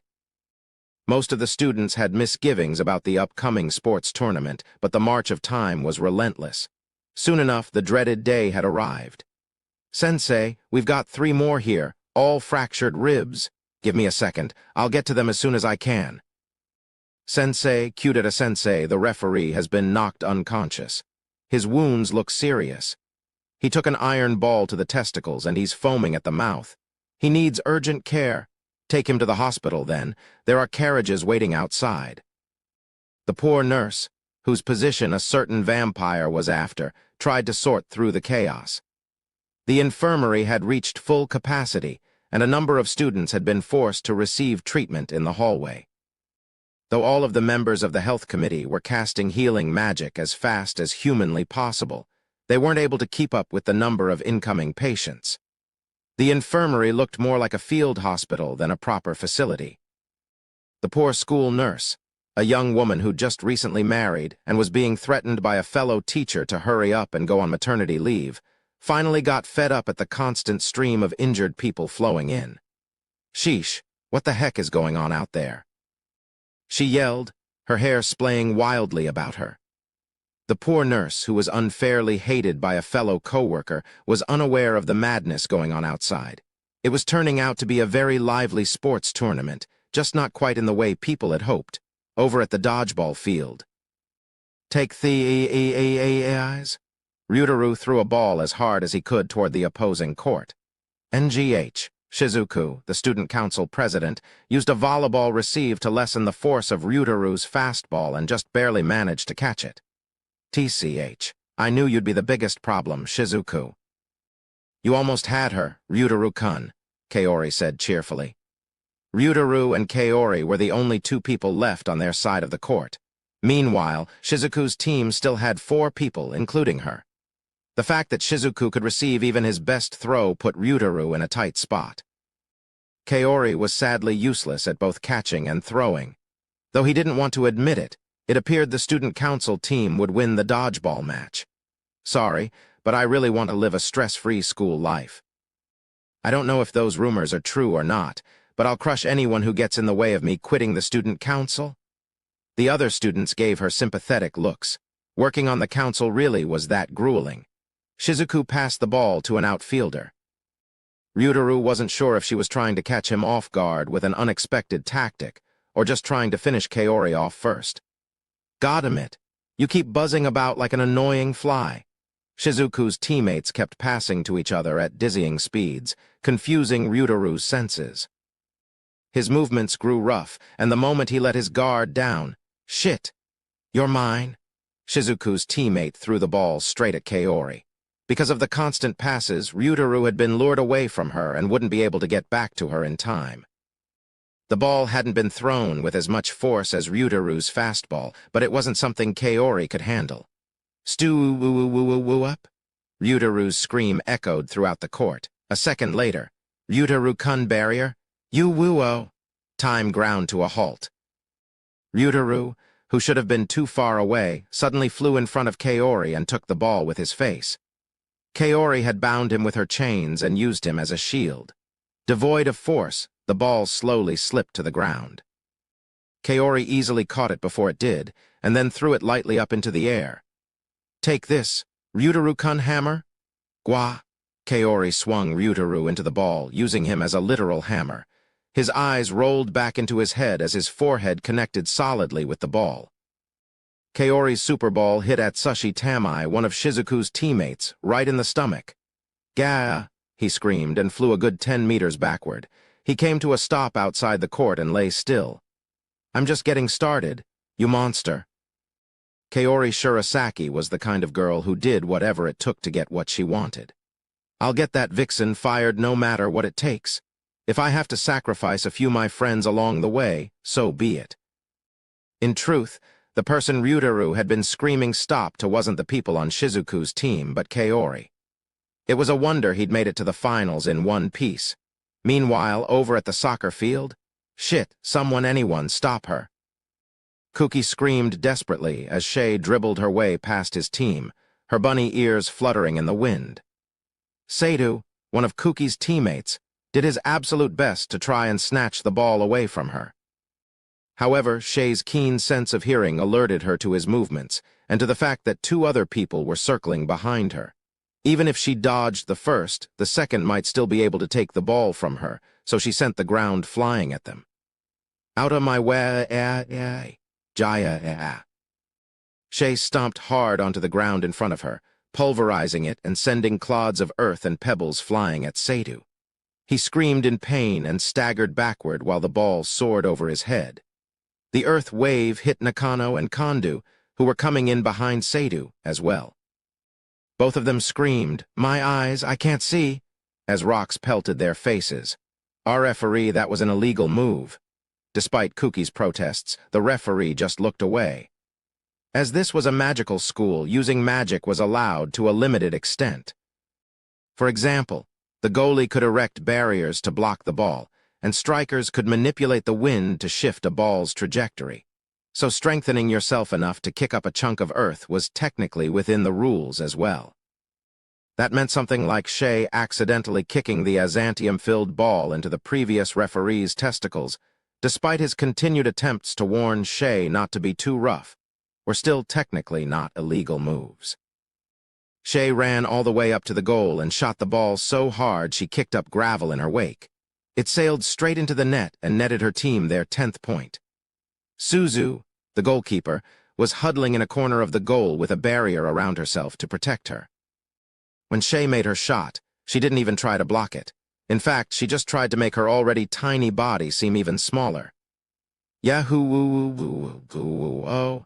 Shay raised both hands into the air and bellowed a victory cry. Shay was the kind of girl who would trample down anyone in her path for the sake of her goals. Meanwhile, at the tennis court, "Biwa," the chairwoman flew across the tennis court.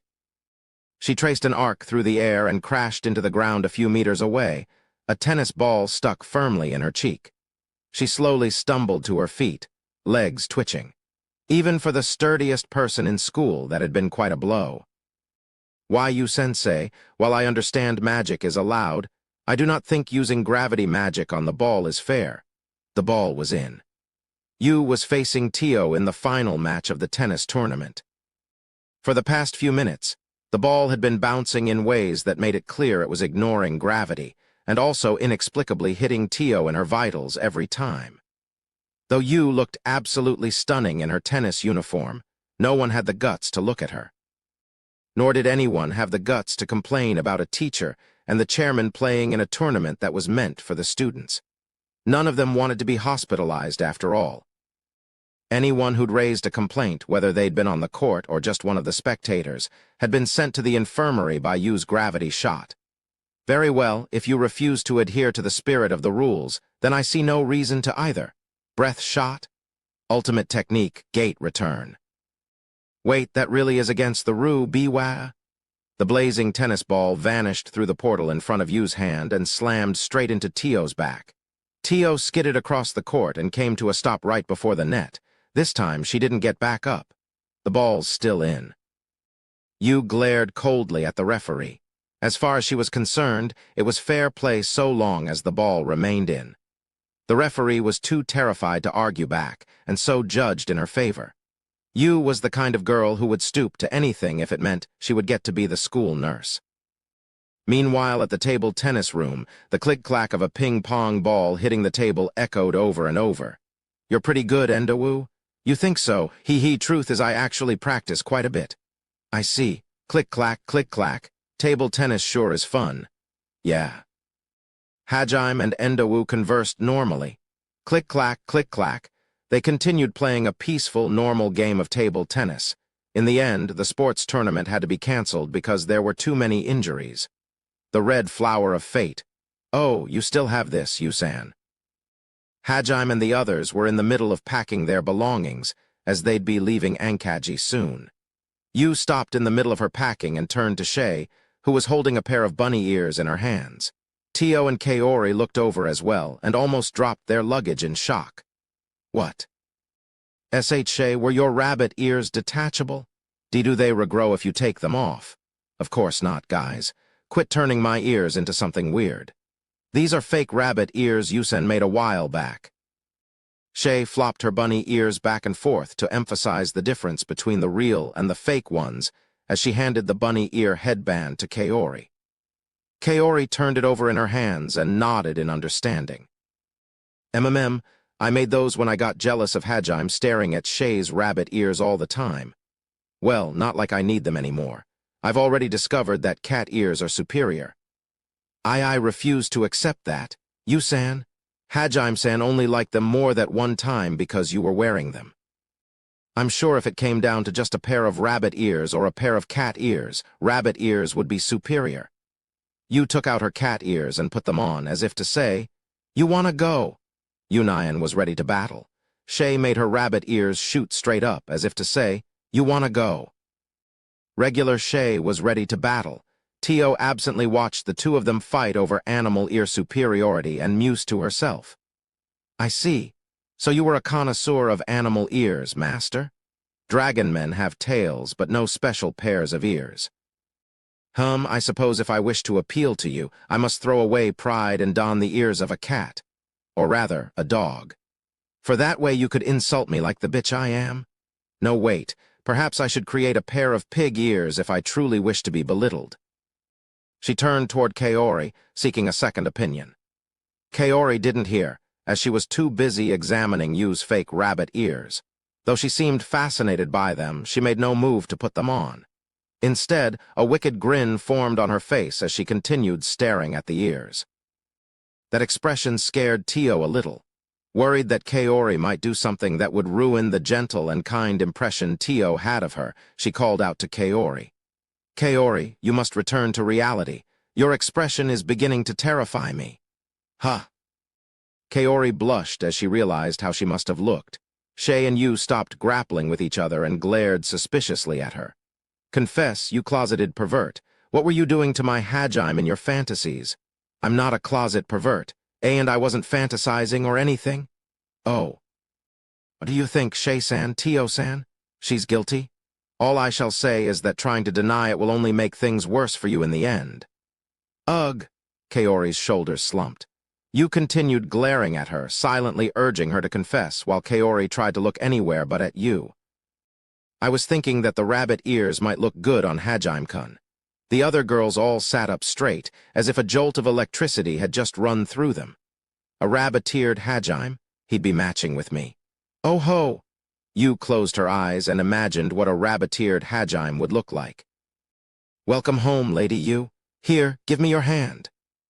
A butler Hajime with rabbit ears helped Yu out of her carriage. Shay closed her eyes and imagined what a rabbit-eared Hajime would look like. "We'll be together forever, dear." A rabbit-eared Hajime looked lovingly at his new wife, Shay, surrounded by the splendor of a grand wedding feast. Tio closed her eyes and imagined what a rabbit-eared Hajime would look like. "You perverted waste of space. Hurry up and give me my boxers back." A rabbit-eared Hajime was acting the same as usual and stepping on Tio. Kaori closed her eyes and imagined what a rabbit-eared Hajime would look like. "I'm sorry I'm always causing you so much trouble, Kaori. I don't know what I'd do without you." A rabbit-eared spy, Hajime, looked lovingly up at Kaori, who was nursing him back to health. He'd been betrayed by his partner, Yu, and Kaori had found him slumped in the streets on a rainy day and brought him back to her house. For some reason, Kaori's delusion was far more detailed than the others. Meanwhile, Tio's didn't even require Hajime to have rabbit ears at all. At any rate, a few minutes after everyone had sunk into the world of daydreams, bright red showers of happiness began spurting from their noses. "Hey, you four, have you finished packing your things? Whoa, what the heck? What happened? Why do you all have nosebleeds?" Hajime hurried over to them, a mixture of confusion and worry on his face. However, despite the bloody spectacle, all four girls were smiling happily. Lecher, Brute, and Demon, there was currently a strange guest staying in Duke Zenjin's palace in the oasis city of Ankaji. Munch, munch. "How is it, Mayu? Does it taste good?" Mayu was blissfully stuffing herself with all of Ankaji's best fruits. Eri, the Duke's daughter, watched Mayu eat with a smile on her face. She was only 14 and still captivated by the antics of young children. Beastmen were generally shunned by humans and considered to be inferior creatures, but Dagons had received special exemption from the Holy Church. Still, it would normally have been unthinkable for one to be hosted in the royal palace, especially as the Duke's own daughter was the one entertaining her. Under any other circumstances, Eri's attendants would have stopped her from greeting Mayu and reprimanded Mayu for her insolence. Yet Eri's attendants were also smiling as they watched Mayu stuff her cheeks like a squirrel. They made no move to stop Eri from fussing over the Dagon girl. Mayu finished her current mouthful of fruit and turned to Eri. "It's really tasty. Thank you, Eri Wanechan." "Heh, don't worry about it. You're the precious daughter of the man who saved our city."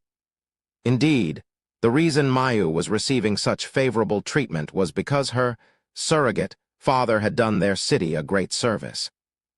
Not only had he rid Ankaji of the monster that had been poisoning their oasis, he had risked life and limb to bring the citizens the stillstone they needed to fend off the poison they'd been drinking. He'd stayed behind in an erupting volcano and had still found a way to entrust Tio the medicine and ensure it reached the people safely. As far as Ankaji's residents were concerned, he was a hero. There was no way they could treat his beloved daughter with disrespect. Besides, she was just too cute to hate. You're so nice, Eri Wanechan." Eri patted Mayu's head, her smile growing wider. "HNNNGH? Eri-sama, while I understand how you feel, it is unbecoming for one of your stature to look so childish. Please at least wipe that drool from your face." "Ha, oh no. Mayu's so cute it's scary." Eri sucked her drool back in and wiped her face with a handkerchief. She went from looking like a pervert to a graceful lady in the span of a few seconds. Mayu's scariness wasn't just in how cute she looked. She also acted cute, had a cute personality, and just basically exuded cuteness from every pore.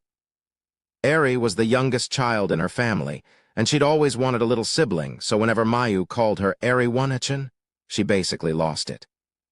Even Eri's maids and the palace staff who interacted with Mayu were enthralled by how adorable she was. Daddy! Mayu's face clouded over as she thought back to her adopted father, who was currently missing and presumed to be in grave danger. Eri mentally berated herself, convinced it was somehow her fault she'd made Mayu think of Hajime. She hurriedly tried to cheer the little girl up. Mayu, I'm sure Hajime-sama's." Well, the Grand Grun volcano hadn't erupted in centuries, and the eruption this time had been so powerful that even the residents of Ankaji had been able to see it. Hajime had been in the volcano's mouth when that had happened. Thinking about it logically, he should have been vaporized instantly. In fact, most people did believe their hero had perished valiantly. However, all of Hajime's comrades believed without a doubt that he was still alive, and Duke Zenjin had declared that he would not officially recognize his death. And so, though the people believed him dead, they held their tongues. Eri didn't know what to say that would comfort Mayu.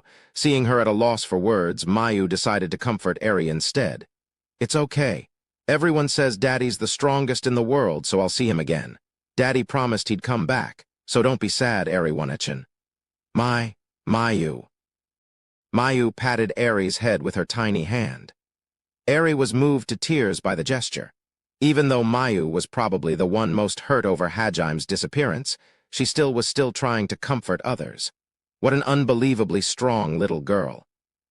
Eri hugged Mayu tight while her maids muttered things like, "What a brave girl," or "She's an angel," or "Mayu-tan, Hara, Hara." "Mayu, would you like to tell us about what kind of person your father, Hajime-sama, is? You want to know about Daddy?" "Yes. He saved you from an underground auction at Furin, right?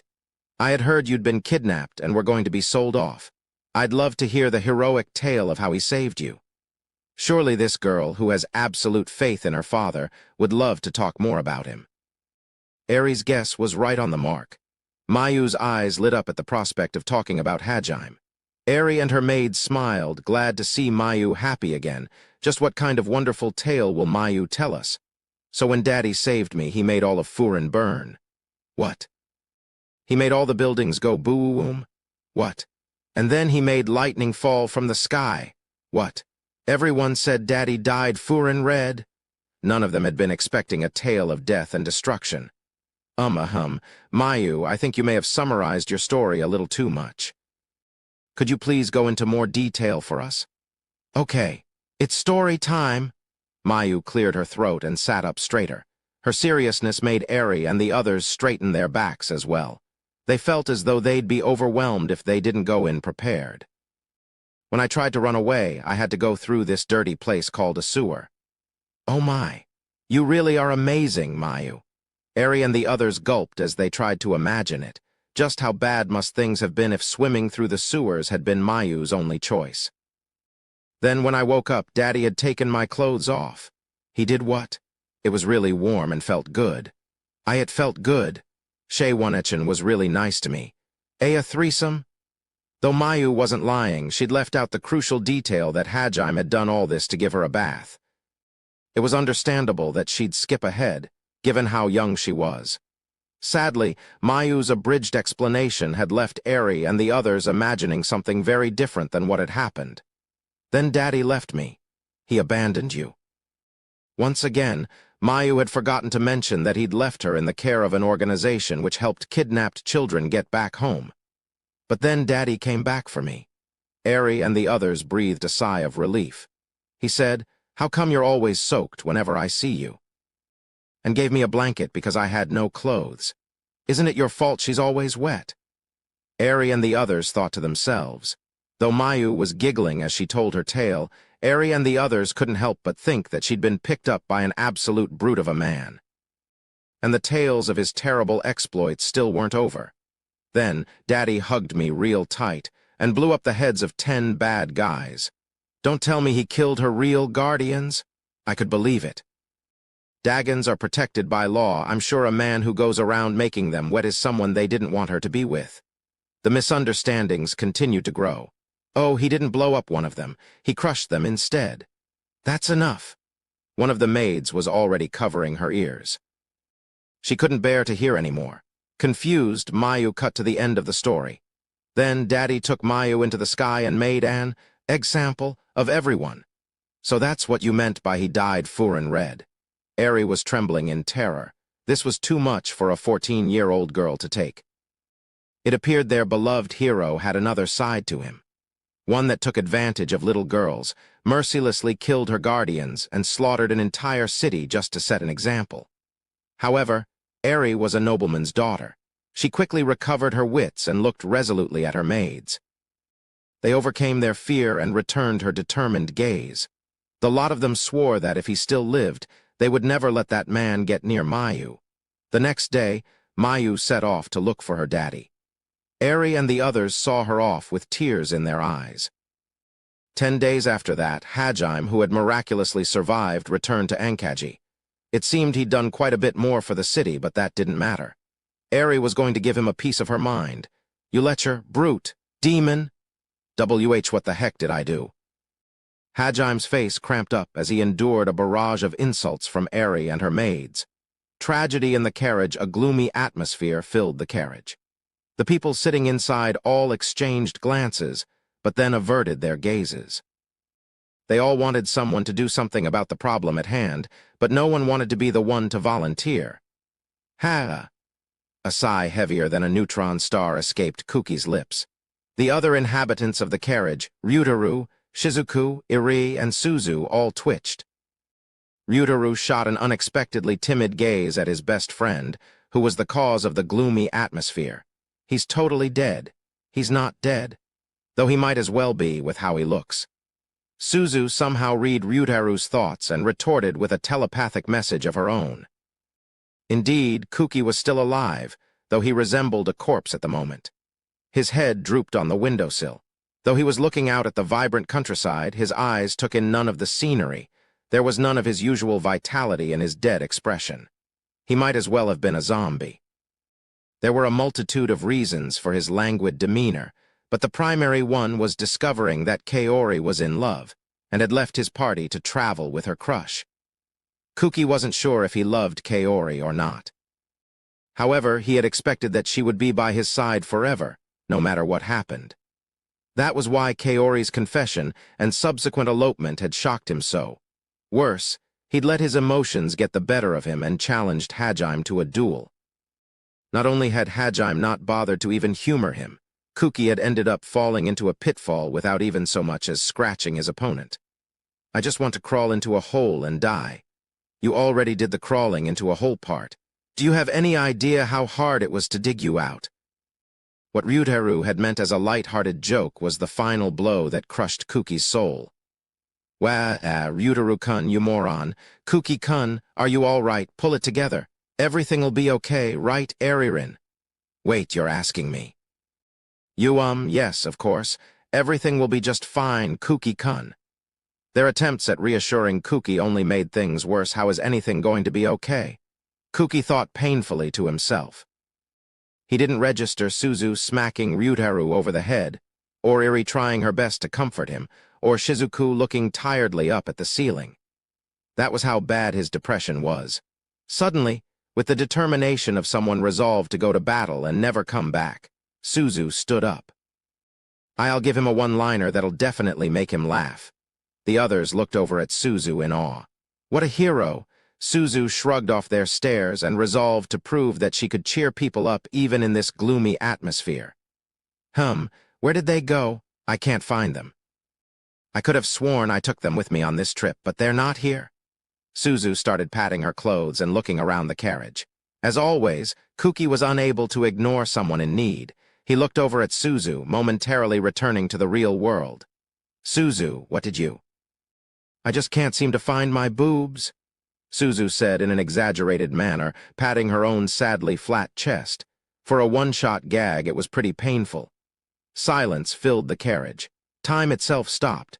The only thing anyone could hear was the soft clopping of the horses' hooves. I'm sorry for being born. Suzu slumped back into her seat. She leaned her head back against the carriage wall and stared at the ceiling with dead eyes. She'd completely self-destructed. Hey Suzu, are you all right? Next up, please enjoy Ryutaru-kun's attempt to do impersonations. What? Ryutaru's reward for his concern was being volunteered to be next up on the chopping block. If Suzu was going to die, she'd make sure to take everyone down with her. Iri backed away from her friend in horror. Ryutaru sat in his seat, cold sweat pouring down his back. But when Kuki once again looked out the window with dead eyes, he made up his mind and stood up. Oh, okay, fine. I'll do my best impression of Colonel William Stewart. Ryutaru sucked in a deep breath and flexed, showing off the full glory of his considerable muscles. For those who didn't know, Stewart was from a certain film known as Die Hard. Ryutaru got even more into his act and flexed even harder. However, it was not as well received as he would have liked.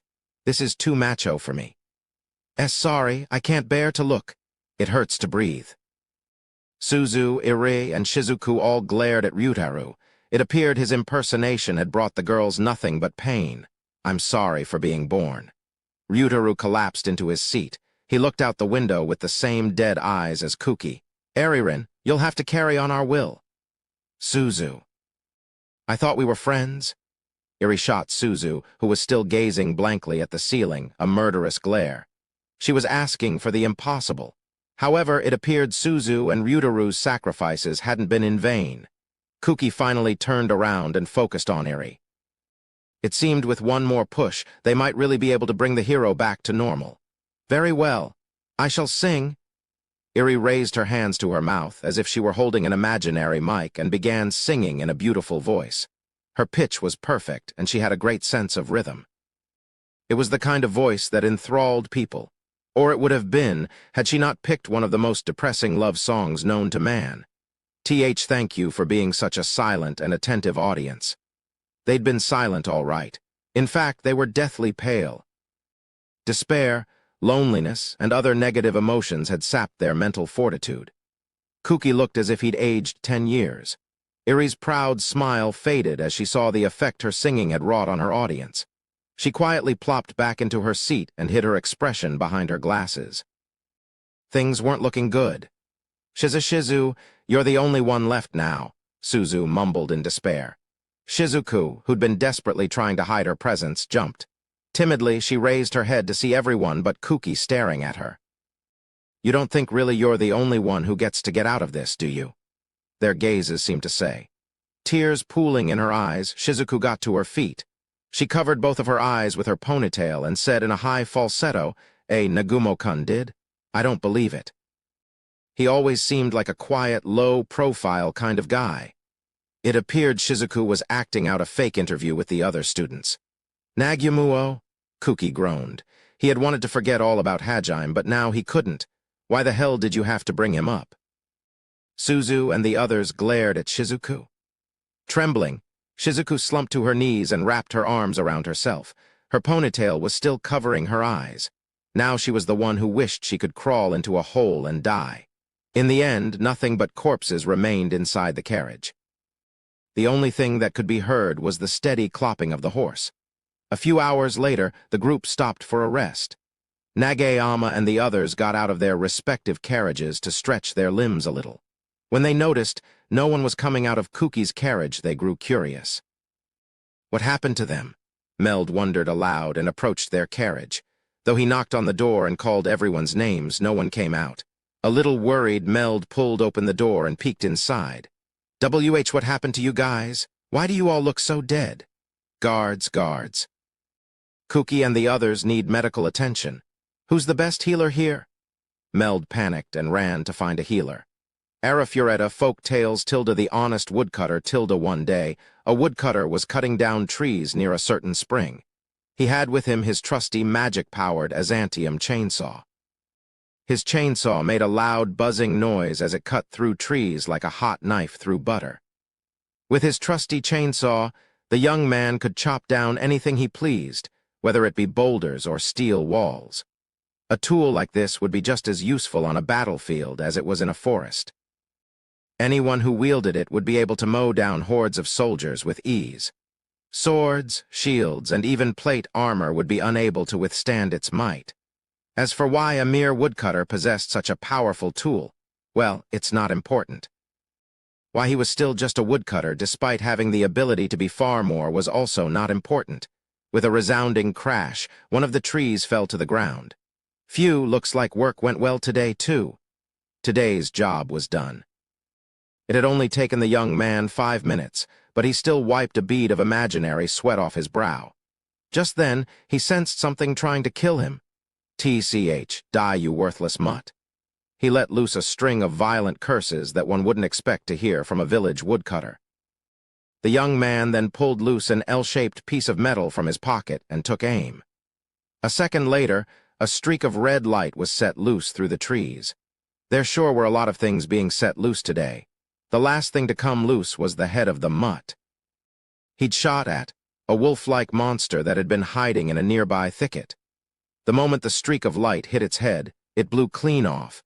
Still, there wasn't just one wolf aiming for the young man's life. He fired off a series of flashes that brutally obliterated the entire pack. The scene was gruesome enough that it should have been censored. The peaceful forest was dyed red with the blood of monsters. As always, all you've got on your side is numbers. Shit the goods. Until now, the young devil who'd been painting the forest red had been perfectly composed. However, he lost his cool when he noticed one of the wolves sneaking up to his precious goods. By goods, he of course meant the splendid tree he'd just chopped down. The monster then heartlessly activated its special magic and shot a fireball at the tree. Even if the woodcutter slaughtered the monster now, his tree would be burnt beyond recognition. The woodcutter flung his L-shaped weapon to the side, raised his chainsaw in both hands, and charged toward the fireball. "Like hell, I'll let you." With a spirited cry, the woodcutter swung his chainsaw down and split the fireball in two. He then swung it back up, slicing right through the wolf's stomach. Another red flower blossomed amidst the green trees. "Phew, I made it." "Oh yeah." Once again wiping an imaginary bead of sweat off his brow, the woodcutter looked about for the weapon he'd thrown earlier. When his gaze passed over the spring, he noticed there were ripples in the previously still water. "Crap, I can't believe I threw it right into the spring." The woodcutter walked over to the edge of the spring. Seeing as he couldn't find his weapon anywhere else, it was likely it had fallen in. He slumped his shoulders and sighed. "Man, what do I do? Without that, it'll take more time to annihilate monsters and thieves. God, what a pain." The spring was both wide and deep. Diving to the bottom to search for his weapon would take considerable time and effort. Maybe I should just throw a bunch of burning tar down there and vaporize the spring. The woodcutter muttered ominously. Tar burned at an impressive 3,000 degrees Celsius, so it would certainly be possible. The spring suddenly began to sparkle, as if reacting to the woodcutter's terrifying remarks. Surprised, the man turned on his chainsaw and got ready to fight. From within the spring's depths, a person emerged. "Wow." The usually curt and cruel woodcutter gasped in wonder. That was just how beautiful the goddess who had emerged from the spring was. Nothing could match her splendor. Her golden blonde hair sparkled in the sunlight. Her long eyelashes and deep crimson eyes captivated all who gazed upon her. Her porcelain-white skin was tinged with the faintest of blushes. She appeared to be no more than 12 or 13 years old, but her passionate gaze and seductive smile made her seem much older. She was quite the captivating goddess. Her slender limbs peeked out from a pure white gown. When she spotted the woodcutter, the goddess crouched down in front of him. She then thrust both hands into the spring and pulled something out with each. The woodcutter had expected her to use magic, not something as mundane as her own two hands. "Is this your crafty rabbit? Or is this your perverted priestess?" The woodcutter didn't know how to respond. The goddess had just pulled two people out of the spring. One had bunny ears growing out of her head, while the other was dressed in priestess robes. They were both soaked through and seemed rather miffed at being held up by their collars. From the sound of it, the goddess had plunged them into the spring against their will. It seemed this was a goddess who kidnapped people. "Ugh. Hey you, mister with the chainsaw. Won't you please pick this poor rabbit? If you do, I'll devote these bunny ears to you for life." The woodcutter wasn't quite sure what it meant to have bunny ears devoted to him, but he certainly was tempted. The bunny girl had an impressive bust size, and she made sure to emphasize it while pleading the young man. "I see now, she definitely is crafty. You over there? The guy who turned this peaceful forest into a battlefield, I mean. Do you think you could help me? If you pick me, I'll do anything you ask." The woodcutter wasn't sure what she was expecting him to ask of her, but he could tell by her blushing and fidgeting that it wasn't anything wholesome. The priestess buried her face in her hands, but continued peeking coyly through her fingers at the woodcutter. "I see now, she's definitely a pervert. I didn't drop anything living into the spring, you know." "Huh?" The crafty bunny girl and perverted priestess looked at him in shock. "I suppose that's understandable. We don't need these, then." "Hey, don't you think that's a little rude?" "Why, you're so mean, ha." The goddess dumped both of them back into the spring. They didn't come back up.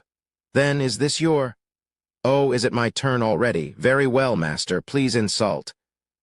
"Next." The goddess dropped what she picked up before the woodcutter even had a good chance to look at it. From the quick glimpse he'd gotten, he assumed it was some strange creature. The goddess stuck her hand into the spring once more and fished around.